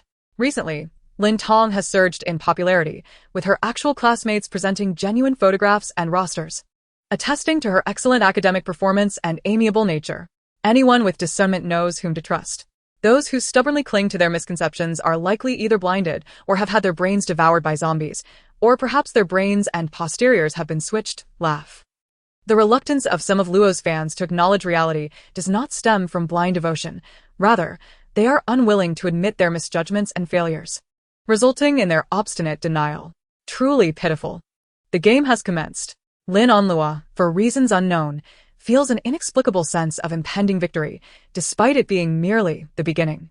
She cannot fathom the origin of this thought and ultimately concludes that her overwhelming desire to win has morphed into an obsession, deeply etched in her consciousness, influencing her cognitive perception. It is all Lin Tong's fault. Had she not appeared, every competition would have crowned her the victor. All the accolades and admiration rightfully belonged to her. for she is unwaveringly convinced that she is the heroine of this world, a gift from fate itself. Her task is to embrace the currents of destiny and have faith. In the third round, both Lin Tong and Ji Wusheng were intensely focused. While it appeared that Lin Tong was solely assisting Ji Wusheng, he too was contributing to her efforts. After all, they were both seasoned partners, each intent on concealing their true collaboration. Their synergy propelled them ahead of the other contestants, maintaining a formidable lead of 3 to 4 meters over Lin Onlua and Luo Mingting. Is this the prowess of a rival? I am enamored. This is not merely the strength of rivals, it is the power born of love and rivalry. Remember, love is paramount, heart. Sister love knows how to ship, laugh. My dear, follow my lead, and I assure you, tears will be spared. For every pair I have supported is genuine heart. Chapter 51. This time, both participants moved with remarkable speed. Ji Wusheng, with his long legs and expansive strides, made Lin Tong feel as though he might lift her off her feet. She suspected he was doing so intentionally, seeking to undermine her stature. What a devious little rascal! Upon entering the pea cannon zone, both swiftly and accurately grasped the flying peas, tossing them back at the staff. Staff member, reverse attack. In an instant, both hands reached for the same pea cannonball. However, Lin Tong was quicker, her hand grasping it as Ji Wusheng's hand merely covered hers. As if jolted, he withdrew his hand rapidly, his movements suddenly slowing. His gaze flicked to the side. Meanwhile, Lin Tong was fully immersed in her mission, pelting the peas forward with reckless abandon, indifferent to accuracy, prioritizing sheer impact. Her focus was on delivering damage, leaving her oblivious to the hand that had just gripped hers. She even felt a twinge of pride. What use were long limbs if his reflexes could not match hers? Out in the world, one must prioritize strength, after all. Je Wusheng? Ah, Marelia trifling nuisansa. Seeing her demeanor return to normal, Ji Wusheng exhaled in relief. As they faced the impending explosion of fiery peppers, Lin Tong executed a swift twist, sending a staff member, already unsteady in their cartoon costume, toppling into Lin Onlua's lane. Lin Onlua looked up just in time to see the approaching pepper. Before she could react, the pepper detonated. Staff member, Lin Onlua, Luo Mingting is disqualified. Lin Onlua. What of the 3 falls and the multitude of peace strikes she endured, including one directly to her face? Curse you, Lin Tong. At this rate, she would drive her to madness. The final challenge, the high nut, resembled a small staircase encased in cartoonish cardboard, roughly a meter wide.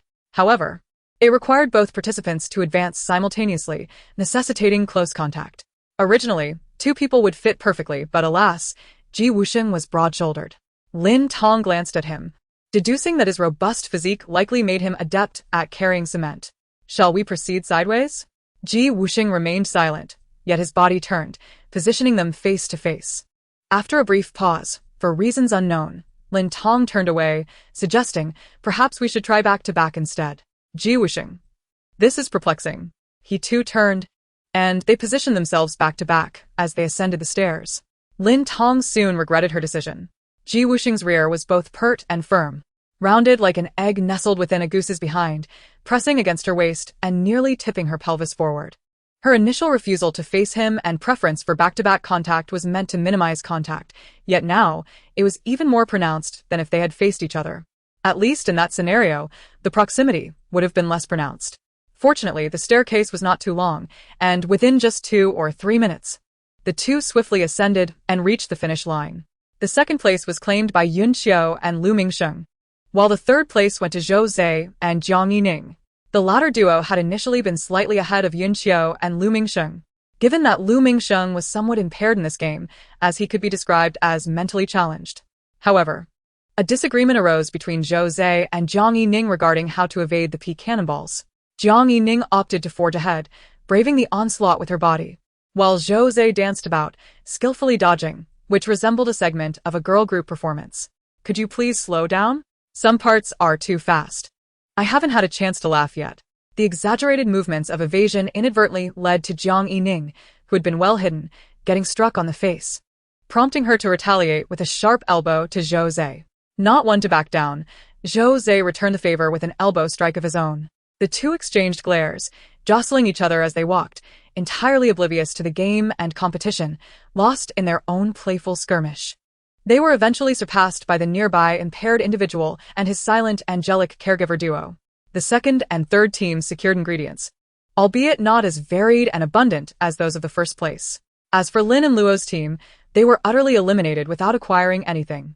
Lin Tong decided to keep the newly obtained ingredients and offered to sell Lin and Luo the slightly stale ones won from the glue battle over the past couple of days. Naturally, Lin and Luo was reluctant to purchase them, but if she refused, she would have to either watch others eat or rely on the generosity of others. Her overwhelming pride would not allow her to do so. Thus, she declined the offerings from Jiang Yining and Lu Mingsheng and paid a hefty price to Lin Tong instead. With her heart bleeding, she could only smile and express her gratitude. Thank you, sister. If it weren't for you, I might have gone hungry. Not at all. After all, you're my sister. How could I allow you to starve? Lin and Luo pretended to be deeply moved. At the very least, I should let you catch a whiff of the flavor. Ha! Sister, you truly have a knack for humor. If Lin Tong genuinely regarded Luo as a sister, she should have gifted her the ingredients rather than selling them at such a high price. Even brothers must be clear about accounts.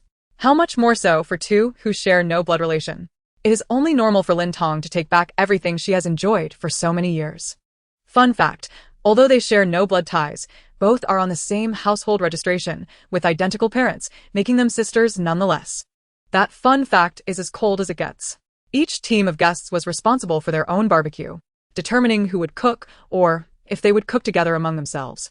Lin Tong glanced at Ji Wusheng, asking, care to eat? I'll personally add a touch of poison. Oh, you mean cook? No, I can handle it myself. Culinary skills are a requisite for men. And Ji Wusheng had mastered various cuisines from both domestic and international realms since childhood. So Ji Wusheng can cook. How rare. Speaking of cooking, is there anyone who can assist me with my homework? Perhaps it's best not to mention that De Huizi. By the way, speaking of big, yes, it's about university assignments. Are you being chased to death? It's clear you are quite reluctant to do your homework. Ji Wusheng firmly grabbed the barbecue brush from Lin Tong's hand, usurping her chef position. He tied on an apron and immersed himself in his task. Need my assistance? Just keep your distance, he replied, not wanting to see her at that moment. No, not just temporarily. He never wished to see her again. Lin Tong shrugged and spread her hands toward the camera, stating, everyone saw it. Doesn't he require my help? It's not me being lazy. Remember to grill me 8 skewers of beef. Thank you. Ji Wusheng retrieved a bundle of beef, counted, and placed exactly 15 skewers on the grill. 15 is too many. I only need 8. I can't finish that much. The man raised an eyebrow, his voice carrying a tone of exasperation. Am I not human? Do I not need to eat? I'll take 8, and you can have 7. Then we'll have 8 skewers of the CEO and her little 7? Ji Wusheng's expression remained impassive. Do you find that amusing? Frankly, your jokes are rather poor. Ha ha ha ha. I truly can't take it anymore. 8 skewers of the CEO and her little 7 is too funny. Jose laughed until he could hardly stand. Ji Wusheng remained indifferent. The woman blinked. If Jose were to turn into a male partner, he would undoubtedly be the dominant one. What do you mean? Because you truly can't take it anymore. The fair-skinned, curly-haired youth paused, then burst into laughter. Lin Tong edged closer, pressing her advantage. Do you know a 4-character phrase involving color? To serve people with color? No. It's Israelis. Do you know any 4-character phrases with style? Style? I genuinely don't know. Too dear. Jose transformed into a giggling cat. Clever. Ha ha ha ha. I'm laughing so hard. Well, you'll be selected tomorrow. Ah? What a cruel fate. Ji Wusheng questioned silently what they were laughing about. It was such innocent laughter, devoid of any intellect. Lin Tong, looking at Jose with the pride of a teacher, affectionately ruffled his soft, dense curls, glancing at Ji Wusheng with a sense of triumph, as if to say, see, even poor jokes can elicit laughter. The man's gaze fell upon her hand, his eyes narrowing. Is the curly hair truly that delightful to touch? Not wanting to neglect the other person, she asked, do you know how to say emperor in English? Ji Wusheng replied, wrong. Still wrong. Wrong. And what about servant in English? Do you know what foolish pig is in English? It's. Lin Tong immediately covered her ears, shaking her head. I'm not listening. Ji Wusheng commented, I've never encountered someone so shameless. It's as if they left their face at home and forgot to put it on, hence the name Lin and Luo. The man suddenly fell silent, turning to glance at Lin and Luo next door. Upon sensing his probing yet hesitant gaze, she was taken aback. Why was Wusheng looking at her? Could it be that, in contrast to Lin Tong, he finally recognized her kindness and beauty? The woman instantly offered him a gentle smile. The man's brow furrowed, as if he had touched something dirty, quickly averted his gaze, and then retrieved a bottle of eye drops, dispensing a few drops. After blinking, his vision cleared significantly. What kind of gaze is that? What does it mean? Lin and Luo pondered. Is Wusheng's father unwell? Lin Tong was infuriating, and Wusheng was equally vexing. The two were truly a pair of venomous and harsh individuals. Whoever claimed Wusheng had a bad temper. He is evidently calm, composed, and steady. It's merely a little playful banter between young couples. Why take it so seriously? Did you not see Wusheng's face, filled with indulgence and helplessness? Lin and Luo planned to explore the nearby valley, gathering wild vegetables and fruits to reinforce her persona of being grounded and unafraid of hardship. She called upon her friends, inviting Lu Mingsheng, Jiang Yining, and Zhou Zhe to join her. Yun Xiu, you should come along too. I feel you are rather quiet. It would be fun to hang out together. Yun Xiu shook her head, coldly rejecting the invitation. No, thank you. Come with us. It's fine. No need to be shy. Lin and Luo stepped closer, attempting to link arms with her, only to be met with a frown and a swift retreat. I said no. Lin and Luo's hand remained awkwardly suspended in the air, yet her smile persisted. All right then. I'll bring you some wild fruits back. Although the Yun family had gradually declined in recent years, they had once been a prominent family alongside the Ji family, with substantial wealth and connections that far surpassed those of newly affluent families. Thus, Yun Xiu was one of her targets for establishing connections. It was acceptable to endure a setback now. Yun Xiu's cold demeanor required a slow approach. There was no need to rush. She turned to Jiang Yining and the others with a smile. Shall we go? Wait a moment. Let us call Lin Tong too. After all, she has nothing to do by herself. Without waiting for Lin Onlua's consent, Jiang Yining turned and called out, Lin Tong, we're heading to the valley for a stroll. Would you like to join us? Sure. Lin Tong jogged over. Let us go. Zhou Zhe chimed in. That's wonderful. Let us all have fun together. As he spoke, he linked arms with Lin Tong on one side and Jiang Yining on the other, bouncing joyfully toward the valley. Lin Onlua was left behind. Perplexed, when did Lin Tong become so close with Jiang Yining and Zhou Zhe? Not only did they steal away her family's affection and her spotlight, but they were also taking her friends. No, this cannot be allowed. Lin Tong is truly insufferable, stealing all of Luoluo's friends. Is she trying to isolate Luoluo? Oh please, Lin Onlua's identity is a gift from Lin Tong. Everything she possesses now is bestowed by Lin Tong. In a sense, Lin Tong could be regarded as Lin Onlua's benefactor. Let us not entertain that notion. Lin Tong, I certainly am not one to feign filial piety. A few perceptive bystanders departed, while Lu Mingsheng was delighted to enjoy a moment alone with Lin Onlua. Luoluo, let us go too. Watch out for the stones. Before he could finish, the woman dashed forward, grabbing Jiang Yining's other hand, and began bouncing along with them. Lu Mingsheng was taken aback. The man then rushed to grasp Lin Onlua's hand, joining in the bouncing. However, his lack of coordination became notorious, as he often leapt in the opposite direction, inadvertently disrupting the rhythm of the group. Lin Tong raised an eyebrow. Glancing to the right, Zhou Zhe furrowed his brow in the same direction.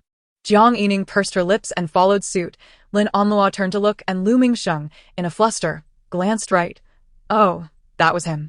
The man chuckled awkwardly, quietly releasing his grip and withdrawing from the group. The remaining four continued their playful bouncing, leaving Lu Mingsheng trailing behind, his face a portrait of sorrow and indignation. If you can't fit into a circle, don't force yourself to squeeze in.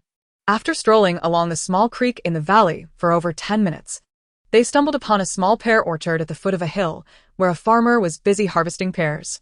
Lin Onlu approached. Hello, uncle. How much are your pears? The farmer turned. Who are you calling baby? I could be your grandfather. She forced a smile, articulating uncle. Oh, uncle indeed. Well, since the crew has about 50 people including guests, I'll buy 50 pounds of pears. The recording is ending soon, and the crew has worked hard. So I'd like to get some pears for everyone. The woman beamed. Isn't she kind? Isn't she thoughtful? Come and praise her. Luoluo is so kind and pure. I won't drink chunjin anymore. It makes me nauseous to think of Lin Onluo. Chunjin. I've never seen someone announce their intention to buy gifts like that. What a unique personality. Laughs. Lin Tong interjected, these pears weigh a pound each. If you buy 50 pounds, everyone will barely get one, if that. Lin Onluo, ha ha ha, it's Lin Tong again. Lin Onluo should stop pretending to be down to earth. It's awkward to watch. Then I'll take 500 pounds, uncle. Alright, my surname is Hua. You may call me Uncle Hua. Jiang Yining, curious, asked, Hua? I've never met anyone with the surname Hua before. What is your full name, uncle? Hua Gangyan. A name like that surely comes from a family of great talent. The abstract winds of change have finally reached the elderly. That is quite an old name. Lin Tong gave a thumbs up to the farmer. You must be in great shape. Not too bad. The farmer raised his arms to showcase his well-defined biceps, then leapt into the air as if shooting a basketball. I like to exercise regularly. The group. Business was booming, and the farmer, unable to manage alone, asked them to wait while he returned to the village to fetch help.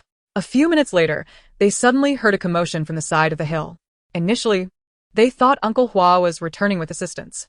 As they walked through the orchard, they were shocked to find not people, but a herd of wild boars charging toward them. The group. Chapter 52. A bunch of pampered young ladies and gentlemen were stunned to see the fast-approaching wild boars. They didn't know what kind of camaraderie or bond the boars felt as they charged toward them. Unarmed and unprepared, the crowd panicked and scattered in all directions.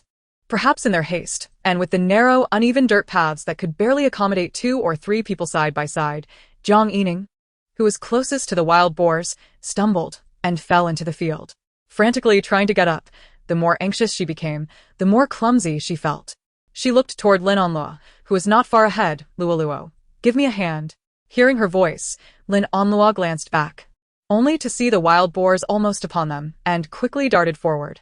Lin Tong, the fastest and furthest away, turned back upon hearing the call, preparing to save the game, but ended up mistakenly switching screens instead.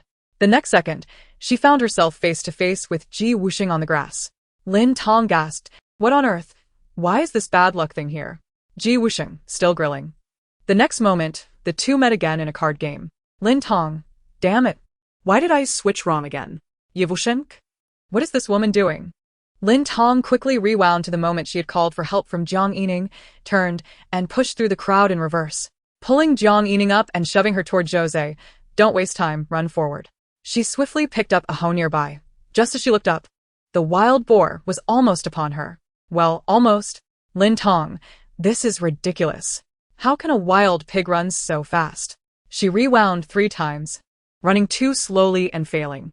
On the 4th rewind, she was too slow in putting on her clothes, failing again. Lin Tong. The wild boars from the southern village are bullying me. It wasn't until the 13th rewind that the battle-hardened Lin Tong returned to the starting point, leaped down the small path, and dashed back down the unobstructed field ridge, one hand pulling Jiang Yining and pushing her forward, while her foot kicked over a dung bucket used for irrigation, sending it toward the wild boars. The wild boars were evidently startled by the sudden foul odor and froze in place. This momentary pause gave Lin Tong the opportunity. The group of wild boars was not particularly large, judging by their size. They appeared to be a family, 1 male boar, 1 female boar, and a few piglets. They were not particularly difficult to handle. She swiftly donned the oversized straw hat of the farmer, grasped 2 hoes, and danced about to capture the attention of the wild boars. Faced with the sudden appearance of this colossal figure, the boars froze momentarily, their hooves halting in their tracks before they began to pace nervously. Meanwhile, those who had retreated to a relatively safe distance anxiously turned their gazes towards Lin Tong. Clearly, the cameraman was the most dedicated among them. Without fear for his life, he quickly hoisted the camera to focus on Lin Tong. Thus, the audience witnessed the scene where the wild boars were first glimpsed, followed by a chaotic shake of the camera, accompanied by the terrified shouts and panting of the crew members. Just as the viewers were filled with concern, their anxious comments nearly flooding the live stream, they beheld Lin Tong, clad in the straw hat and brandishing a hoe as if performing a ritual.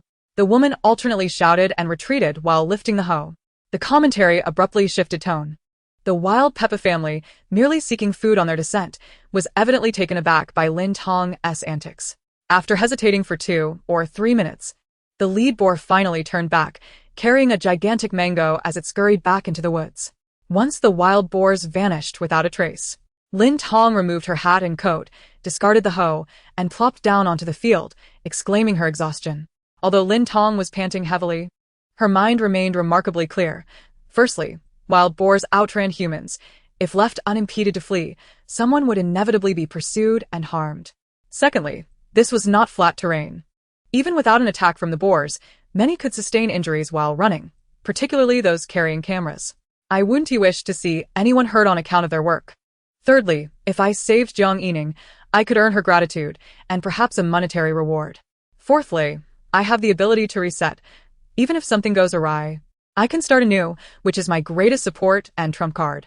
Seeing Lin Tong collapse onto the ground, Jiang Yining was the first to rush over, followed closely by Zhou Zhe, and then the cameraman.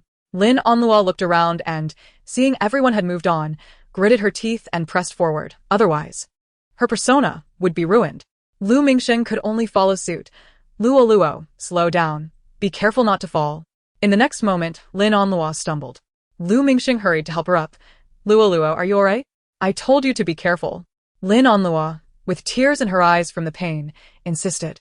I'm fine, go check on my sister. She shook off the man and ran again. Luo, be careful. Don't fall again. But, in the next moment, Lin Onluo fell once more. Lu Mingsheng rushed to assist her again. Lin Onluo, seeing everyone else gathered around Lin Tong, felt a pang of urgency, disregarding her own pain, and dashed forward once more. Luo, be careful.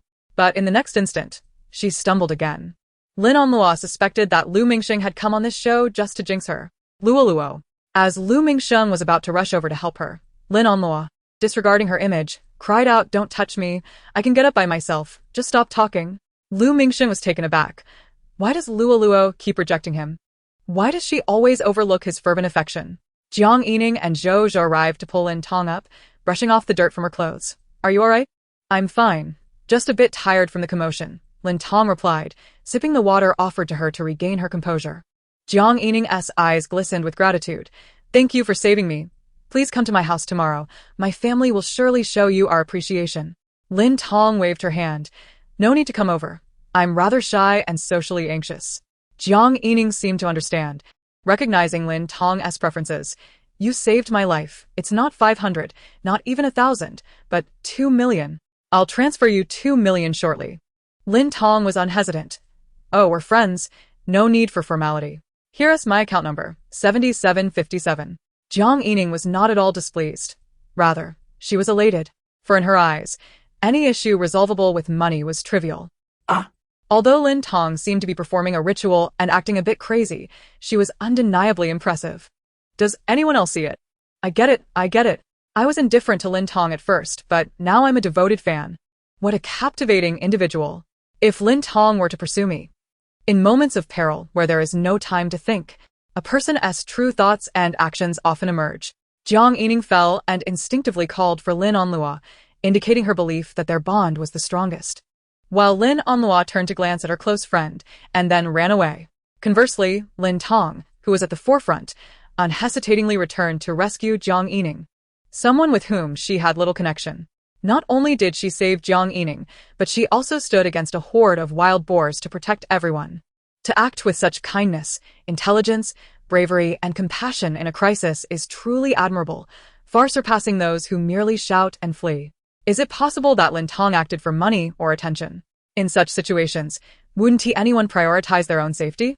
To save someone without the means to do so only risks further harm. Such behavior is generally discouraged. Even if Lin Tong sought money or attention, her actions are still commendable. She is no saint, so why should she be obligated to save others without recompense? There is nothing wrong with receiving payment for saving someone. Those who selfishly criticize the courageous are truly despicable, akin to maggots crawling in the gutter. Sister, are you alright? Lin Onluo finally managed to crawl over, covered in mud and tears, appearing pitiful. Lin Tong? I'm fine, but you seem to have some issues. I'm okay, just worried about you. I tripped a few times while rushing over. At this moment, her only recourse was to leverage her dirty, tear-streaked appearance to elicit sympathy from others. However, this time, Lin Onluo noticed her tears were ineffective. All but Lin Tong, including Jiang Yining, frowned at her. Jiang Yining's expression was particularly cold, a look Lin Onluo had never seen before. Panic surged within her as she rushed towards Jiang Yining, attempting to grasp her as usual, only to be dodged by the woman, leaving Lin Onluo grasping at air. With tears welling in her eyes, Lin Onluo pleaded, "Yining, are you alright? I was too hurried to hear you calling me. Do you think I'm a fool? If you didn't hear me, how did you know I was calling you? You turned back to look at me, didn't you?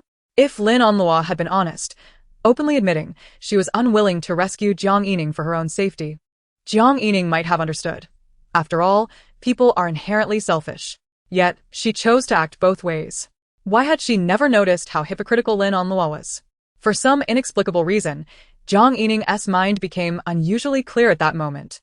I'm sorry, I was just too anxious, Lin Onlua sobbed, shaking her head, tears streaming down her face. Just then, Lu Mingxing rushed over to embrace her. Why are you bullying Luo? She was just scared. What is wrong with her? His mouth was suddenly covered by Lin Onlua, whose hands were now caked with mud after having just been on the ground. Lu Mingxing found himself smeared with the viscous yellow mud. Lin Tong raised her brows and silently mused, even if one is starving, one cannot resort to such filth. A chuckle erupted from the crowd, followed by a chorus of laughter that dispelled the tense atmosphere, bringing a touch of levity. Lu Mingxing, both embarrassed and furious, snapped at Lin Tong, urging her not to stir the pot any further. Unfazed, Lin Tong responded with unexpected benevolence. You need not hang yourself on a single individual. Even if you are akin to excrement, there will be dogs that come to feast upon you. Lu Mingxing retorted. You are the one who is excrement. I only love Luo. He turned to Lin Onlua, his eyes brimming with affection, and said, Luo, do you remember the first time we met as children? You dashed past me. The wind you stirred tousled my hair and stirred my heart. Lin Onlua replied, Is this really the time for such talk, brother? Lin Tong interjected. Then perhaps you should shave your head. That way, neither your hair nor your heart will be stirred. Lu Mingxing snapped back. What business is it of yours? I simply love Luo, so what? Lin Tong shrugged. Nothing at all, dear fellow. Lu Mingxing attempted to retort once more, only to have Lin Onlua cover his face with her muddy hand again, leaving him to glare helplessly and sputter. Lin Tong recognized that Lin Onlua, the villainess, possessed a protagonist's halo. Everyone she sought to attract inevitably fell for her, often without her even having to try. Initially, she thought Lu Mingxing's foolishness stemmed from this halo and the narrative's design, yet Jiang Yining managed to see through Lin Onlua and easily extricated herself, while Lu Mingxing remained hopelessly devoted. In that moment, she understood it clearly. This was not an issue of a protagonist's halo, but rather a flaw within Lu Mingxing himself. At his core, he was no different from Lin Onlua. They were both despicable individuals, which is why they resonated with one another. Indeed, there was no hope for him. Meanwhile, at the campsite, Wusheng had just carried a large bucket of coal from the production team's tent to the grill, only to find himself back at the original spot in the blink of an eye. The man wondered, has she started again? To avoid fruitless effort, he remained stationary, waiting for Lin Tong to finish her rewind before acting. Once, twice, thrice. After the third time, Wusheng did not wait for another rewind. He began to move again. The next moment, he and the coal found themselves back at the starting point. Wusheng questioned, why is this rewind so slow? He waited again. 4 times, 5 times, 6 times. To be safe, he lingered a bit longer and, finding no further movement, resumed his task of moving coal. This time, after finishing, he did not rewind. Cautiously, Wusheng let out a slow breath, began adding coal, and fanned the flames. However, just as the fire began to catch, with a single breath, he found himself back at the starting point, holding yet another bucket of coal. Wusheng lamented, 7 times, 8 times, 9 times, 10 times, 11 times, 12 times. This time, he waited a full 6 rewinds, appearing almost foolish as he stood motionless for quite some time, only resuming action upon confirming there would be no rewind. He moved coal, fanned the flames, grilled fragrant meat, and prepared to joyfully savor the hard-won delicacy. Just as he raised the meat to his mouth, ready to take a hearty bite, he discovered his mouth filled with coal. The man instantly felt nauseous and spat. The handsome man transformed into a charming little cat, his face smeared with coal dust. All the surrounding staff gazed at him, their expressions seemingly questioning his sanity, as if to say, is he really gnawing on coal?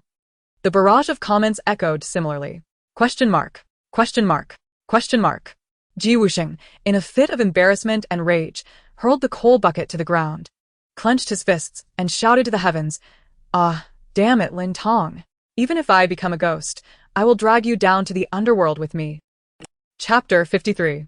Just as Wusheng finished his roar, he and the coal in his hands returned to the starting point.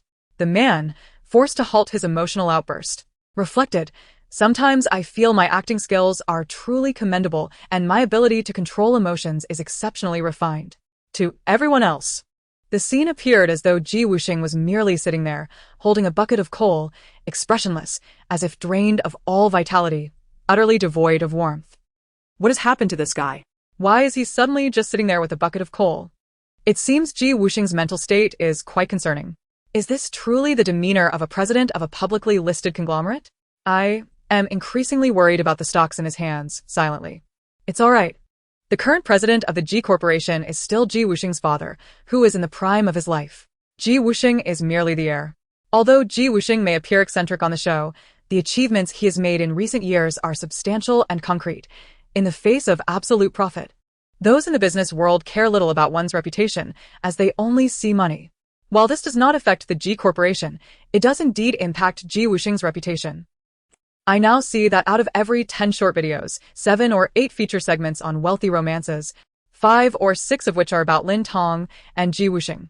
Previously, netizens praised him as an elegant and composed gentleman. But now they say this eccentric lad has hidden depths. A staff member approached, inquiring, "Teacher Ji, what is the matter? Are you feeling unwell?"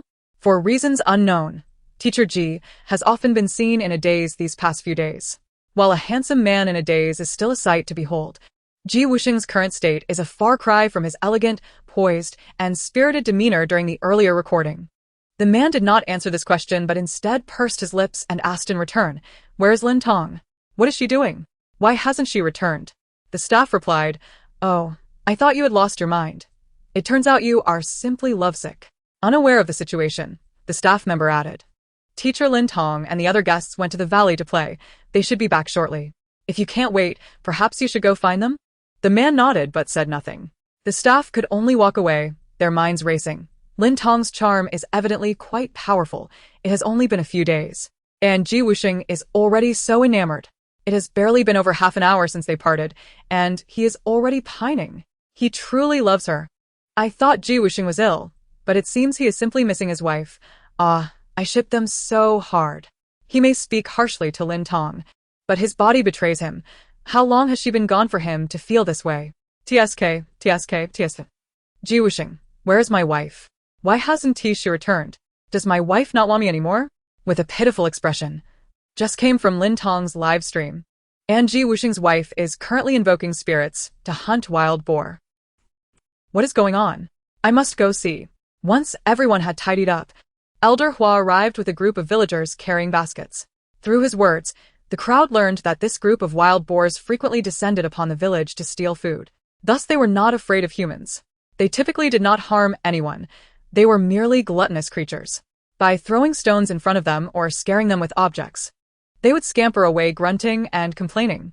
The pear picking took a bit longer, and after exchanging contact information, everyone began to head back. After all, many had accumulated a considerable amount of mud and dust, especially Lin Onlua, whose appearance and Lu Mingxing's face were in a deplorable state. The director had also arranged for hot water to be prepared early, so everyone could clean up upon their return. Luo Mingtian looked at Lin Onlua, who was dirty and had reddened eyes, and grasped her wrist. "What happened to you all?" Lu Mingxing forcefully shook off the man's hand. "None of your business. Keep your hands to yourself." Luo Mingtian's lips twitched. "I was merely concerned for everyone." Lu Mingxing, feeling particularly irritable, faced Luo Mingtian without fear, rather than worry about others. "You should devote more thought to your own family. With your status as a bastard, how could you possibly compete with Luo Tianming? Do not set your sights on Luo Luo.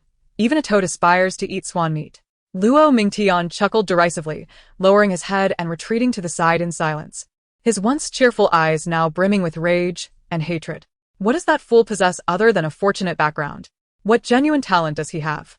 If he had the same origins as Lu Mingxing, he would have surpassed him 1,000 times over by now. At this moment, Zhou, along with the others, passed by, laughing and reminiscing about the recent peril, praising Lin Tong's bravery. Watching Lin Tong, who was surrounded by laughter and lively conversation, Luo Mingtian's resentment deepened. Why? Clearly, he and Lin Tong were both genuine offspring of prestigious families, and he had been recognized 2 or 3 years before her. Yet, despite his arduous efforts over the years, he remained on the periphery, relegated to the role of a bystander. while Lin Tong effortlessly integrated herself within days. Moreover, she had these young masters and ladies, whom he had toiled to please, revolving around her. Why? He had worked so hard. Why could Lin Tong effortlessly attain what was so distant for him? Were they not the same kind of people? Wusheng caught sight of Lin Tong in the center of the crowd, beaming with joy. Ha! What is so amusing? He could hardly bear to see her happy and wished to strip her of her skin and bones, inflicting her with profound suffering.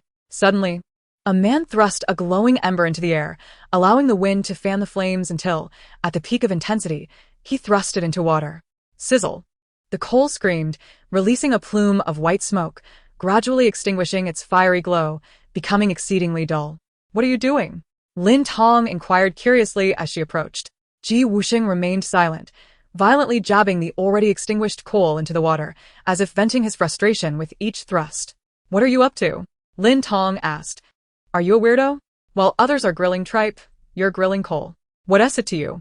It's none of my business. Feel free to jump in and grill whatever you like. I'm simply hungry and wanted to ask if the food is ready. It's been over half an hour. It should be done. It's done, but I finished eating. Oh. Lin Tong cast him a puzzled glance, nudged the man aside with her hip, and began grilling the ingredients herself, declaring that once she finished eating, he could leave.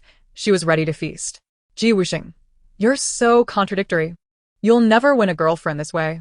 Just now, you were clearly yearning for her, and now that she's here, you push her away. What a stubborn man. A few minutes of silence passed before Wusheng suddenly asked, what just happened to you? He knew full well that if nothing significant had occurred, Lin Tong would not have reverted more than 10 times. Even sleeping and eating, 2 monumental tasks for her, would only require a few resets. Therefore, reverting over 10 times often indicated a troublesome issue for this wicked witch. We encountered a wild boar on the road, and I heroically saved the day, outsmarting the beast and easily driving it away. You should have seen my impressive demeanor. If you had, you would have been on your knees exclaiming, Lady Lin Tong, you are magnificent. I am your fan. Wusheng, is it possible that you've played too much with abstract concepts, and now the heavens are playing tricks on you? Lin Tong, what? Wusheng, you're not even pretending anymore. Nevertheless, Lin Tong's protective stance over everyone was truly impressive. Lady Lin Tong, you are magnificent. I am your fan. What about the last part? There's no money, so naturally, there's no last part. Wusheng left a skewer in the nearby warming box, took one for himself, and strode away. Lin Tong opened the warming box, discovering it filled with neatly separated skewers of meat and vegetables, sizzling and fragrant. Thanks to the careful categorization, the skewers retain their individual flavors and perfect temperature, ready to be eaten. You know, Wusheng, your culinary skills are quite commendable. Lin Tong sampled a skewer and glanced towards the distant man. Would you like some? Wusheng, no, thank you. When you say no, it sounds like a peasant in a card game. Lin Tong, I appreciate your craftsmanship and effort. I can offer you one free item of your choice. As long as it doesn't exceed 50 yuan, for I do not favor materialistic men. Keep your distance. Grant me a moment of peace. With that, the man scoffed and walked away. Though reluctant, Lin Tong, as his partner, albeit involuntarily, was entitled to her share of the rewards. A common understanding in business, if one seeks to monopolize, they shall find themselves utterly alone. Yet, during Lin Tong's frantic resets, Wusheng suddenly decided against sharing the fruits of victory with her. It was evident that Lin Tong did not regard him as a person. However, considering her ignorance and the circumstances, Wusheng fortuitously stumbled upon the last unconsumed candy. After consuming the candy, the man resolved to forgive her once more. The last time. There would be no next time. Despite Wusheng's harsh words, Lin Tong remained unfazed. She chose to eat more rather than less, having returned to a state of calm after driving away the wild boar. Initially, she had been merely an ordinary, timid person. However, after this barbecue, her negative emotions dissipated.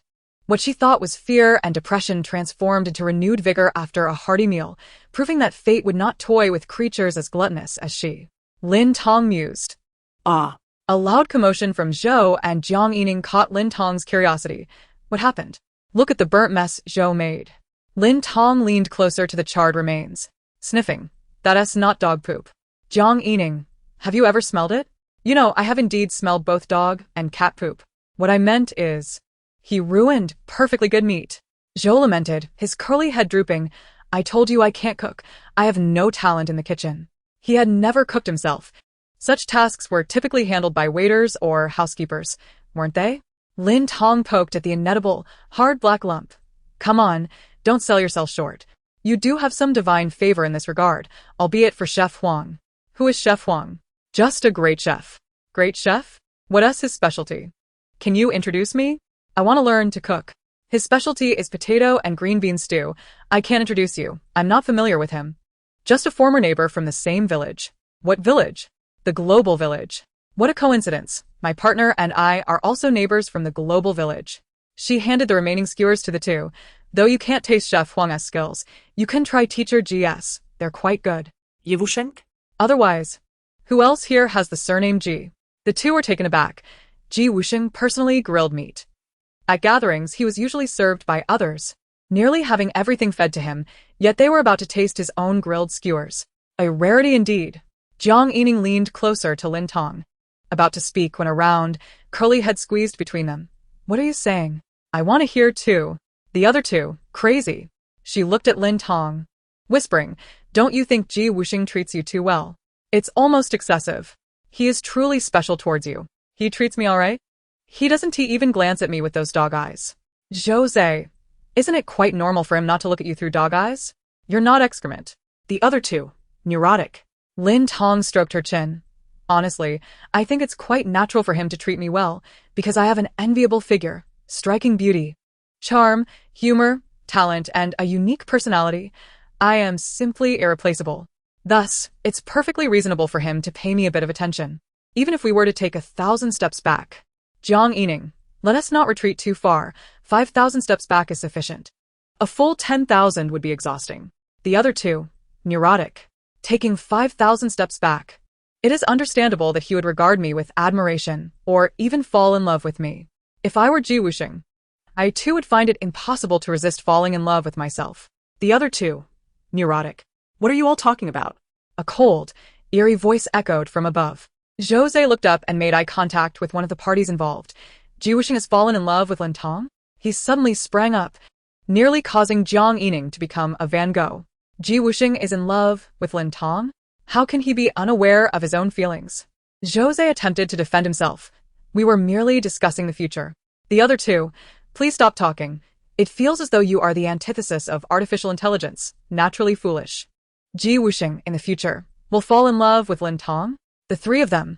Why such a sarcastic and exaggerated tone?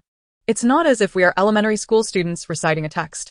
Lin Tong, isn't it rather inappropriate for you to eavesdrop on our conversation? Ji Wusheng, is it acceptable for you to gossip behind my back? Lin Tong, I shared the skewers you grilled with everyone and praised your culinary skills. But Jiang Yining thinks you are too focused on me, implying you have feelings for me. I argued that it is only natural for someone of my caliber to attract your interest. This hardly qualifies as gossip. If anything, it is merely a compliment to your discernment. Ji Wusheng sneered. It is not a matter of natural inclination, but rather an unreasonable demand, forcing someone into a corner, compelling them into a situation they cannot escape. With that, he departed, leaving no opportunity for further inquiry. Jiang Yining, what does he mean? Is he trying to flaunt his vocabulary? Jose, it's quite simple. He is implying that Lin Tong has driven him mad. What exactly have you done to him? The two turned their curious gazes towards Lin Tong. It is noteworthy that Ji Wusheng is a leading figure among the younger generation in the industry, known for his composed and robust demeanor.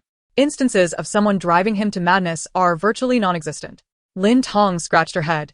Nothing has transpired. We haven't been in contact privately. We merely collaborated as partners on the show and played games, as you all witnessed. Jose, that is indeed peculiar. Your behavior on the show was hardly excessive. We merely slapped each other, and afterwards, we remained good friends. Jiang Yining rolled her eyes. Who is your good friend? Have some dignity. It's clearly you who is clinging to me. Lin Tong also stroked her chin. Indeed, it is quite strange. In the afternoon, the first episode of The Romance of the Elite came to an end. Before leaving, Jiang Yining called out to Lin Tong, let's add each other on WeChat. Sure. I want to add too, Jose chimed in, quickly scanning Lin Tong's contact before Jiang Yining could. I want to be the first to add Lin Tong. Jiang Yining snatched the young man's phone, and after adding Lin Tong, tossed the phone back to him. Still wanting to compete with her? She was the first to add Lin Tong. At that moment, Luo Mingtian approached, smiling as he looked at Lin Tong. I would also like to add your WeChat. If you don't mind. She was almost welcoming to all.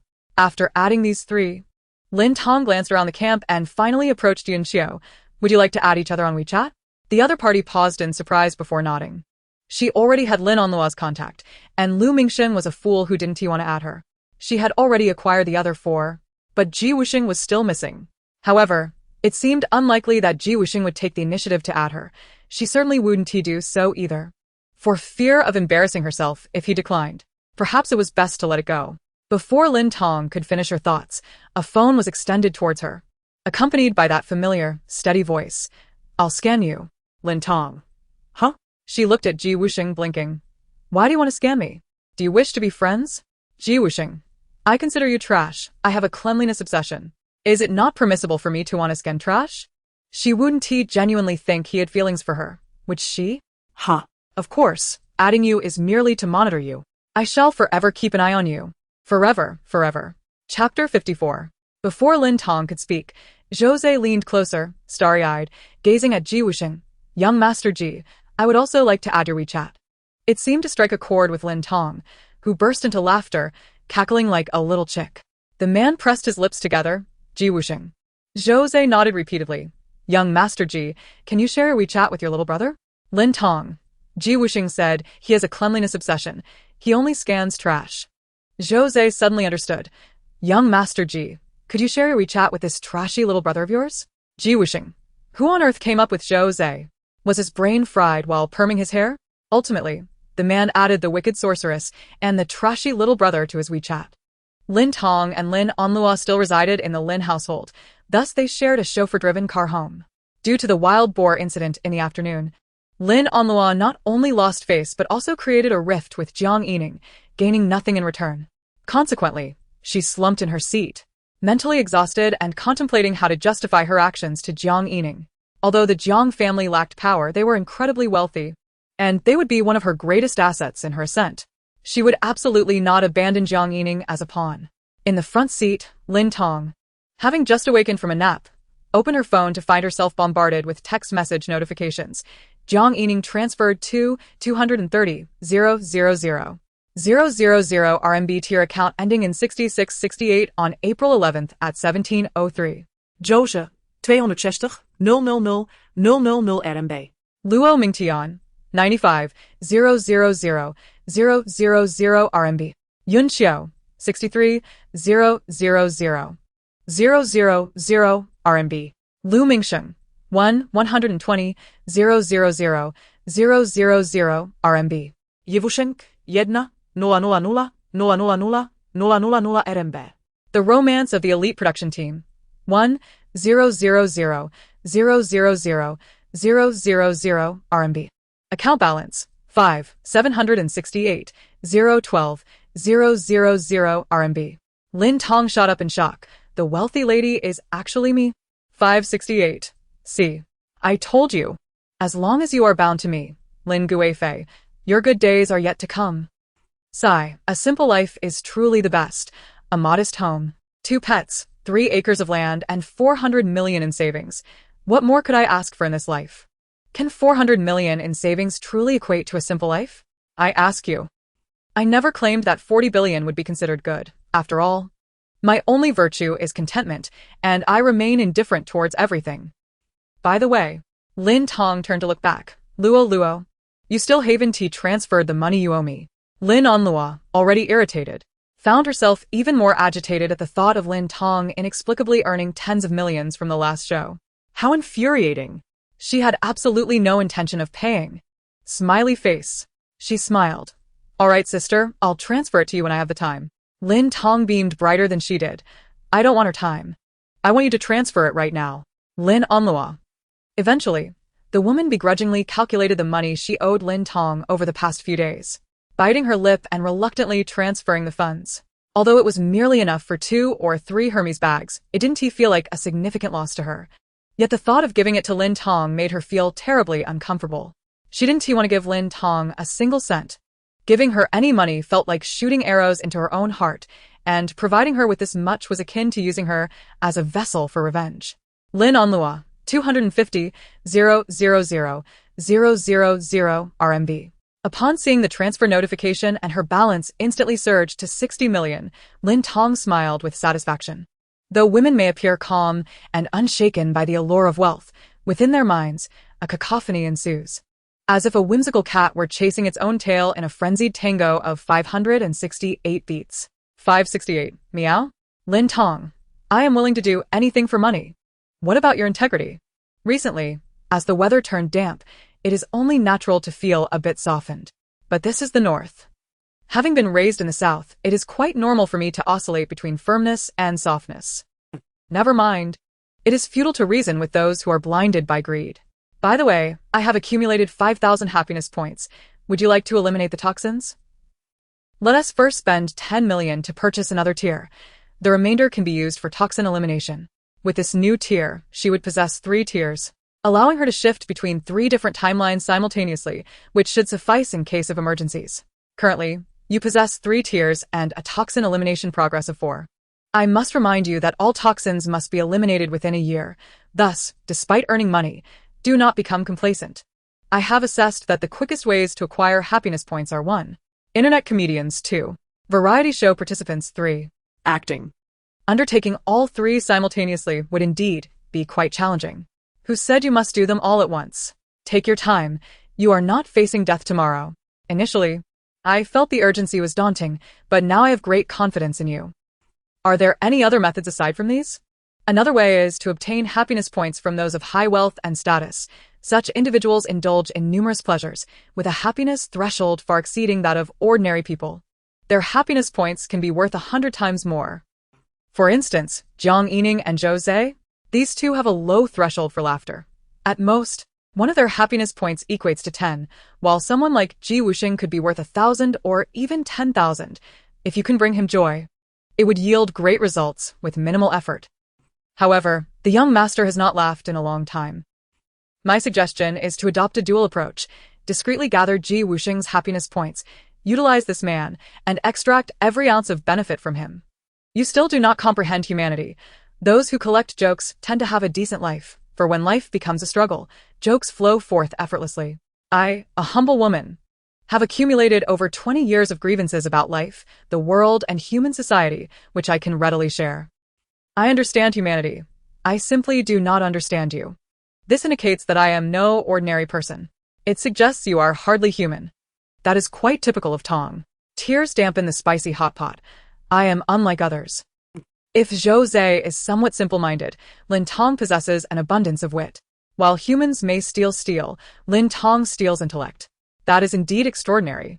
Upon returning to her old residence, Lin Tong sent a message to the small group Zhou Zhe had just formed. Old lady crossing the street, I have arrived home. Weeping steel wool. Oh, please be careful. Old lady crossing the street. Did you plant landmines in my house? What is money anyway? Did you receive the transfer? Old lady crossing the street. Yes, yes.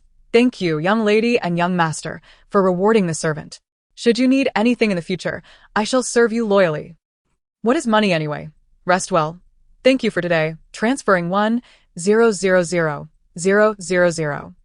Old lady crossing the street. Thank you, young lady. Long live the young lady. Rose.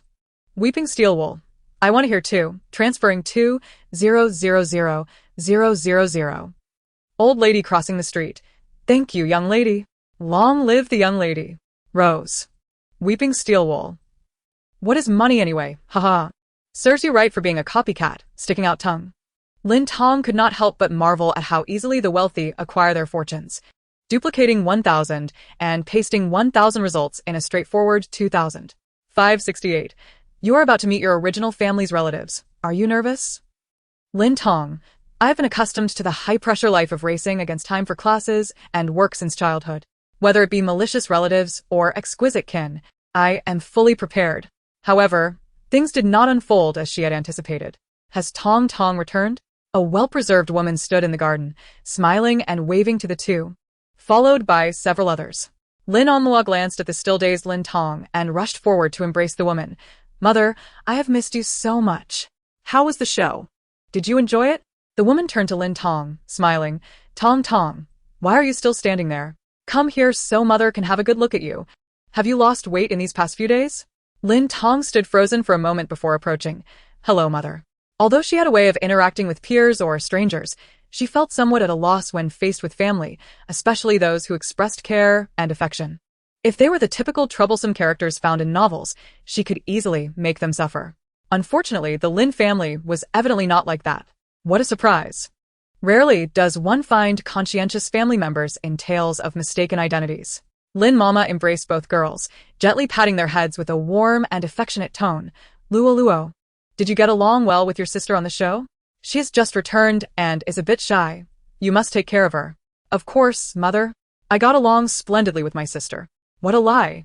Lin Mama released them, taking hold of Lin Tong's wrist and presenting her with a jade bracelet that shimmered like a clear moon. Last week, I had someone procure this bracelet for you from Myanmar. Do you like it? If you do not, we can look for another. Lin Tong glanced at the white moonlight jade bracelet adorning her wrist. Based on her past experiences with short videos, this quality of bracelet was worth at least 1,000. Is this what it means to belong to an affluent family in the capital? Such strength. Thank you, mother. I adore it. Lin Tong beamed. Though it was their first meeting, she instantly felt a closer bond with the woman before her and even sensed a hint of familiarity. Mothers are truly wonderful. They are so approachable. Ha ha, silly child.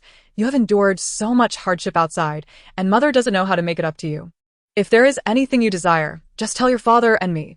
If you want the moon in the sky, we will fetch it for you. Thank you, mother. The neglected Lin Onlua swiftly clung to the woman's arm, playfully stating, Mother, I want something too. All right, I will buy it all. Knowing you were returning today, Uncle and Anne have come over. Let us head inside for dinner. At the dining table, the Lin family took their seats one by one. Lin Tong also sat down. However, Lin Onlua did not. She rose to serve food to the elders. Grandfather, grandmother, it has been so long. Did you miss Luoluo? I have missed you so much. One day apart feels like 3 autumns. After just a few days, I feel as though a lifetime has passed. The elders laughed heartily. Luoluo truly knows how to speak. She then served a dish to a middle-aged man. Uncle, try this. It is your favorite sweet and sour carp. Luoluo wishes you success in your business endeavors. Aunt. How have you become younger again? Lin Onlua praised and greeted each relative at the table according to their preferences, bringing smiles and laughter all around. She successfully became the dazzling jewel of the dining table, capturing everyone's attention. Once she had firmly secured their gaze, Lin Onlua finally took her seat. She cast a sidelong glance at the quietly smiling Lin Tong, disdain filling her heart with a cold huff. What does it matter if Lin Tong is beloved by those netizens? The struggle within affluent circles is never influenced by outsiders. To survive and gain benefits in this elite world, one relies on intellect, emotional intelligence, capability. What is Lin Tong worth? All the affection and resources of the Lin family are solely reserved for Lin Onlua. If she cannot have them, neither shall anyone else. As Lin Onlua indulges in her delightful fantasies of the future, unbeknownst to her, Lin Tong is quietly observing and has reset her progress. Indeed, Lin Tong refrains from speaking because she is entirely unfamiliar with these relatives. Acting impulsively could lead to errors, so she waits for Lin Onlua to set an example. Meanwhile, the ever-ambitious Lin Onlua successfully completes her task without fail. She resets her progress just before mealtime. As everyone settles down, Lin Tong seizes the opportunity to approach the 2 elderly figures, affectionately cooing, Grandpa, Grandma, do you miss Tong Tong? I've missed you so much. They say a day apart feels like 3 seasons. After just a few days, it feels like a lifetime. I truly long for you, Grandpa and Grandma. You treat me the best. The elderly couple kindly pats her hand. We miss you too, Tong Tong. You're the sweetest. Have you found a house you like recently? We'll buy you a big one. Lin Onlua is taken aback. She then approaches a middle-aged man, beaming. Uncle, you look radiant. Business must be thriving lately. She continues. Just 2 weeks ago, while visiting the city, I heard that a temple on the mountain is quite miraculous. While praying for peace and health for everyone, I also prayed for your fortune. It seems to be quite effective. I shall return to offer more prayers to ensure your financial success. The man chuckles. Ah, that explains why I've been so fortunate lately. Thank you, Tong Tong. Do you have a car you desire? I'll gift you one. Lin Onlua is bewildered. She then approaches her beautiful aunt. Aunt, you are growing ever more youthful. From a distance, I mistook you for a top star visiting. Yet. Those celebrities pale in comparison to your beauty. Moreover, your career is soaring. You truly are the epitome of a woman. It's impossible not to be your fan. Tongtong's sweet words shower compliments upon everyone. What do you wish for? Just say it, and Anne will gladly buy it for you. Lin's parents beam with delight. Lin Tong smiles. Oh, it's merely my heartfelt words. Lin Onlua is left utterly dumbfounded. Wait, those were all my words. I intended to say the same things. How could Lin Tong have outpaced me? Frustration wells up within her, but she reassures herself that there will be other opportunities. At the dining table, Lin Onlua eagerly serves dishes to her family, receiving numerous praises and rewards. Just as she basks in her own pride, Lin Tong resets her progress, rendering all of Lin Onlua's efforts moot. Not only does she serve everyone's favorite dishes, but she also accurately anticipates what they desire next, earning her further acclaim as a clever, thoughtful, and dutiful child. The meal is filled with joy, and Lin Tong receives an abundance of gifts from her family, bags, cars, houses, and businesses. Who says real estate never moves?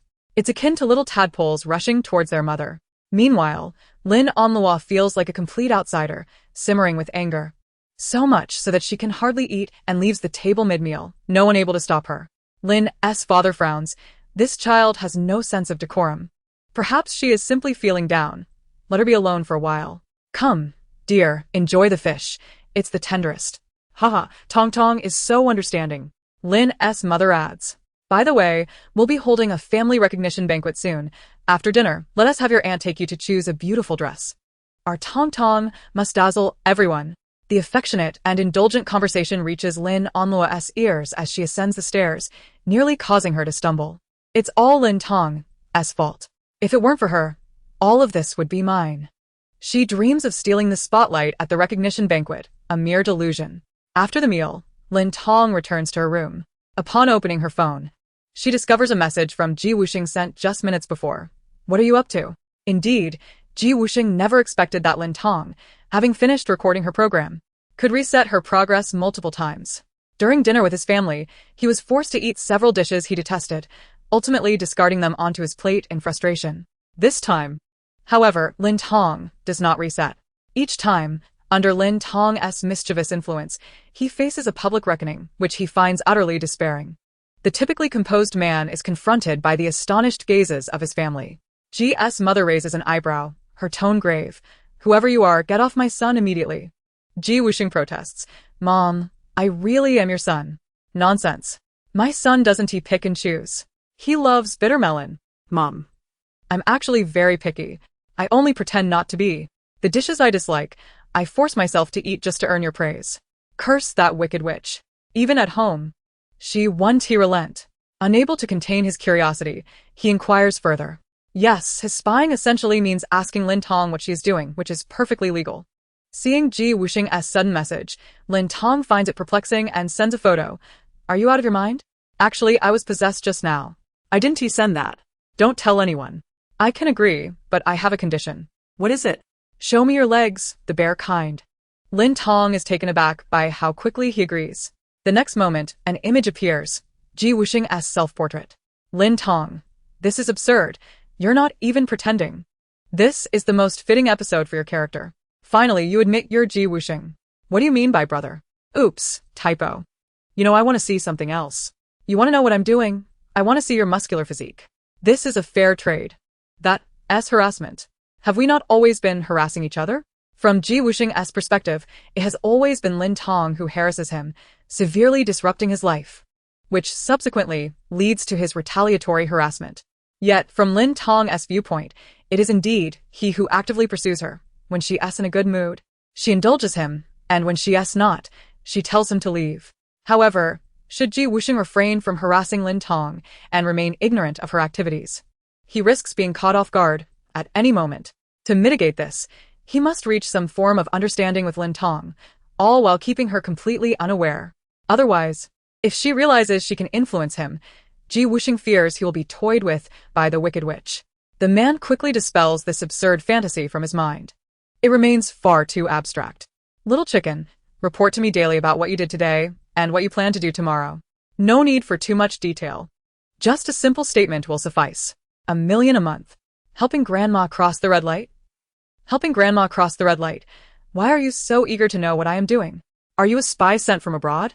Little chicken, good vigilance. But do you think I would send a spy to you? Why use a sledgehammer to crack a nut?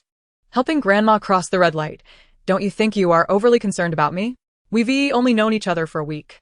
And you keep giving me money to be with me. Your kindness is like offering sacrifices during Qingming, and I am the grave you wish to visit. Little chicken, sometimes when I listen to you speak, it feels as absurd as witnessing someone swimming in the street. Helping grandma cross the red light. Don't change the subject, answer me. Look me in the eyes, okay? Little chicken. After sending this message, the chat page keeps switching between the other person is typing and little chicken. Helping grandma cross the red light. What are you actually doing? Little chicken, apologies. I was looking for something. Helping grandma cross the red light. What were you looking for? Little chicken, an excuse. Helping grandma cross the red light. Do tell. Little chicken, safety type. I heard there has been a series of murders nearby, and I'm worried for your safety. To prevent any mishaps, please inform me of your daily activities and whereabouts. While this may not prevent your demise, I could at least arrive in time to collect your remains. Health type. You often stay up late, and I fear you might be found only after the stench of decay sets in, so please let me know your whereabouts. This way, I could quickly arrive to reclaim your remains after your passing. Dominant type. Woman. You are quite special, and I have developed an interest in you. Thus, I am eager to know everything about you. Even if you were to leave me heart and soul, I would still be able to arrive in time to collect your remains. Helping grandma cross the red light. Are you a corpse collector from Shaanxi? Little chicken. I am a true Beijing. Helping grandma cross the red light. Enough of that. I have a bit of money now and am not interested in your million. Send me a picture of your physique, and I will tell you what I am doing. The more pictures you send, the more I will share with you. No negotiations. Other matters are off the table. Lin Tong did not truly desire to see Ji Wusheng's physique. She was not that type of person. With so many attractive men available for free on the internet, she had no need for Ji Wusheng. She merely refrained from sharing because he was unwilling to explain why he wanted to know her whereabouts. Setting a high bar naturally led Ji Wusheng to walk away. Indeed, this tactic proved effective, and he ceased messaging her. Lin Tong, uninterested in the matter, was just in time for Zhou Zhe to invite her to team up. Helping grandma cross the red light. Wait for me to log into my main account. Crying steel ball. What rank is your main account? Helping grandma cross the red light. The strongest. Crying steel ball. What's money anyway? Sometimes I truly wonder if Zhou Ze's brain got scorched during his perm, smooth to the point of lacking wrinkles for deep thought. Crying steel ball. Helping grandma cross the red light. 568 suddenly interjected. Damn that evil crying steel ball, daring to take my exclusive emoticons. Unforgivable. Lin Tong. There are just a few circles and dots. Hardly exclusive, not even Lin Junjie complained. A moment of gaming is blissful. But constant gaming brings endless joy. The three continued playing until midnight, exchanging farewells. It wasn't he that they had lost interest. Rather, Lin Tong was simply too inexperienced, having been defeated multiple times on her own. Lin Tong. Yet one cannot blame her. She had no access to such luxuries as mobile phones during her childhood. She played games like jumping rope and tossing sandbags until university, when she finally bought her first phone. Outside of classes, she worked part-time to earn money. Where would she find time for video games? It is only natural to be outmatched by these seasoned veterans. After the woman took a shower, she collapsed onto her soft 2-meter bed, opening Taobao to browse and shop. Until around 2 or 3 in the morning, 568 turned off Douyin, yawning and preparing for sleep, only to discover that Lin Tong was still browsing Taobao. Though her eyes were nearly closed with fatigue, she resisted sleep, continuing to look and buy. Alas! I feel like a person lost in the grandeur of an ancient brothel, overwhelmed yet indulging recklessly in pleasures, ignoring all consequences. 568. This is your brain telling you it's time to sleep. Sometimes the brain acts like parents, issuing commands for your own good, yet I am unwilling to comply. 568. That's quite rebellious. At this moment, Lin Tong's defiance rose, hardening. 568. You could always browse again tomorrow. You do not understand. I fear that everything before me is a dream, and upon waking tomorrow, it will all vanish. I will return to my workstation, a mere beast of burden, scolded by my superior with no option to resign. Therefore, as a newly affluent person, I must first indulge myself, even if it is just a fleeting dream. At least I have enjoyed it within the dream. 568. So, your idea of indulging means buying all those cheap items you previously hesitated over? What else would it be? This is already quite extravagant. 568. Your current rank should involve purchasing luxury homes, cars, and various extravagant items. I am not fond of such things. I would accept them if gifted, but I would never spend my own money on them, as they are mere external possessions to me. 568. What isn't an external possession? That large bag of nostalgic snacks you just purchased for $399? Hehe. 568. Honestly, it is the first time I have seen someone maintain their humble origins after sudden wealth. It's easy to say Lin Tong is content, yet she speaks of millions as if they are nothing. It would seem Lin Tong has a large appetite, yet her purchases consist of items worth only a few dozen yuan after acquiring wealth. Understanding 568's speechlessness, Lin Tong turned over. What do you know from a string of data? One must remain true to their original aspirations to achieve lasting success. I am not the type to be easily swayed by wealth. I desire money, yes, but I wish to control it rather than let it dictate my life. 568. Now that you have money, connections, and status, why not pursue something monumental? I am already doing monumental things. Eating, sleeping, and daydreaming. 568. What sort of monumental things are those? The significance lies in my enjoyment. What I enjoy is monumental. After a period of silence, 568 finally remarked, "You play your cards well. Your eyelashes are extraordinarily long." That is me waving my hands. Oh, my apologies.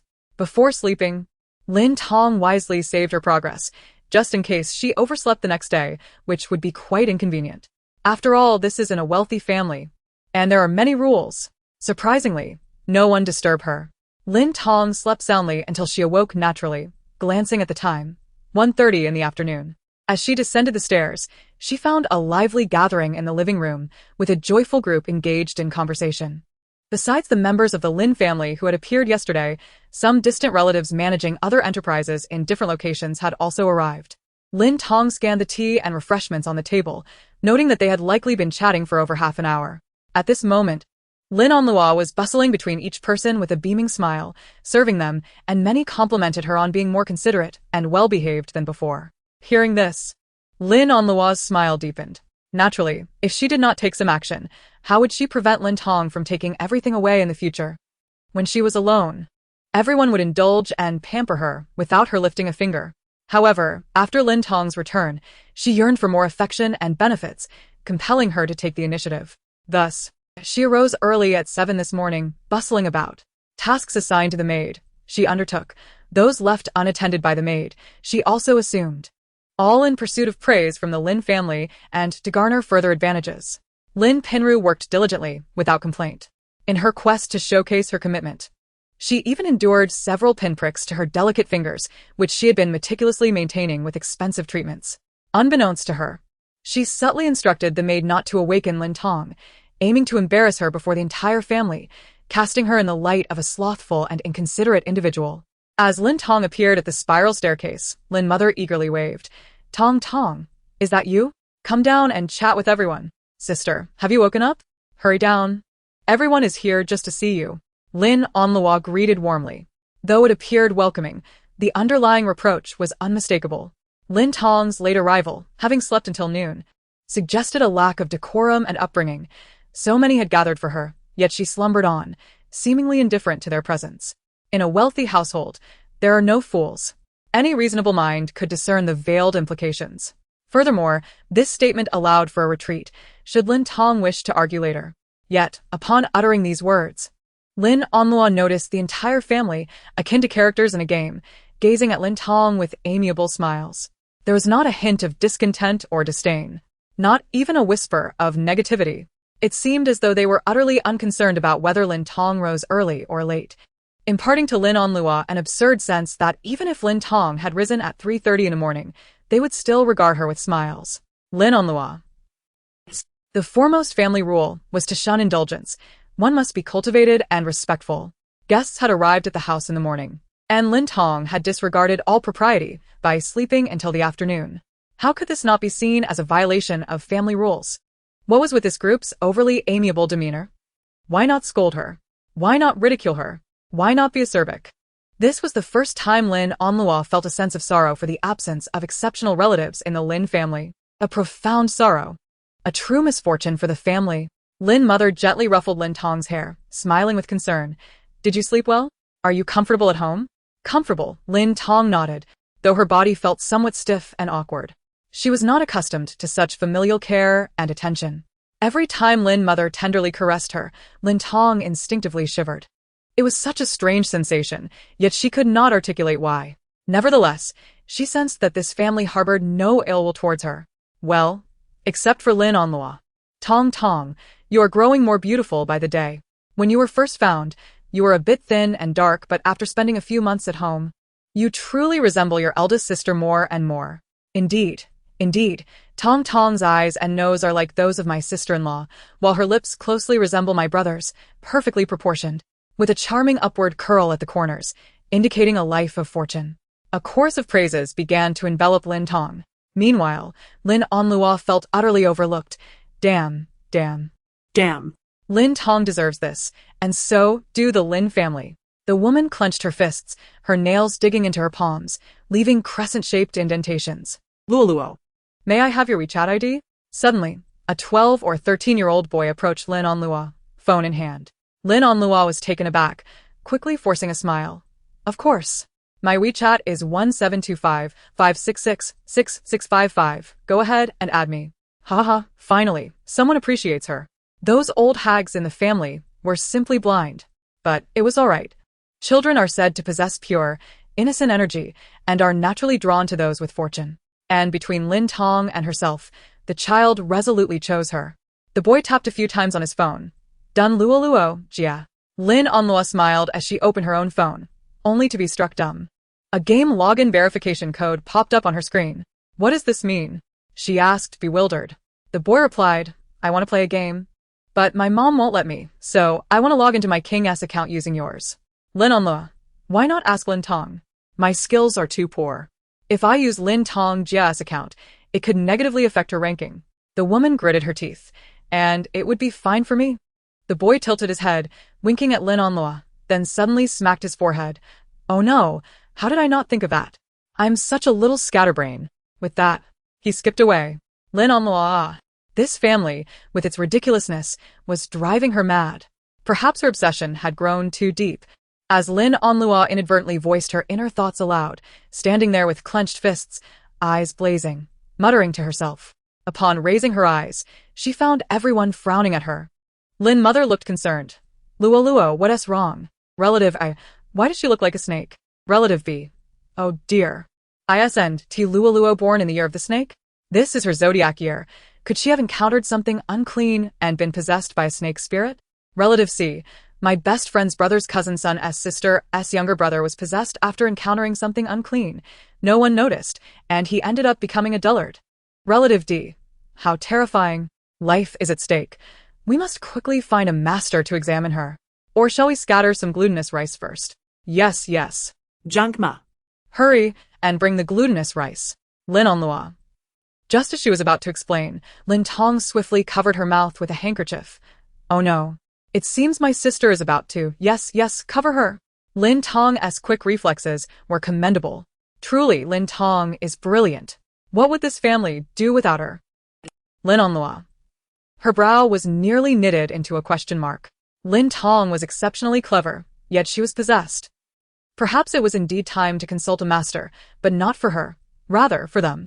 At that moment, Lin Tong leaned in close to Lin Onlua's ear, whispering playfully, Oh, the attention and gazes you cherish have arrived. Why the frown? Lin Onlua. I'll pay handsomely for a master. Save me. She felt engulfed by a throng of lunatics. Chapter 056. Inside the meeting room of the G Corporation. A tall and slender man pulled out the chair at the head of the table, gracefully taking his seat. Despite the meeting not having officially commenced, Wusheng was always the first to arrive. He gazed out at the clouds, thick and white like a creamy topping, blanketing the horizon. Assistant Zhou placed a thermos in front of the man. President Sheng, here is the water you requested. For reasons unknown, since returning yesterday, Wusheng had instructed everyone to address him as President Sheng rather than young Master Ji. The Lin family had sent out an invitation for a banquet. requesting his presence at the welcome party for their second daughter, Lin Tong, the day after tomorrow. I will not attend. He had no desire to see Lin Tong, wishing for an eternity devoid of their encounters. Wusheng twisted open the thermos, peering inside at the cheese-covered grape ice. He took a sip, his tense demeanor easing slightly, and continued to drink several more times. President Sheng, you might want to wipe the cream from your lips. The meeting is about to begin. Meanwhile, at the Lin family's old residence, Zhang Ma brought in a large basin of glutinous rice. Lin mother and several relatives began sprinkling the rice over Lin Onlua, their expressions anxious, murmuring incantations for demons and monsters to depart. Who exactly is the demon or monster here? Lin Onlua thought, but under the roof. She had no choice but to bow her head. Considering the Lin family's substantial wealth, she endured. She complied. Lin Onlua stood, enduring humiliation and suppressing her fury as the crowd continued to sprinkle glutinous rice over her. After the incident, the woman's expression instantaneously transformed, her face displaying confusion and helplessness. What just happened? How strange. It feels as though my mind was under some sort of control. But now I feel much better. Thank you, everyone. I'm fine now. The crowd rejoiced, relieved that she was unharmed. Let us swiftly bring this absurd farce to an end, exclaimed one onlooker. Wonderful. Lolo is finally fine. Wait a moment. I still think a further examination is necessary, Lin Tong interjected. Though Lolo claims to be well, we cannot take it at face value. How about this? You call out each relative here, one by one. Lin Onlua was taken aback. What a cruel idea from Lin Tong. Does she not realize we have over a dozen relatives here? In this day and age, who can remember who is who? This method proposed by Tong Tong is quite clever, Lin Mama affirmed with a smile. Others gathered around, their expressions filled with anticipation as they looked toward Lin Onlua. The woman sighed inwardly. I wish I could just disappear. Yet, she felt that the truly deserving of punishment was Lin Tong. What's wrong with Lolo? Hurry and call out. Aren't you the one who loves being with everyone the most? Surely, you can recognize them all? Lin Tong urged, her tone teasing. Your mind can't still be foggy, can it? Zhang Ma, another bowl of glutinous rice, please. Of course, young lady. Wait. I'll do it. Lin Onlua glared at Lin Tong. Let's make a game of it. We'll call everyone at the same time and see who does it faster and more accurately. Even if she were to fail, she would drag Lin Tong down with her. After all, she had spent over 20 years with this group, while Lin Tong had only recently returned. Furthermore, several distant cousins were present today, individuals Lin Tong had never encountered before. Lin Onlua smirked to herself. She won't be able to recognize anyone at all. All right. Lin Tong hesitated momentarily before reluctantly agreeing. Seeing her indecision, Lin Onlua became increasingly eager. Let us see who is quicker and more accurate between Tong Tong and Lolo. The winner receives 500,000 in pocket money from Mama, another 500,000 from Grandma, and 300,000 from Auntie. Grandfather can throw in an additional 200,000 to round it off. Lin Tong was taken aback. Is this the financial prowess of the elite circle of Beijing? The rewards for a simple game amount to 2 million? No wonder in the original story, Lin Onlua resorted to every possible means to eliminate the true heiress, making it easier to monopolize the Lin family's fortune and bask in the affection of all. The allure of wealth and power truly has a way of corrupting one's humanity. As relatives stood in 3 lines, Lin Onlua and Lin Tong faced them to identify and call out names. Grandfather, grandmother, grandfather, mother, father, Aunt, uncle. These were relatives they had dined with the previous night, and Lin Tong recognized them, both calling out almost in unison. Thus far it was a tie. The second row consisted of cousins who did not often reside in the family home. The first was a middle-aged woman adorned in luxurious jewels, whom Lin Tong did not recognize. Lin Onlua hesitated for a moment before being the first to speak. You are Auntie's husband's sister? The woman smiled and nodded. Correct. Lolo. 1 point. Lin Onlua shot a glance at Lin Tong, her heart filled with disdain. She might not surpass Lin Tong in many aspects, but recognizing relatives was her forte. To gain insight into those who might be advantageous, she had meticulously studied the entire web of connections within the elite circle of Beijing. Though she momentarily struggled to recall names, with careful thought, she was sure to have some inkling. She correctly identified the next 4 relatives, leading by 5 points. Just as the woman basked in her triumph, Lin Tong reset the scene, returning to the first cousin in the second row. While Lin Onlua pondered, Lin Tong swiftly exclaimed, I remember you. You are Auntie's husband's sister. The woman was taken aback. This is the first time I've met Tong Tong. How did you recognize me? I met Auntie's husband before. You resemble him quite closely. He is more robust, while you are softer in demeanor, yet both are equally lovely. Laughter erupted as Lin Tong charmed everyone. For the second, third, fourth, and fifth relatives, Lin Tong identified them all in quick succession, complimenting each one with unique characteristics, bringing smiles to their faces. Lin Onlua grumbled, "You're showing off." She found the pretentiousness irritating. Although she recognized the 5 relatives from the second row, she assured herself that there were still 6 more distant relatives in the third row. They were merely the relatives of relatives. Even she had only encountered them a handful of times in recent years during significant gatherings, let alone Lin Tong.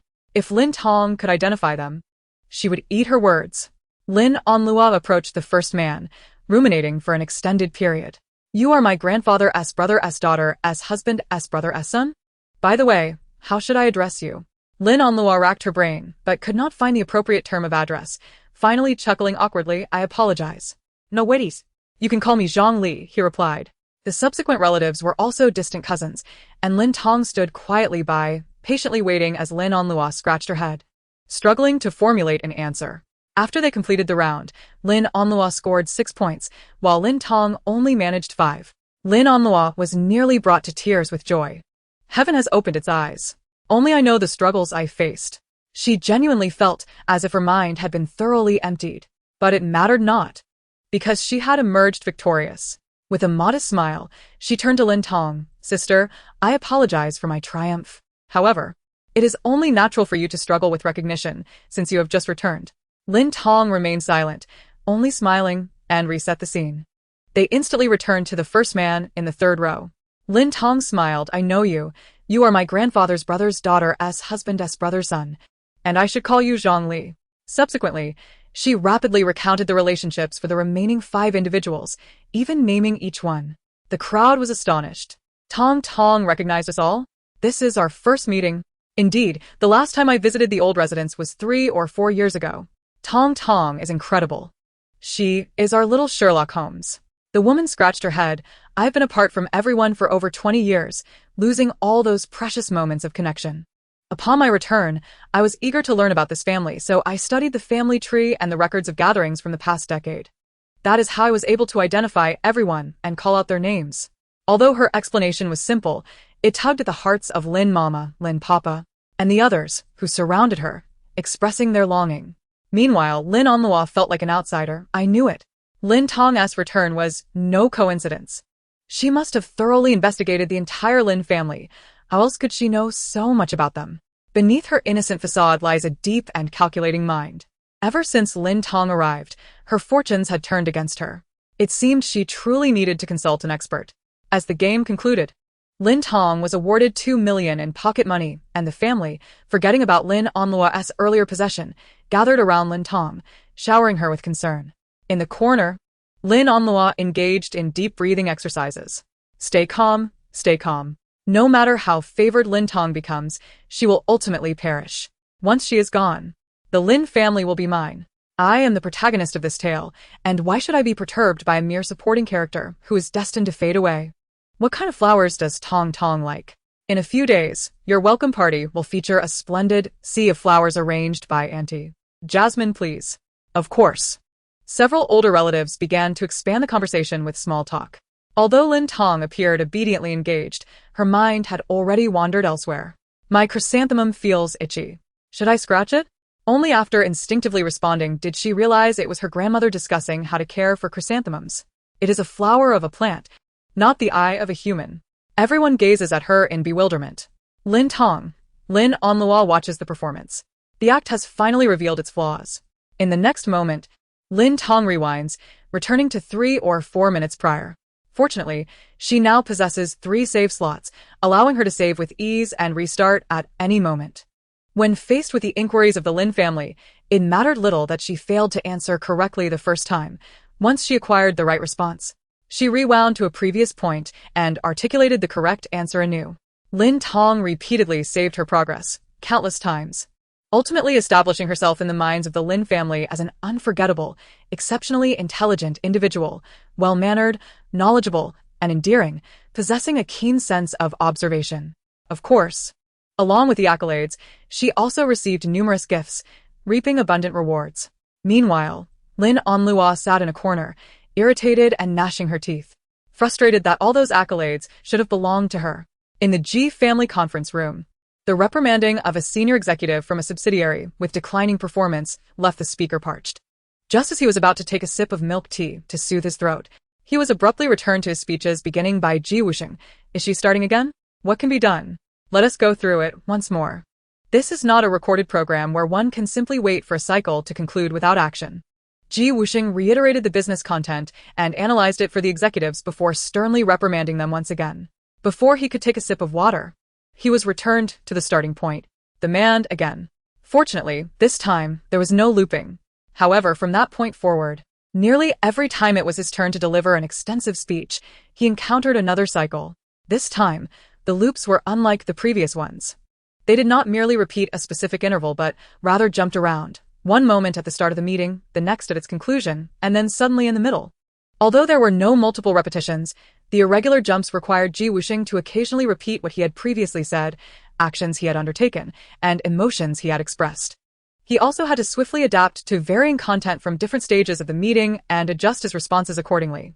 By the end of the meeting, the anger that Ji Wusheng initially felt due to the subsidiary's poor decision-making had dissipated entirely, leaving him with a serene calmness. There are individuals who appear to be alive, yet have been dead for a long time. However, the more composed and expressionless Ji Wusheng became, the more apprehensive the senior executives, who were 2 or 3 decades his senior and had weathered countless storms, grew. They yearned for Ji Wusheng to display anger. At least anger conveyed some emotion, offering the possibility of analysis and judgment. Yet the man before them resembled a still pond, who could tell what mysteries lay beneath its surface. The executives wished to implore him, "Please, do not remain expressionless. Show us some semblance of emotion." As if he had heard their silent prayers. Ji Wusheng suddenly smiled, a chilling smile, a scoffing laugh, a mocking chuckle, a mad cackle. The executives, shivering at the sight, thought, "Please, just refrain from showing any emotion. Being expressionless is preferable." Zhou, his assistant, quickly opened a thermos. "Mr. Sheng, please have some water."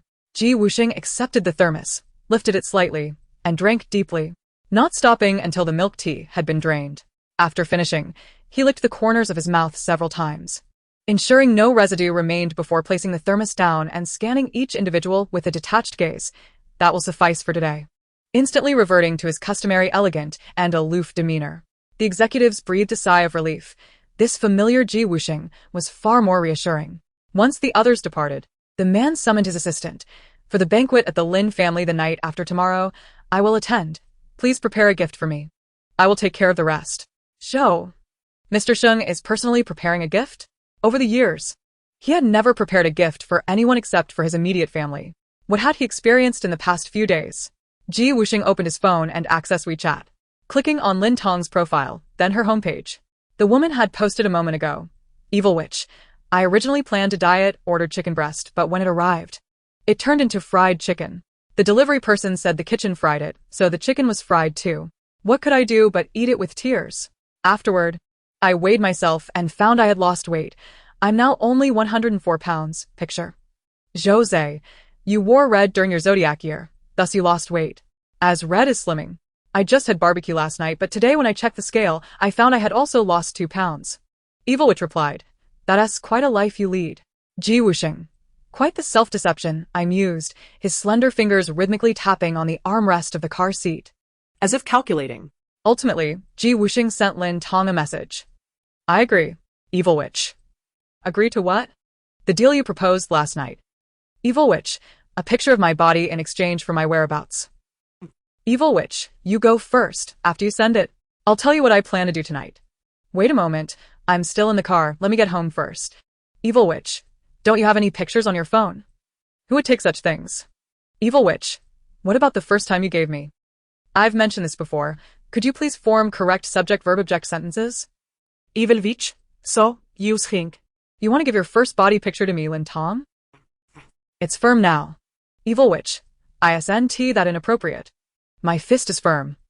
"Evil Witch, that's not much better either." "Evil Witch, you'd better send me some pictures of your abs.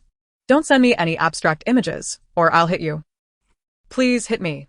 Ji Wusheng, acting on impulse, sent his thoughts before quickly retracting them. Evil witch. Too late, I screenshot it. I've always said you were a bit of a show-off. Now you've finally revealed your true colors. Name your price, can you be obedient? Evil witch, 500,000, I'll be obedient immediately, and I'll delete it when you say so. Transferred. Be obedient, you need not exist anymore. Evil witch, okay then. The two messages were sent almost simultaneously. I look forward to your funeral. I will attend in grand attire, Rose. Evil witch. It is easy to dodge a direct attack, but hard to guard against an underhanded one. Lin Tong. That sly boy is plotting against her. Ji Wusheng chuckled coldly. He still wished to see his abs. At most, he would pluck a few hairs for her to smell before shaving. Evil witch. Today is your day. Chapter 057. How to deal with Ji Wusheng's underhanded tactics. It matters not. She will rewind, and rewind again. Fortunately, Lin Tong habitually rewinds before she eats. Otherwise, she would still be chatting with everyone in the previous save. If she truly had to return to that moment, she would prefer not to rewind. Although Lin Tong mingled seamlessly within the large family, she was inherently uncomfortable being surrounded by so many people. She preferred solitude, feeling more at ease. Lin Tong indulged once more in fried chicken, posting an update on her social media. Minutes later, she awaited Ji Wusheng's message as promised. This time, she bypassed the lengthy exchange of pleasantries and headed straight to the point. Little chick, I agree. Old granny crossing the red light, but please don't send me any abstract images. If you do, I'll hit you. Little chick. Old granny crossing the red light. Little chick. Old granny crossing the red light. Shouldn't he be begging her to hit him, so she could screenshot his transgressions, using it as leverage to extort 50,000 and then retaliate? Why was he silent? Could it be that Ji Wusheng's mind is quicker than his hands this time? Truly, a capricious man. The man on the other side of the screen wore a playful expression, yet the words he typed appeared innocently perplexed. Xiao Jizong, what is wrong? Is there an issue? You can talk to me. Fu Lao Nai Nai Chuang Hong Deng. It's nothing. Let us leave it at that. Xiao Zonk, alright. I'll send it to you later. Half an hour later, Ji Wusheng sent an impromptu full-body photo taken in front of the gym mirror. Clad in a long shirt and trousers, an exceedingly ordinary pairing, his skin was nearly entirely concealed except for his neck and hands, with his face mostly obscured by his phone. Fortunately, the black, form-fitting turtleneck he wore compensated well for the lack of exposure. It is well known that a full-body compression garment feels akin to wearing nothing at all. The man in the photo stood tall and upright, the fabric clinging perfectly to his physique, revealing every contour of his muscles. His pectorals were robust and warm, full of elasticity. Despite being shrouded in darkness, the light that reflected off them highlighted the nearly perfect lines of his waist. Below his narrow lower back lay a firm and rounded posterior. Both his front and back were impressively well-defined, creating a sense of reassurance. His long legs were straight and exuded strength, suggesting great capability. Lin Tong had long been aware of Ji Wusheng's impressive physique, having embraced and felt it before. Yet, the difference between a casual touch and a comprehensive gaze was still palpable. Ji Wusheng indeed possessed enviable assets. Fu Lao Nai Nai Chuang Hong Zeng, Ichak. Similar to those muscular men I've seen online.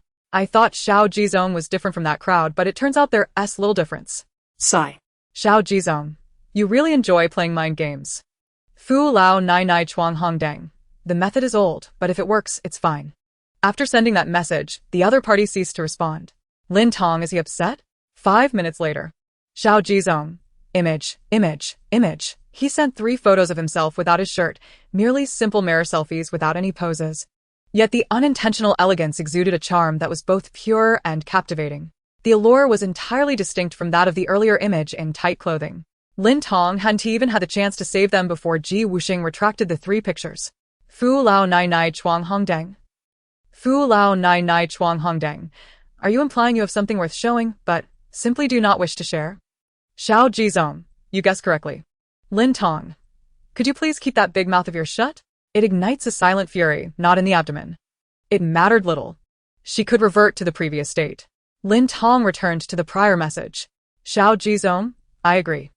Fu Lao Nai Nai Chuang Hong Deng, if you agree, then send it. No need for idle chatter. Half an hour later, Ji Wusheng dutifully sent the photo in the black tight-fitting attire. Fu Lao Nai Nai Chuang Hong Deng. average. This type of physique is abundant online, lacking uniqueness. If this is all you have to offer, then perhaps we should halt this transaction. Lin Tong expected the other party to send the 3 pictures of his abs as he had before, but he did not. Xiao Jizong, I will come to the Lin family banquet the day after tomorrow. Phu lao nai nai chuang hong zeng, shaw. Xiao Jizong, I will show you in person. Fu Lao Nai Nai Chuang Hongdang, do you provide home service in your profession? Xiao Jizong. Sometimes, Lin Tong's words could easily lead to misunderstandings. Xiao Jizong, it's either this one, or you can see for yourself when the time comes. Fu Lao Nai Nai Chuang Hongdang, I never said I wouldn't look. Given your eagerness for me to see, not looking would make me seem unrefined. Xiao Jizong, a rather foolish emoji. 568. Question mark. What's the matter? It is indeed foolish. Yet, him showing a big mouth to act cute isn't foolish. Xiao Jizong, mind your own business. Fu Lao Nai Nai Chuang Hongdang, he can't understand. Xiao Jizong, low humor is a sign of early dementia. Phu lao nai nai chuang hong zeng, he, can't understand? Axiao Yizonk. No need for a warning, it's already too late. That evening, Lin Tong lay in bed, surveying the exquisitely decorated room that had cost over $1 million to renovate. Sigh, although she had returned for 2 days. An air of unreality still enveloped her. 568. What do you mean?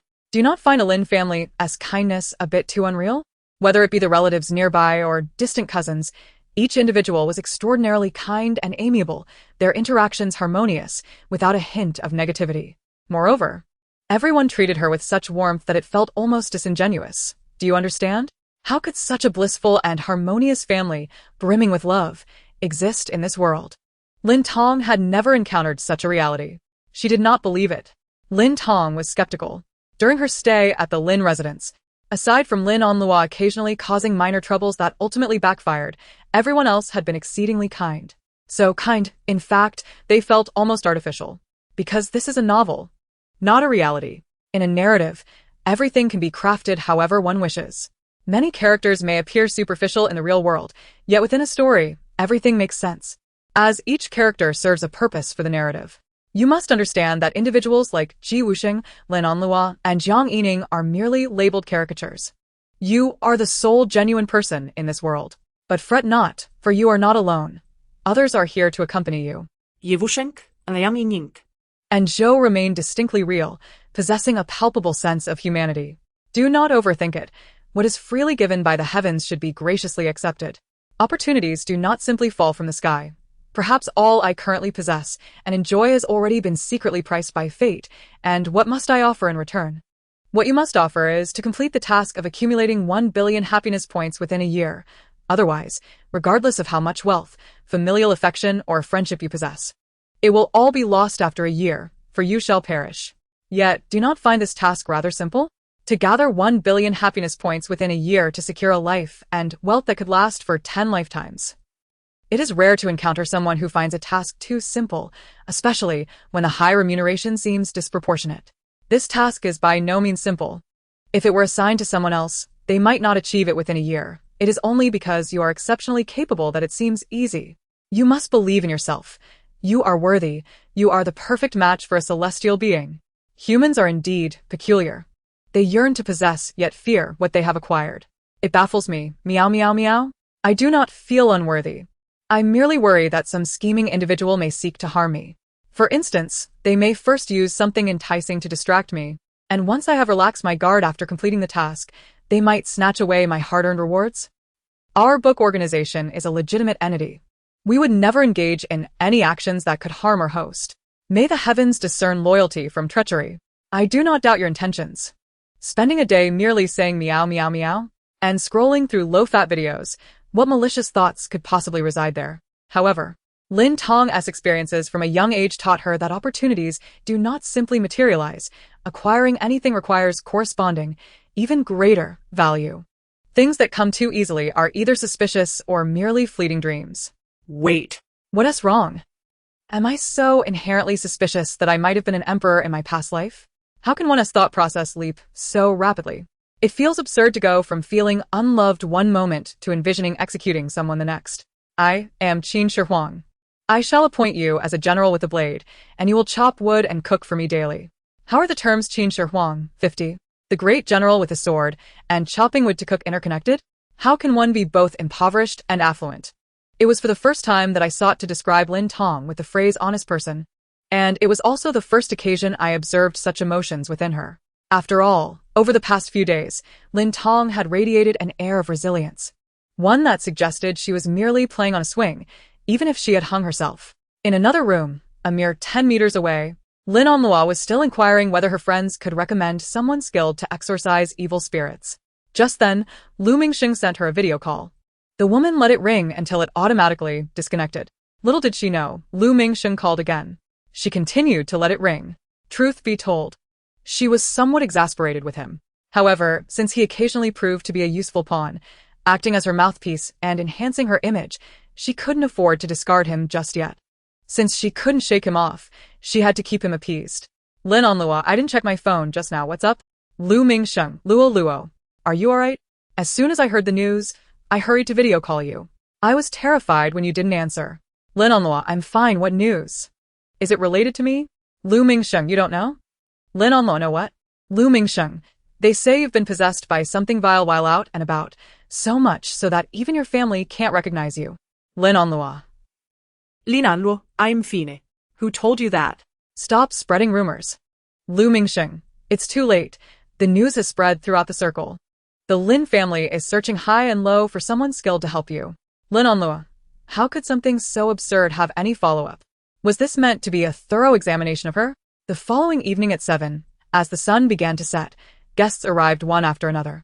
Lin Tong casually donned a knee-length pink and white dress, loose-fitting for ease while dining. In contrast, Lin Onlua wore a floor-length black dress with slits, her tassels shimmering with sequins, making it seem as if she were the guest of honor.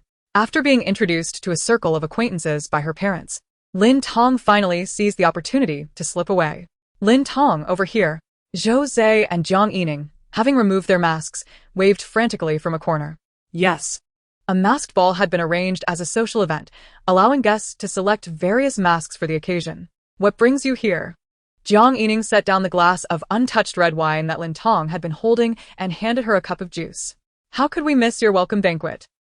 I got up early to prepare. Here, this is a gift for you. Open it and see if you like it.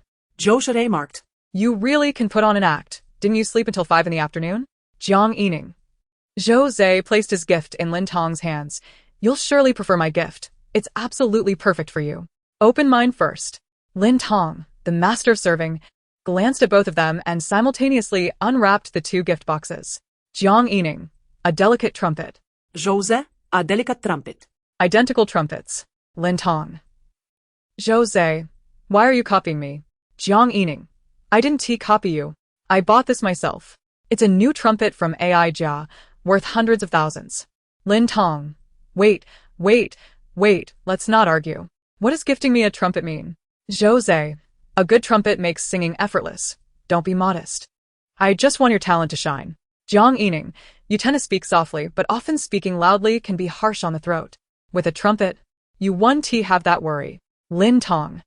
Firstly, she was not inclined to speak loudly. Secondly, who claimed she had a soft voice. She had always preferred silence. Regardless, gifts are a matter of sentiment. If circumstances ever became dire, she could use it for street performances. After chatting for a while, Lin Tong began to scan the surroundings. What are you looking for? Wusheng. He won't come. Why not? He never attends such social gatherings, to be precise. The Ji family seldom does. With a lineage that has endured for a century, their network is deeply rooted nationwide and even globally. Such gatherings offer no benefit to them. It's merely a waste of time. Lin Tong frowned. The Ji family has a history of 100 years? Are they a family of athletes? They burst into laughter, unable to contain themselves. Ha. After a brief exchange, it was time to formally announce Lin Tong's identity, and all guests gathered around the central hall. Lin Tong strode confidently toward the Lin family on stage, but just as she was about to ascend, her foot unexpectedly slipped. She lost her balance, falling backward toward the cold ground. Damn it! It must be Lin Onlua's doing. Just as she prepared to brace herself for the fall, a pair of strong, large hands firmly caught her waist. Lin Tong froze, puzzled about the identity of her savior, when suddenly a face emerged before her. The woman closed her eyes and fainted. Wusheng. How did she faint? Didn't I catch her? He had no choice but to tightly embrace her upper body to prevent her from collapsing. In an instant, the unexpected scene transformed in the eyes of the unaware guests into something entirely different. Lin Tong was forcibly seized by a robust man wearing a peculiar mask. The crowd gasped in alarm. Oh no! The young lady of the Lin family has been kidnapped. Chapter 58. Amidst the chaos and cries. As the bodyguards rushed in wielding shields and spears, the man suddenly removed his mask and raised his head. It's me, Wusheng. The crowd. It's Wusheng. A voice from the crowd questioned. With the Ji family's wealth, why would he act as a kidnapper? Wusheng. Can I explain? Just now in the car, I accidentally damaged the mask my assistant prepared for the ball, and with no shops along the way and time running short, I had no choice but to use this abstract mask left by the driver. He feigned reluctance, but after pretending to be conflicted for a minute, he accepted it with a smile. He didn't want anyone to know he was attending the Lin family's banquet, otherwise he would have to engage in socializing, which he wanted to avoid. You see, even someone like Wusheng, who is naturally energetic and requires little sleep, doesn't he always wish to work. Thus, it's perfectly normal for an average person, who needs at least 10 hours of sleep to function properly, to desire a break from work. This mask appeared abstract, but precisely because it was so abstract, people would not associate him with it. Wusheng seemed to wear a mask, yet in truth, he had removed his disguise. However, he hadn't anticipated that upon arriving, he would witness Lin Tong tumble and instinctively rush to catch her, only for her to faint at the sight of his mask. After finally showing some kindness, he was mistaken for a kidnapper. Thankfully, Lin Tong slowly began to regain consciousness. In reality, she hadn't truly fainted. She had merely experienced a slight drop in blood sugar from the fall, compounded by the sudden appearance of his face startling her. Lin Tong contemplated lying down right there and sleeping, ignoring everything, and then resetting to start anew. She glanced at the man who had removed his mask. Why are you here? In fairy tales, princes ride white horses, yet in reality, you're wearing a silly mask? Is this a case of seller-s show versus buyer-s show? Please, I would genuinely like to lodge a complaint about false advertising. But still, thank you for catching me. Lin Tong propped herself up, attempting to rise from Wusheng's embrace, only to slip once more, falling back against his legs, causing him to stumble unexpectedly again, just as she supported herself anew. Two heads with two perfect faces were so tenderly pressed together, resembling a serene scene. This time, the drawing proved to be somewhat challenging. However, my artistic skills were sufficient to conquer it effortlessly. The man's soft pink lips met Lin Tong's delicate petals. The woman's eyes widened in shock. Instinctively, she parted her lips, wishing to push the man away. Yet, before she could utter a sound, Wusheng's lips, previously sealed, slipped into her mouth as she opened hers. To put it simply, Lin Tong's lips devoured Wusheng's. Wusheng stood there, momentarily stunned, as if petrified from head to toe, both body and soul immobilized. Fortunately, Lin Tong reacted swiftly, loosening her hands that had been propped on the ground, allowing herself to recline once more upon Wusheng's lap. Alas, the first ever encounter of two interlocking mouths faded into oblivion. Wusheng leaned back, his hands pressed against the ground, his neck arching as his Adam's apple convulsed violently. His thin lips gasped for breath, exuding a dazzling, moist sheen. Lying on his lap, Lin Tong had her eyes tightly shut, her complexion flushed, inhaling deeply. This insufferable man blocked her nose and sealed her mouth, depriving her of air altogether. Lin Tong had contemplated her own demise countless times, whether it be monumental or trivial, from sudden death due to prolonged sleeplessness to succumbing to despair on a sunny afternoon, or perhaps falling victim to a zombie apocalypse, or perishing alongside humanity in an asteroid collision. She had envisioned her death in various scenarios. Yet, she never anticipated being suffocated by Wusheng's lips. Was this a punishment from fate? She had always suspected that the heavens would not allow her an easy existence. The surroundings were eerily silent. It was evident that they had become the focal point of attention, with all eyes fixated upon them. Lin Tong wished to avoid imagining the expressions of onlookers and did not dare to open her eyes to face Wusheng. Instead, she closed her eyes and initiated what was, until this moment, the most significant reset of her life. It mattered not. As long as the reset was executed, everyone's memories would be wiped clean, including Wusheng's. She would simply treat the recent incident as if she had merely sampled a cold dish of pig lips. As long as she remained indifferent, it would be as if it had never occurred. In the next instant, time reverted to just before the banquet commenced, restoring everything to its initial state. Lin Tong took several deep breaths, casting aside the recent mishap as if exhaling carbon dioxide. Lin Onlua was attempting to undermine her again. Was she? Just wait. Inside the luxurious business vehicle, Wusheng, though his body had not endured the experience, felt his soul tremble as he took deep breaths. He wished to forget that scene, yet his mind stubbornly rebelled against him. The more he wished to forget, the more it occupied his thoughts. The more he resisted, the more vividly it replayed. The soft sensation seemed etched into his very soul, refusing to dissipate. The driver, catching sight of the flushed man in the rear-view mirror, suddenly halted the vehicle. "Sir, what is wrong with you? Your face is so red, your neck too? Even your collarbone. You're not." Wusheng pressed his lips together, a hint of anxiety in his demeanor. "No, it's nothing, just a bit of oxygen deprivation." The driver glanced at the wide-open window. "Is that so?" Realizing the absurdity of his own words, Wusheng replied, "Just drive the car. Why concern yourself with so much?" The driver complied. Wusheng turned his gaze to the swiftly passing trees outside, recollecting the recent incident. The blush that the wind had momentarily brushed away surged back, his ears heating up. The soft fuzz on his ears seemed to whisper, "Hello, shall we curl into ringlets too?" As Wusheng replayed the scene in his mind, he ultimately decided to place the blame squarely on Lin Tong.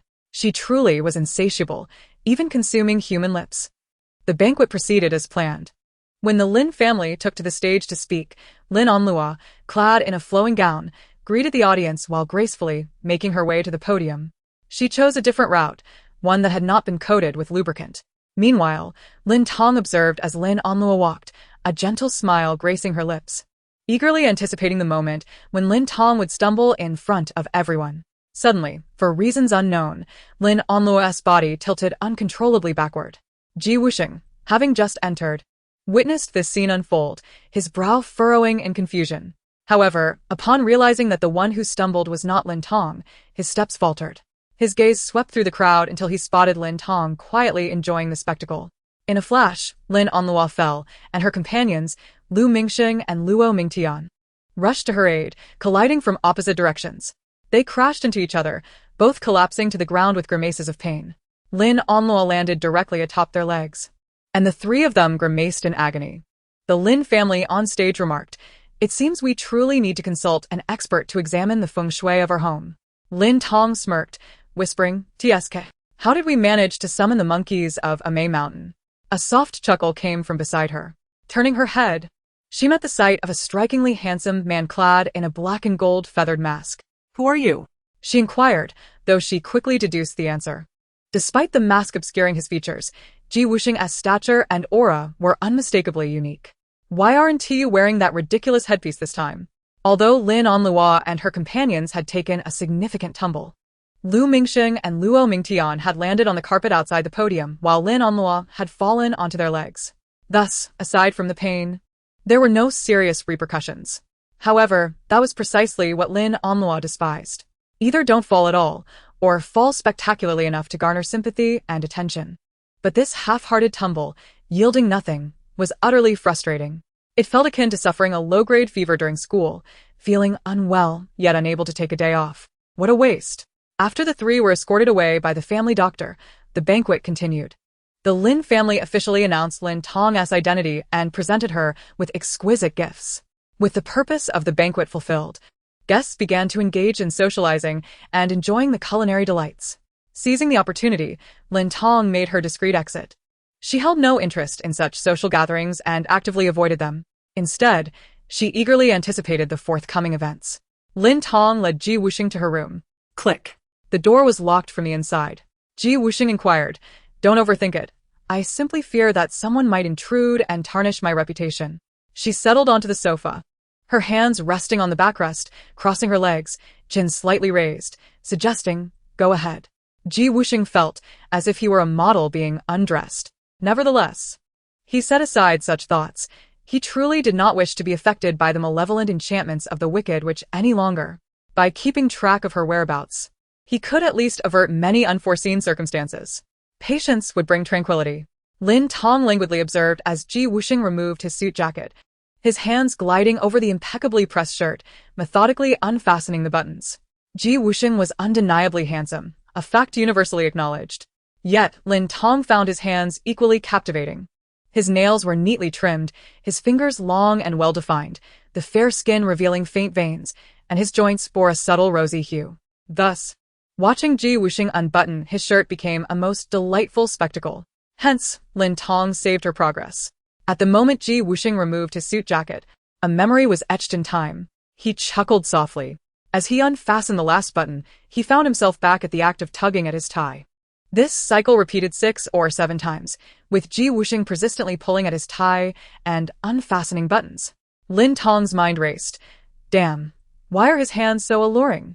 Meanwhile, Ji Wusheng pondered. Damn, has the Wicked Witch never witnessed someone unbuttoning? Why fuss over the tie? Just tighten it and choke him with it. It was only on the 8th attempt that Ji Wusheng, exhausted, expressionless, yanked the tie off, his hands descending to the collar of his shirt, tearing it apart with a sudden motion. The sheer force of his powerful arms caused the buttons to pop open. Lin Tong, startled from her stupor, leaned forward in disbelief. Wow, Ji Wusheng is so ferocious. Yet, whether he was leisurely unbuttoning or now violently tearing his shirt, he exuded charm. That much was undeniable. Before Lin Tong could scrutinize further, he closed his shirt again, picked up the nearby jacket, and just as he was about to don it, he returned to tugging at his tie once more. This time, he violently tore open his shirt, leaving it wide open, allowing Lin Tong to feast her eyes. After all, even if he didn't allow it, she would indulge herself. Truth be told, despite her incessant banter, Lin Tong had never been in a relationship and had few male friends. Her understanding of abs and pecs stemmed solely from the internet. Thus, she genuinely coveted the sensation of muscle beneath her fingers. So, she leaned in and asked, "May I touch it? Are you polite enough to let me touch it?" don't take advantage of me. With a playful flick, she tossed a thick stack of cash onto Ji Wusheng, raising an eyebrow. How about now? Bills fluttered down like confetti, gliding over his prominent nose, his well-defined chest, and strong arms, landing atop his head, shoulders, and front and back. Ji Wusheng instinctively turned his head, observing the green bills in the air and on himself. He lowered his head slightly and smiled. People often find it impossible to suppress laughter in moments of silence. Why not? Lin Tong asked. Your hands carry bacteria, and I am a germaphobe. I am not human. You have bacteria, and I am a germaphobe. I am not myself. No means no. Lin Tong queried, is it that you find the money insufficient? Or do you prefer red over green? Ji Wusheng replied, I dislike money, be it green or red. Lin Tong's eyes sparkled with delight. Excellent. In that case, you can give me your money. I like red. After all, money holds far more significance than any man or abs. The god of wealth is her ultimate crush. Ji Wusheng, leisurely donning his suit, stated, I've shown you what you wish to see. You should reciprocate by truthfully sharing your whereabouts with me.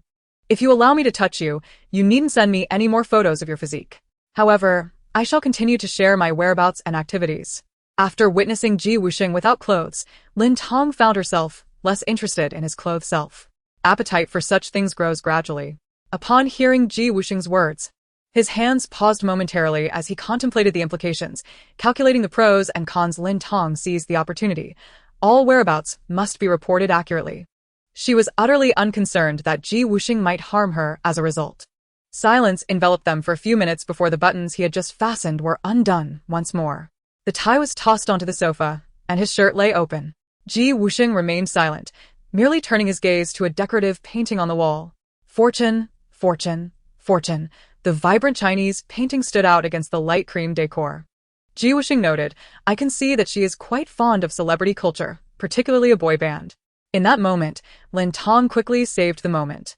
Since Ji Wusheng had willingly presented himself, perhaps a gentle touch was in order? Lin Tong glanced at Ji Wusheng, contemplated, and ultimately turned to leave. Regretting it?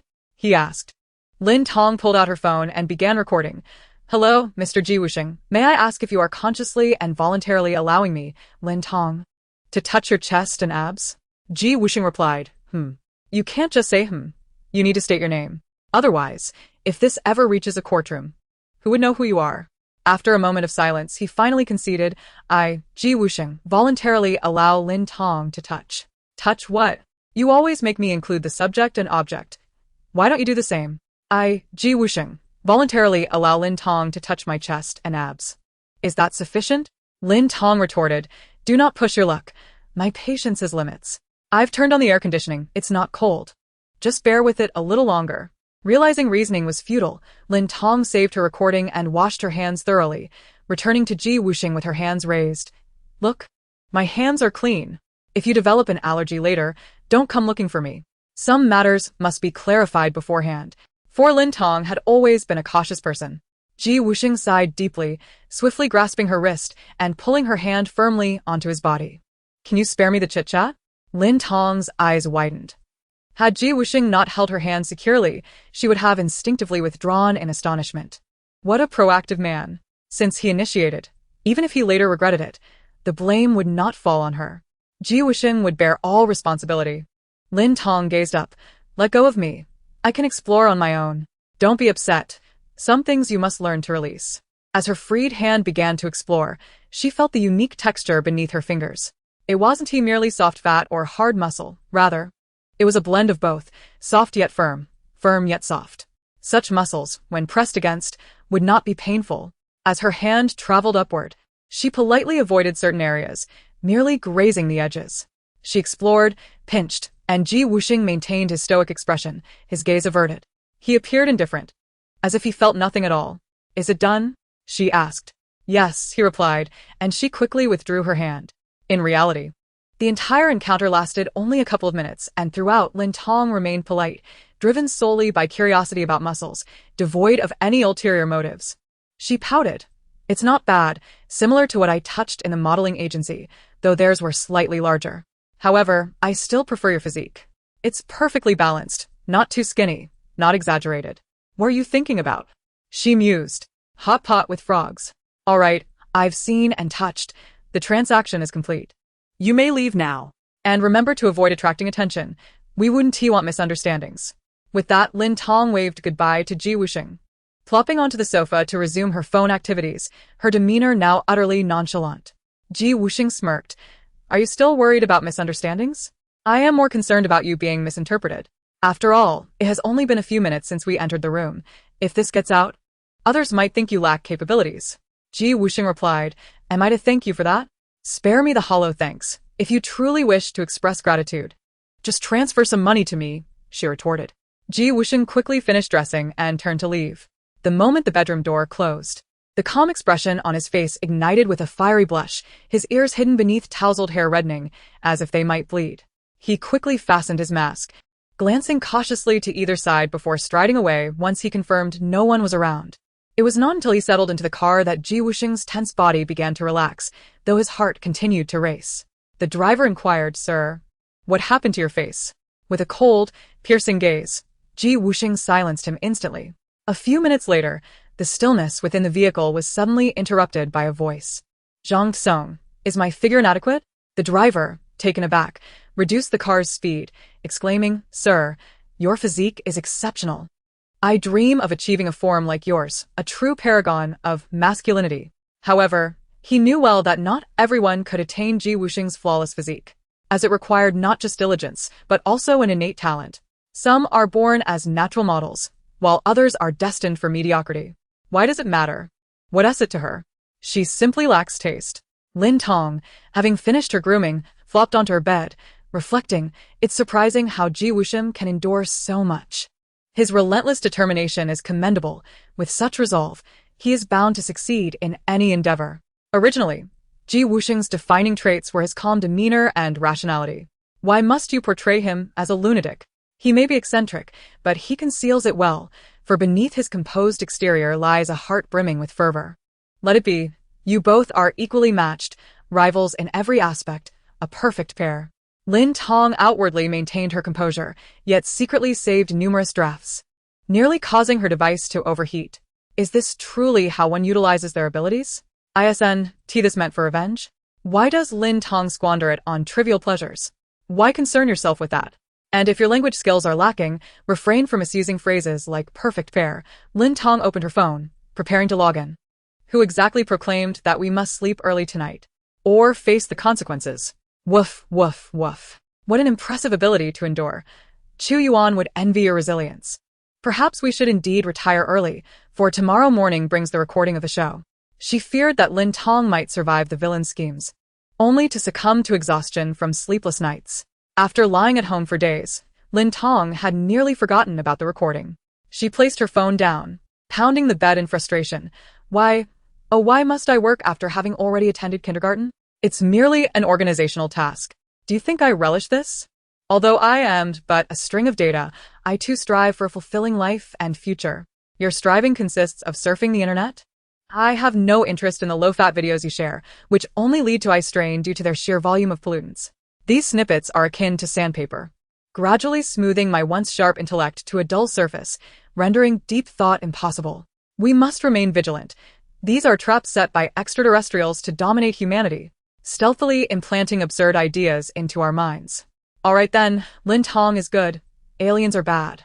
However, aside from granting me the ability to save drafts, I am solely responsible for my own struggles. I also provide emotional support. I recently learned a stunning dance. Allow me to perform it for you. Is there truly a difference? The length of the flowing sleeves and the expressions differ. After witnessing your sleeve dance, I felt as though I had lost a day of my life. It is nearly midnight. You were meant to lose a day anyway. Don't blame that on me. Does that mean I have gained or lost a day by the end of today? You have gained a day. That makes sense. Lin Tong tossed her blanket into the air, akin to an Indian pancake, spinning several times before pulling it over herself. Sleep, sleep, sleep. 10 minutes later, the woman quietly opened her eyes. In an instant, the scene shifted. Wusheng, already fast asleep, found himself back in Lin Tong's room, where the evil witch's hands were fervently exploring him, akin to a game of mahjong. As the 2 minutes elapsed, the sensation changed, becoming a gentle caress. With the passage of time, the approach shifted once more. Wusheng remained silent, merely scoffing in disdain. Some would feign indifference, but secretly, they relished every moment spent exploring him. You enjoy this, do you not? You cannot bear to part with it, can you? The 8th time, Lin Tong slyly glanced at the man above her, suddenly inhaling deeply. It is well known that individuals often experience heightened anxiety before engaging in misdeeds, and this nervousness leads to deep breaths. Wusheng, puzzled, inquired, "What is happening?" Just then, he felt a hand resting on his side and a cool, soft face pressed against him, nuzzling gently. Ah, how delightful. Just as I imagined. Engaging in such acts truly feels sinful. Unfazed by Wusheng's awareness, Lin Tong murmured to herself while playfully rubbing her face against him. After all, with a mere reset, he would be none the wiser. The inability to act implies the freedom to act unrestrainedly. Thus, Lin Tong indulged in her whims.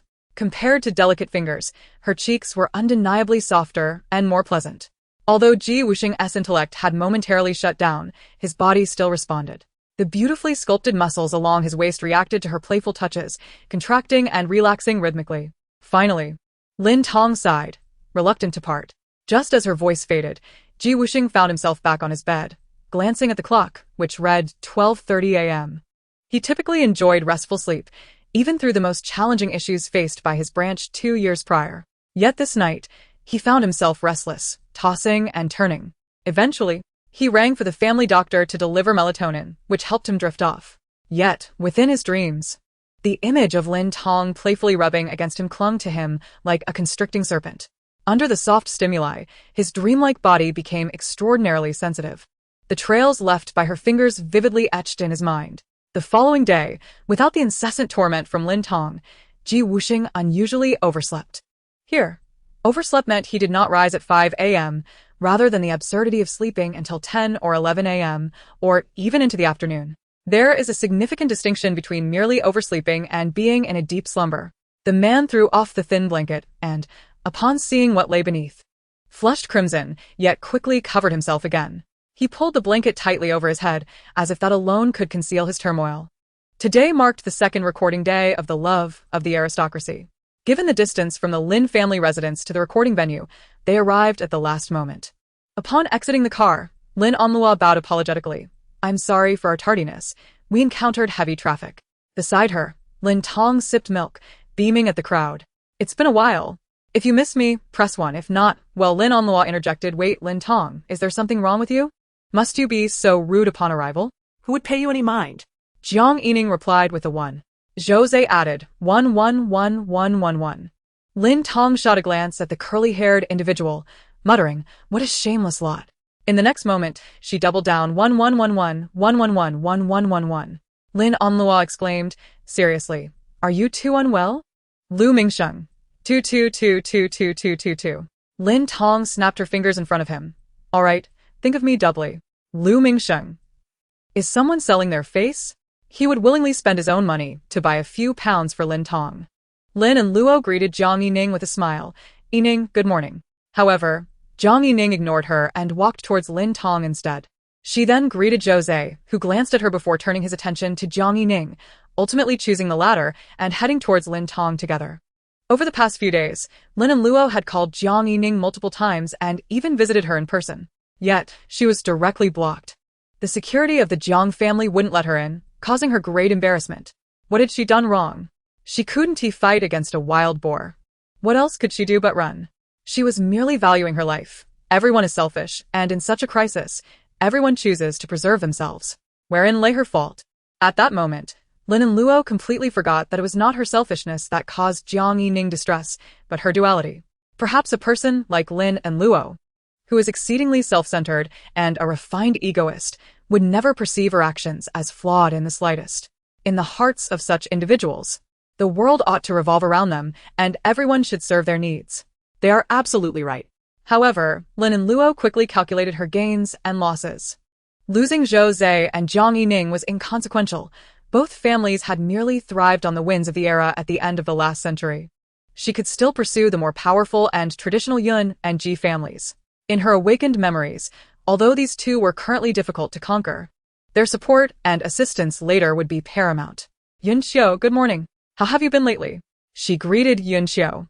However, the latter merely nodded indifferently, engaging in no further conversation. Why does it feel like Yun Xiao's attitude towards Lin and Luo is even colder than before? Of course, she has seen through Lin and Luo's true character. Just because Yun Xiao is reserved and doesn't speak much doesn't mean she lacks insight. Her heart is as clear as a mirror. Lin and Luo smiled with a hint of awkwardness, lowering her head slightly, her hands clenched. Luo, good morning. Thankfully. At that moment, Luo Mingting approached, smiling gently at her, alleviating Lin and Luo's embarrassment. She immediately lifted her head with a smile. Luo. Good morning. Lu Mingsheng rolled his eyes dramatically at Luo Mingting. He had long suspected this kid had ulterior motives. Not only did he argue with him last night over saving Luo, but today he was also here, fawning over her. Seeing her smile genuinely return, Lin and Luo felt a sense of reassurance regarding her allure. The second recording commenced. Welcome everyone to the live recording of The Love of the Aristocracy Season 2. Before we start the activities, we will follow the customary procedure, where guests will be divided into male and female groups. Please pass the roses from the male guests to the female guests. As the director spoke, the staff handed out roses. I recall in the previous episode, Luo Mingting and Lu Mingsheng both chose Lin and Luo, Ji Wusheng chose Yun Xiao, and Zhou Zhe chose Jiang Yining. I wonder how they will choose this time. As soon as Lu Mingsheng received a flower, he rushed in front of Lin and Luo, presenting it to her. Luo, good morning, my rose blooms solely for you. Lin and Luo shyly smiled back. Thank you. Zhou Zhe glanced at Lin Tong, then at Jiang Yining. Ultimately, he walked up to the latter. For you. Why not choose Lin Tong? Someone will choose Lin Tong if I choose her. She may not choose me back, but you have no one to choose, so of course, I must choose you, or else you'd be left alone. Jose candidly explained. Then shouldn't she at least say thank you?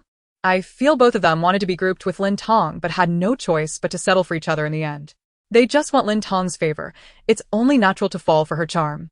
The selections of these two groups were not surprising. What was unexpected was Luo Mingting. He actually chose Lin Tong. Isn't Luo Mingting fond of Lin and Luo? Why did he choose Lin Tong? Could it be that he wishes to pursue both sisters, banking on success with either? The man smiled gently at her. A beautiful rose, just like you. I hope you like it. As Lin Tong reached out to accept it, another rose from the side was already nestled in her palm. What the heck? Ji Wusheng also chose Lin Tong? Isn't it normal for a couple to want to be together? What is surprising about that? Ji Wusheng had initially not intended to choose Lin Tong, not out of dislike, but due to some complex emotions he wished to avoid. However, reason quickly triumphed over his sentiments. He still needed to team up with Lin Tong. Otherwise, he would be more exhausted, increasingly ensnared in her control. Consequently, Lin Tong tossed the rose that had been thrust into her hand into the trash and accepted the one from Luo Mingting instead. Luo Mingting was taken aback. Ji Wusheng raised an eyebrow. Excuse me, buddy, the times have changed. Now, I choose who I want, not who you want me to choose. It's a bit rude to thrust a flower into my hand like that, so I must decline. Ji Wusheng, but last night, you disregarded his feelings and acted strangely towards him? Is that polite? But did he ever refuse? Lin Tong. Speak. Lin Tong was oblivious to Ji Wusheng's thoughts. After rejecting Ji Wusheng and choosing Luo Mingting, the latter's face briefly flashed with surprise and delight. Did this indicate that he was superior to Ji Wusheng in certain aspects? The man's voice was soft, imbued with affection. May I ask why you chose me? Lin Tong scrutinized him. If I didn't want to choose Ji Wusheng, I had no option but to choose you. Given a third choice, even if it were a pig, I would resolutely select it. Luo Mingting. He smiled faintly, but it was a strange smile. He could no longer find joy in this. Damn, was he inferior to a pig? No worries, although you may not compare to a pig. You have surpassed Ji Wusheng. So, what exactly are the fans rooting for? It seems neither of them harbors mutual feelings. That's just how we operate. Opposing forces become allies, and then it spirals out of control. Just wait and see. Lin Tong chose Luo Mingting, while Ji Wusheng automatically teamed up with Yun Xiao. At this moment, Lin and Luo signaled to Lu Mingsheng, who hesitated for a long while before reluctantly saying, Director, I would like to use a teammate exchange card. Director, who will you swap with? Swap Luo and Yun Xiao. After the exchange, it became Lin and Luo and Ji Wusheng as a team, while Yun Xiao and Lu Mingsheng formed another. Are you sure? Absolutely. The exchange card did not require anyone's consent and was enforced. Being the only one among the 3 functional cards Lu Mingsheng had purchased from Lin Tong that had no time limit. Lin Tong clicked her tongue. After losing Jiang Yining and Zhou Zhe, was Lin and Luo preparing to pursue Ji Wusheng? A spectacle was surely in store. What is happening? How did Lin and Luo end up on a team with Ji Wusheng? Aren't they bound to Lin Tong? Ji Wusheng and Lin Tong are not in a relationship. Anyone can team up. Moreover, with Ji Wusheng's prowess, teaming up with him increases the chances of winning. Isn't that a logical thought? You want the strong to carry you in games. In a romance variety show, it's all about freedom. Can't they ship Ji Wusheng with Lin Tong and not allow others to ship Ji Wusheng with Lin and Luo? The focus should not be on what Ji Wusheng and Lin Luo are up to.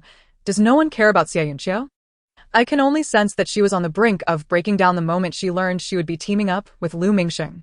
It is evident that Lu Mingsheng truly loves her, even willing to spend a fortune on a functional card just to facilitate Lin Luo and Ji Wusheng's partnership. This brings me to tears. Lin Luo had someone compile the online evaluations of the program, and it appears that the audience has grown weary of her portrayal as a tenacious, gentle, and kind-hearted flower. Instead, they seem to admire Lin Tong's provocative and eccentric persona. Moreover, Ji Wusheng seems to appreciate Lin Tong's eccentricity more than he does Lin Luo's. That's all right. She can embody whatever the audience desires. If they favor the eccentric, then she shall become one.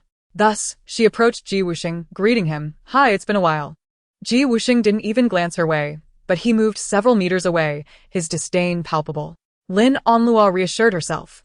It's fine. Ji Wusheng treated Lin Tong similarly last episode. His reaction only confirms that my strategy is on point.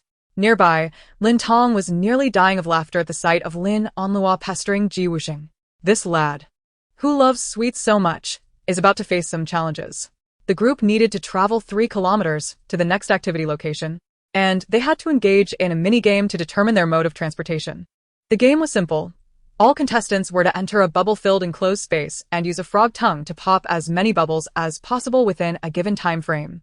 It is crucial to note that only bubbles popped by the frog tongue would count.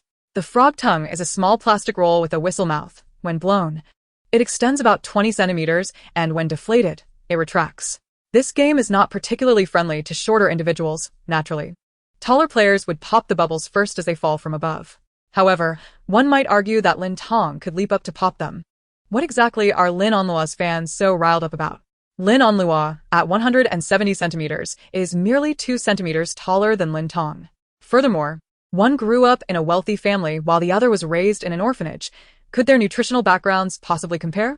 If they cannot surpass Lin Tong in other areas, Must they resort to such trivial and tedious comparisons? That is truly pitiful. Those who have benefited from Lin Tong's influence yet still mock others for their height are the ones who should be grateful. Not only do they fail to appreciate Lin Tong, but they also shamelessly ridicule others. It is rather amusing to witness fans becoming incensed over a mere 2-centimeter height difference. As the time came, everyone began to pop the bubbles. In this game, height does grant a slight advantage, but it primarily tests accuracy and lung capacity. For instance, while Lin Tong popped one bubble with each attempt, Zhou Zhe, who was half a head taller, needed 2 attempts for a single pop. Meanwhile, Lin Tong was exerting herself to blow, while Luo Mingtian struggled to inflate the small plastic tongue, barely managing to pop any bubbles at all. When the time concluded, the results were as follows. First place, Ji Wusheng and Lin Onlua with 170 bubbles. Second place, Zhou Zhe and Jiang Yining with 160. Third place, Xia Yunqiu and Lu Mingsheng with 150. Fourth place, Lin Tong and Luo Mingtian with 135. Lin Tong was baffled. She had popped 100 bubbles, meaning Luo Mingtian had only managed 35? Luo Mingtian lowered his head apologetically. I'm sorry, I'm not very good at this. I may have dragged you down. Lin Tong waved her hand dismissively. Forget the apologies. That's not the priority now. Surprised that he hadn't been scolded, Luo Mingtian asked, What is? The priority is for you to get to a hospital and get checked out. I suspect you might have lung cancer. If you don't seek treatment soon, it could be terminal, she quipped. It seemed Luo Mingtian was deliberately underperforming. He certainly was not blowing earnestly. Lin Tong was aware of his ulterior motives, but she hadn't anticipated his ruse to be so transparent. It was even less clever than Lu Mingsheng's straightforwardness. Lin Tong had no desire to engage further with the man and reset the game back to the team selection stage. Although Ji Wusheng had been somewhat aggressive, his competitive spirit was commendable and his abilities were formidable, lacking the convoluted scheming that others displayed. However, this time, Ji Wusheng did not present a rose to Lin Tong.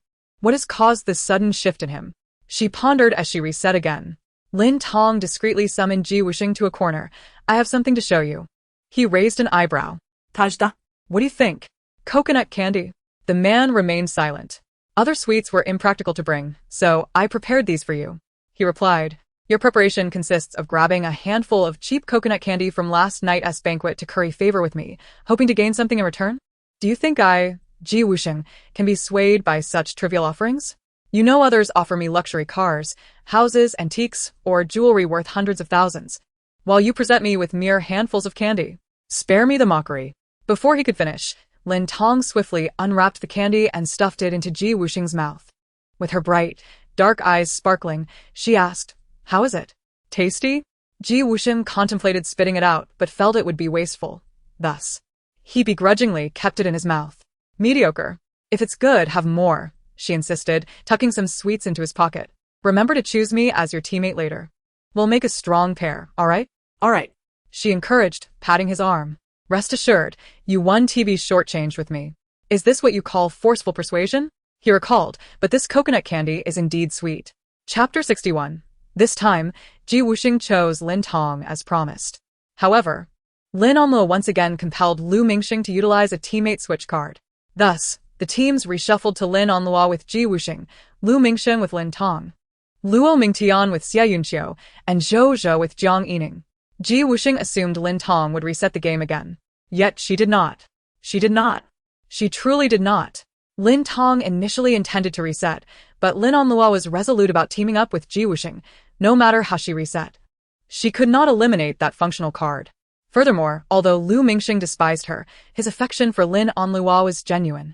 If leveraged properly, she could turn Lu Mingsheng into her loyal supporter, while simultaneously aggravating Lin Onlua. As for Ji Wusheng, he not only received a snack, but also avoided being forcibly bound to her side, thus sparing them both from mutual disdain. It was a trifecta of benefits. Lin Tong couldn't help but marvel at her own adaptability. Truly, she was astute. Approaching the reluctant Lu Mingsheng, she remarked, I know you would rather not be on my team, and I share your sentiments. You might deliberately sabotage us, but Lin Onlua only favors capable men, which is why she chose Ji Wusheng over you. If you genuinely wish to be with her, you must showcase your abilities and strengths. Besides, if you truly want to be with her, you will still need my approval. After all, you are aware of my significance within the Lin family. If I do not agree, will the Lin family Given Lin Onlua's filial piety, do you think she would pursue a relationship against her family's wishes? Hello. If you perform well, I will witness your strengths and abilities. If I agree, won't your path of love with Luo Luo be smooth sailing? Prolonged initiative leads to fatigue. Persistent concern results in collapse. Silence brings suffering, and long-lasting longing brings tears. I understand the pain within you. Will you trust me? As Lu Mingsheng listened, his eyes transformed from dullness to brilliance, his expression reflecting sudden realization. Lin Tong was right. Luo Luo harbors love for him but hesitates to unite due to familial concerns. All he needs to do is gain the approval of Luolua's family, and the key to that lies in winning over Lin Tong. Suddenly, Lu Mingsheng's languid posture straightened. His eyes widened, nostrils flared, as he saluted Lin Tong. Received. Please direct me. Command me, as you wish. For the sake of being with Luo Luo, I would face any peril. Even if it costs me my life, I would willingly offer it. Life is irrelevant. Why would I want yours? Your life holds no value. Lu Mingsheng, if described favorably, is the deeply affectionate second male lead in a novel. If not, he is merely a devoted fool. Not far away. Lin Onlua pondered. What is Lin Tong doing? What about Lu Mingsheng? What exactly are these two up to? Ji Wusheng remarked. It turns out he is merely a tool for her use. For Lin Tong, as long as she finds a handy tool, she cares not what it is. The bubble-popping game commenced. This time, Lu Mingsheng was invigorated as if on a stimulant. He even wished to exhale continuously to pop bubbles, feeling inhalation was merely a waste of time. Lin Tong nodded with satisfaction. Subsequently, she began to slack off. The final results were as follows. First, Lin Tong and Lu Mingsheng 200. Second, Zhou Zhe and Jiang Yining 160. Third, Yun Qiulua and Ming Ting 150. Fourth, Ji Wusheng and Lin Onlua 130. Lin Onlua recalled popping over 80 bubbles herself. Ji Wusheng, what is happening? She glanced at the man, instinctively softening her inquiry, which transformed into a sharp remark. Oh, Mr. Ji, what happened? Only popped a few? Is there something wrong with your health? If one is to change their persona, it must be thorough. The man, visibly irritated, replied, Is there a problem if I am in the late stages of lung cancer? After being retorted, Lin Onlua, rather than feeling anger, became exhilarated. Wasn't this how Lin Tong captured Ji Wusheng's attention last time? She pressed on. Do you need me to set up a crowdfunding for you? I could donate a shovel. Ji Wusheng shot her a glance. Was the pig's head prepared for your first birthday a blind one? Otherwise, how could you be so oblivious and foolish? Lin Onlua. The sudden reversal and disconnection of Lin Onlua's image astonished netizens. Wow, did that really come from Lin Onlua's mouth? It completely contradicts her gentle and understanding persona. She probably wants to emulate Lin Tong's persona since it's gaining popularity. How shameless. Regardless of whether Lin Onlua's previous persona was genuine or feigned, her current shift is a foolish decision. Her label has always been that of a kind-hearted girl, attracting fans for that very reason. This past episode saw many accusing her of pretense, and her fans have tirelessly defended her image. Yet now, she has performed a complete reversal, disregarding her fans' previous admiration and support. She clearly has no regard for her fans, focused solely on herself. Can't that be seen? Lin Onlua swiftly rummaged through her memory for some retorts she had memorized online just days prior. Did your toilet lid not close, allowing you to escape? To learn from others, you must first be human, but a beast remains a beast, unable to evolve into a human even after 1,000 years. Finally, upon achieving a semblance of humanity, it realizes it is merely a foolish pig. Self-righteous, selfish, and blind to its own ignorance, it clings to others' possessions, believing them to be its own. Although you are not truly human, you must still refrain from defecating where you please. Can't you comprehend that? Oh, I forgot. You're a blind pig demon. Lin Onlua, her face flushed with anger and humiliation. The woman gritted her teeth, trembling. Ji Wusheng, your tongue is quite sharp. For every word I say, you have 10 to counter. Then listen to me properly. What else with the counting? Does counting from 1 to 10 make you a math whiz? Ah! Lin Onlua was severely rattled. No one warned her of Ji Wusheng's aggressive nature. How did Lin Tong manage to engage with him so effectively? Others' possessions will always remain theirs. No matter how you try to claim them, they will never become yours. Understand that. Ha ha ha. Ji Wusheng is truly remarkable, seamlessly connecting every point in a witty manner. Where are the Luo Luo fans? Why so quiet? Come out and support your sister. Lin Onlua muted her microphone, utterly humiliated. She began to regret her decision to change her persona and why she had approached Ji Wusheng in the first place. This incident was akin to spending 3 million without gaining any advantage. Not only did it allow Lin Tong to bewilder and manipulate Lu Mingsheng, but it also left her being ridiculed by Ji Wusheng in front of so many, losing all face. If only there were a time machine. Lin Onlua truly wished to return to the time of team formation and never consider swapping teammates again. Ji Wusheng and Lin Tong together seemed quite suitable. Two morally bankrupt individuals should remain together, tormenting each other forever. What business did she have meddling? Was she out of her mind? Lin Onlua, in desperation, looked towards the director, tears streaming down her face. Director, Ji Wusheng is so rude. His words are so harsh. I want to change teammates. This was not an act. She was genuinely crying from Ji Wusheng's scorn. After all, Lin Onlua, who had been pampered since childhood, had never heard such words. Oh, these tears are quite timely. This sister can really act. Ji Wusheng is rude? Wasn't it you who first provoked him? If you can't win an argument, you start accusing him? It can only be said that the competitive path is not for everyone. Without the capability, charging in will only lead to disaster. Lin Tong's value continues to rise, haha. Chapter 62. Lin Tong observed Lin Onlua's regretful demeanor, shaking her head, reflecting, alas. Lin Onlua has indeed contributed to our nation's construction industry. 568. Question mark. The century-old skyscraper has risen. 568. 568. Your insults are quite impressive. If only your housing could match your verbal prowess. Apologies, the Lin Tong of the past is no more. Before you stands Nyo Hulu Lin Tong. In this new life, I indeed possess houses as numerous as my insults. 568. You have truly impressed me. While Lin Tong and 568 exchanged banter, the director turned to Ji Wusheng. Teacher Ji, what do you think? Everyone assumed Ji Wusheng, having been so harsh towards Lin Onlua, would agree to switch teammates. However, the man shook his head. I do not wish to change. Director? Lin Onlua. Spectators. What is happening? Ji Wusheng has been so critical of Lin Onlua, he should detest her. Why not switch teammates? Could it be that Ji Wusheng has feelings for Lin Onlua? Does he prefer those who oppose him? The more he criticizes her, the more he likes her. The notion emerging from the upper levels must surely stem from an extraordinary mind. Observing them, one might liken them to individuals who have escaped from a mental institution. The fervor exhibited by this group feels rather ominous. The impression I receive from the pairing of Ji Wusheng and Lin Tong is akin to the delightful combination of shredded ginger with potato strips, whereas Ji Wusheng and Lin Onlua evoke an unsettling image reminiscent of ginger stir-fried with cockroaches.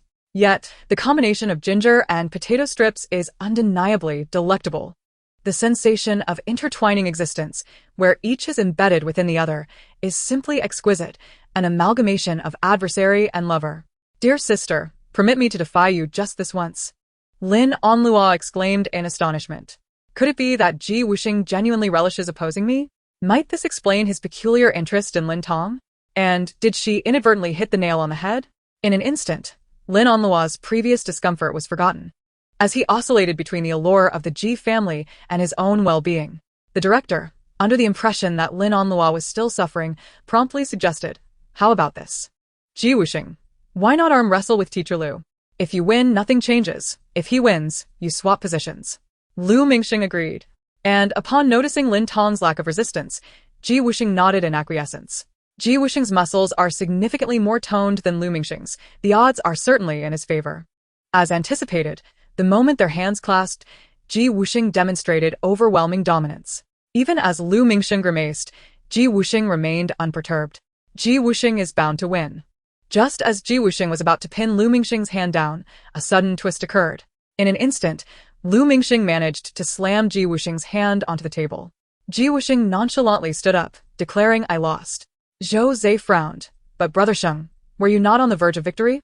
The man glanced at him, his eyes narrowing. My hand cramped. Zhou Zhe blinked, still wishing to inquire further, but was interrupted as Jiang Yining pulled him back.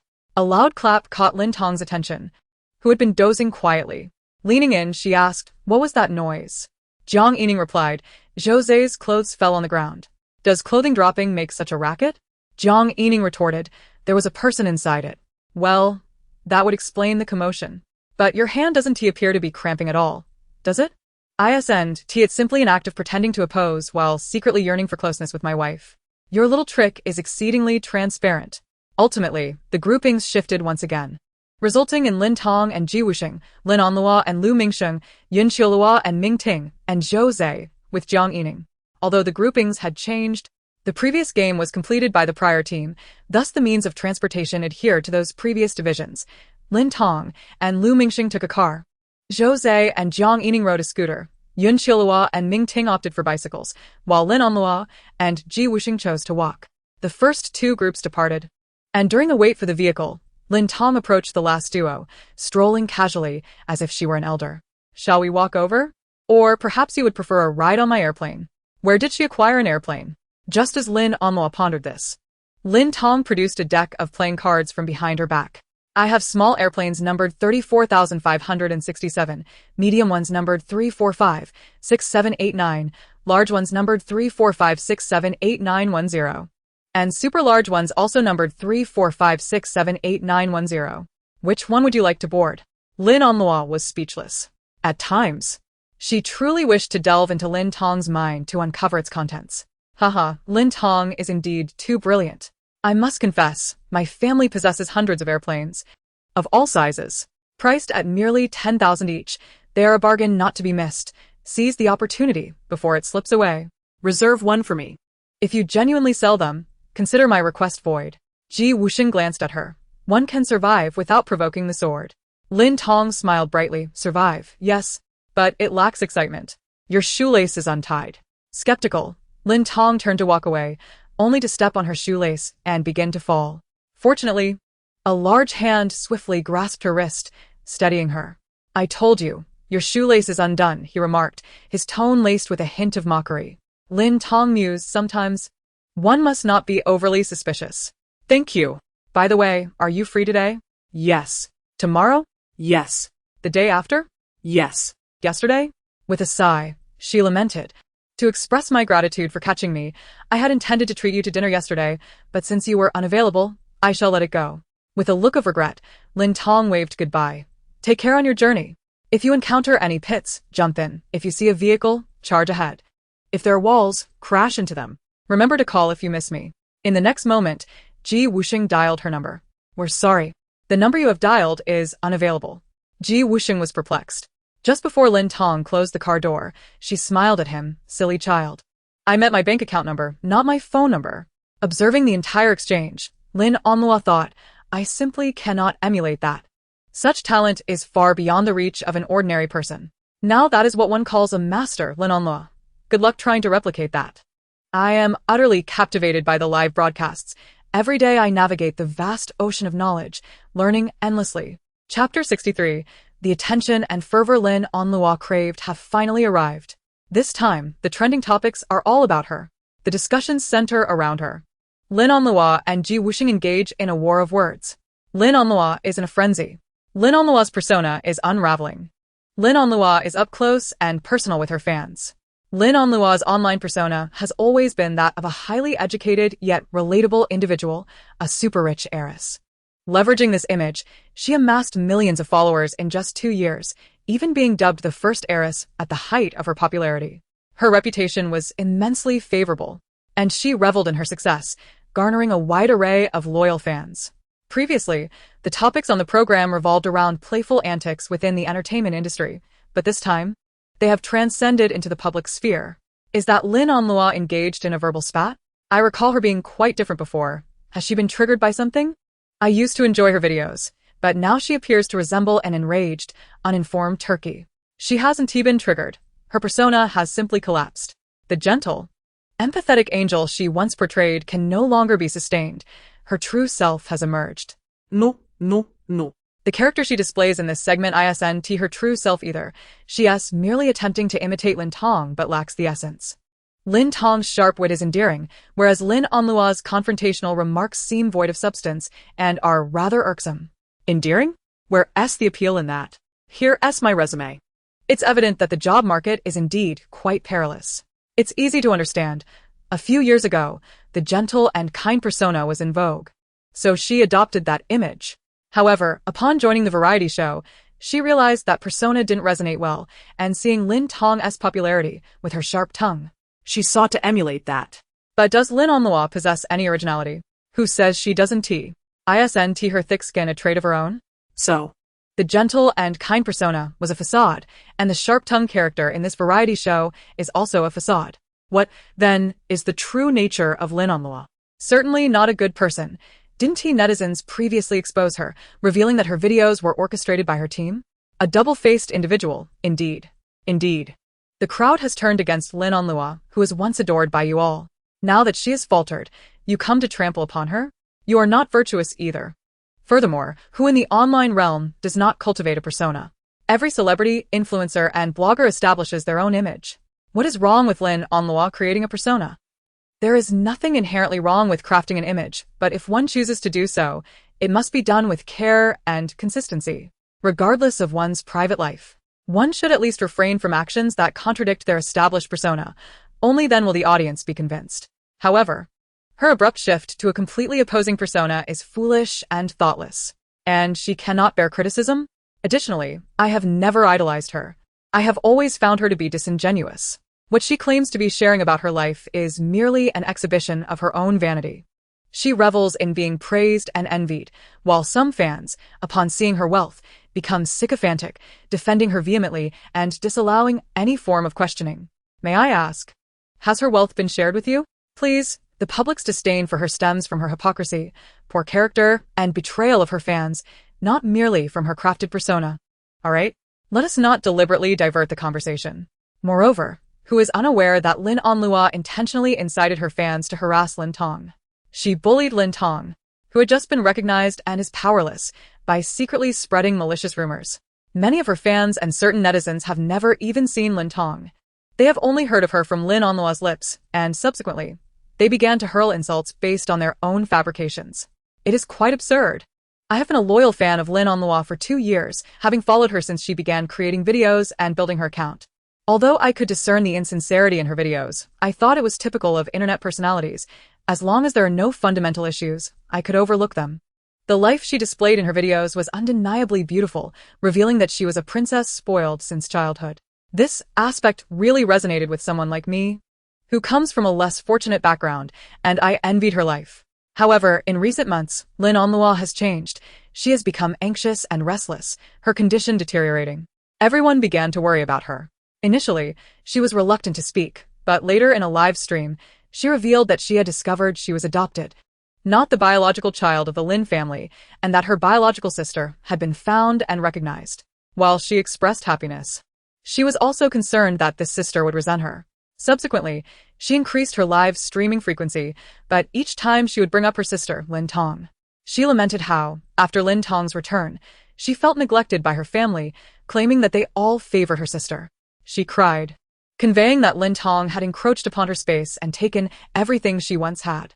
The fear and anxiety reflected in her tone and expression were palpable, convincing the majority of her fans that she was indeed suffering since Lin Tong's return, that her family no longer loved her and had shifted their affections entirely to Lin Tong. They believed every word she uttered. Yet I sensed something amiss.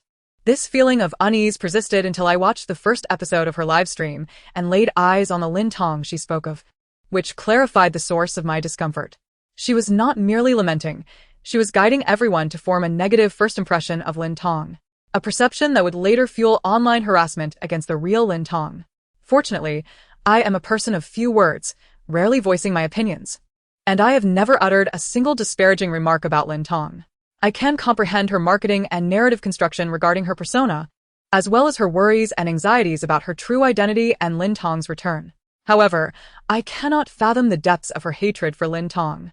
The impression I glean from Lin Onlua's actions is akin to 2 insects in a jar, where only one can survive to absorb all the nutrients and care. Yet, given the Lin family's resources and heritage, it is hard to believe that they could not support 2 or even 20 children, ensuring a life of comfort and luxury for all. Thus, I am truly perplexed. Your confusion arises from your sense of morality, making it difficult for you to conceive of such a reality. However, it is crucial to recognize that there exist individuals who are purely malevolent. These individuals are inherently bad, devoid of reason, and they are not few in number. Yet, such individuals are often the most adept at masquerading their true selves, deceiving the majority. Your belief is that there are ample resources for a family to coexist peacefully. However, some individuals firmly believe that these resources must solely belong to them. Why should they share with others? And if allowing others to thrive poses a threat to their own existence, what then? History has shown us that many palace intrigues unfold in this manner. It is not a matter of peaceful coexistence, but rather a fight to the death. Although the Lin family may not be as extreme as royalty, the rivalries among certain affluent families can indeed be quite brutal, but ordinary people remain oblivious to these struggles. Discussions online grew fervent, but soon enough, the surveilling directors paid to remove the trending topics, causing them to vanish swiftly. Yet, this very act of suppression incited a backlash among netizens. Discussions erupted across various platforms. What began as a topic on Weibo swiftly spread throughout the internet. In the vehicle en route to the event, Lu Mingxing sighed repeatedly, his face etched with concern. Wusheng is so ruthless, and Luo is beside him. Lin Tong responded. All right, I shall give you your first lesson now. What? The woman raised her leg before him. First, massage my legs. Once I feel comfortable, we will continue. Lin Tong. Do not push your luck. Do you still wish to be with Luo? Upon hearing the name Luo, Lu Mingxing gritted his teeth and began to massage Lin Tong's legs like a little eunuch. A bit forward, yes. To the left. I said left. Are you incapable of distinguishing directions? Yes, right there. Apply more pressure, but not excessively. I, Lu Mingxing, have never massaged anyone's legs in my life. No worries, there will be plenty of opportunities in the future. You can dream. This is the first and last time. Consider this. Your lack of experience in leg massages means you are unaware of the right amount of pressure. If you were to clumsily massage Luo and cause her discomfort, what then? Thus, you must practice with me until I am satisfied before you can massage Luo, making a remarkable impression on her. He was somewhat doubtful, really? Of course. We are like sisters. Our preferences align closely. Fine. With renewed vigor, Lu Mingxing diligently massaged her legs. He constantly reminded himself, for the sake of being with Luo, I am willing to endure any hardship. It was only when Lin Tong, eyes closed in enjoyment, had him massaging for so long that his hands began to ache, that she finally commenced her teaching. First and foremost, you must learn to let go. You cannot always cling to her. Everyone requires personal space. If you are always hovering around someone, they will only find you bothersome. But girls understand each other best. Luolua's character is such that she is drawn to what she cannot easily obtain. Things that are readily accessible hold no allure for her. Do you understand? Therefore, you cannot constantly attach yourself to her. Otherwise, you will appear cheap. This will make her disregard you, believing that even without investing effort in you, you will never leave. Thus, the first lesson in making Luo fall for you is to learn to let go. Lu Mingxing nodded thoughtfully. All right, I will learn to let go. He then inquired. But what if I let go too much and Luo forgets me? Lin Tong yawned. Isn't it simple to leave a lasting impression on someone? Just run up to her and pull your pants down to relieve yourself. That way, she will remember you for life. Lu Mingxing nodded. You make a valid point. But wait, that doesn't seem right. Of course, that's not right. I was merely jesting. By the way, do not share any of this with Luo. Why not? Are you foolish? One must maintain an air of mystery to be alluring. Do you know what it means to be partially concealed? Like a lute being held in a way that only hints at its beauty? Very well. 568. Are you truly planning to teach him? Such words can be uttered without hesitation, can't they? If he departs from Lin Onloa, she loses a supporter. If he truly becomes involved with her, she gains additional trouble. Either way, I am not at a loss. Have you never perused The Art of War? This is a classic case of seizing the opportunity amidst chaos, creating diversions, hiding daggers behind a smile, and fishing in troubled waters. Of course, one must engage with Sun Tzu to truly appreciate the game. Achi. With focused intent, Lu Mingxing sneezed. Is someone speaking ill of me? Lin Tong reassured him. If you think of someone, it often leads to complaints and a cold. It's evident that Luo is thinking of you. See, I told you distance breeds beauty.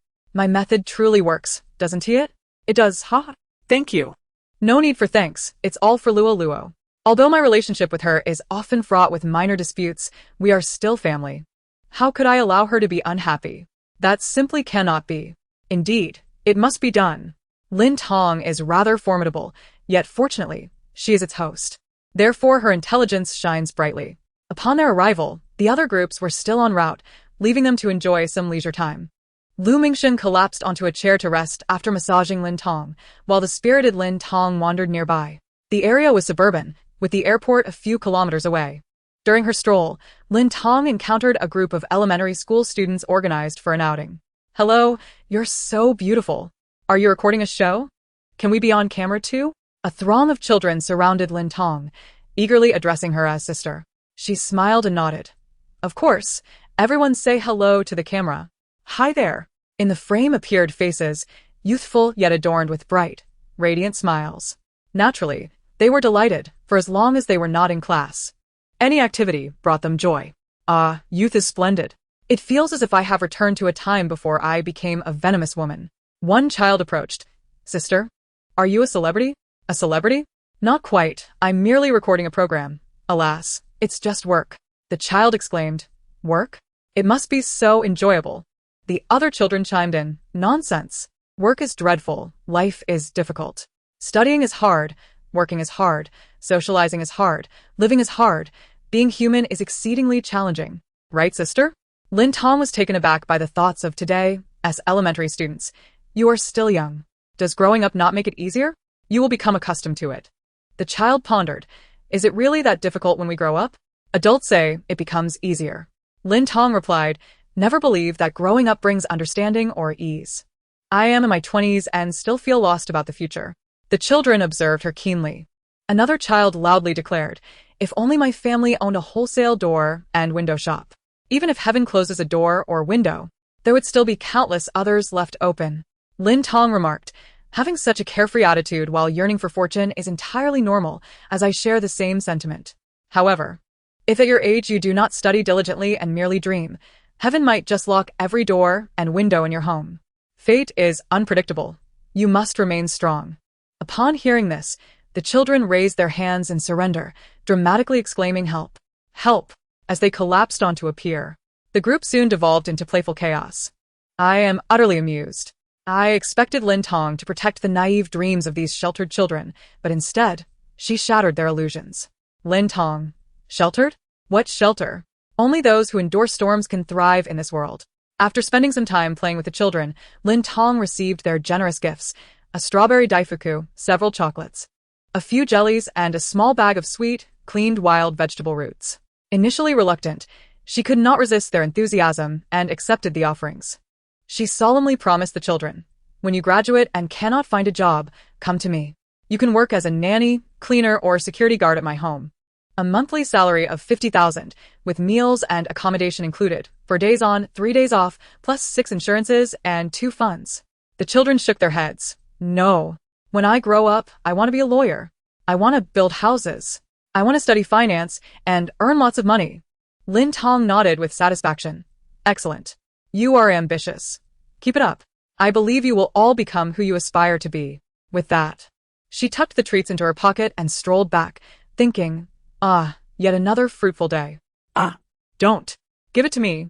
I can clean floors and wash dishes. Give it to me. Give it to me. I want it. I don't want 50,000. I do it for 30,000. I do it for 10,000. Please do not disrupt market prices. Thank you."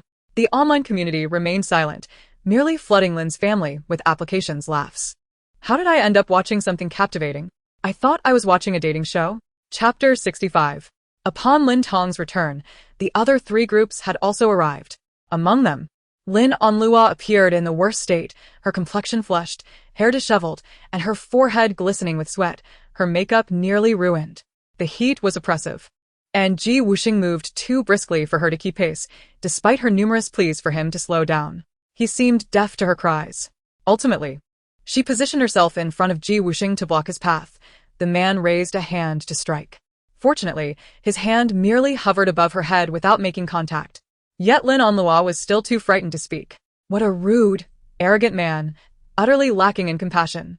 She approached Lu Mingxing, seeking solace and care. "Mingxing." Lu Mingxing started, swiftly retreating several meters away from her. He wouldn't even look at her. Lin Onlua. What is wrong with Lu Mingxing? What did Lin Tong say to him? Meanwhile, Lin Tong, the person Lin Onlua longed for, quietly waved to Ji Wusheng. signaling him to follow her while instructing the cameras to stay back. What is happening? Why can't we see? I paid for a whole year of premium. What could possibly be off limits? May I inquire what unbroadcastable interaction you two are about to engage in? What interaction could be deemed unbroadcastable? Such a mystery. Truly, these lovebirds in their infatuation can scarcely endure an hour apart, igniting sparks in broad daylight. Wusheng followed Lin Tong to a secluded area beyond the trees. What? Do you intend to bury me? Am I such a person? Not at all. Then that settles it. You are too lazy, incapable of committing the act yourself, preferring to hire a hitman. That is pure slander. Wusheng lowered his gaze, observing Lin Tong anxiously scanning the surroundings. Only when he confirmed no one was near did she produce a strawberry daifuku and slip it into his pocket. She followed with chocolates, jellies, and a bundle of wild vegetable roots, filling his pockets to the brim. The man raised an eyebrow in confusion. What? Are you preparing for winter? At that moment, she resembled a squirrel hoarding food, treating him as a storage compartment, wordlessly stuffing items into him. What are you saying? I'm gifting these to you. Gifting? Fine. I suppose I'm bribing you. Did I not mention that others' attempts to please me begin at $1 million? With no money in hand, you offer a life? He scoffed. Then do not expect to curry favor with me. I have no need for such trivialities. She rolled her eyes. I recall your pockets being stuffed with snacks. Am I mistaken? How can you fit so much in there? Wusheng replied. In this arduous environment, I painstakingly scavenged some of your favorite treats, leaving them for you while I refrained from indulging myself. Instead of expressing gratitude, you choose to feign ignorance? Wusheng. Do you possess any heart at all? When have I ever claimed to enjoy such things? Don't you like them? Aren't you fond of sweets? Is strawberry daifuku not sweet? Speak. Is chocolate not sweet? Speak. Are wild vegetable roots not sweet? Speak. Don't you adore jelly? Don't you dream of becoming an astronaut? Speak. Lin Tong stood with her hands on her hips, her gaze piercing and her demeanor commanding. Firstly, I'm allergic to strawberries, speak. Secondly, I'm allergic to chocolate, speak. Thirdly, I detest wild vegetables, speak. Fourthly, I'm acrophobic. I cannot become an astronaut, speak. Are you trying to kill me? Lin Tong, speak. The man tilted his head, leisurely surveying Lin Tong, a hint of mockery and faint amusement playing at the corners of his mouth. Wusheng instinctively reached for his pockets only to discover that one was already filled by Lin Tong. He could only silently extend one hand out, feigning nonchalance as he pretended nothing had happened. Lin Tong exclaimed, "What an impeccable counterattack!"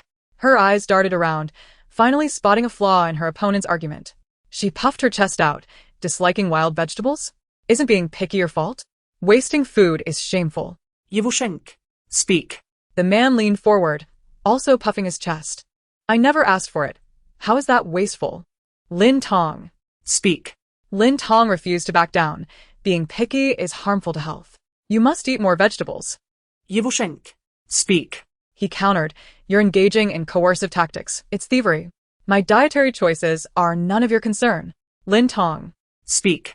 At that moment, both had begun to use speak as a punctuation mark. In a fit of anger, Lin Tong rose on her toes and advanced aggressively, only to find herself pressed against him, their bodies nearly touching. Feeling the softness, elasticity, and firmness of the contact, she quickly retreated, glancing away, humming a tune with her eyes darting about. The man pursed his lips, tilting his head to the side, whistling with a furrowed brow. A gentle breeze wafted through the air, dispersing the blush on their cheeks, leaving only the heated blush from their quarrel. When Zhou Zhe, Jiang Yining, and others arrived to investigate the commotion, they discovered the two were not in the disarray they had anticipated. Rather, the air was thick with tension. Zhou Zhe approached.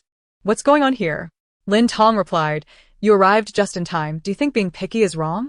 Incorrect. Wusheng interjected. Then is coercive tactics wrong? Also incorrect. In unison, they exclaimed, who is in the wrong? Zhou Zhe stammered, neither of you.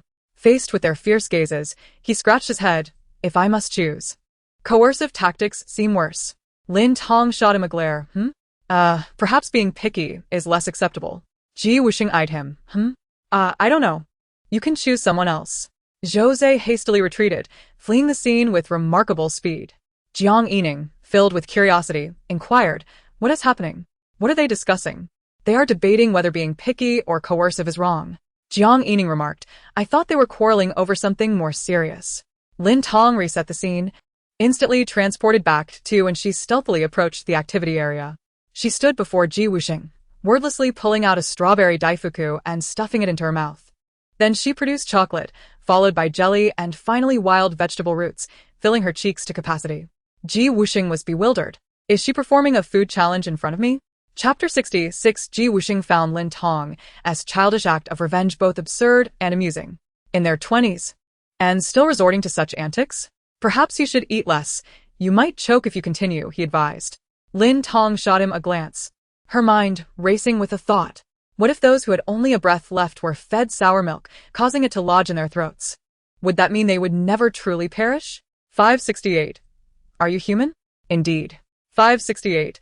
How could a human possess such thoughts? Why can't they? That is a stereotype. Suddenly, Zhou Zhe and Jiang Yining rushed over, colliding in a chaotic tangle.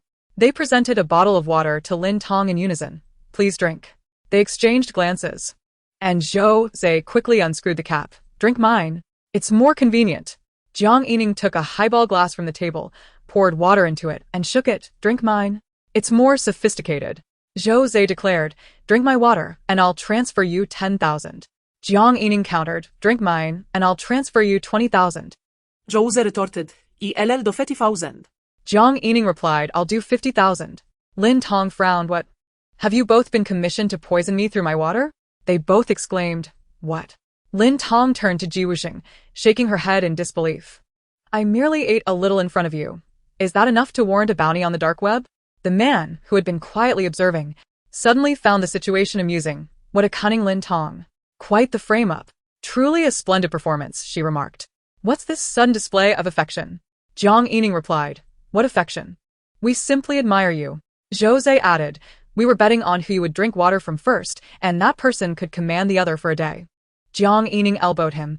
Weren't we supposed to keep that a secret? Zhou Zhe protested. I am not one to lie, especially not to Lin Tong. The moment I laid eyes on her, I wished to offer my utmost sincerity. How could I bear to deceive her? Jiang Yining gasped. When did he become so eloquent? She snatched Zhou Zhe's phone, discovering it contained heartfelt quotes meant to impress Lin Tong. Oh, Zhou Zhe, are you cheating? You're invading my privacy. The two engaged in a lively argument, causing Lin Tong's ears to ache. Seizing a megaphone from a staff member, she let out a loud fart sound. The two, engrossed in their bickering, failed to notice, so she cranked the volume to maximum and unleashed a series of fart sounds. They immediately covered their mouths and noses, retreating several paces. Finally, silence reigned. I feel like Zhou Zhe and Jiang Yining are two noisy dogs. While Lin Tong is the owner, with the dogs either barking or vying for attention, one observer commented. Wait, how did that fart sound get simulated? I want to know too. I can mimic it, but not as well. Lin Tong's is spot on, as if her brain and rear end swapped places. Impressive. Lin Tong, seemingly reading minds, addressed the camera. I know many of you wish to learn how to make fart sounds with your mouth. Allow me to demonstrate. The basic mouth shape involves pouting your lips together, with the upper and lower lips pressed against each other and blowing forcefully so that the lips collide and create sound. By varying the size of the pout, the force of the blow, and the positioning of the lips, one can produce different fart sounds. To achieve a prolonged sound when releasing gas, one must blow for a longer duration. Conversely, to create a more rapid sound, one should blow quickly and briefly. However, it is essential to note that although the air originates from within the oral cavity, merely expelling air from the mouth will not produce a sound. There must be a resonance created by the interaction with the lips. While this may appear deceptively simple, mastering the art of producing an extraordinary and amusing sound requires considerable dedication and practice. The astute have already begun their lessons. Once learned, they can prank their friends. Mysterious one, you always seem to be one step ahead of me. The thought of so many individuals learning to create sounds with their mouths before a screen brings a smile to my face, stifled laughter. Indeed. People tend to be most undeterred when engaging in mischievous activities. Oh, my dear mother, I have finally mastered the art of producing sound, mouth version. Sister, what are you up to? It looks like so much fun. Can you teach me? As Lin Onlua emerged after retouching her makeup, she immediately spotted Lin Tong interacting with the camera. Is she at it again, trying to gain popularity? This is unacceptable. Teaching others to create sounds? You want to learn this? Such a niche interest. Lin Tong noticed the surprise and confusion on the woman's face, It's creating sounds with the mouth. Would you like to give it a try? Lin Onlua. Of course, I am not inclined to try, but considering the audience's fascination with such peculiar and curious things, why not? All right, Lin Tong instructed, and Lin Onlua attempted to mimic her. Given that this young lady had never engaged with such trivial pursuits and still bore the weight of her idol persona, she found it particularly challenging. Her mouth flapped. Her face reddened from holding back.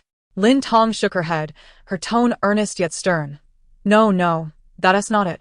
You must shape your mouth like this. Poof. Poof, poof, poof. Come, follow my lead. Lin Onlua, forget it. I've come this far. Gritting her teeth, she puffed out her cheeks and began to blow repeatedly. Suddenly, poof. Poof. Lin Tong clapped her hands in delight. Yes, that's the sound. Perfect. I apologize. I must attend to something. Lin Onlua abruptly turned and ran. The camera instinctively followed her, capturing her swift dash towards the restroom. Lin Tong blinked. This is a common error for novices.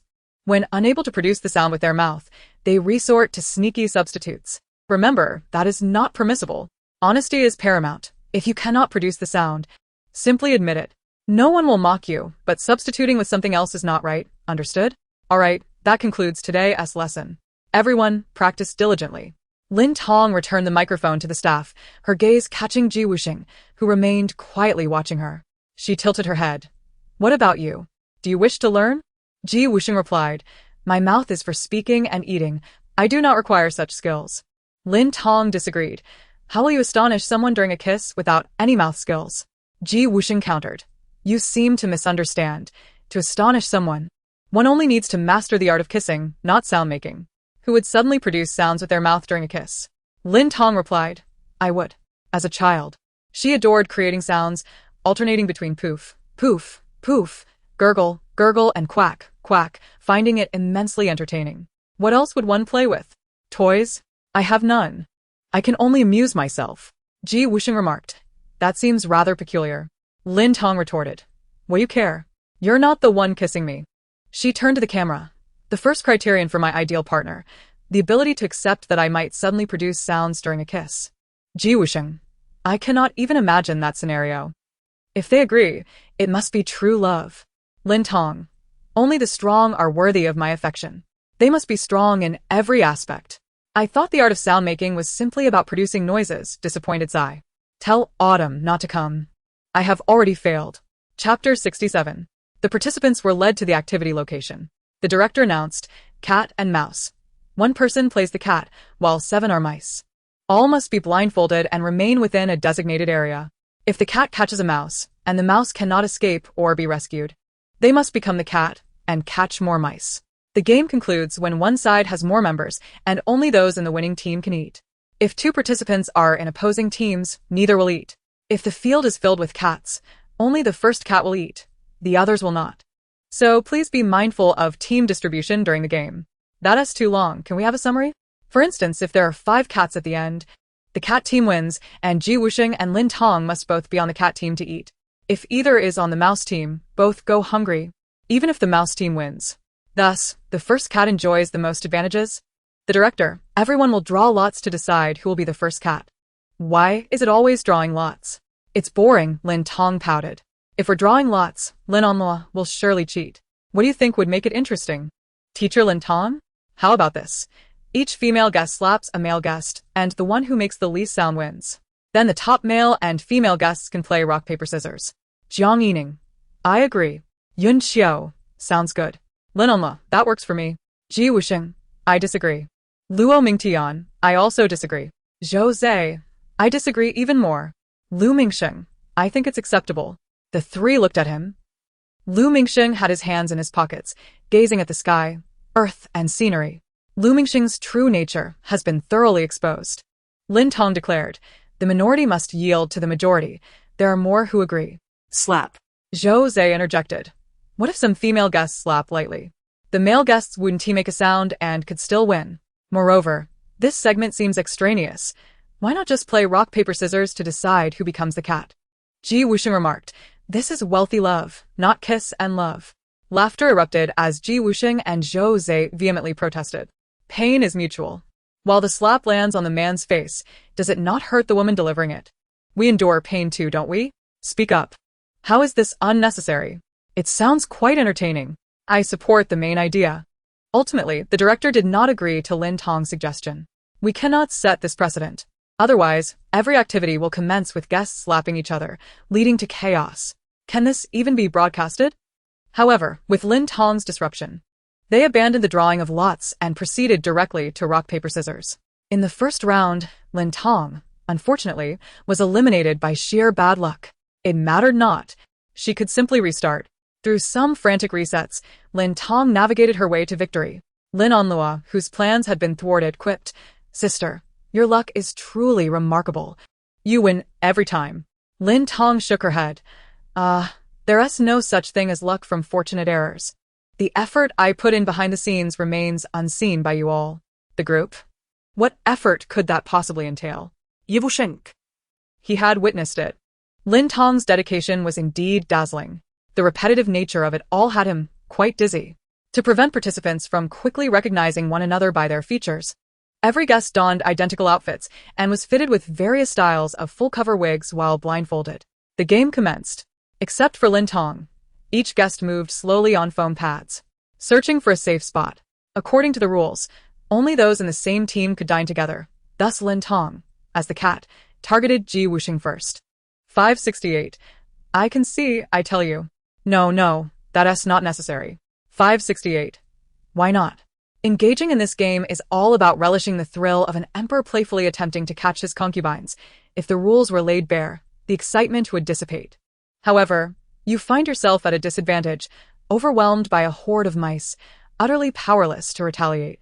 Although Wusheng is your ally, he is not one to simply obey. There's a chance he might choose to sacrifice himself to drag you down with him. Nevertheless, I am unafraid. I neither dread nor shy away from challenges. Rather, I welcome them. The more chaos that ensues, the more joy I derive from it. My abilities are indisputable. Lin Tong strides across the foam mat, hands reaching out. Where is everyone? Don't hide. Come forth, so I may touch you. The guests respond with a cunning laughter, resembling eunuchs, corrupt officials, scheming merchants, and thieves. Yet lacking the regal demeanor of an emperor. They huddle silently in the corners of the foam mat, holding their breath and striving to remain utterly still. Before Lin Tong speaks, they think. Being caught is preferable. There's no need to hide in fear of becoming cat. However, once Lin Tong's voice resonates, their thoughts shift to, we must not be caught. We absolutely cannot be caught. Wusheng, are you well hidden? Don't make a sound. I am coming to catch you. Lin Tong extends her arms and begins to spin, allowing herself to whirl wherever she pleases. At that moment, the drunken fan dances gracefully. Lin Tong's performance is genuine. Her enjoyment of this segment is palpable. Wusheng is the closest to her. Suddenly, the air stills, and Lin Tong's voice vanishes. The guests, accustomed to her voice, plunge into panic. Where has she gone? Is she near me? Out of nowhere, Lin Tong gleefully exclaims, "Got you." With the swiftness of a cat pouncing on its prey, she captures one of the mice. Let me see which adorable little mouse I've caught. She explores the mouse's face, attempting to identify who it is. Before she can reach the face, her hand rests on the chest, and she already knows, Wusheng. I have caught you, haven't I? How did you recognize me? Just a touch, and it's obvious. The conversation is rather unfortunate, but fortunately, the others do not dwell on it, as they too will confirm identities through touch. Just a touch? It implies familiarity from past encounters. I shudder to think of what you all have done in private. What private matters? It's all done in private. He struggles against Lin Tong, who has pounced on him. Why are you hiding? We are on the same team. Only if you become a cat can we eat. I understand the logic, but the thought of being tormented after being caught is far more daunting than hunger. How could I torment you? I might nibble you a bit to make you my own. I suggest you catch others first, and let them catch me. I assure you I won't resist. He would rather perish at the hands of others than be caught by her. No, I must catch you first. I need you to be complicit with me. Or I can't face the others alone. Aren't he the self-proclaimed strong one? Strong individuals never complain about their circumstances. Who said I was strong? I am weak. I not only complain about my situation, but I also cling to the strong. Wusheng ceases to speak, solely focused on freeing himself from Lin Tong's grasp. In the struggle, Lin Tong transitions from clinging to him to wrapping around his thigh, then his calf, ultimately capturing one of his escaping feet. Finally, she gazes at the sock that slipped off, deep in thought. What a slippery-footed man. She stows the sock in her pocket, chuckling softly, those who follow me shall prosper, while those who oppose me shall perish. Since softness is ineffective, I must resort to force. Ji Wusheng, do ensure you do not fall into my grasp. Otherwise, I shall stuff this sock into your mouth. At this moment, it is no longer a mere game of cat and mouse, but rather a hunting spectacle for Lin Tong. Though it may lack humanity, the guests hiding in the shadows breathe a sigh of relief. If Ji Wusheng is dispatched, we shall be safe. Farewell, Ji Wusheng. The protagonist, Ji Wusheng, reflects, I always knew I would one day be bested by Lin Tong. Chapter 68. The hunt commences. Lin Tong, the whimsical fan, resumes its dance, swiftly claiming its first victim. Zhou Zhe, struck at the waist, instinctively lunges forward, tiptoeing as he flees. Jiang Yining, knocked to the ground by Zhou Zhe, rolls over, and her legs, propelled by inertia, kick Lin Onlua in the face, who clutches her nose in pain, tears streaming down her cheeks. What have I done to deserve this? Jiang Yining, navigating along the edge, prepares to find a corner to hide, only to collide with a solid back. Zhou Zhe whispers, Who are you? I am Jiang Yining. Didn't you just bump into me? Zhou Zhe shoves her. I don't know, move aside. This is my spot. Don't stand so close. Lin Tong will be here soon. It's fine. She is currently focused on Ji Wusheng and won't notice us. Move over and give me some space. Jiang Yining pushes Zhou Zhe, but fails to budge her. Why aren't you moving? There seems to be someone nearby who? Lin Tong's voice, cold as a ghost, suddenly whispers in their ears. It's me. Aha. Startled, both leap up and scatter in confusion. Blinded and disoriented, Jiang Yining collides with Lin Tong, while Zhou Zhe, after running in circles, crashes into Jiang Yining once again. The three of them are now entangled. Lin Tong steps back and declares, I want to catch you.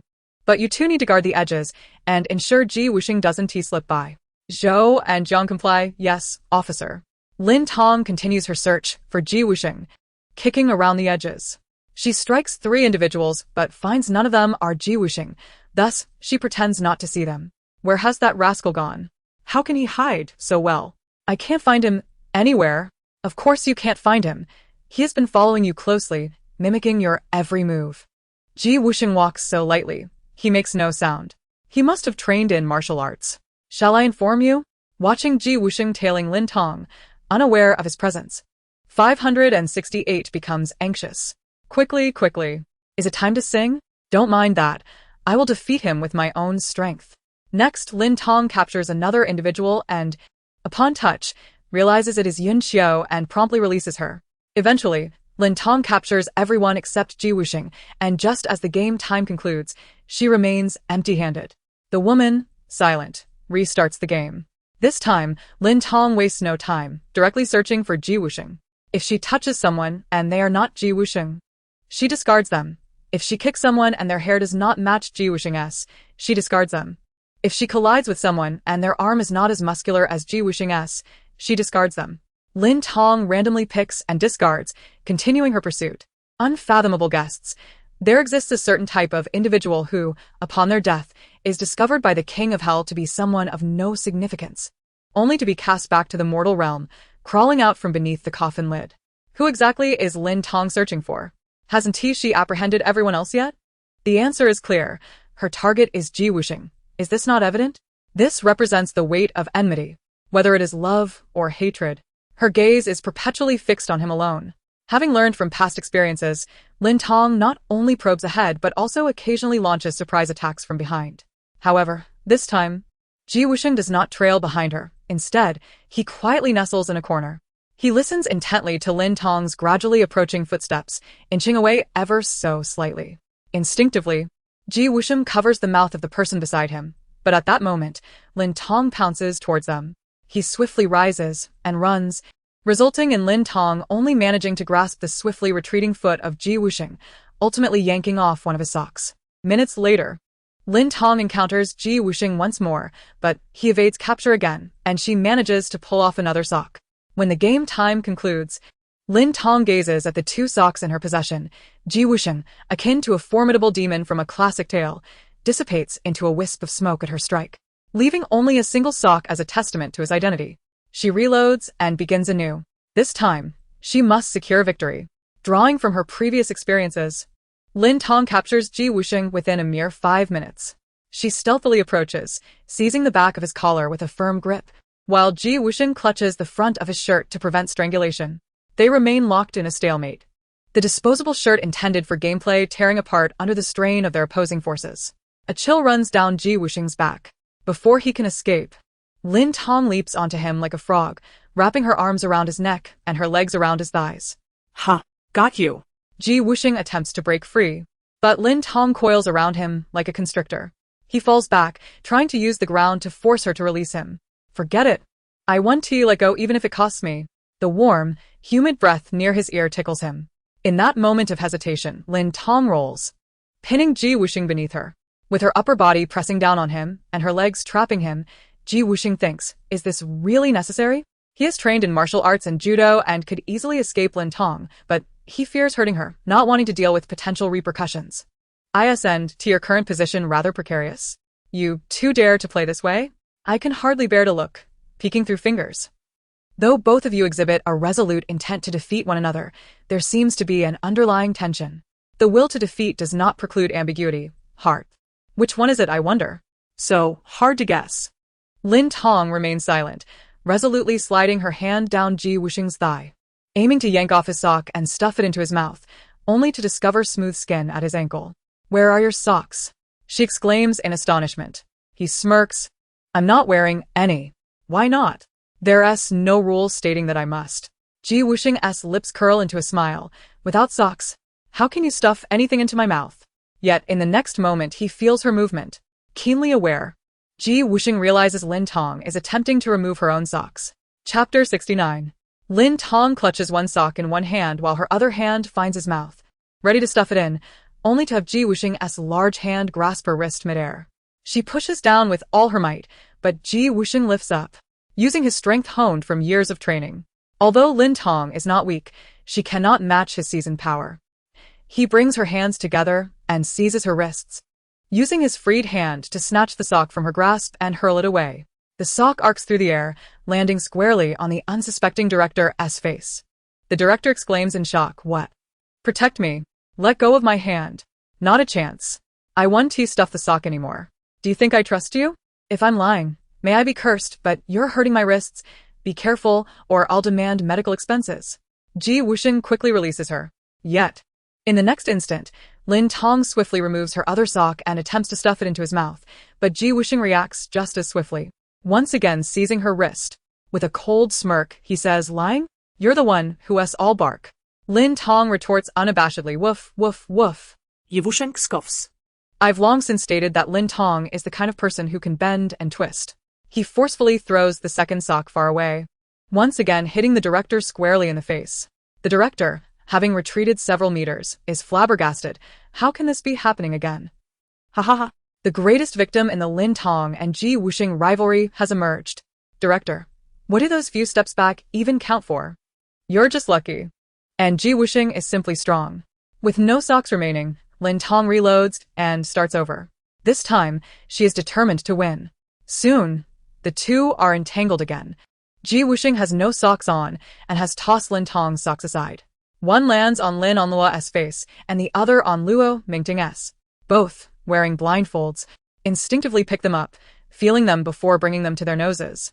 Although they detect a faint jasmine scent, their realization dawns too late. These are socks. Ah! They fling the socks away.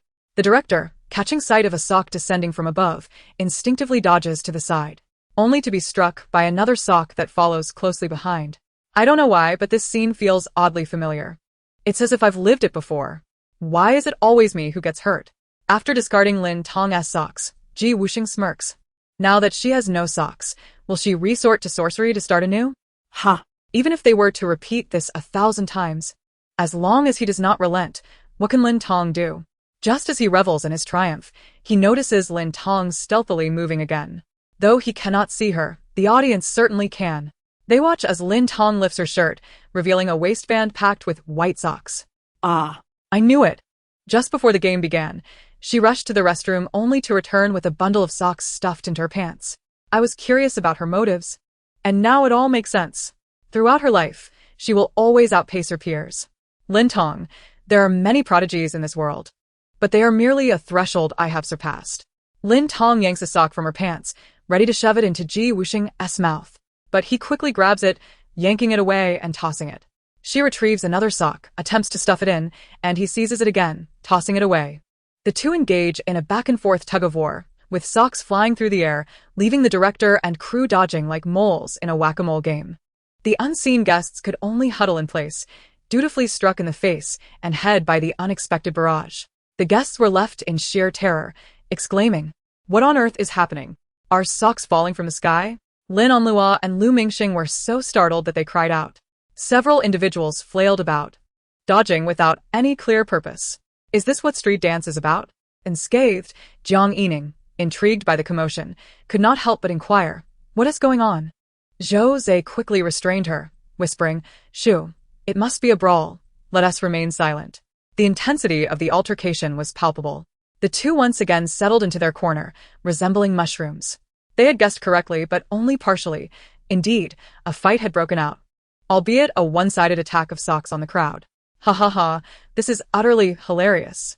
What a sock sale. The most unfortunate were Lin Onlua, Lu Mingxing, and Luo Mingtong, who found themselves directly in the path of the falling socks, each getting hit amidst the laughter. I laughed so hard that I slapped my brother. The instigator, Lin Tong, having exhausted her supply of socks, finally ran out of projectiles. Wusheng remarked in astonishment, "I'm truly amazed. How can a person be so abstract? Is there more? Let us gather it all and throw." The director urgently called out, "Stop throwing. You can't escape." The two, finally realizing their surroundings, had been completely immersed in their chaotic battle, forgetting entirely that others were present. Wusheng sighed, "I surrender." "Is your surrender voluntary?" Indeed. He genuinely feared Lin Tong might repeat the assault, transforming him into a sock monster, an endless supply of socks endlessly overwhelming him. How terrifying that would be. "Now declare, I, Wusheng, willingly concede to Lin Tong." speak. "If you had continued to resist, you would have lost to me anyway. Now, I grant you a dignified opportunity to surrender." Wusheng willingly concede to Lin Tong. That's more like it. Lin Tong lightly patted his cheeks, smirking. "Where were you when I wasted a bunch of newly bought socks? They were all pure cotton." Wusheng turned his face away, slightly parting his lips as he breathed slowly. Lin Tong got off him, playfully kicking him. "Get up and catch the mice." The kick landed right on Wusheng's rear. "I must say, you have quite a firm backside. It's quite elastic." "Oh, come on, it's about the same." "Not even close." "Finally caught one. That wasn't easy. I've always been useful." "What about the materials?" "They're around." How audacious. The two, seasoned from numerous encounters, found it much easier to catch the other mice. In just a couple of minutes, they each captured Zhou Zhe and Jiang Yining, who thought they were cleverly hidden. Subsequently, Lin Tong transformed Yun Xiao into a cat. Thus far, there were 5 cats and 3 mice on the field, with the cat team temporarily victorious. In the remaining minutes, Lin Tong refrained from capturing any more, simply awaiting the whistle to signal the end of this absurd farce. The director was still washing his face in the restroom, and a staff member announced, "Game over, the cat team wins." Lin Tong, Wusheng, Zhou Zhe, and Jiang Yining were all part of the cat team, earning themselves lunch. Although Yun Xiao was on the cat team, his teammate Luo Mingtong was on the mouse team, thus he would not receive a meal. The remaining 3 mice would inevitably go hungry. Today's lunch was quite plentiful, enough for 3 or 4 people. At this moment, Lu Mingxing approached, wanting to ask Lin Tong about getting food, saying, "I can go hungry, but Luo can't." Lin Tong raised an eyebrow. "What did I teach you this morning? Keep your distance. Don't cling to everything. Whether it's love or friendship, relationships require mutual effort. Why are you always chasing after her? You're not a dog." Wusheng scoffed lightly. Lu Mingxing, realizing Lin Tong had a point, decided to heed her advice once more. When Lin Onlua returned from washing her face, she noticed Lu Mingxing empty-handed, asking, "Where's the food?" Lu Mingxing gritted his teeth. "I'm not hungry. I don't need to eat." As for Luo, if she wants to eat, She'll have to figure it out herself. Lin Onlua was bewildered. What on earth is wrong with him? Lin Tong had staff bring bowls and a portion of food for Yunxiu. How much? No charge. It's my treat. Yunxiu nodded gratefully. Thank you. However, only Yunxiu received Lin Tong as kindness, while Luo Mingtong received not even a glance. He could not ask Yunxiu directly, and it was clear that she had no intention of sharing with him. The awkwardness for Luo Mingtong was palpable, just right for stir-frying meat slices. Before they began their meal, Lin Tong suddenly covered Ji Wusheng's mouth and nose. He questioned, "What are you doing? Your nostrils are larger than mine. You absorb more aroma from the food than I do, which is unfair. Thus, you must breathe less for a while." Ji Wusheng replied, "How cruel of you." Covering him so tightly, did she expect him to cease breathing entirely? He swatted her hand away. "Lin Tong, I don't have time to indulge your nonsense anymore." Afterward, he began to eat seriously. Moments later, Lin Tong giggled, causing Ji Wusheng's back to chill. He raised an eyebrow. "What is so funny?" "Nothing. Can't I just be someone who laughs easily?" Ji Wusheng continued eating. Hee hee. He abruptly set down his utensils, grasping Lin Tong's cheeks and lifting her face. Locking eyes. "What are you laughing about?" Lin Tong swatted his hand away. "I just touched socks without washing my hands, hee hee." "Why so silent? It's so quiet. I thought we would always have something to discuss." His heart sank. "Go grab some water to rinse your mouth. If you're truly so idle, why not go home? Close the doors and windows, turn on the gas, and have a good long sleep?" Lin Tong, ignoring him, happily continued her meal. Seeing her so content, Ji Wusheng suddenly spoke. "I have good news to share with you as well." "What is it?" "Actually, I intentionally touched your face because I hadn't washed my hands after touching the socks. Your hands have only touched your socks, but mine have touched both yours and mine. Therefore, Lin Tong, you lost." Lin Tong immediately set down her bowl and began to gag. "You're so shameless." Ji Wusheng elegantly resumed his meal. "It's mutual." Lin Tong bit her lip. "You wait for me." Ji Wusheng casually replied, "Sure, I'll be waiting for you. I've always been waiting for you." How abstract they are. Is this something worth comparing? What a sweet little couple. She tells him to wait, and he affectionately says he has always been waiting for her. It's simply overwhelming. The tastes of sister love are truly bizarre. Chapter 70. It is unknown what Lu Mingsheng conveyed to Lin Onlua upon returning, but the two soon found themselves embroiled in an argument. Lin Onlua exclaimed, "What on earth is wrong with you? Am I the one going mad? My heart is filled with thoughts of you. I've done so much for you, and my efforts are merely seen as madness in your eyes? Is this truly how you feel?" Lu Mingsheng was both pained and furious. He had invested millions in this ridiculous program, enduring hardship, all for Lin Onlua. Yet everything he sacrificed was reduced to mere madness in her perception. He was about to explode with rage. Lin Onlua was utterly exasperated. Just as the tension between the two escalated, the air was suddenly filled with melodious singing. How could this fiery atmosphere dissipate so abruptly? The onlookers turned their gaze towards Lin Tong, who was the source of the music. Lin Tong swallowed her food and remarked, "Why the fuss? If your efforts go unnoticed, and if sincerity is no longer reciprocated, then perhaps it is best to part ways. No one dictates that if you like me, I must like you back, nor that two mutually affectionate individuals must remain together, or that couples in love must marry, or that once married, they cannot separate, or that after separation, they cannot remarry. Individuals are autonomous beings. One does not require another to survive. If it is not a suitable match, there is no need for relentless entanglement. Let each other go. A simple farewell suffices, and there are always better matches ahead. It is entirely normal not to find the right person among 7 billion people. Choosing between 4 options and failing to select the correct one is commonplace, is it not?" The crowd murmured. This sister seems to revel in the chaos. It appeared that if these two were to clash, Lin Tong would bear a significant share of the responsibility. After all, how could a loyal admirer like Lu Mingsheng possibly turn against his benefactor? It's turning into complete chaos. Preferably a savory kanji, for I adore it. You were right about everything earlier, but the last remark was rather indiscriminately harsh. Wasn't he it? Lin Tong, speak. Lin Onlua approached Lin Tong with a smile and said, "Sister, your words seem somewhat sour. Are you perhaps unsettled by the number of my admirers?" "Not at all," Lin Tong shook her head. "Having too many admirers is hardly something to boast about, as the saying goes, when there are always dogs vying for your attention. One must reflect on whether they have become something undesirable." Lin Onlua's smile faltered as she squinted. "Where did you hear that saying?" I've never come across it. I just made it up. Lin Tong flashed a bright smile. Don't take it to heart. After all, I speak without restraint. If I've offended you, I fully deserve it. That was quite a creative fabrication. Ha ha ha, merely jesting. Your expression resembles that of a pigsty.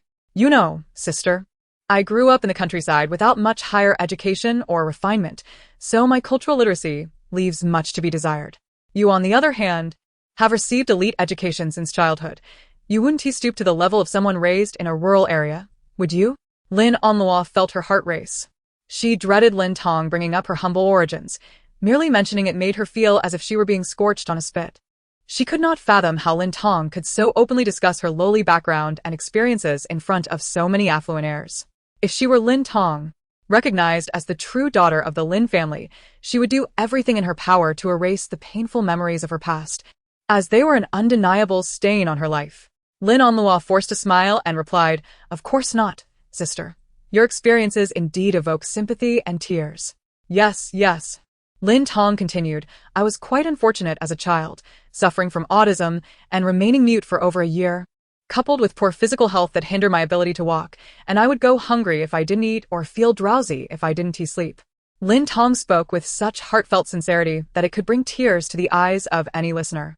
"Oh my, I had no idea Lin Tong had endured such hardship," Jose said, wiping his reddened eyes. Jiang Yining remained speechless. "You better listen closely. Don't you dare step out without your ears. Listening well is all I intend to do." Lin Onlua could no longer bear it and prepared to leave, but was halted by Lin Tong's voice. "By the way, Luo, you didn't eat lunch. If you get hungry later, remember to tell your sister." "Thank you, sister. Sister is concerned about your hunger. Get lost." Lin Onlua hastily distanced herself from Lin Tong, not wishing to encounter her for a long while. Why provoke her? She will truly come after you. Wusheng sighed. That is indeed quite pitiful, suffering from developmental issues in childhood, only to be suffocated by a stench of socks as an adult. Lin Tong retorted. "Sometimes I really want to slap you, but I refrain." "Why?" "Afraid you'd lick my hand. You certainly have a vivid imagination. I not only imagine you as a dog, but I've also envisioned what would happen if you angered me. I would pour alcohol directly into your rectum, getting you completely intoxicated and leaving you utterly defenseless, subject to my whims. Fun fact, the rectum can bypass the first pass effect of other organs, allowing for direct absorption. Hence the concentration of drugs or alcohol in the body can be significantly higher. For those wishing to intoxicate themselves without irritating their throats, direct infusion may be the solution." Lin Tong, your methods are as filthy as your heart. You may criticize my methods, but to accuse my heart is rather excessive. I maintain a regular diet and exercise for an hour daily to keep my heart clean and healthy. My heart, Lin Tong, has never been tainted. Lin Tong, I believe one should be a tad more honest. All right, I actually exercise for 2 hours daily. I don't believe it. Not just the heart, but also a penchant for deceit. Quite alarming. Where is the deception? Where is the heart? It's merely Lin Tong speaking without restraint. I long to converse with you at your grave, though sadly, you are not in the ground. I am not only absent from the grave, but I also disregard the living. Lin Tong shot a cross-eyed glare at Ji Wusheng. The man coldly scoffed. You are the true little chick. Though the meal was plentiful, neither of the two diners found satisfaction, as both harbored thoughts of repulsion towards one another, creating a dissonance that persisted from before the meal until after. Chapter 71. After the lunch break, the director appeared. The next task is quite simple. Each guest must prepare a bouquet for their teammate within an hour. Any flowers will do, but they must be crafted with care to bring joy to the recipient. Ultimately, the audience will vote on which group created the best bouquet, and that group will enjoy a luxurious mountain view villa worth 100,000 per night. As for what flowers to choose and how to obtain them, that is up to your creativity. But remember, you have only 1 hour. Tardiness will result in disqualification. This was a last-minute addition. Lin Onlua realized that Lu Mingxing seemed to genuinely disregard her instructions. Previously, he would become upset, but a few kind words would usually placate him.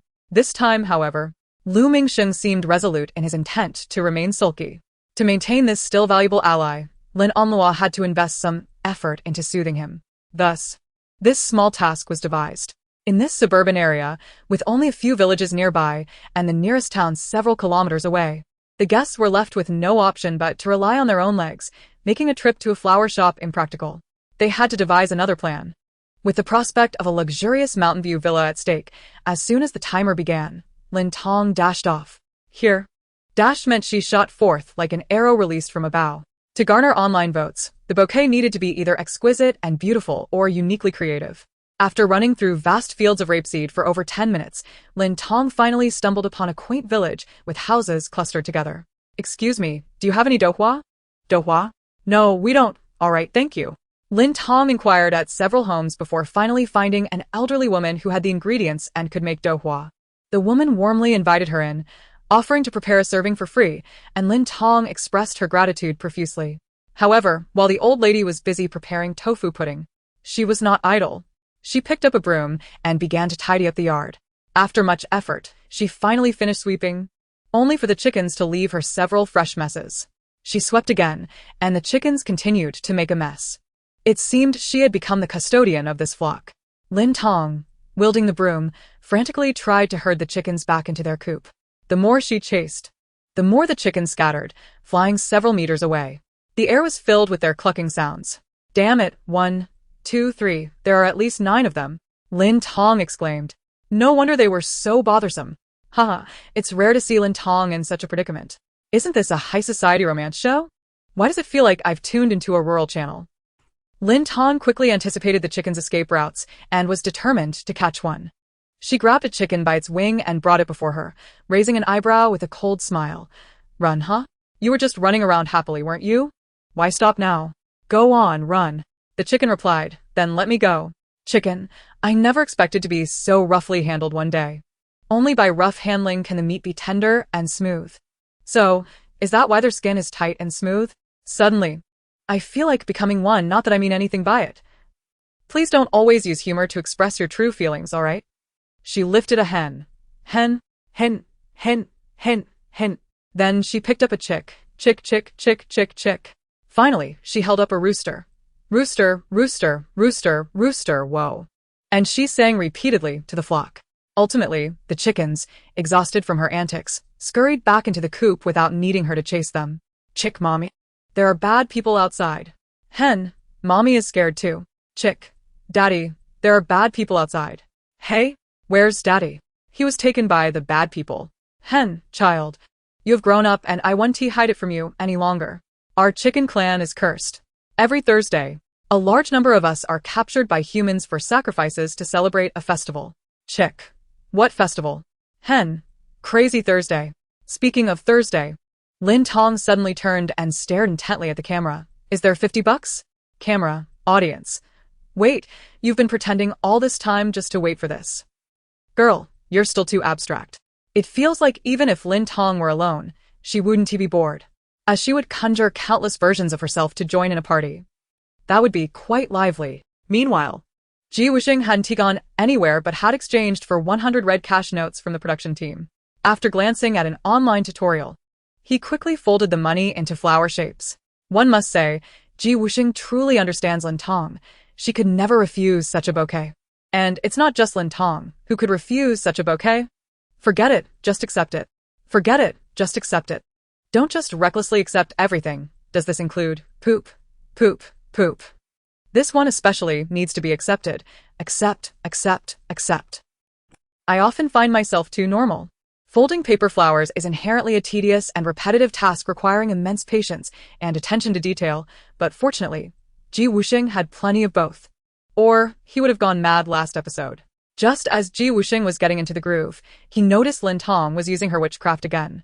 He immediately stopped folding the paper flowers and went into waiting mode. This waiting lasted for a lifetime, or at least a cycle of several times. Wusheng wondered, has she been chased by wild boars again? The man glanced at his phone and saw that Lin Tong had sent him a message a few minutes ago. Help the old lady cross the street. Look, little chick, they're all your soldiers. But don't worry, in consideration of your reputation, I will treat them well. Wasn't she supposed to be making flowers? Why was Lin Tong capturing chickens instead? Moreover, catching a chicken is such a simple task. Does it really require repeating it over 10 times? Huh. Why did Wusheng suddenly zone out while folding? Wasn't he doing fine just now? Folding this kind of thing doesn't require much thought, right? Unclear, but if it's Wusheng, zoning out for no reason is quite normal. After all, It's happened more than once or twice, and he has already gotten used to it. So, it turns out that even a wealthy CEO can sometimes lose focus while working and start daydreaming. That puts my mind at ease. Watching the live broadcast, Zhou Zhu noticed his boss suddenly zoning out and thought it was strange. He caught up on the previous episode of the show and discovered that Wusheng had become absurdly eccentric since joining the variety show. Although he knew his boss wasn't as calm and composed as he appeared on the surface, he hadn't expected him to be this eccentric on the show. Could it be that his boss was deliberately exaggerating his behavior? But the viewers didn't know. Everyone was saying Wusheng was acting crazy. They claimed he sporadically lost his mind. For the sake of his boss's reputation, Zhou Zhu sent a message. Zhou Zhu, if you really don't want to be on this show, you can completely opt out. I'll cover the penalty with my year-end bonus. Who said, I don't want to be on? Zhou Zhu. Then why are you acting so? Don't mind me. Zhou Zhu, can you give me a clear answer? I am also being coerced by villains. It's not something to be shared with outsiders. Zhou Zhu, but you don't seem unwilling at all? Being coerced yet enjoying it? You can approve 100,000 from the company account and give yourself an extra day off. Zhou Zhu was taken aback. His boss finally recognized his hard work and was ready to reward him. But one day off wasn't enough. Go to the ophthalmology department at Xiehe and get a pair of eyes that can see clearly. Zhou Zhu. Zhou Zhu. Boss. Eye surgery requires at least a month for recovery. Can I get a month off? I can grant you a lifetime off if you want. Zhou Zhu. No thanks, I love my job. Chapter 72. Soon, the hour of limitation was about to end, and others began to return one after another.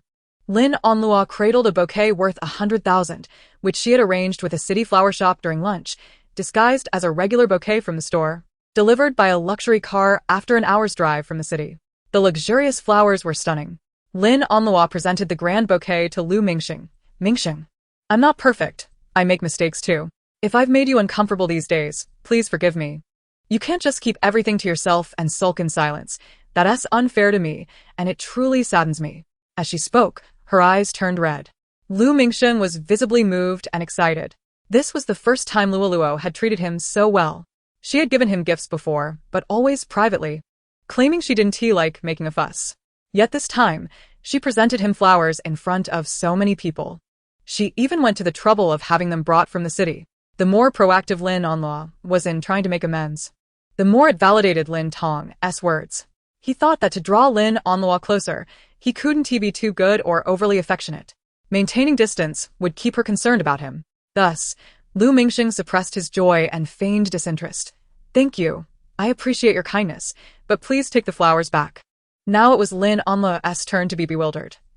After all she had done, after presenting him flowers in front of so many people, Lu Mingxing still wouldn't accept them. Damn Lin Tong, what kind of spell have you cast on him? Oh. Suddenly the devoted admirer has woken up and is not falling for your tricks anymore.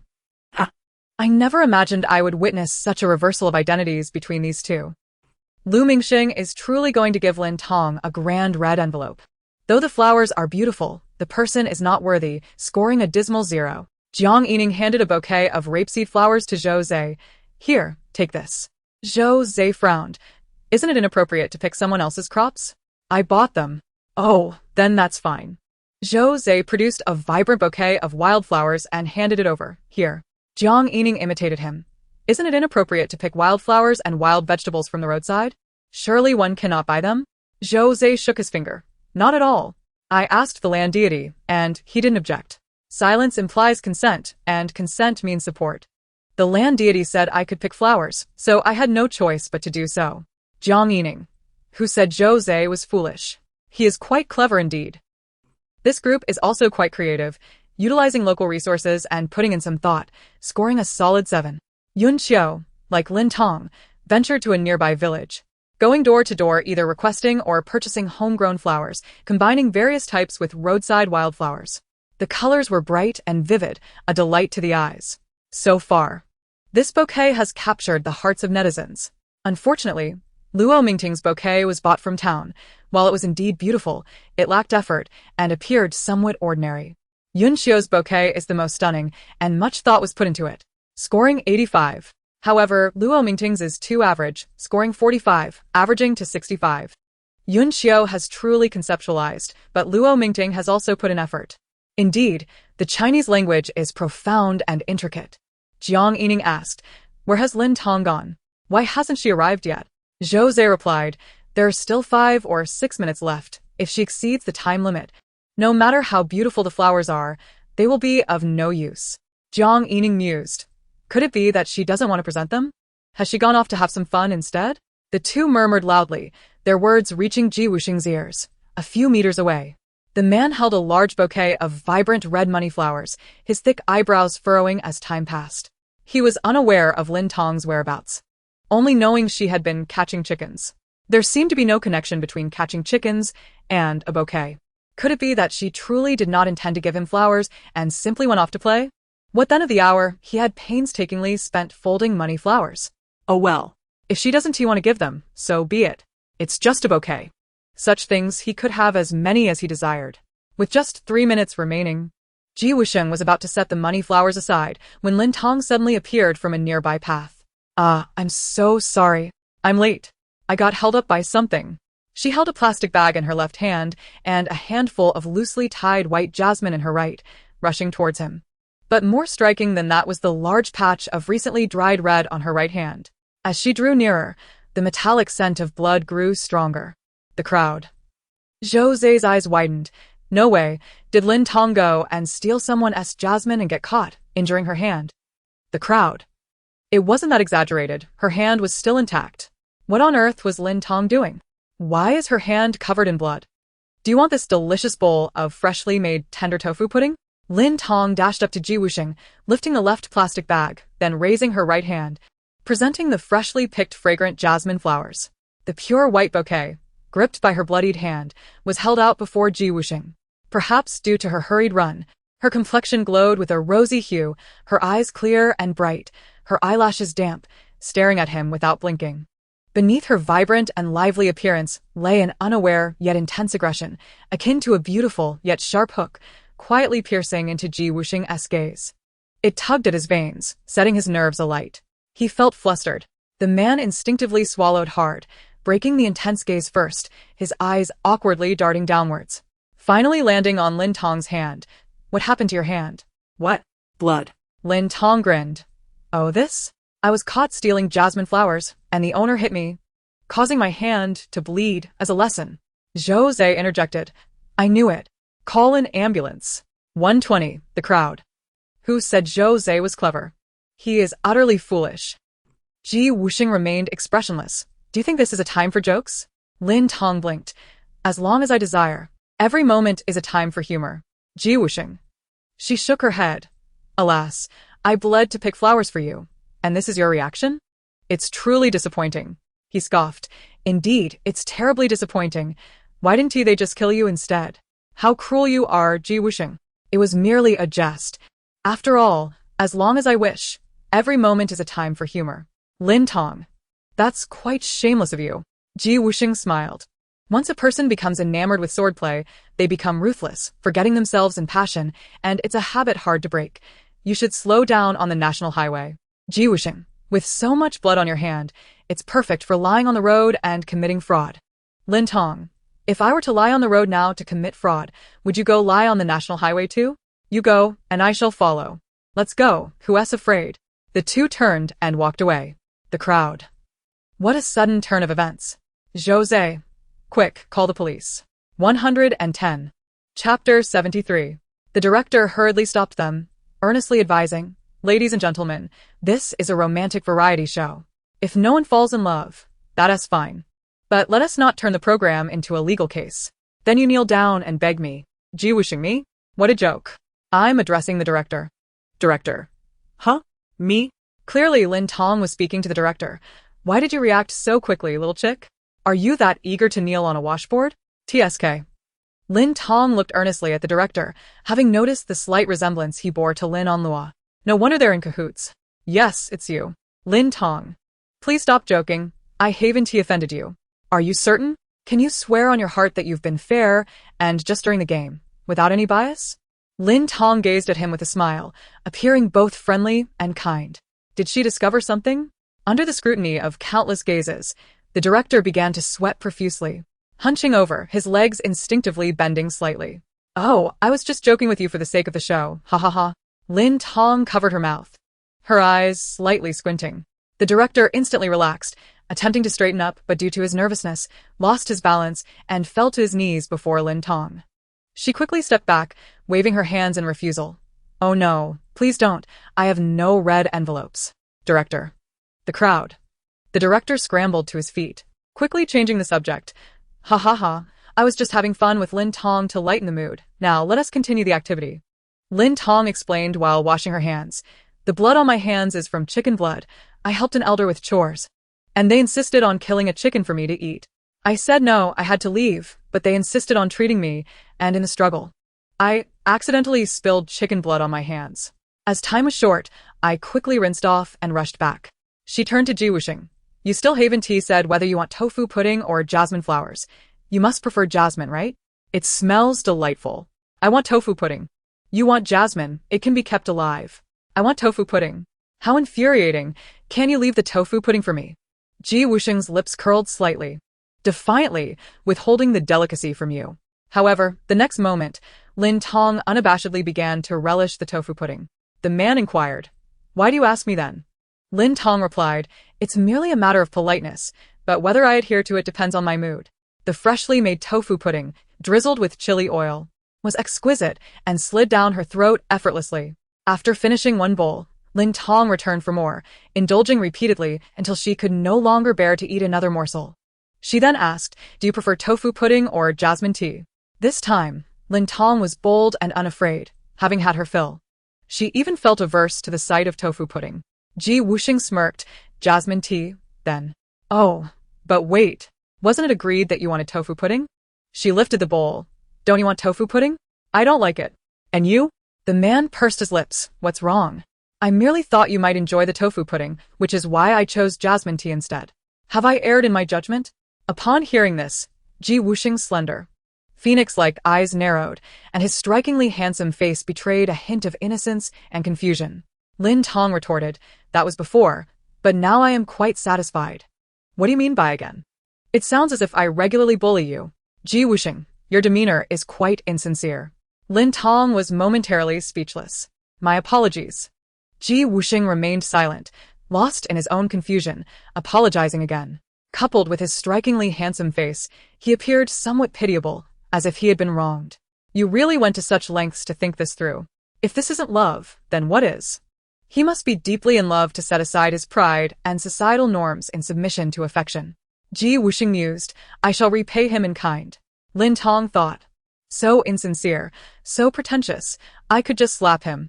As Lin Tong contemplated whether to vent her frustrations physically or simply reset the situation as if nothing had transpired, a stunning bouquet of vibrant red flowers suddenly appeared before her. Her eyes widened in astonishment. Lin Tong shyly covered her mouth and laughed. How can I accept such a lavish gift? Oh, dear, this is quite extravagant. In the next moment, she snatched the bouquet. But Wusheng was quicker. If you feel uncomfortable accepting it, then don't. Lin Tong glared at him. I am offering you an out, yet you insist on climbing higher? You truly are a good person. How much do you weigh? 105 pounds. Why? You could stand to lose a bit more. I am already quite proportionate. There is no need for further weight loss. Lose another 100 pounds, and you would be perfect. Lose another 100 pounds, and I would cease to exist. Lin Tong, lacking the patience to continue the banter, seized the money flower and inhaled deeply, savoring the fragrance of wealth. She envisioned a lifetime of happiness with Mr. Money, urging others not to envy her. Ultimately, the viewers voted on the bouquets, with Wusheng's money flower and Lin Tong's tofu pudding jasmine achieving impressive scores of 10 and 9, respectively, securing the top spots. Wealth, sustenance, and beauty combined, truly a perfection. The newly appointed assistant director applauded. Congratulations to Wusheng and Lin Tong for winning a luxurious mountain view room worth 100,000 for the night. The other guests need not despair, as the production team had prepared numerous games and activities to ensure that every guest would be well-fed, warmly dressed, comfortably housed, and joyfully engaged in the recording experience. Meanwhile, the director, having inadvertently knelt before Lin Tong, had retreated to the trailer, reluctant to face her again. Although she always wore a smile, he felt an unsettling chill under her gaze. During the break, Lu Mingxing quietly summoned Lin Tong. Your method is quite effective. Luo indeed approached me. But what should I do next? Should I continue to ignore her? Of course, I won't take advantage of you without compensation. I shall pay you a consulting fee. Lin Tong smirked. I can offer you suggestions, but I am not a matchmaker and cannot guarantee that you two will end up together. After all, in the original novel, Lin Onlua ends up with Luo Mingtian. That's all right. I know she harbors feelings for me. She simply cannot see me due to the myriad temptations surrounding her. The man clenched his fist confidently, adopting a domineering tone. As long as I occupy her sight, I shall occupy her heart. Lin Tong thought, bad news. What an overly confident man. Good news. He's from the opposing camp. She pursed her lips. I've noticed you have quite the vocal range, shifting from a frog to a motorcycle in mere moments. Right now, your priority is to drive that motorcycle out of your mouth, all right? Lu Mingsheng, Chapter 74. You should let her know that your feelings of anger stem from years of your efforts being overlooked and dismissed, and that you intend to leave. This will prompt her to seek your forgiveness. Maintain a sense of distance, but do not completely disregard her. Otherwise, she may lose hope and give up entirely. Occasionally, engage her in conversation, displaying warmth and kindness. You must keep your relationship in a state of fluctuating closeness. Whenever she seems ready to give up, offer her a taste of sweetness, allowing her to glimpse hope, encouraging her to persevere. Do you understand? Lu Mingsheng slowly absorbed this advice, realizing its merit. He clicked his tongue. I didn't expect you to be quite insightful. She modestly replied, oh, it's merely basic techniques. And they happen to be the very strategies Lin Onlua has employed against you all along. Did you not notice? All right, I shall consult you again in the future. At a rate of 100,000 each time. How does that sound? The two returned, with Lin Onlua immediately rushing to Lu Mingsheng's side. What did you two discuss?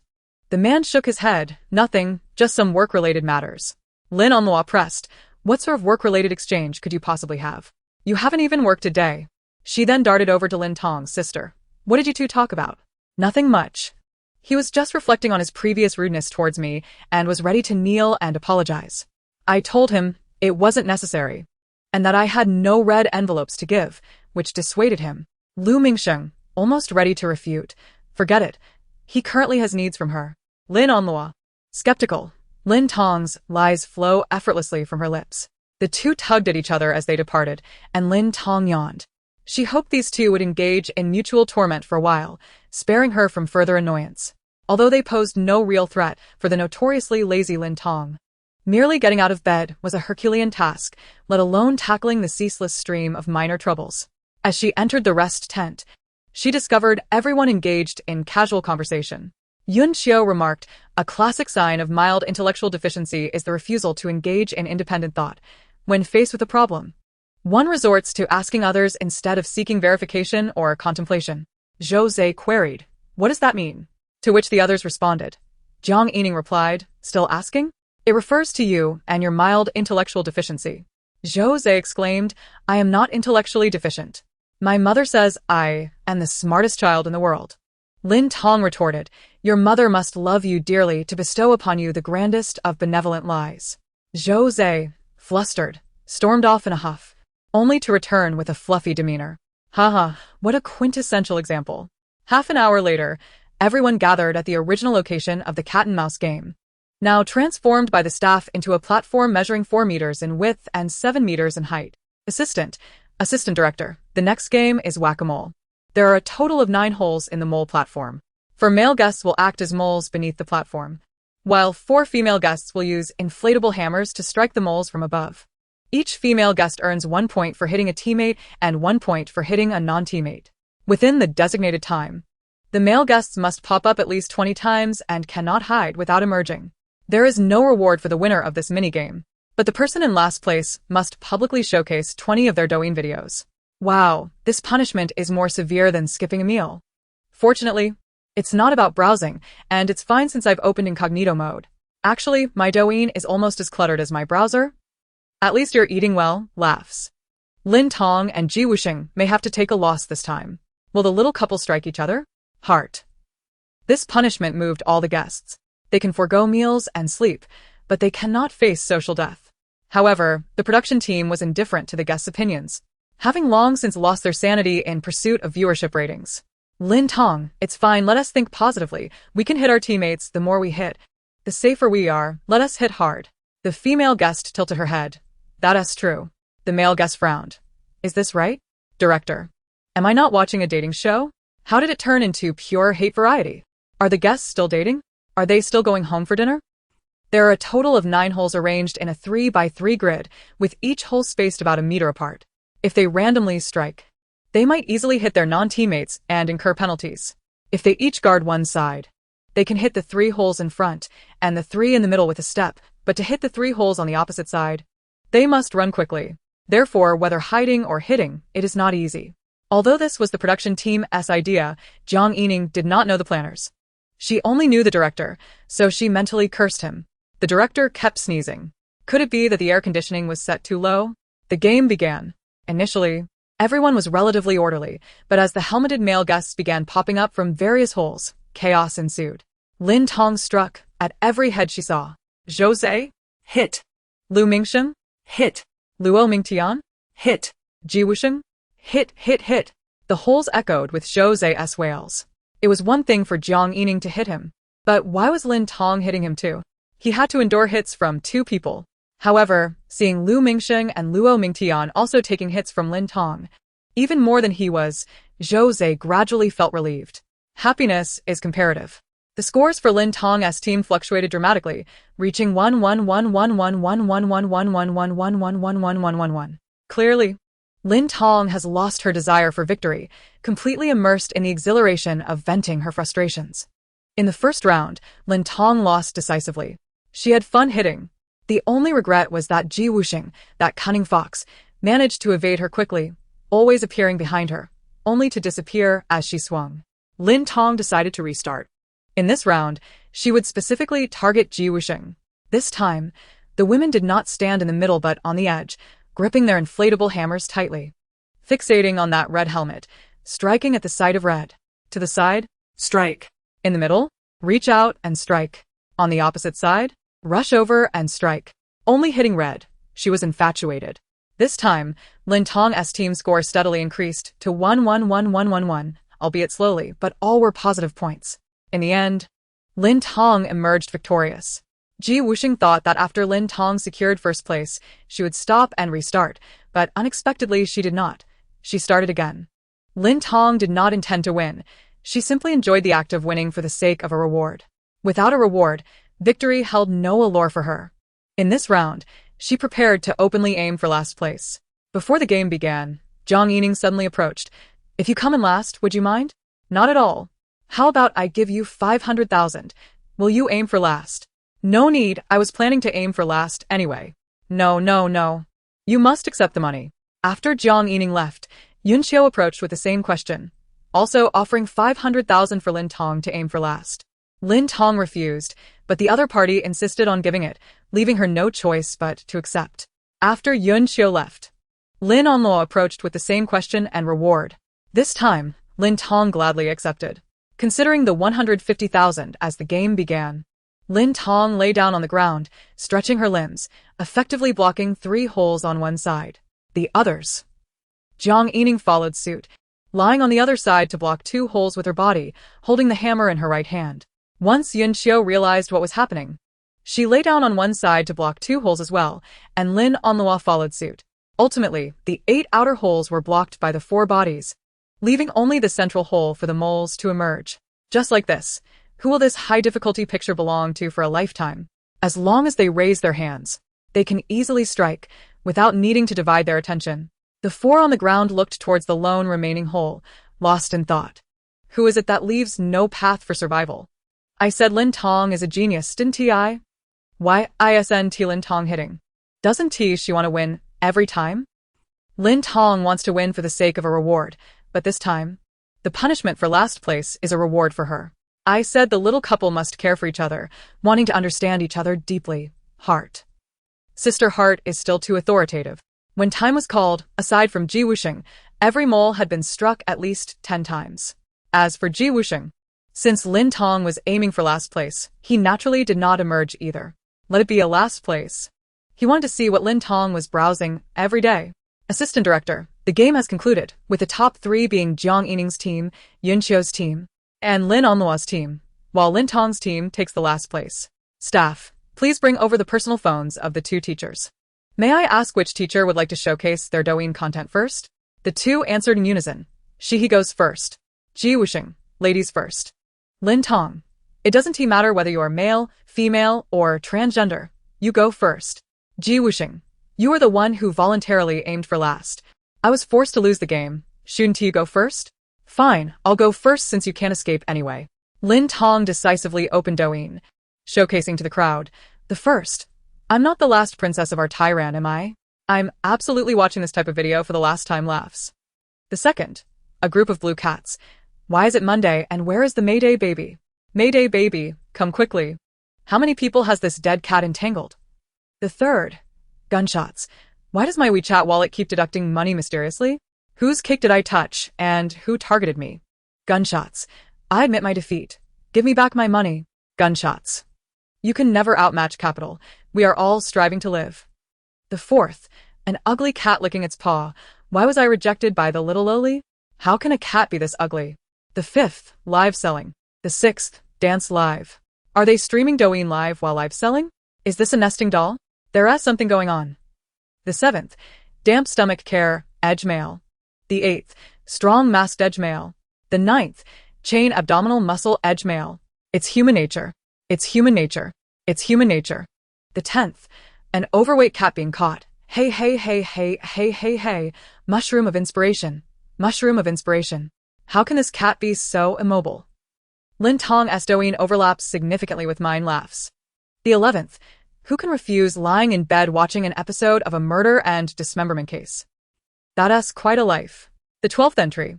Rural video. Hee hee hee, little puppy. I adore you. Cluck cluck. The chickens are unbearable. Patting my backside. Hee hee hee. Humans and animals cannot be in love, after all. The 13th entry. Scenic travel. How high are the mountains? How long is the water? The road to that paradise is too arduous. If my salary isn't higher than the altitude, please refrain from pushing these things onto me. You need not recommend. I have money, and will go myself. The 14th entry. Rural video. I am tired of the sky. Sisters, today we must hurry. Writing mundane essays as a child. Now, watching mundane videos as an adult. The 15th entry. Abstract video. Acquired the elders' bygone days. The dialects of Sichuan and Chongqing are simply unruly on Douyin. The 16th entry. Doctor's science popularization. How many minutes of sexual activity qualifies as premature ejaculation? Crowd. Lin Tong. She swiftly swipes to the next. Doctor's science popularization. Does frequently watching borderline videos help in nurturing the stomach? Crowd. Lin Tong. She swipes down again. Doctor's science popularization. Is it better to engage in intimacy once a week or 7 times a week? Crowd. Lin Tong. Dreadful doctor. Why is there no foreplay, and it's over in an instant? Is there no broom at home? Ready to sweep her face into the dirt. Chapter 075. Lin Tong quickly swiped past, as if she had stirred the nest of the science doctor. This Dr. Su was followed by a bald doctor, still without any lead-in, diving right in. However, Lin Tong transitioned from panic to righteous indignation. Isn't this rather legitimate scientific knowledge? Everyone should be aware and learn. There is nothing to be embarrassed about. Those struggling with impotence should seek medical treatment early, and those looking for partners should learn to avoid pitfalls. Don't be shy. Don't avert your gaze. Listen attentively to the lesson. She amplified the video's volume, even using a speaker to ensure everyone received this enlightening information. Thus, an absurdly bizarre scene unfolded. A group of strikingly attractive men and women, a cadre of robust cameramen, and a multitude of staff wielding various equipment. Different groups of people bore varied expressions, yet all quietly listened to the sexual knowledge popularization video. Crowd. Although it is indeed quite normal and nothing to be ashamed of, it still feels rather odd to listen to such topics publicly through a loudspeaker. Lin Tong, I noticed you were slightly flustered just now. One could say you reacted swiftly. As long as I am not awkward, the awkwardness belongs to others. As long as I am composed, the embarrassment belongs to others. Ha ha ha, is this a form of compulsory education? Lin Tong, cure me of my habit of playing live broadcasts out loud, smile. I am in the square, surrounded by elderly folks, and they're looking at me with rather peculiar expressions, smile. An old gentleman even approached me and said, young man, can't perform at such a young age. Smile. I was left speechless, smile. Above all, a frequency of 34 intimate encounters per week is considered normal. As the video concluded and Lin Tong turned off her phone, she suddenly heard a whisper. 34 times a week is worse than none. What? She glanced at Wusheng. What did you just say? What's worse than none?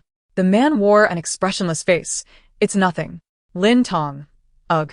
If I hadn't been preoccupied with saving it earlier, I would have caught him off guard. I heard it. He said that 3 to 4 times a week is worse than none. This means he thinks 3 to 4 times a week is far too few. He is aiming for 7 times a night, at least 50 times a week. That's 200 times a month. Heart. Ah? Wouldn't that lead to demise? 100 times a week. Terrifying indeed. Who could possibly compete? Lin Tong, you'd better be careful, or you might meet your end in bed. It doesn't necessarily have to be in bed. Question mark. Wusheng. Thus rumors are born. Smile. Alright, I've finished watching my Douyin. It's time to check Wusheng's. I'm curious to see the true nature of this stoic man. Personality can be feigned, but big data never lies. Everyone turned their gaze towards him. The man replied, apologies, I do not have Douyin. Lin Tong. She glanced at Wusheng, took her phone, and meticulously searched, even scouring the App Store, only to discover he had never downloaded it. In fact, he hadn't even installed any of the popular social media apps. His phone contained only work-related software and essential daily applications, with his sole entertainment app being a simple puzzle game. Can we open it? Lin Tong opened the puzzle game and found he had reached level 9,000. Imagine a billionaire, attired in a sharp suit, tall and strikingly handsome, finishing a multitude of billion-dollar projects on his private jet, then opening the puzzle game in a fit of rage. It's a bit too disjointed. However, if it's someone like Wusheng, that seems plausible. Wusheng loves to play the puzzle game. My father loves to play the puzzle game. So is Wusheng my father? One could say I'm daydreaming, claiming a rich man as my father? I want to allow such a delightful fantasy. I don't care. You're downloading the next one, or it's unfair. She felt utterly embarrassed, and Wusheng must also feel the same. Whatever. Lin Tong swiftly helped him download and register, creating a new account to prove he had indeed never used this app. She clicked on the recommendations, and a familiar face appeared on the screen. It was a clip from her variety show, boasting over 3 million likes. Wusheng. He pressed his lips together. It's quite normal for big data to recommend popular videos to newcomers. That is true. Before I started watching live broadcasts, I had already come across it. Sister Tong is indeed popular. Lin Tong swiped to the second clip, which featured her dozing in the car earlier. Caption real-life sleeping beauty, posted mere minutes ago, and only garnered a few hundred likes. That hardly qualifies as a viral video, does it? Wusheng. Swipe again. The next one, finally not Lin Tong, but rather a compilation video of the two of them. It's unclear how the netizens edited it, but it captured their angry confrontation with a sense of deep longing and love torn apart. The next one is still Lin Tong. Still Lin Tong. Still Lin Tong. Still Lin Tong. Wusheng's brand new Douyin account seemed to be utterly ensnared by Lin Tong. It was either her solo videos or the compilation videos of the two of them. Lin Tong remained silent, merely swiping away. Wusheng was also silent, only continuing to be silent. The crowd remained silent, their eyes wide open. The netizens were fervently commenting, utterly engrossed. In the 20th video, it was finally not Lin Tong, and Wusheng let out a sigh of relief, only to find, as a relatively cool and composed man, how should one take the initiative to pursue the girl they like? Today, Teacher Bai will teach everyone. Wusheng swiftly snatched the phone and uninstalled Douyin in an instant. Apologies, Douyin has become a virus. The crowd. Clarify, is it your Douyin that has become a virus? Or are you infected by Lin Tong's charm and there's no remedy? Heart. Wusheng maintained a calm demeanor. This phenomenon is quite normal. Big data will recommend recent hot topics, and since Lin Tong has been trending lately, it naturally pushed her content. After watching her related videos, the data identified the account as having an affinity for her, perpetuating the cycle of pushing more and more of her videos. I have never registered for a Douyin account. This is my first experience using it, thus the recommended content has absolutely no relation to my personal preferences. The crowd nodded in understanding. There is some truth to it. After all, Wusheng is indeed using it for the first time, and the recommended content is unrelated to his personal tastes. It's all due to big data. Is it really unrelated? I don't believe it. Can you guess why big data suggests what you might like? It is precisely because I sense your fondness that I would send this your way. Wusheng, when you utter such words, Do you dare to cast a glance at Lin Tong? Why do you avoid her gaze? Is it out of fear or mere shyness? Speak. You are truly adept at pretending. Your micro-expressions betray you, yet your lips remain stubbornly silent. My eyes serve as a measuring stick. Ji Wusheng is undoubtedly bashful. Ji Wusheng glanced at Lin Tong, only to find her brow furrowed, lost in thought. He stepped forward. Do not overthink it. These videos are not related to me, nor to you. After saying this, he quickly glanced at Lin Tong before hastily averting his eyes again. Ji Wusheng, I remember you. Lin Tong suddenly turned her head to fixate on him. What's wrong? The man held his breath, his hands slightly clenched. She exclaimed in excitement. Have you not downloaded Pinduoduo? Are you still a new user? If so, let me share a link with you. And you can help me with a cut. Ji Wusheng replied. I might as well just cut you down. Chapter 76. The next game. Writing in the palm. The female guest writes a word in the palm of the male guest, who is blindfolded, earning a point for guessing it correctly. The participant with the highest score wins, and various dinner experiences await based on their rankings. I hope everyone will engage earnestly. Writing in the palm truly embodies the flirtatious essence that a serious dating show ought to possess. Congratulations! The production team has finally found their direction. In one moment, a female guest aggressively strikes a male guest. In the next, they engage in flirtatious interaction. This love-hate dynamic highlights the production team's understanding of entertaining effects. Lin Tong felt a surge of anxiety. She was well aware of the program's itinerary and game activities. In the past, she would have memorized the content in advance, casually revealing it to her teammates to enhance their chances of victory, just like last time. However, ever since Lu Mingsheng conversed with Lin Tong, his behavior towards her had become ambiguous and disobedient.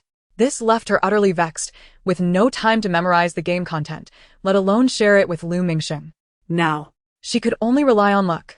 Fortunately, they had known each other for over a decade, so their tacit understanding should still be intact. There were a total of 20 characters, and each group of guests proceeded simultaneously. The first character was T.O. Lin Tong. Is it really this difficult right from the start?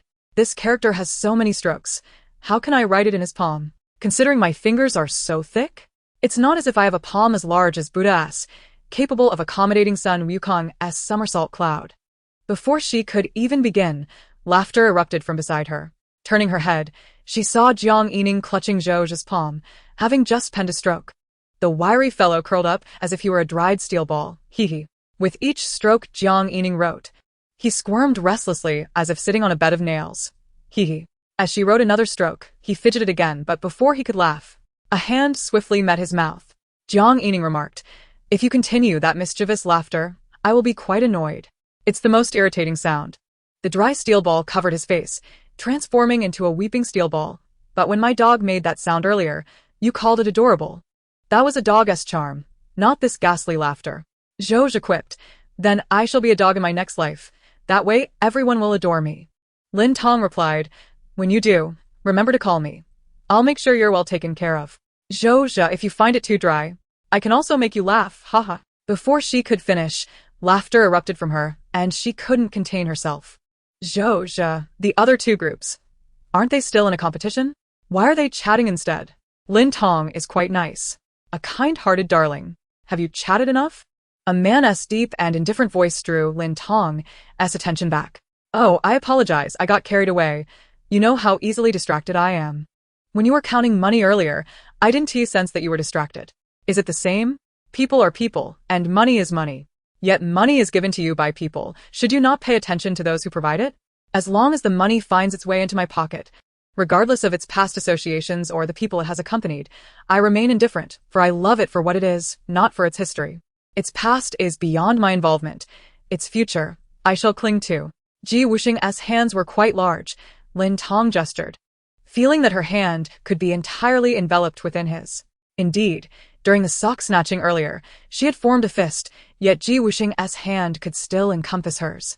It was a grand hand enveloping a small one. She wrote with careful strokes. When Ji Wusheng's vision was obscured, the sensations of touch and scent became remarkably pronounced. Lin Tong's fingers felt cool, her fingertips soft, bearing a thin layer of callus, slowly and distinctly gliding across his broad yet sensitive palm. A gentle tingling sensation spread from his tailbone throughout his body, causing him to shudder involuntarily, instinctively wishing to withdraw. Do not move. Lin Tong furrowed her brow, firmly grasping the hand that was attempting to retreat. I am almost done. His warm palm was filled with her pleasant coolness. As Lin Tong bowed her head, they were positioned closely, and his nostrils were filled with the refreshing fragrance of flowers and herbs. It seemed she had a fondness for jasmine. Whenever one drew near, they could detect the faint yet captivating scent wafting from her. Her soft tresses, slender neck, and even when embracing her, he could catch a whiff from her clothing. In the darkness, Wusheng slowly inhaled more deeply, his atom as apple tightened, and his neck, along with his earlobes, began to redden. What character is it? I have finished writing, you guess. Apologies, could you write it once more? What were you doing just now? I accidentally dozed off.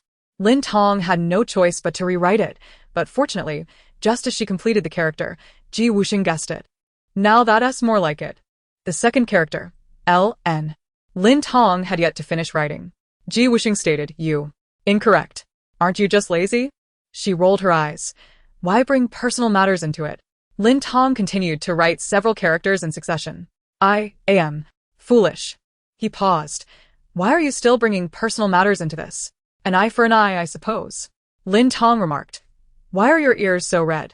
Wusheng replied. I was just bitten by a mosquito. It appears both ears are entirely red. Yes, both ears were bitten by mosquitoes. Stubborn as ever, truly hard-headed. I wish yours were just as hard-headed. Despite Wusheng's blush, she could understand. After all, writing in the palm is indeed difficult not to elicit a ticklish sensation. The fact that Wusheng did not laugh was already a testament to his exceptional self-control. If it were her, with someone writing in her palm for such an extended time, she would have already giggled uncontrollably, her face flushed. Moreover, she had playfully teased him several times, gently caressing his palm, hoping to provoke a laugh from him as he squirmed awkwardly, yet he remained composed and silent. He truly possessed remarkable restraint.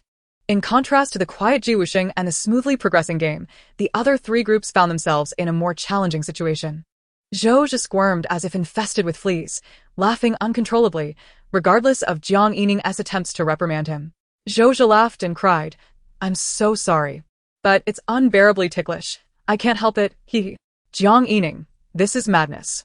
As for Yun Xiao and Luo Mingtian, their performance was relatively standard. Yun Xiao wrote clearly and Luo Mingtian guessed accurately, currently ranking just behind Lin Tong and Wusheng. Lin Onlu and Lu Mingxing's group appeared more awkward. Lu Mingxing relished the intimate contact with Lin Onlu, yet he could not express it, suppressing his feelings, unlike Wusheng, who could endure. Thus, his face fluctuated between red and pale. Lin Onlu felt as if she were afflicted by some ailment, oscillating between moments of normalcy and fits of restlessness. She struggled to write coherently. Despite her efforts, Lu Mingxing remained oblivious to her plight, entirely absorbed in his own thoughts. Lin Onlu sighed, overwhelmed by fatigue, yearning for an escape akin to Jiang Yining's audacious slap. Lin Tong surveyed the room and gently caressed Wusheng's palm, a gesture of reward for his reliability. The man scoffed, I am merely a tool for your convenience. You summon me when it serves your interests and discard me when I no longer do. What else could it be? Was there a hint of grievance in Wusheng's tone? Lin Tong's group was the first to complete the task, achieving 18 correct answers out of 20, securing the top rank. The second place was occupied by Yun Xiao's group with 14 correct, while Jiang Yining's team managed 9. And Lin Onlu's group languished at the bottom with only 5 correct. Why was it that Zhou Zhe and Lu Mingxing both fidgeted restlessly, impeding their teammates' ability to write? Yet Zhou Zhe managed to guess correctly more often than Lu Mingxing? Because Zhou Zhe could read. Lin Tong and her partner were rewarded with 3 meat dishes, 2 vegetable dishes, a soup, and a small dessert cake, while Yun Xiao's duo received 2 meat and 1 vegetable dish with soup. Jiang Yining's group was allotted 2 bowls of rice, and Lin Onlu and Lu Mingxing were left with mere bowls of instant noodles. During the meal, Lin Tong pushed the small cake toward Wusheng, saying, I don't care for sweets. You enjoy it. Don't let it go to waste. Wusheng glanced at her. I don't particularly like sweets either. Then you should eat it, she insisted. Shall I eat it? Zhou Zhe's voice chimed in. Wusheng responded with silence, while Lin Tong remarked, they are merely putting on a show. She compelled Wusheng to indulge, ensuring that his secret affection for sweets remained concealed. Though they spoke no words, a mere glance was sufficient to convey their intentions. Lin Tong shot Wusheng a look. Will you eat or not? I just said I don't like it. Zhou Zhe has already come for it. If I ask for it now, it would be too obvious. Wouldn't he it? Lin Tong suggested, then let him have it? Whatever, Ji Wusheng replied. Lin Tong offered the cake to Jose. Here, take it. Yay. As Lin Tong withdrew her gaze, she caught a fleeting glimpse of disappointment on Ji Wusheng's face, prompting her to call out to Jose. Wait. Jose queried. What? You stop right there. Is yay all you have to say? Be careful, or I'll make you suffer. Jose looked perplexed. Ji Wusheng added. I'll ensure your entire lineage faces dire consequences. Lin Tong quipped, and then I'll. Trailing off with a mischievous smile. Jose was baffled. And Ji Wusheng continued, if you can't even pass such a simple test, perhaps you should return the cake and remember to say thank you next time. Jose conceded, all right, I didn't really want it anyway. Ji Wusheng's lips curled upward slightly. Jose set the small cake down, blinking innocently, by the way. When you were relaying Lin Tong's message earlier, you seemed like a eunuch. Lin Tong burst into laughter. That was quite the compliment. So, I suppose I'll share half the cake with you. Indeed, emperors are often capricious in their favor. Ji Wusheng's faint smile vanished. How insufferable. This is undoubtedly the revenge of the mischievous Jose. Ultimately, the small cake was divided, with one half bestowed upon Jose and the other remaining with Ji Wusheng. Lin Tong then proactively swapped the spicy dish closer to her and moved the sweet dish in front of Ji Wusheng, declaring, I prefer spicy food. This was indeed true. Devoid of any ulterior motive to cater to Ji Wusheng. As they dined, suddenly, 568 erupted in her mind. I've been so engrossed in binge-watching that I've neglected my work report, which is due in half an hour, and I haven't written a single word. Oh no. I am doomed. It dashed around in a frenzy. Fear not. Trust in yourself. That is the essence of productivity. Throughout my life, I've always procrastinated until the last moment, ultimately producing a hastily assembled piece of work that merely meets the standards. I've been a master of this art, though I've never owned a pet. With such a mindset, you shall succeed in whatever you undertake. So, what are your current plans as the host? To enjoy dinner. And your long-term goals? To savor future dinners. Can we not eat so much? Life is but 30,000 days. Every meal is a gift. That sounds familiar. You previously mentioned it concerning sleep. Templates can apply to any context. Each day is a chance to indulge, so worry not. I assure you I will complete the tasks. Focus on the outcome, not the process. The work report from 568 read as follows. Name, 568. Originally Li Jiangguo. Host, Lin Tong Workplace. So, what if I am a villain? I shall annihilate you all. Ah. Host's plan, sleep well, eat well, drink well, relieve oneself well, and enjoy life thoroughly. Just leave the details to me.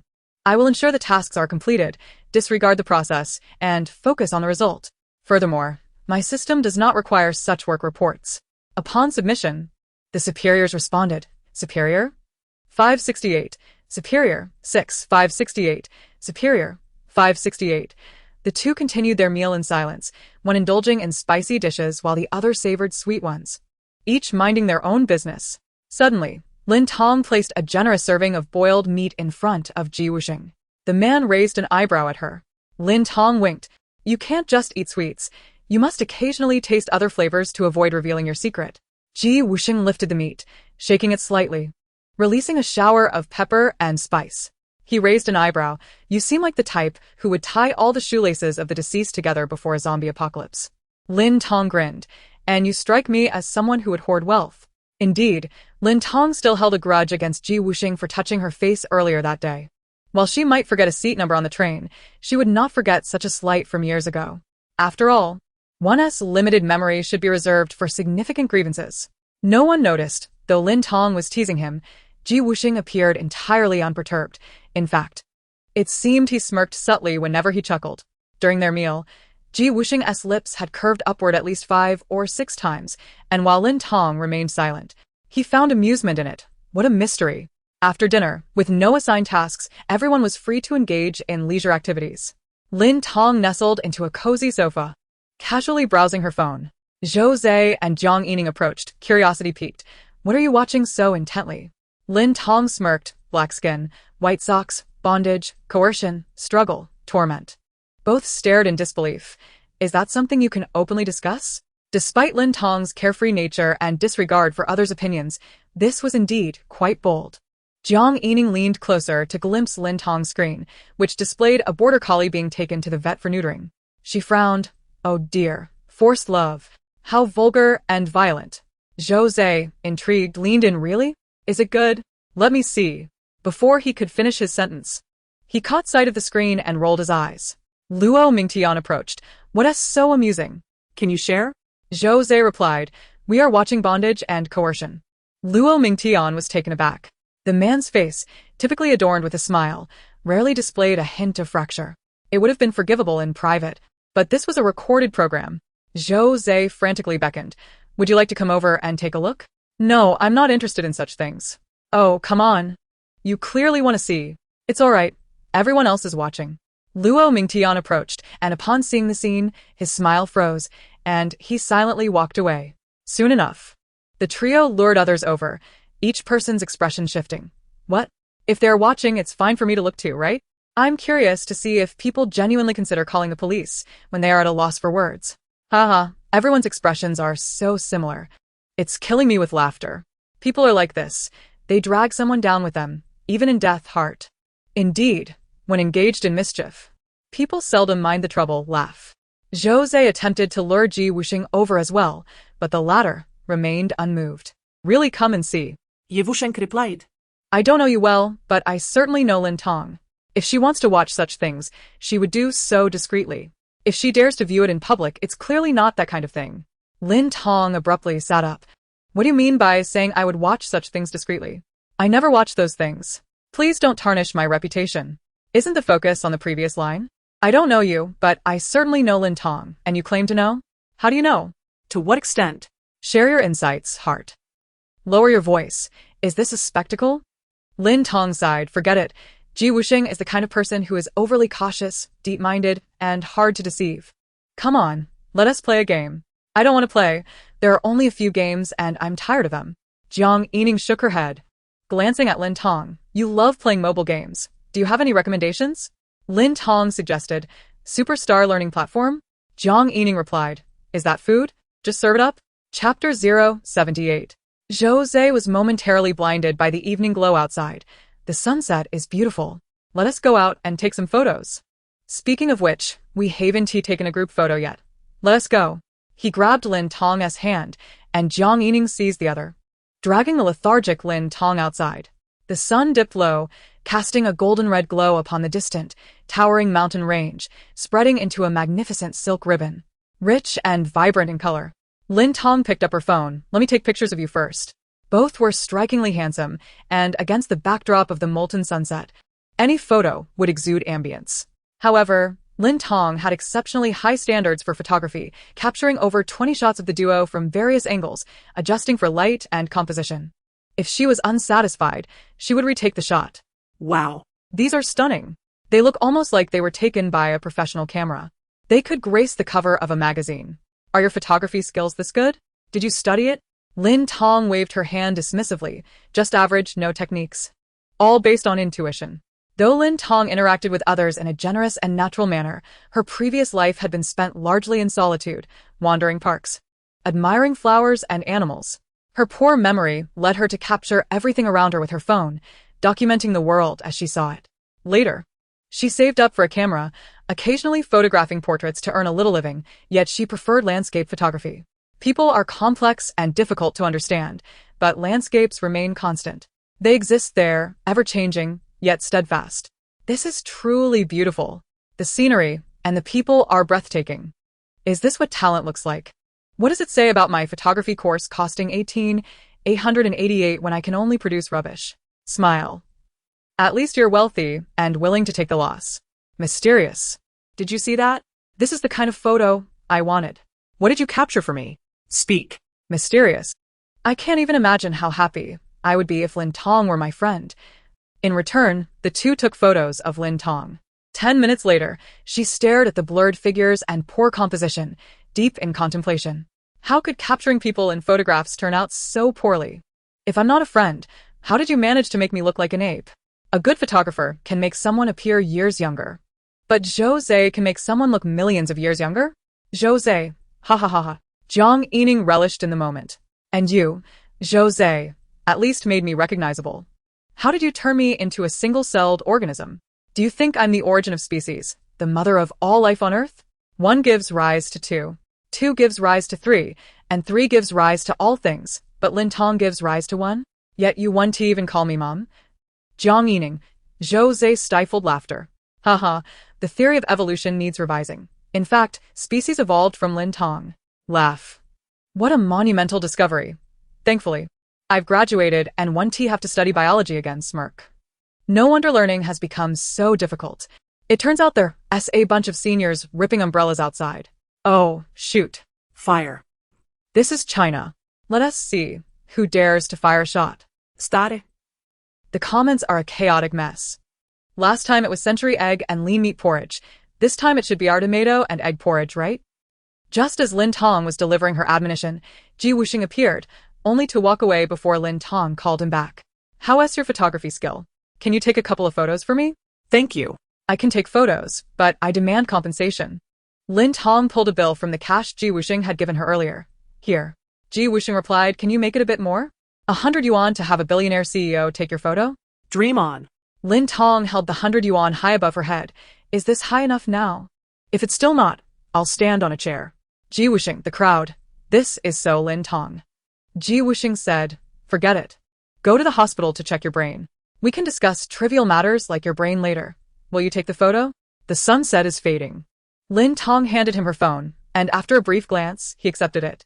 Due to his towering height, the angle was from above, making Lin Tong appear as if she had shrunk from 170 centimeters to 140 centimeters. Yet, she looked adorable, resembling a tall, oversized mushroom. Wusheng quickly captured the moment. Crouching down. Although this angle might elongate the figure, it created a slightly disproportionate effect. He adjusted the angle several times before realizing that kneeling on one knee offered the best perspective.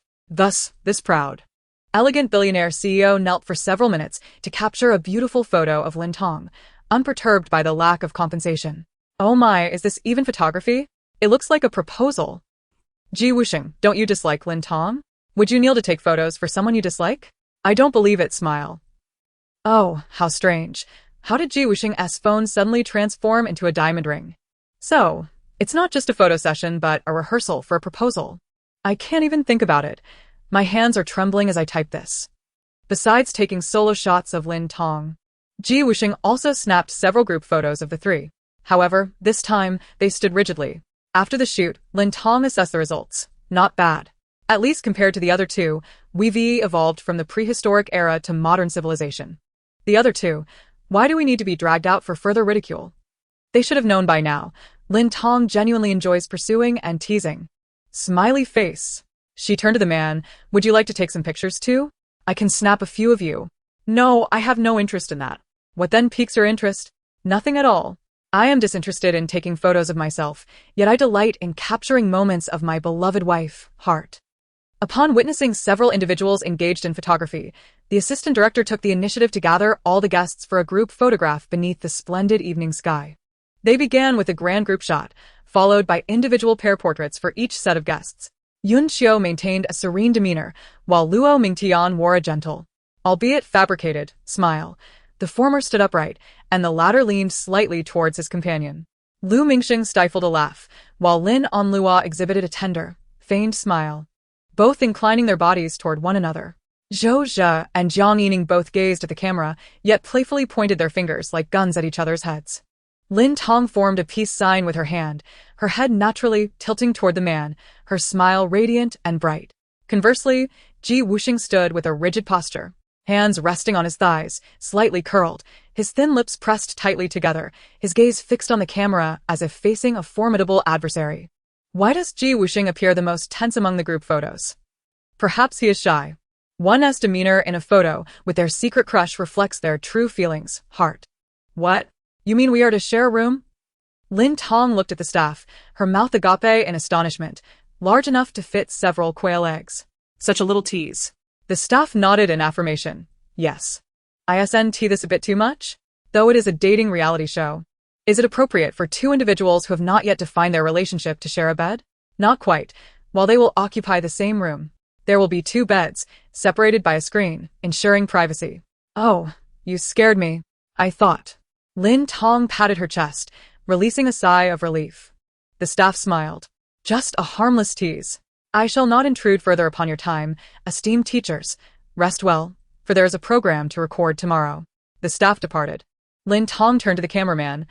Aren't you leaving yet? Do you still wish to record? I have a date with the restroom. Would you like to film that? Cameraman, if you are willing, and if the platform allows it. Why is the filming stopped? The real excitement is yet to come. I don't care. I want to see. Sharing a room? Is it time to test if the CEO is indeed the real deal? Laughs. I hope you both rise early tomorrow. I trust you understand my meaning, heart. Just as the fans were envisioning the blissful life of the two post-marriage, the live stream abruptly ended and the cameraman exited. Everyone departed, while the other guests resided in a modest and basic accommodation. Thus, the entire villa was left with just two individuals. Lin Tong and Wusheng stood at the doorway, exchanging glances. Shall we share a bed?